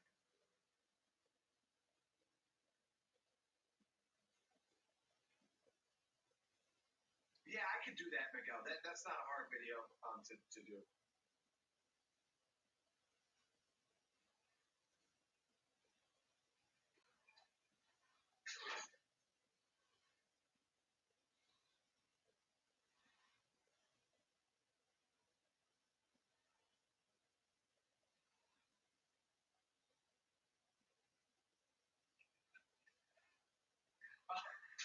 Yes, yeah.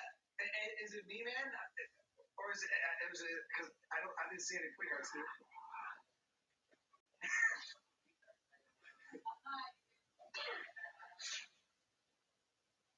How many playcards you got on The Walking Dead? Well, right now, just know I'm thinking we got about. If I were to take a ballpark estimate on how many playcards we got on the map, I'm gonna have to say probably like 0. Probably the big fat 2%, guys.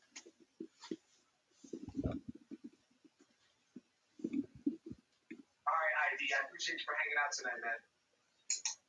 Awesome, beautiful, beautiful. Yeah, I'm gonna say probably roughly around the range of 0 and 0. Yeah, so everything in between there.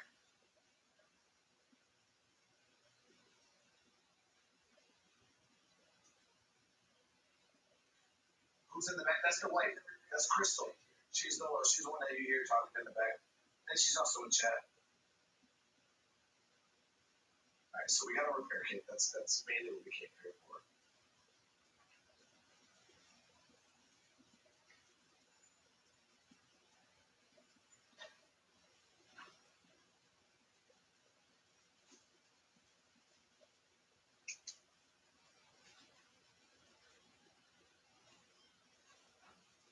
right. So what do we do, guys? We're gonna we gotta start building up. We gotta get more survivors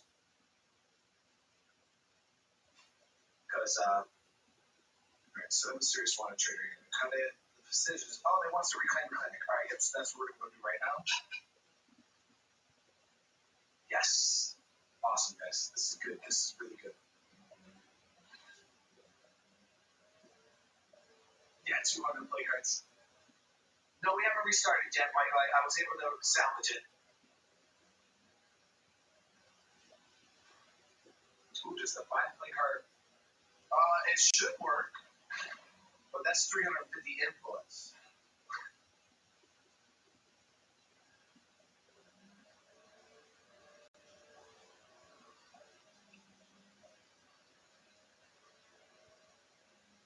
Zero. Did you get my message I sent you, dude?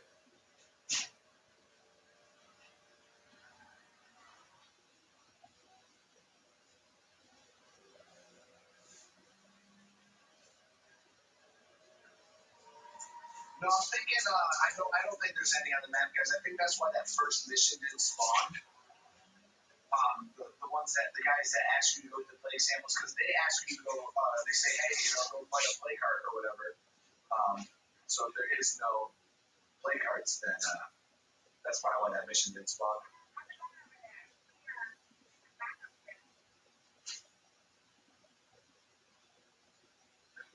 Not yet, Zio. I'm thinking impossible.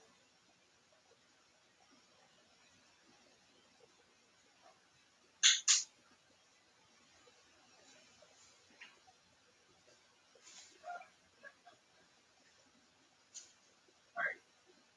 So let's get this place cleaned out. Wait, what do you mean?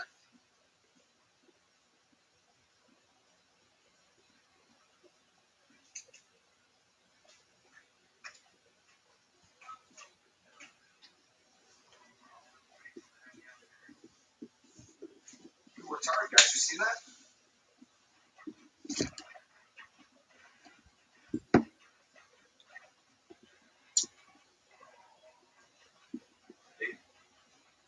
These zombies are just oh.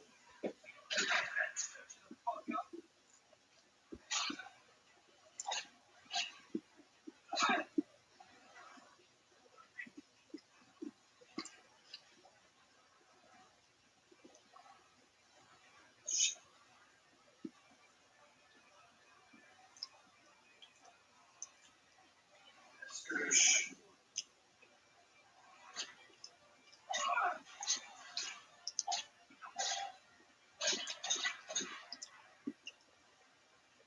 Come on this way, guys.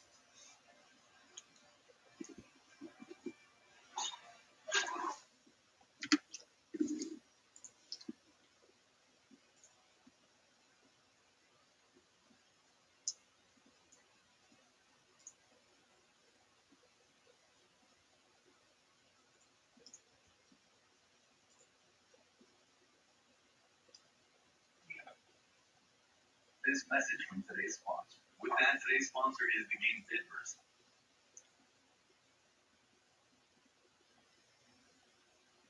And the Squillotus Brewing. Going out there. I was worried whether I was still there. You do it.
I really think I want to wait for State of Decay 3 to try it. So I think this is going to be a pretty controversial video discussing State of Decay 3 and something that I've talked about in the past in regards to something that's going to be featured in the game in the future. But the difference is this video, this time it's actually backed by someone who says they have a source within Undead Labs, and I kind of feel this is a pretty reliable source. So guys, let's go ahead and talk about it. I think this is going to be a fun one. Make sure you guys thumbs up. That greatly supports the channel. Also, enjoy this message from today's sponsor. With that, today's sponsor is the game Bitverse. Now, Bitverse is a metaverse composed of several unique games that revolve around the characters that inhabit it, and they are called Bit Heroes that you can customize, level up with, and interact with in a bunch of ways. The awesome part about this, the game is viable via iOS, Android, and even web browsers. But another cool feature is the different games you can enjoy. Bit Heroes RPG Quest has several campaigns and a huge open world and dungeons to explore. Bit Heroes Arena is an awesome battle royale. Bit Heroes Runner is an awesome runner game with different hazards, upgradable gear, and environments to tackle. Another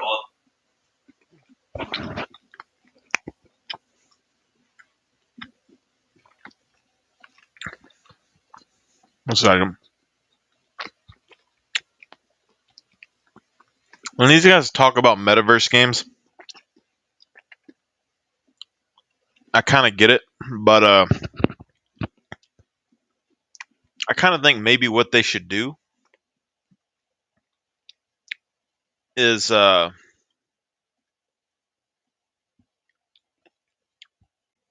implement like user modding type stuff into a game, like a really popular game like Grand Theft Auto, and then make it to where like when you buy something in the real world or whatever, you can scan a code to program or add it into the game, and then whoever does that basically can resell that item in the game and then make profits off of players buying the item in game. You know what I'm saying? Even if it's just in-game money, at the very least. But it could essentially be like an advertisement slot. But instead of it being on a website, it would be in a video game. So the companies would pay for advertisements inside the game using, the blockchain. Anyway. Awesome aspect of Bitverse is the Bit Heroes themselves. They are the centerpiece. They are also NFT characters with unique traits and perks that you can use across all these games. And guys, you can even fully customize them to your own personal liking, all while enjoying them across all these various games. If you guys want to join in on the Bitverse, click the link in the description and be part of a growing community by joining the Bitverse Discord so you guys know about the full updates and updates like the NFT public pre-sale coming. It's kind of interesting that the characters are their own NFTs. I like that. Because that means that you can have hundreds of thousands of unique characters.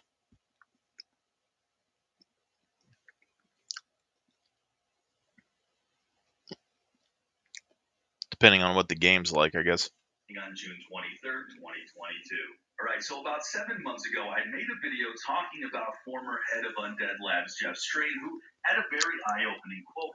I'm going to go back and look at that. I made a video so you guys know about the full enjoying them across all NFT characters to tackle, an open world and dungeons to explore. They can even web it, and they pros that you can customize, level up with, and interact with in a bunch of ways. The awesome part about this, the game is viable via iOS, Android, and even web browsers. But another cool feature is the different games you can enjoy. Bit Heroes RPG Quest has several campaigns and a huge open world and dungeons to explore. Bit Heroes Arena is an awesome battle royale. Bit Heroes Runner is an awesome runner game with different hazards, upgradable gear, and environments to tackle. Another awesome aspect of Bitverse is the Bit Heroes themselves. They are the centerpiece. They are also NFT characters with unique traits and perks that you can use across all these games. And guys, you can even fully customize them to your own personal liking, all while enjoying them across all these various games. If you guys want to join in on the Bitverse, click the link in the description and be part of a growing community by joining the Bitverse Discord so you guys know about the full updates and updates like the NFT public pre-sale coming on June 23rd, 2022. Alright, so about 7 I like the idea for that Bitburst game. I kind of wish they would do something like that for like a Sword Art Online style. You know,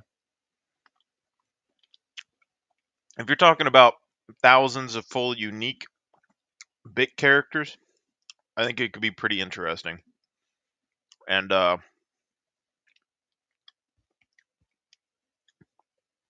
then you could sell ownership of your character after you level up, like maybe because like something that's so like 2D and that you could make so many weapons and special abilities and things, and I don't think very many people would care. So you could make all kinds of like unique, one of a kind special effects or whatever for each individual character. And you might even be able to let people make their own abilities through a customized, and sort of like Minecraft, you have customized pixel generations. Like maybe all the skills could be the same, but each person gets to make their own version. Months ago, I made a video talking about former head of Undead Labs, Jeff Strain, who had a very eye-opening quote. Keep in mind, this is a gentleman who barely left Undead Labs, I think back in April of 2021. He went on to say around 7 months ago that State of Decay 3 is on its way to achieving its ultimate vision.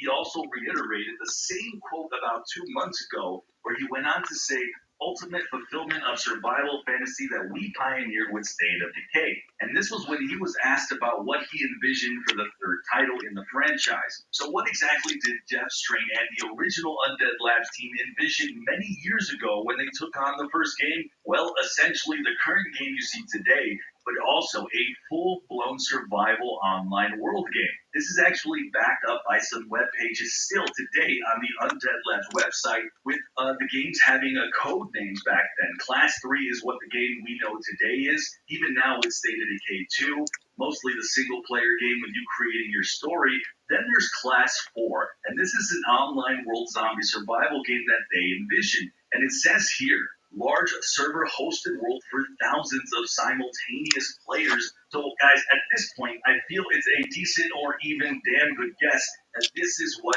Jeff Strain has talked about now numerous times, including just 2 months ago. And it makes sense.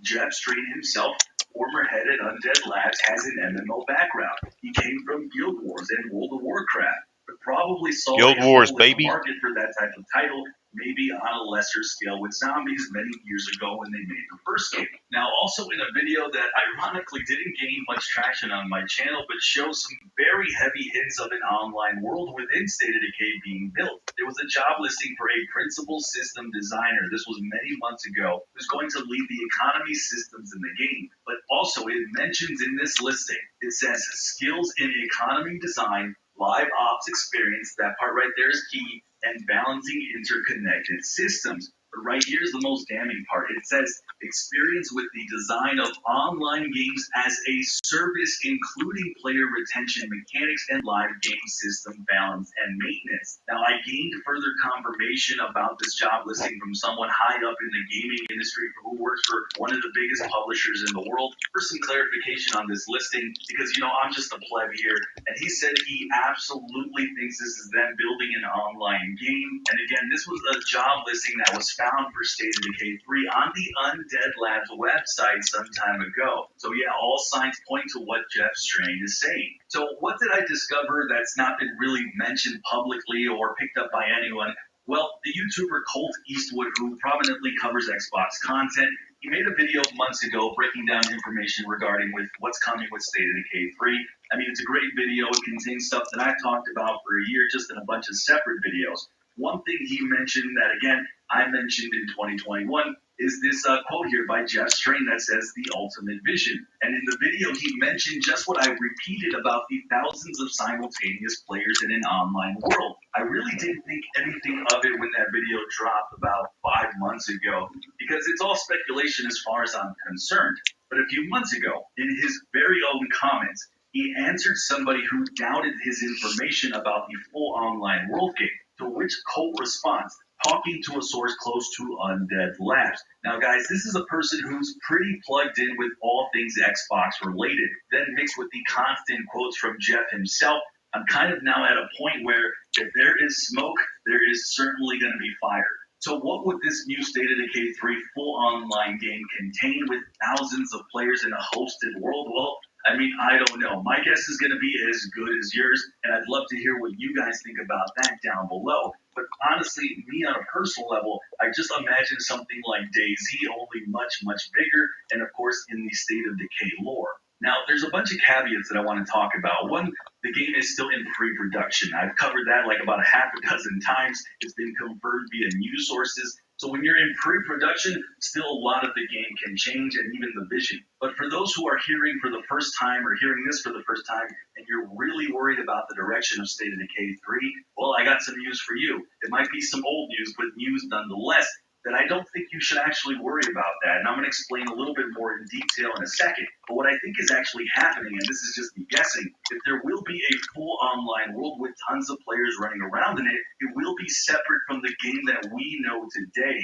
the mostly single-player game, where you do have the option to bring other people with a small multiplayer aspect. The game that we know today, I think, is still fully going to remain in State of Decay 3, but maybe much more leveled up. Why do I think that? Well, we've actually discovered on this channel a new relationship system that is set to be implemented in State of Decay 3. This was found in a job listing many months ago. Not only that, another very plugged-in Xbox source, Jess Corden with Windows Central, he said he had a source that mentioned State of Decay 3 is set to feature a heavy emphasis on characters and narrative, which backs up the addition of that relationship system. So single player, from what we know today on how the State of Decay franchise works, is still safe and good to go. Now, honestly speaking, all this information in a vacuum that I've collected over the year, it's really a laundry list of info. The team at Undead Labs is much, much bigger, guys. They now have 3 studios working on the game in different parts of the United States, and the budget for this game is much, much higher. So from every source, every developer, they have all mentioned collectively that this new game is set to be their most ambitious yet, and it's set to be on a AAA quality level. Well, potentially setting up a full online State of Decay 3 world, in my opinion, would just be a further evolved form of this franchise. So me personally, if this is the direction that they're going to go, I'm not very worried. I highly doubt they would make this just an online-only game and alienate the millions who've gotten to enjoy these titles over the years. I simply think the game is just evolving further, and being even more honest with you guys, when you look at it in that context, it really gets me a lot more hyped for the game. Ultimately, I am a little scared that maybe the game is aiming way too high, trying to deliver too much. But the good thing is, it sounds like they are taking their time and hopefully delivering on the quality that we've come to expect from Undead Labs. Let me know what you guys think of all this in the comments, man. There's a lot to digest there. With that, guys, if you want more info on State of Decay 3 not found anywhere else, click on the video on the top left.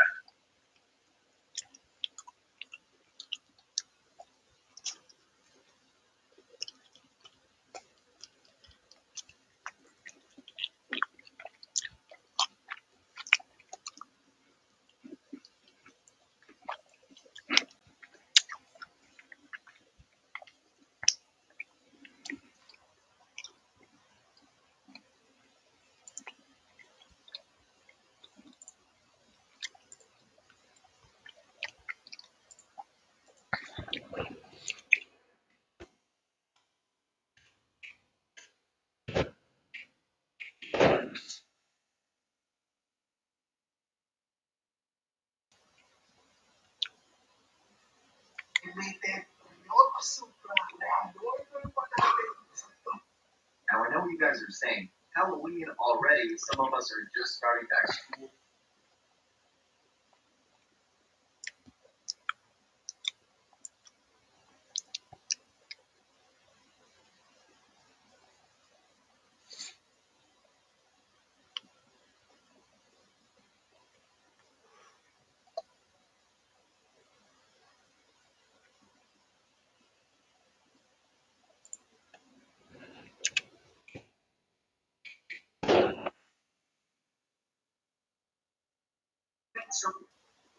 Let's be the next Pablo Escobar or something. But technically, you can passive industries such as the bunkers, your different farms.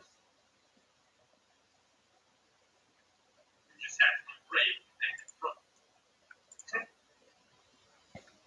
Grand Theft Auto 5 has been around since 2013. That was 8 years ago, and it will be 9 years in September. And it's just so crazy to think that we're still playing the same game after all of this time. I mean, to be honest, I thought we would have seen a new GTA by this point, and I guess we technically did with the remaster, but, you know, that trilogy doesn't really count as a new game now, does it? This review will be for people who are considering hopping back into the game or even just for the first time, so stick around to the end of the video to hear everything I have to say about Grand Theft Auto 5 in 2022. Now obviously since GTA 5's release we've seen numerous updates to the game, and since my last review of GTA 5 there have been numerous big updates to Grand Theft Auto 5.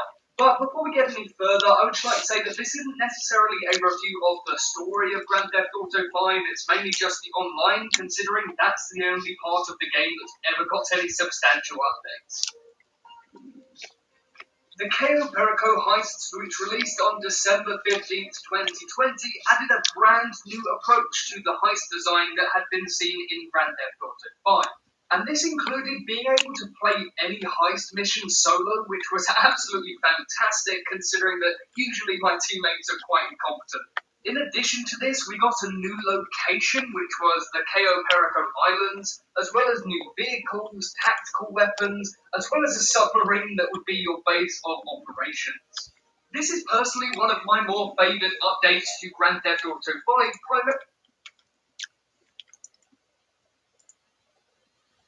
Welcome everybody to the 2022 review of Grand Theft Auto 5 Online. And today we're going to be talking about, should you still waste your money? Or should you buy GTA today? If you guys haven't already, make sure you guys drop a like, comment, and subscribe to see more content like this. Look at all the hours I have in this game. I have over 46 days of hours in this game, which means I've played enough GTA to know. Well, I wouldn't say I'm a professional, but I think I played enough GTA to be able to speak on this matter. So, let's get right into it, guys. Heist. They've been in the game for quite a while now. Basically, what they allow you to do is a group of friends and you plan a heist. You go get stuff, you gather items, and along the way you make money. But if you're the host, you don't make any money until the end.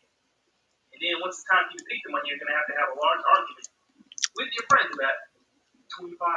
Even though you're the host, so you didn't get any money, so really you should get more. But that's not a problem. But anyway, yeah.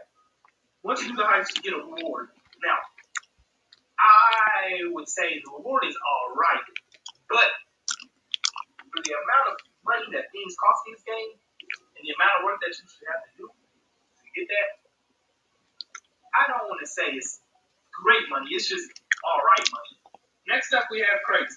Now, June 7, 2016, they added a Finance and Felonies DLC to the game.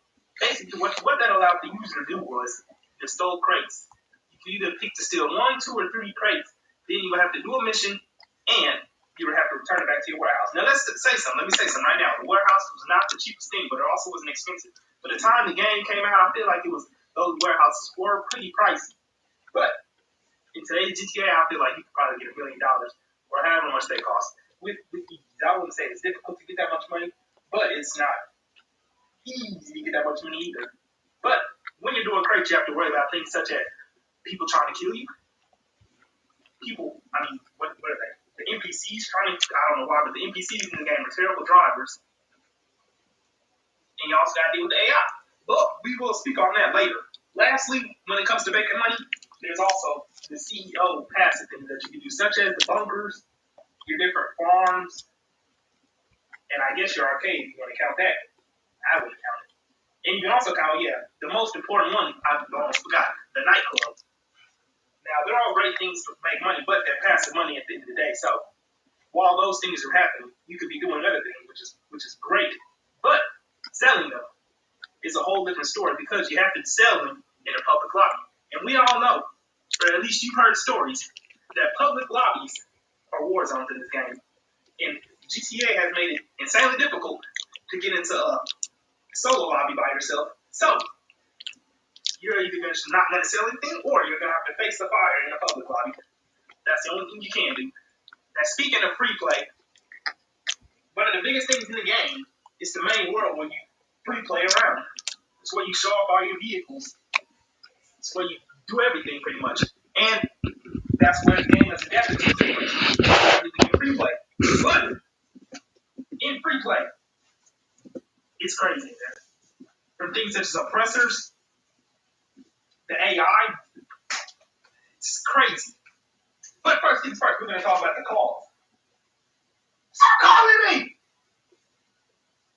Next thing, we're going to talk about oppressors. The oppressor Mark II, not the Mark I. The Mark II was added, I believe, somewhere in August of 2019. And from that day forward, GTA Online was never the same.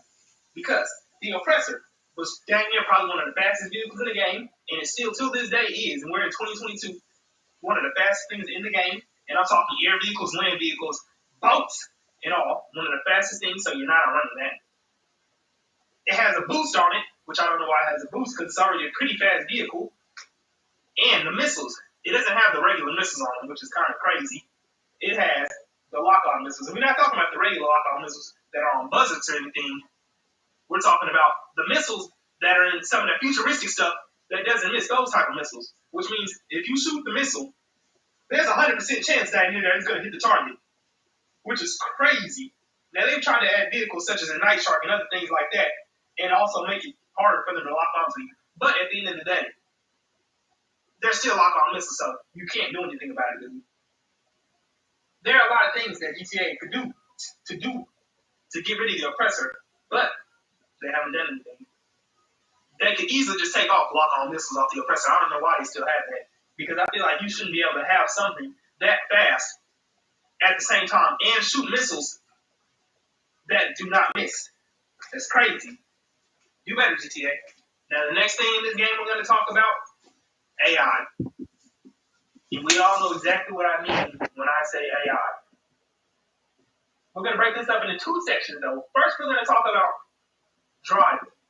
I don't know why, or I don't know who trained these people in this game to drive, but they need to be fired because they can't drive. Now, I don't know why. It seems like the game is programmed so whenever you're doing something important, the AI just all of a sudden just forgets how to drive cars and they just let go of the wheel or something. Because I don't know why, but it seems like at the worst time when you're trying to run from somebody, that's when the AI wants to cut you off for some reason.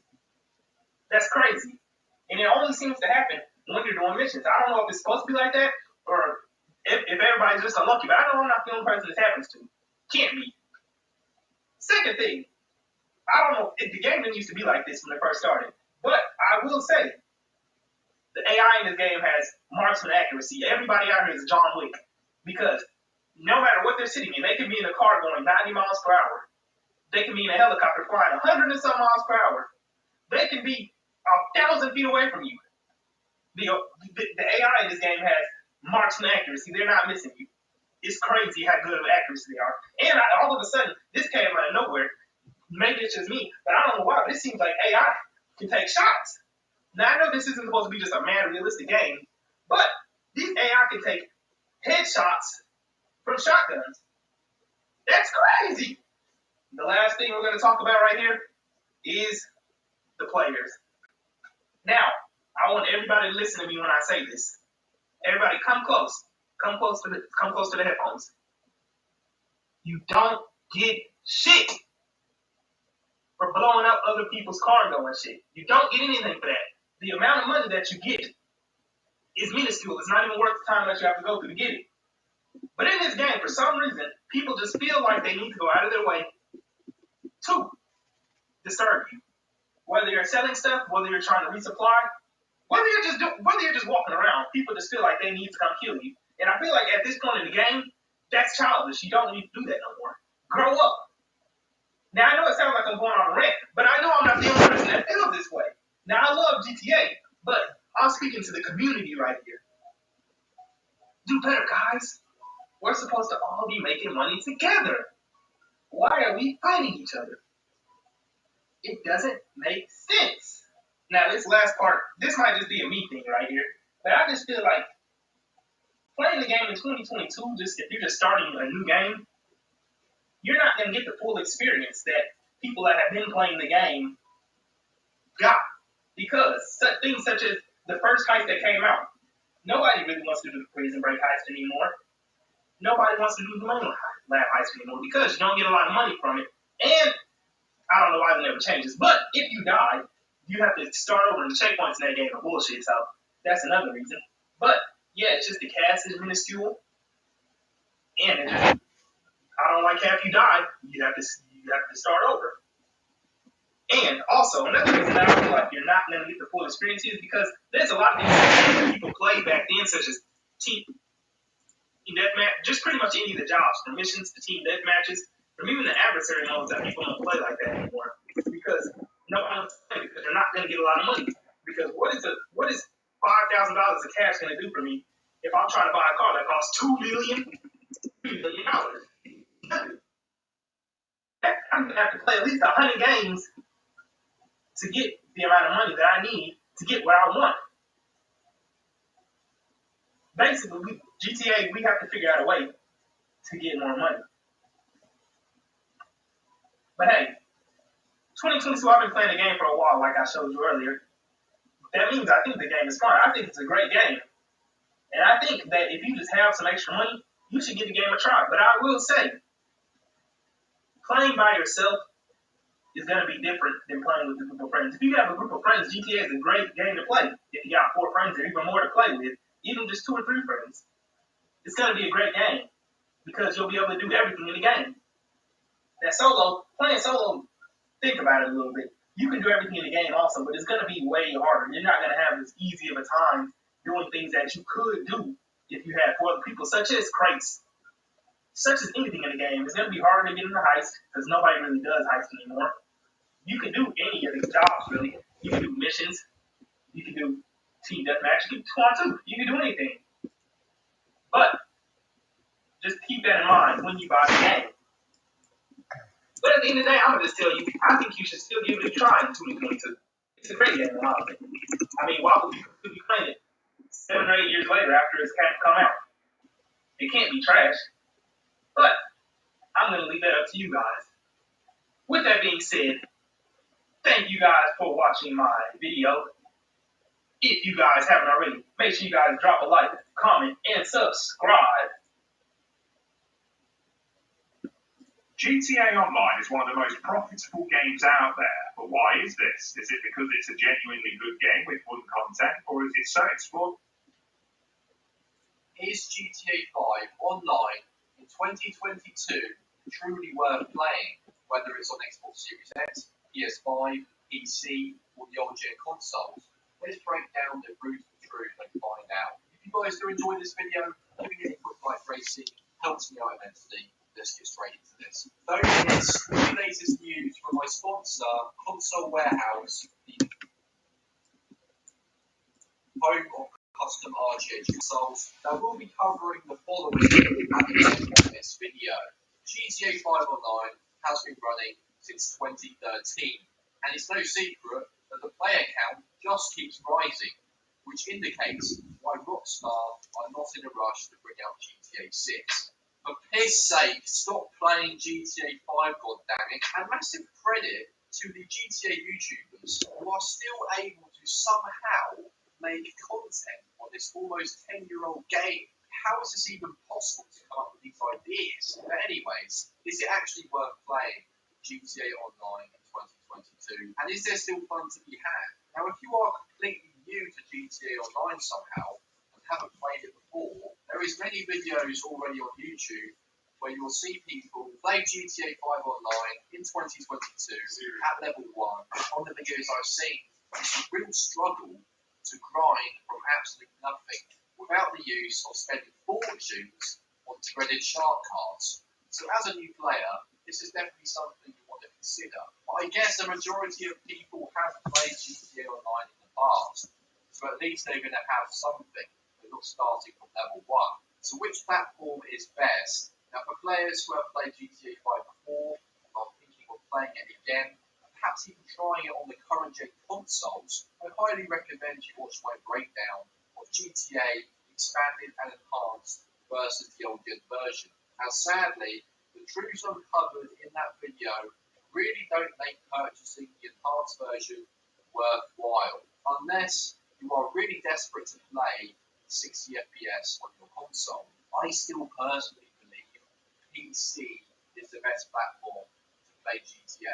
Now, I do understand this might not be possible for everyone, and console is definitely not a bad platform to use. It's just the fact that you aren't able to enjoy the endless possibilities modding the story mode. This alone makes GTA 5 worth buying. But back to GTA Online. What I will say about it is it has come a long way since 2013. Even for those who absolutely hate on it, you have to admit it's come a long way since 2013. And the amount of things to do and the content added to GTA Online is very impressive. I personally haven't even played it for about 6 months.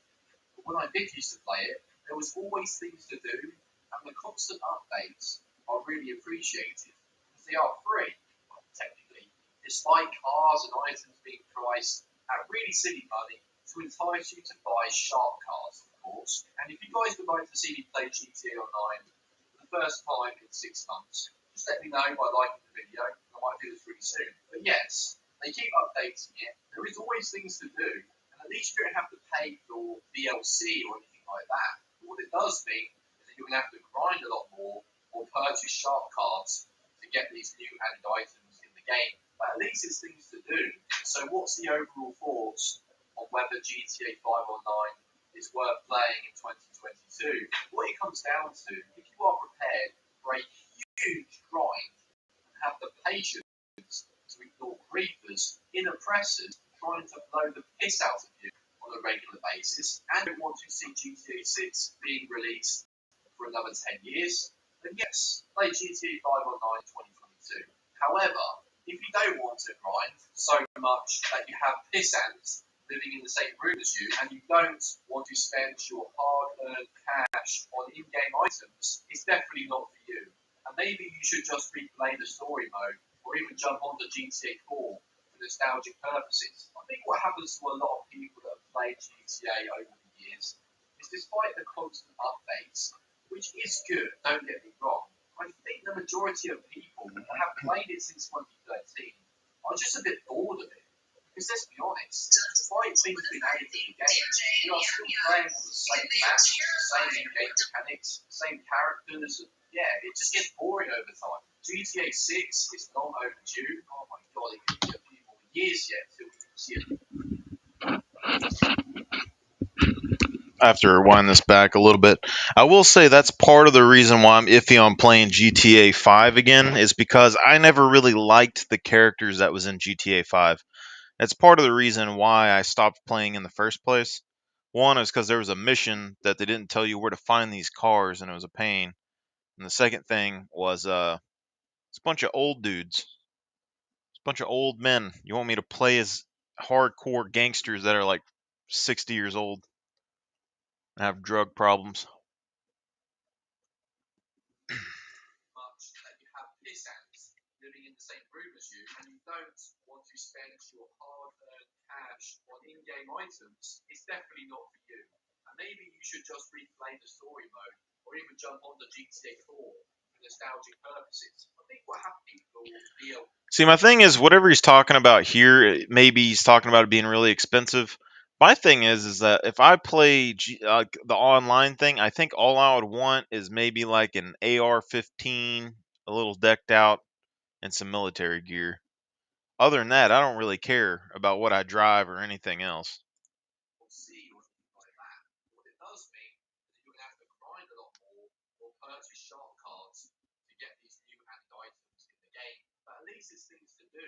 So what's the overall thoughts on whether GTA 5 Online is worth playing in 2022? What it comes down to, if you are prepared for a huge... I'm not sure how it works, but I would assume in a Grand Theft Auto game online, if you have a gun,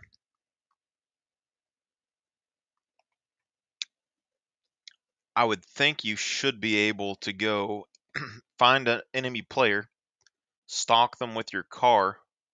Hopefully they don't notice you, and then like whenever they get a fancy car out of their garage or something, just kill them and take their stuff. Huge grind, have the patience in the process trying to blow the piss out of you on a regular basis. And if you don't want to see GTA 6 being released for another 10 years, then yes, play GTA 5 online in 2022. However, if you don't want to grind so much that you have piss ants living in the same room as you, and you don't want to spend your hard-earned cash on in-game items, it's definitely not for you.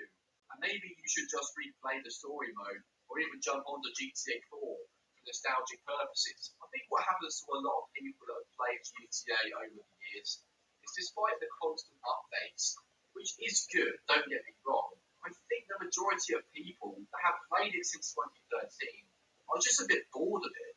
Because let's be honest, despite things being added to the game, we are still playing on the same map, the same in-game mechanics, the same characters, and yeah, it just gets boring over time. GTA 6 is long overdue. Oh my god, it could be a few more years yet until we see a trailer. Although it sounds a little bit out there, I do agree that the more people play GTA 5 online, the longer it's going to take for GTA 6 to be released. It just makes sense from a business standpoint. There is absolutely nothing. I would say as well though that I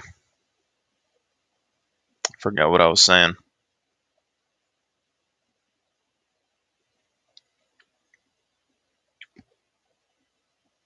Yeah, I would get bored though on here as well, but GTA 6 from what I've heard is going to have a female character that's Latina is what they're saying. And it's in Miami.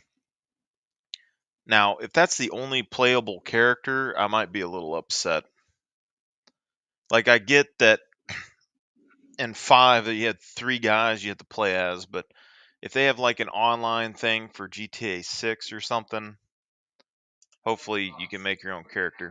Because why would there be? If the player count is rising, they're making even more money than ever before, and it's still being incredibly popular. I guess the only thing going against Rockstar currently is all the hate and negative comments about them, because let's be honest, many years ago, they were praised by pretty much everyone. Nowadays, it's not been so positive the last few years, and it will continue to get worse. So I've got to be honest, I really don't like jumping on the bandwagon or bringing out videos that can be seen as negative. But everything in this video I've said is my truthful experience and what I've seen. As a big fan of GTA, I would really hope to see some progress made towards GTA 6. It would be unbelievable, but I would love to know your opinions in the comment section down below. Do you still play GTA 5 or 9 in 2022? Or are you a bit like me and haven't played it in quite a while? I really just don't give a shit. Thank you very much for watching, guys. Make sure you subscribe to my channel if you are new, so you don't miss any of the best gaming content. And I'll see you in my next video. So here is some of the latest. There are hundreds of vehicles in GTA 5 Online, but the 10 in today's video I would recommend purchasing in the year of 2022, or at least the start of 2022 in GTA 5 Online. I hope this video helps you guys out, and I also hope you guys have a great year, and with that said, let's get into the video.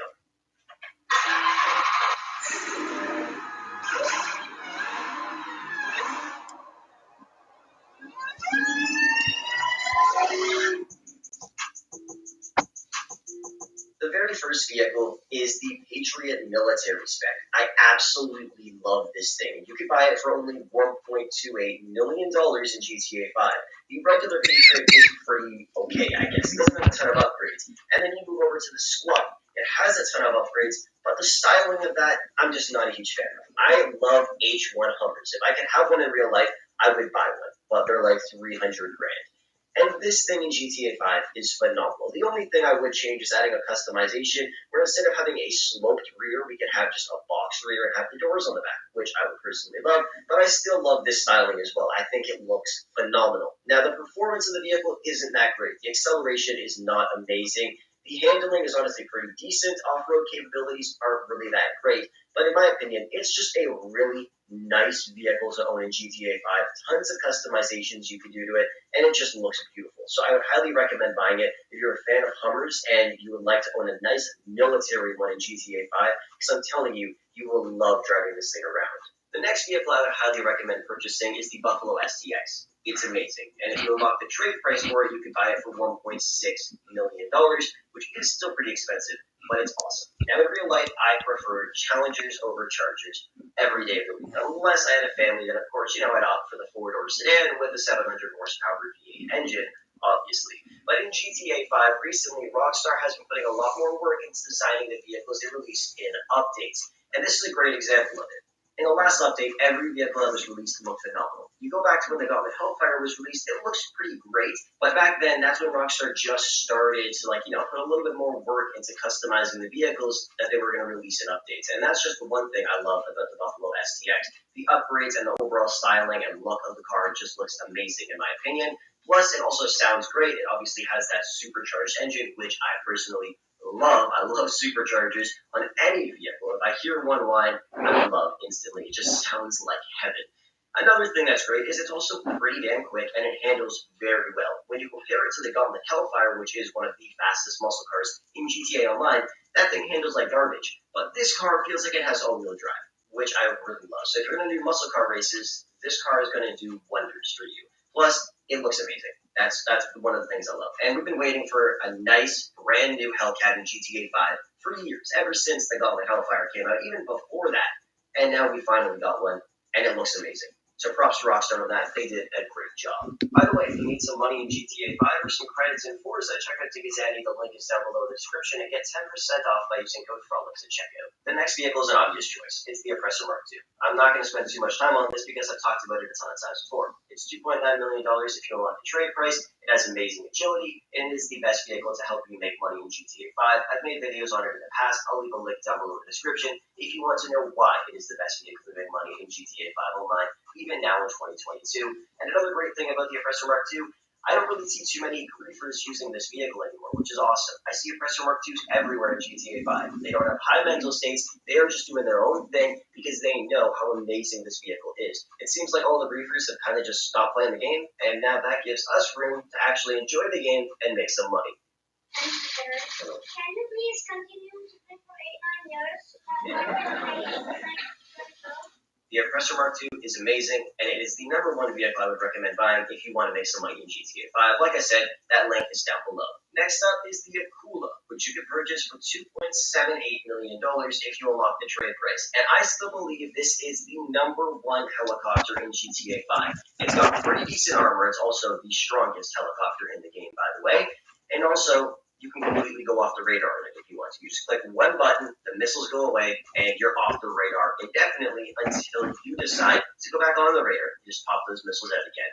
It can also shoot missiles very quickly, and its agility is amazing. It can turn really, really quickly and turn very sharp as well, as you can see in the video. And it's honestly just a great helicopter. Like, I've never used a helicopter in GTA 5, which handles so well and turns, and just overall the agility of it has been so amazing. It's actually incredible how this thing operates. And I can see now why it is the best helicopter in the game and why so many people actually use this thing. It is a little bit pricey, but I'm telling you, it's worth it. Plus, the biggest perk, in my opinion, is the fact that you can go off the radar whenever you want at the click of one button. That's amazing. Now I'm going to go over some supercars, muscle cars, bikes, and off-road vehicles you should consider buying in GTA 5 for racing. First is the Emirates, Krieger, and Ingus. They are amazing. The Ingus can beat out the Emirates and the Krieger in a drag race. They're also very, very good in terms of handling. If you need a supercar for racing in GTA 5, buy those cars. Sports car-wise, Italy RSX, the Italy GTO, and the Jugular are amazing. The GTO and RSX are practically identical. I do believe the RSX is a tiny bit better, but in terms of handling, I believe the GTO is better. And in terms of off-road handling, the Jugular is the best. Plus, it also has a very high top speed. Muscle car-wise, obviously the Buffalo STX and the Vapid Click. The Click has outstanding hit recommend, but very, very expensive, but it is very great for racing. Camacho, in my opinion, will absolutely smoke them. It's the best vehicle to make money, and the reason why is because you can do the Count Rico heist in like an hour. If you want to chill, you can do it in like an hour and a half. It is so simple to make millions of dollars with that heist, and the only way you can do it is if you buy this multi-million-dollar nuclear submarine. You don't need to upgrade anything on it. Just buy it for the stock price of like 2.2 mil, and then just start up the heist, go through it, make your money back after doing it 1 or 2 times. 3 hours later, you paid off the submarine, and you have a little bit of extra money, and then from that point, you're just making profit every single time you do the heist, which is awesome. It's literally the best vehicle in the game to buy if you want to make money. And that is if you're going to be doing the Count Rico heist. If you're not doing the heist, then the vehicle is obviously useless, and then I would recommend the Oppressor Mark II for doing practically anything else in free mode in terms of making you money.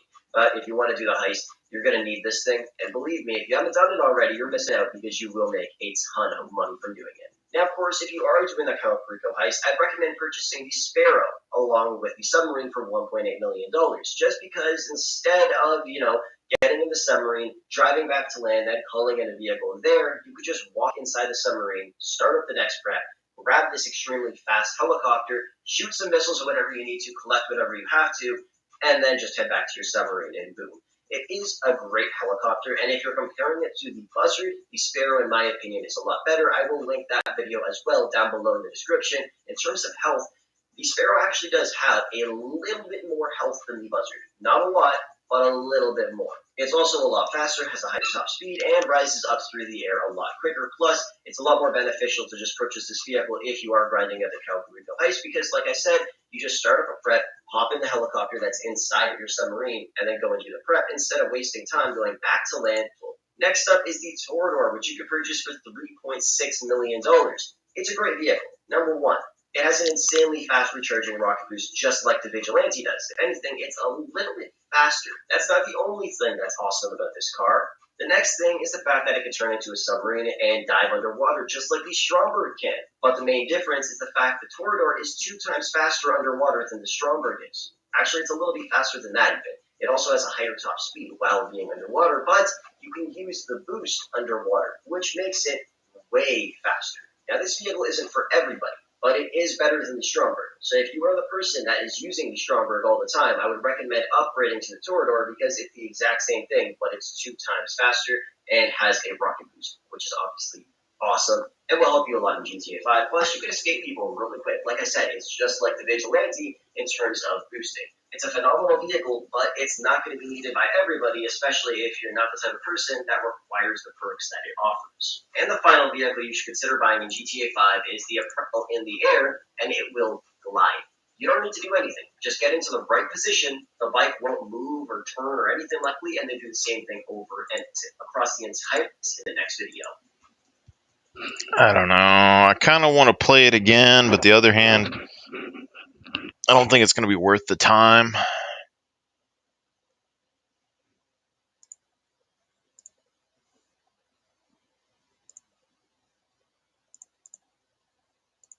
Hey there, friends. I'm sure you've all heard as so bad, don't buy. Thumbs up. Okay, well, I guess I'll go with the cheapest option. And with that, it was time to create a new character. Someone who looks exactly like me, portrayed by real-life personality. Perfect. He looks like the knockoff version of the Joker. Oh, the Joker, baby. Oh, he looks awful. Again, the Flash didn't help. Oh, they're trying to hype it up. Let's remove their music and put in copyright-free music, though.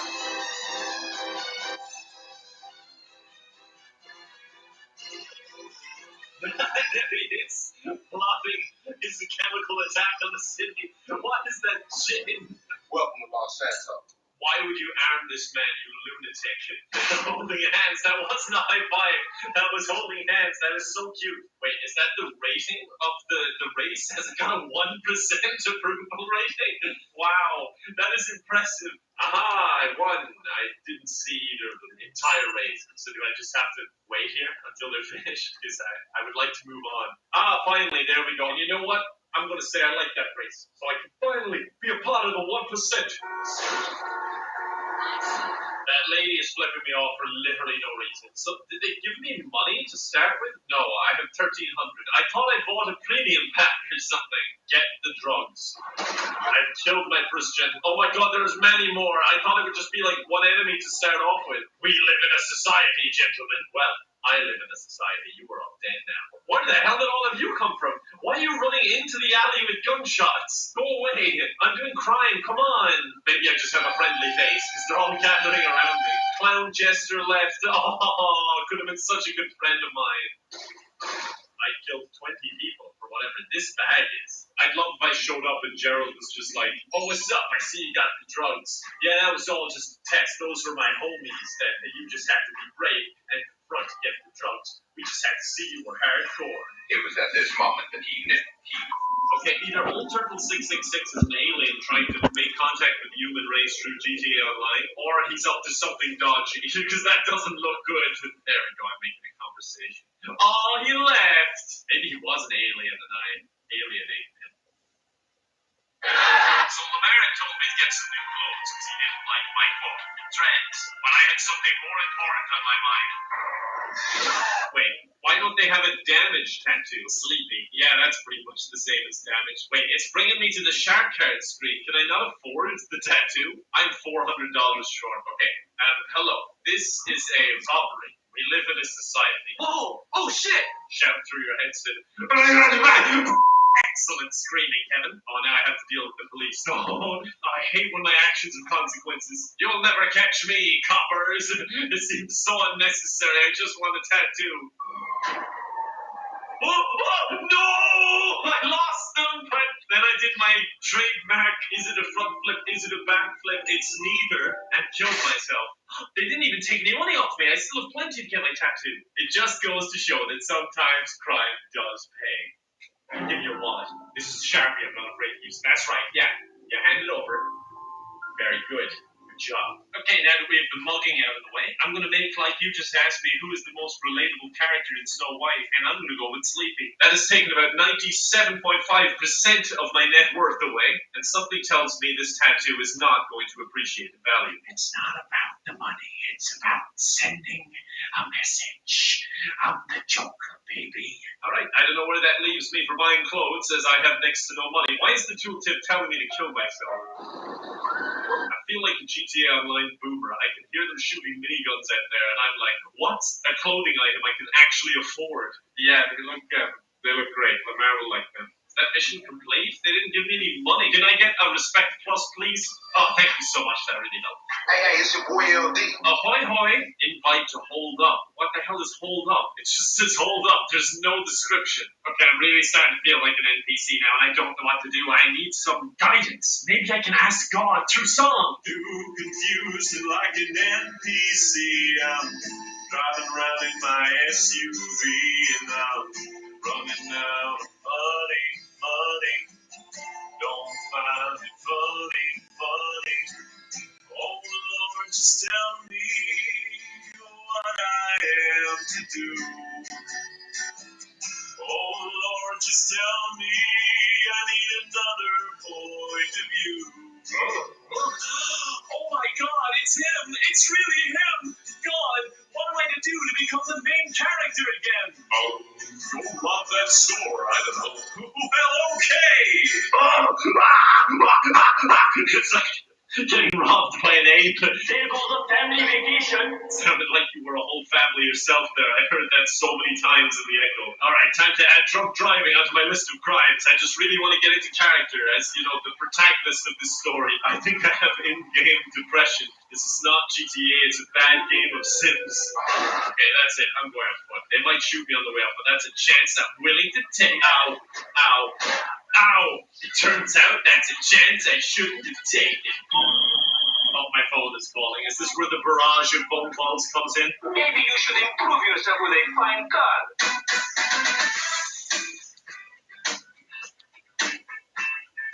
Find another vehicle, for God's sake. Here she is in all her glory. A beautiful car sporting many free items, such as neon lights, a lovely purple and green finish, free alloys, a free license plate change, and a free horn. And it also gets 3 kids to school on time with just 1 cup of coffee every morning. Don't worry, kids, it's a shortcut. You gotta trust your papa. Okay, well, now that all my children are dead, I want to go to ammunition. Give me the RPG. You can trust me. I got glasses. Shotgun is free, I'll take it. A compact rifle is free, I'll take it. Alright, he's clapping and giving me finger guns. Not sure why, because I didn't spend a dime, but I got lots of stuff. Oh, sorry, that was actually an accident. I meant to take out my hatchet. There we go. Die, everyone, die! We live in a society. I think this is one of my patented shortcuts. Yeah, I'm pretty sure this is it. If I remember, you go here, you drop down, land on your side, and then you take it right, I believe. I just need it for a second. Okay, I've gotten them both stocked in. Not to worry, I got another car to free my old one. Yes! And only a scratch to show for it. Yeah, I didn't want that door anyway. The hell is this guy doing? Get out of the way! Get out of the way! Come on! The traffic in this town and the drivers, Jesus. I like being in first person because it makes me feel really in person. It also distracts from the fact that my car is falling apart. Is this still the tutorial? It feels like it's really long. Okay, I hope that wasn't useful information because it lasted so long I just went on my phone the whole time. Everyone joining is a level 3, so there are new people playing this game. Oh, look, a level 4 over here. Everybody look, it's a level 4. Like they must be spending their whole life playing this game. I'm going big, $500 on myself. Those two people are matching pretty well, and then there's just me.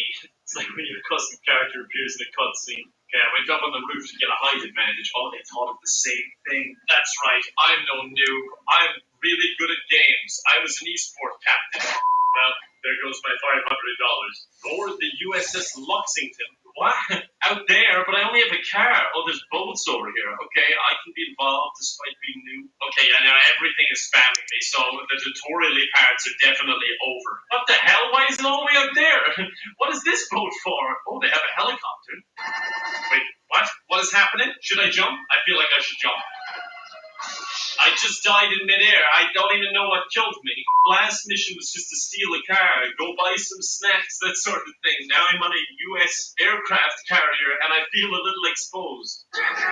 I'm not. I'm just sleepy. God, look at me. It looks like a vulture or something. What? I might buy it just to play the missions. Me out. Care about yourself. What? I need someone real in my Your life. son. You wasted years on this bullshit and you still the same. Who is that woman talking? Am I going mad? Smoking dope and jerking off. Like, Oh, now Franklin's here too. Boo! Boring people! I want to see the Joker! I loaded back in and I have money! The shark cards have finally paid off! Run from what? Your lack of skills? Just cover your ass. Hey guys, I am the #1 rated player in GTA Online. How are you?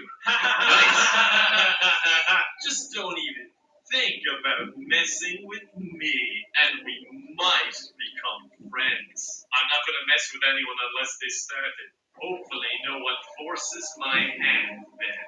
Sunglasses emoji. Okay, what can I buy with my newfound riches? I'm pretty sure that's Grognak the Destroyer, attorney at law, and not called me not Kevin, but I will buy a membership to the casino. Wait, this house is free. I just get a free house? And it comes with a free female or male. Enter organization name. Wait, it's a trick. It doesn't even fit. Wait, what the hell? You get to the end and it's just like, do you want accommodation in this apartment? And they charge you $800,000. Oh, wait, I need to be rank 5. Hello, is there any money under here? Oh, no, it's a car meet. Oh, this is going to be so embarrassing. I mean, their cars all look so much worse than mine. My guy's too embarrassed to even drive in. He just walked.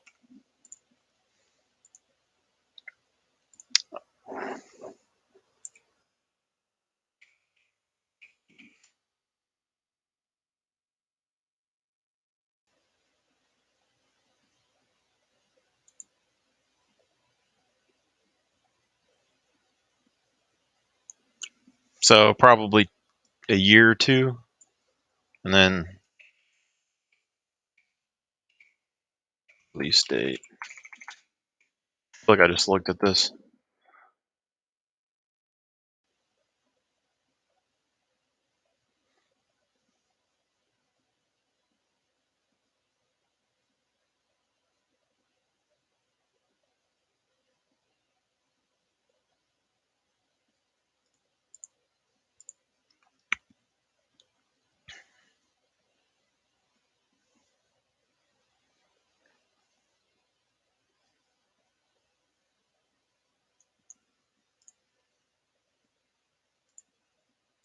Bad news for State of K3 fans. It looks like the game is nowhere near close to being ready. Forget this year, forget maybe even next year. It could be 2024 before anyone gets a chance to play it. A whole bunch of allegations have come out today via Kotaku, who've done an investigation. A whole bunch of former and current employees say the game is a mess due to toxic atmosphere, sexism, and more. Also, was the Sexism. outline? Let's discuss. So we start with Jeff Strain, the founder of Build Undead Labs. He pretty much sold the company a month after the second game came out. Because the ambitions for the third one were just going to be too much financially. So Microsoft came in, and then he carried on working for Undead Labs for a couple of years afterwards. I think only quit last year. And that's when he revealed that the third game might be going back to its roots or trying to be an MMO. So that aside, we'll come back to it. What's these allegations about? What these game devs, these kids just growing up in it? Effectively saying sexism was rampant amongst some devs. Some of them weren't dealt with appropriately. They brought in HR team or someone to run it. She did do a very good job. Likely. And the main guy seems to have a bit of an ego boost, trying to be a big one up in the light. He came in to actually help run Undead Labs after the original founder, Jeff Strain, when he sold it, took less and less time working.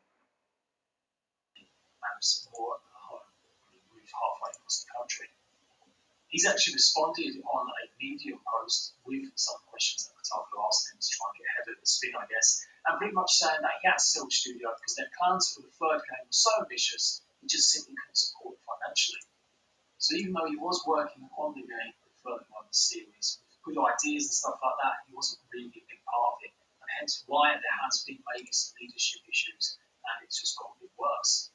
What I find really interesting from this article, of course, some of the devs should be treated like that, but it is the info about what State of Decay 3 will be. The team set up pretty much straight after the release of the second game, and then another team was kept on to keep improving after its lukewarm reception. But of course, with the pandemic hitting, I think a lot of them members probably were switched back around possibly for the State of Decay 2, because a lot of current companies were just really invested back into the games they already had, so it was a lot easier. So is the third one going to be an MMO or not, or is it going to be just the same that we've already had with the first two games? As I mentioned, they spoke about the original vision.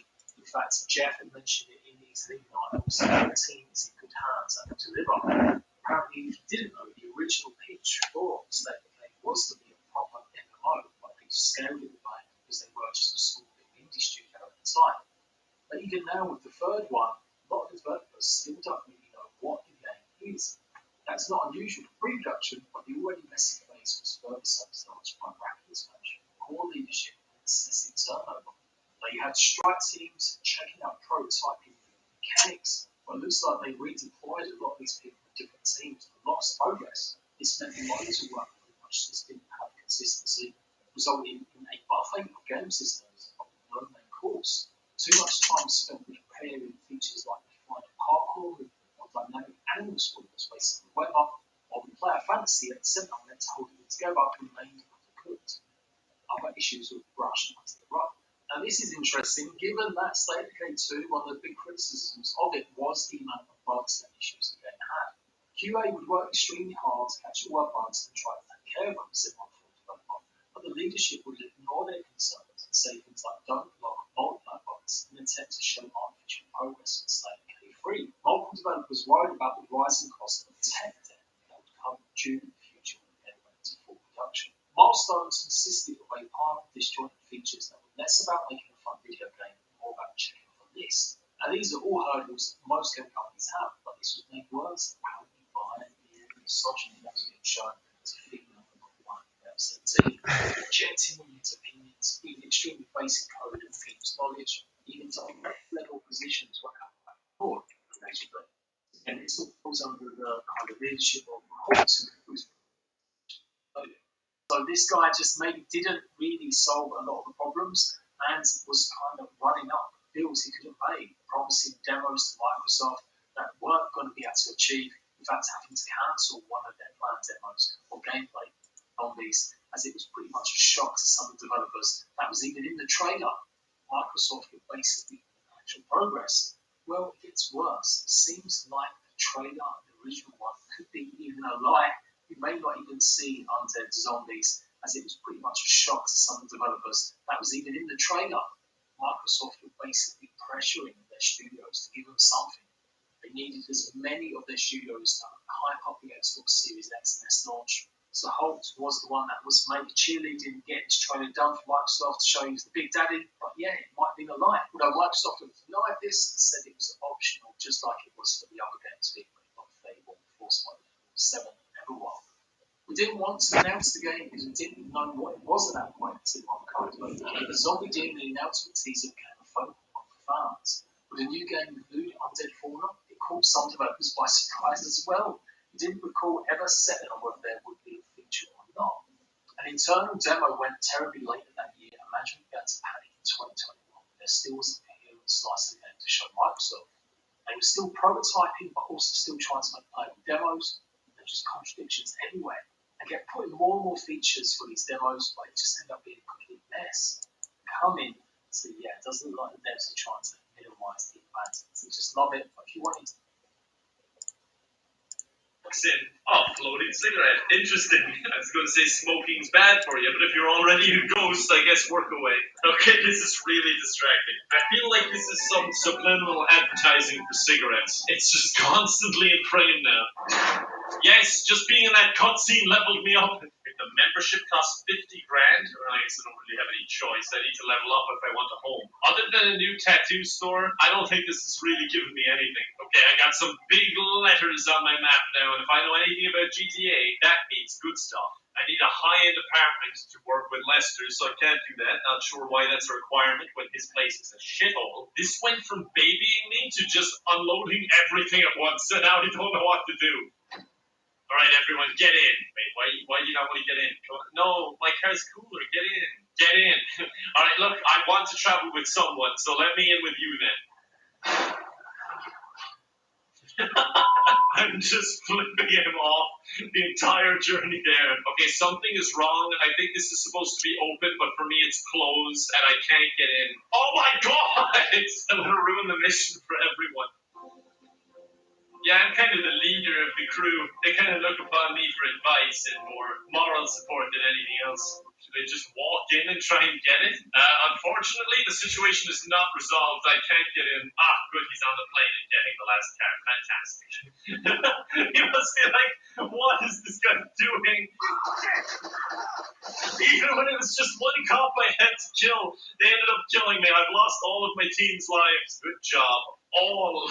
Yes, level 5. I like that one. They're completely broken. And I'm just like, yes, give me more. Okay, now let's hit up the World Wide Web. I'll just take the completely free one. I'm level 5, you see. I can show you some ID if you need it, but I'm sure you'll find everything is in order. Nope, I need a call from Simeon now. God damn it! But I'm level 5. I shouldn't have to answer to Simeon. Stuff has been unlocking for 10 minutes now. Can I just get my phone call, please? Call me. Come on, man. Call me. I've been waiting for how long now with stuff unlocking? At this point, I might just have killed the boredom. Okay, I was just waiting for a call, but you know, maybe that'll help me. She's stealing my car. Somebody wants it. Oh, that car really makes you look bad, doesn't it? Someone just stole my car. How do I report them? Good work, very good. I trust. What are you talking about? And I know you're there now because you're texting me. Can you call me? The man himself. Can I see you soon? Hopefully not. I'm getting an apartment to get out of this abusive relationship. Yes, okay, I'm female, yeah, bye, yes. I just bought a person! I just bought an apartment! Welcome to your office, sir. Yes, an organization. Although I guess it's not really an apartment till I do buy the accommodation too. We're gonna spin that wheel. Round and round it goes. Where will it land? Nobody knows. RP. Bruh. Alright, level 6. Well, everyone, I made it, and it didn't cost me a dime. And if you want to see more of my stuff, here are 2 options. I picked one, you should pick the other. You decide. Bye for now. All right, let's see what this does. $23 for a game that's, like 10 years, 13 years old, that I never really finished. And technically, I probably still have it in a bag for Xbox 360 somewhere. The Grand Theft Auto 5 Premium Edition includes the complete Grand Theft Auto 5 story experience, free access to the ever-evolving Grand Theft Auto Online, and all existing gameplay upgrades, content including the Cio Piero heist, the Diamond Casino and Resort, and Diamond Casino heist, gun running, and much more. You'll also get the Criminal Enterprise Starter Pack, the fastest way to jumpstart your criminal empire, and Grand Theft Auto Online. Why do I think that this is like a training guide for like what people are doing in the US right now? Grand Theft Auto 5, when a young street hustler, a retired bank robber, and a terrified psychopath land themselves in trouble, they must pull off a series of dangerous heists to survive in a city in which they can trust nobody. Okay. Discover an ever-evolving world of choices and the ways to play as you climb the criminal ranks of Los Santos. The Criminal Enterprise Starter Pack is the fastest way for your new GTA Online players to jumpstart their criminal empires with the most exciting and popular content, plus $1 million bonus cash to spend in GTA Online. All content valued at over $10 million if purchased separately.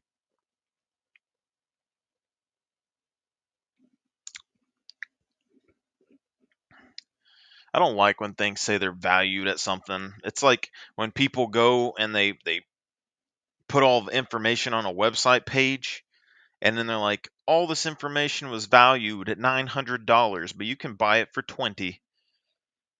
A monthly subscription for $20. And you're just like, well, the value is really just some words typed on a screen. Anyway, launch your criminal empire. Launch business ventures from your Maze Bank West executive office. Research powerful weapon technology from your underground gunrunner bunker and use your counterfeit cash factory to start a lucrative counterfeiting operation. How is it hard to get money if you're making counterfeit money? Tear through the streets with a range of 10 high-performance vehicles, including a supercar, motorcycles, a weaponized Dune FAV, a helicopter, a rally car, and more. You'll also get properties, including a 10-car garage to store your growing fleet. You'll also get access to compact grenade launcher, marksman rifle, and compact rifle, along with stunt racing outfits, biker tattoo, and more.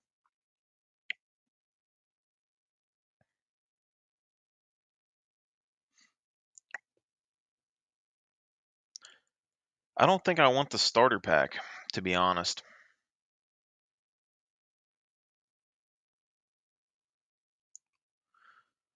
It's $23 without it, but I mean, it's given me a bunch.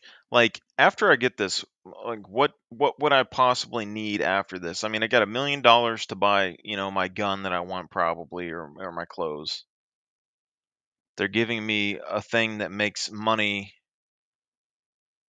and to a place to research weapon technologies, and they're giving me, supercars, motorcycles, a dune buggy, a helicopter. I mean, the helicopter would be like the most valuable thing.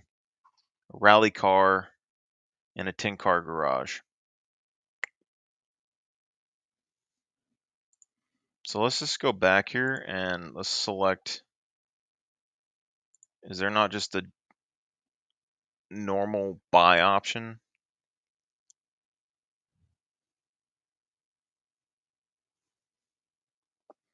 Starter pack bundle. Starter pack bundle. So this is like $12 more. What are we getting out of this?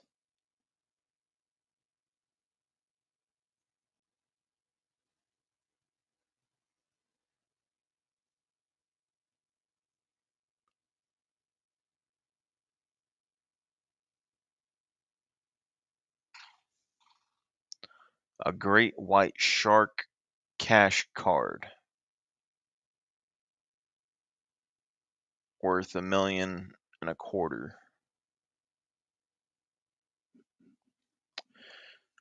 I think, like, the thing is with most people in games, they want to have the most flashy, showy off thing possible in a game, and they want to make money and stuff the fastest way possible in a game. But then once you get there, like, every game always falls off. There's nothing to do. So why? Whereas, you know, because if I had a group of like 10 friends and we're like, oh yeah, I mean, let's play Grand Theft Auto. What's gonna happen? We're gonna play it, and everyone's gonna want the best of the best stuff. They're all gonna want the same exact things, the fastest supercars and everything else, to where they can outrun everybody. And if you don't, you're just gonna get left in the dust by the people that do. But if you never did that and you stayed simple, then it would be more of a grind to move up, and you'd get more playability out of the thing. I would think. But sadly, it seems like what is Red Shark?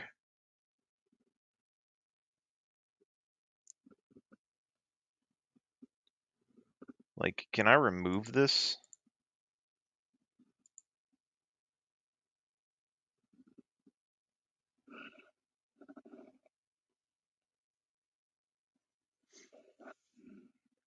Like, what is? I don't. And why are they all sharks? I'm guessing this bundle is basically, you know, what you would get. That is the base game, I guess. Unless we can somehow remove this. Ignore.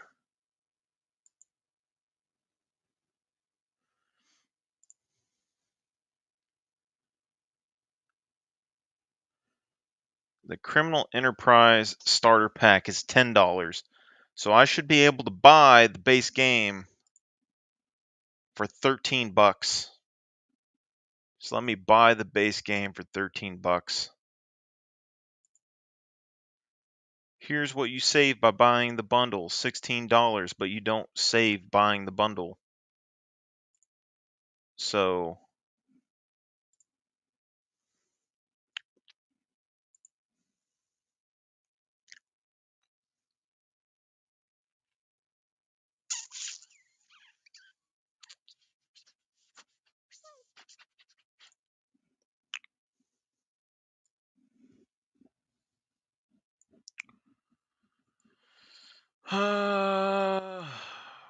shoot, do I want to do it?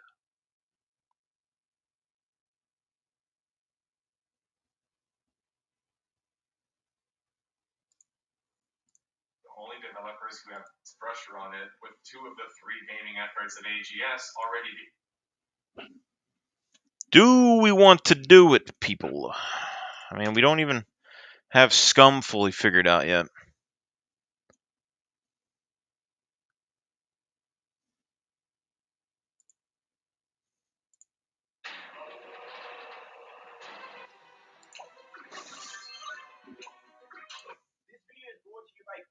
And M-Wave. Stick around to the end of the video to hear a special message about their new product. It's that time again. Rockstar has completely overhauled the experience for level 1 players in GTA Online now. So, you know we had to test it out in terms of type. Let's back. Rockstar, what's going on here? I'm back and enjoy the ride. Right, here we are at the burger. No, let me in. Vehicle damage challenge, let's be honest. Do I get the bonus though? And yeah, let's go. Challenge complete. I am actually amazed that we somehow got 100,000. What's going on, YouTube? In this video, is rob a convenience store. The reason being is, 1, you're going to learn a little bit of game mechanics, and 2, we're going to need a little bit of money. You'll make around anywhere from $1,000 to $2,000 from robbing a convenience store. Just walk in the store, point the gun at the guy, he'll give you the money. He might try to shoot you. If he tries to shoot you, kill him, take the money. No big deal. And then we're going to move to step 2, and that's going to the Diamond Casino. The Diamond Casino is like in the middle right of the map. You can find it by a little diamond icon that's there. You're going to want to go in. You're going to be put into a long cutscene. You're going to meet Tom Connors, Miss Baker, Woohoo, Kumbaya. They're not really important to us at this time. All we're going to do is try to go and spin the wheel. Now, to spin the wheel, you do need a membership, and it's going to cost you $500. You have $500 because you just robbed a convenience store conveniently. So you can buy this membership by walking up to the front desks on the left-hand side of the casino, or you can just walk right up to the wheel, and it will tell you in the top left-hand corner, hey, you can hold left on the D-pad. you'd like to buy and purchase this premium membership for $500. Very cheap, and it gives you the chance to spin this wheel. The reason why we want to spin the wheel is because it gives you a chance to win all kinds of cool things, like winning a car, winning clothes, winning money, okay? So pretty much, if you win a car, kumbaya. If you win a shirt, yay, you got something new, you got something that was really cheap. And you can come back and spin this every day. Even though this is a one-day guide, it's setting you up for the future. So make sure you spin the wheel every 24 hours. Let me know what you guys win from spinning the wheel in the comment section below. I really hope that some of you guys actually win the car or at least like $50,000. That'd be really cool if you're just beginning the game or starting a new account. The next thing, now that you spun the wheel, is we want that money back. And the cool thing with this membership is they give you $6,000 or $5,000 in chips. You're going to want to go to the right of the wheel, see a girl sitting in a cage area, and go up to her and trade in your chips to get it in cash. So now that costs you absolutely nothing. You actually guaranteed profited from doing this. So now you have step 2 complete. Now we're going to move over to step 3, where you're going to get the Golden Revolver Treasure Hunt. The Golden Revolver Treasure Hunt is something that was added to the game a little while ago, and it's pretty straightforward. I'm not going to go into detail. You guys are going to have to go look at guides for this. I don't want to make this video an hour-long video. I had all the clips here detailing everything outlined. It was like an hour and 30 minutes. We don't want to do that here, guys. So all you're going to do in summary is you're going to go and collect the clues that you'll get. You'll get a text on your phone.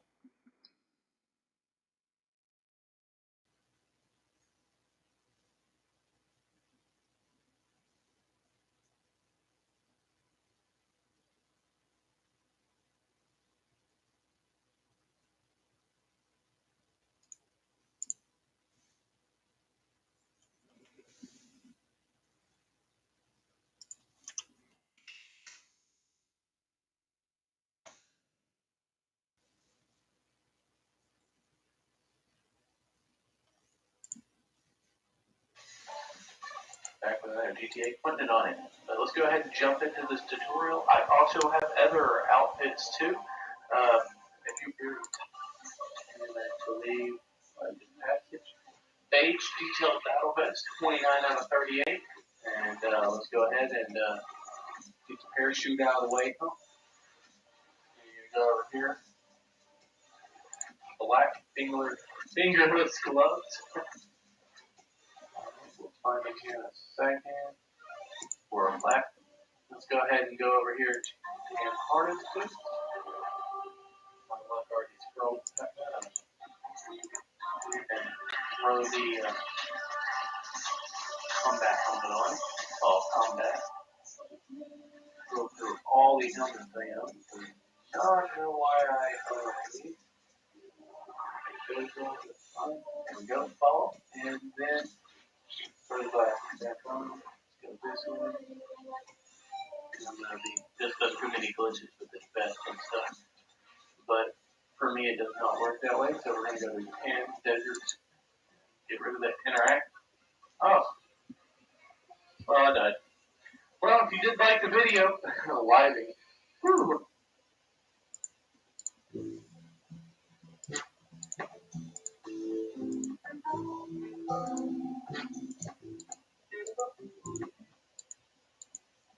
Hell.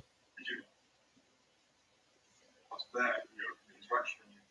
Now go down to where it says style and equip any of your first switch back to the male character, and then switch back to a GTA Online session.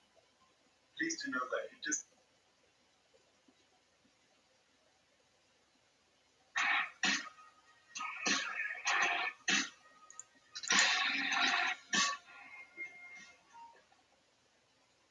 this one.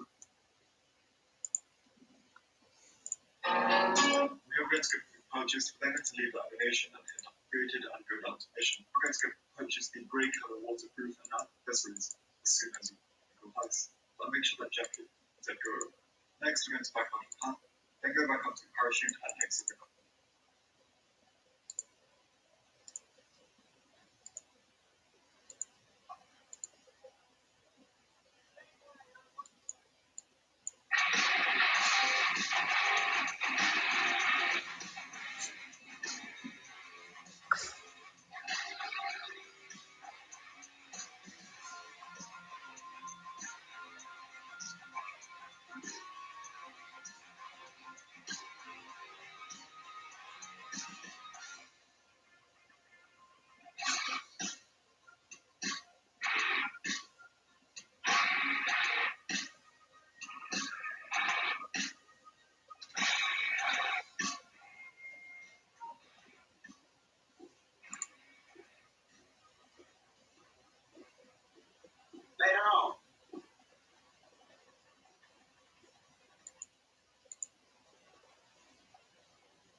something too, man.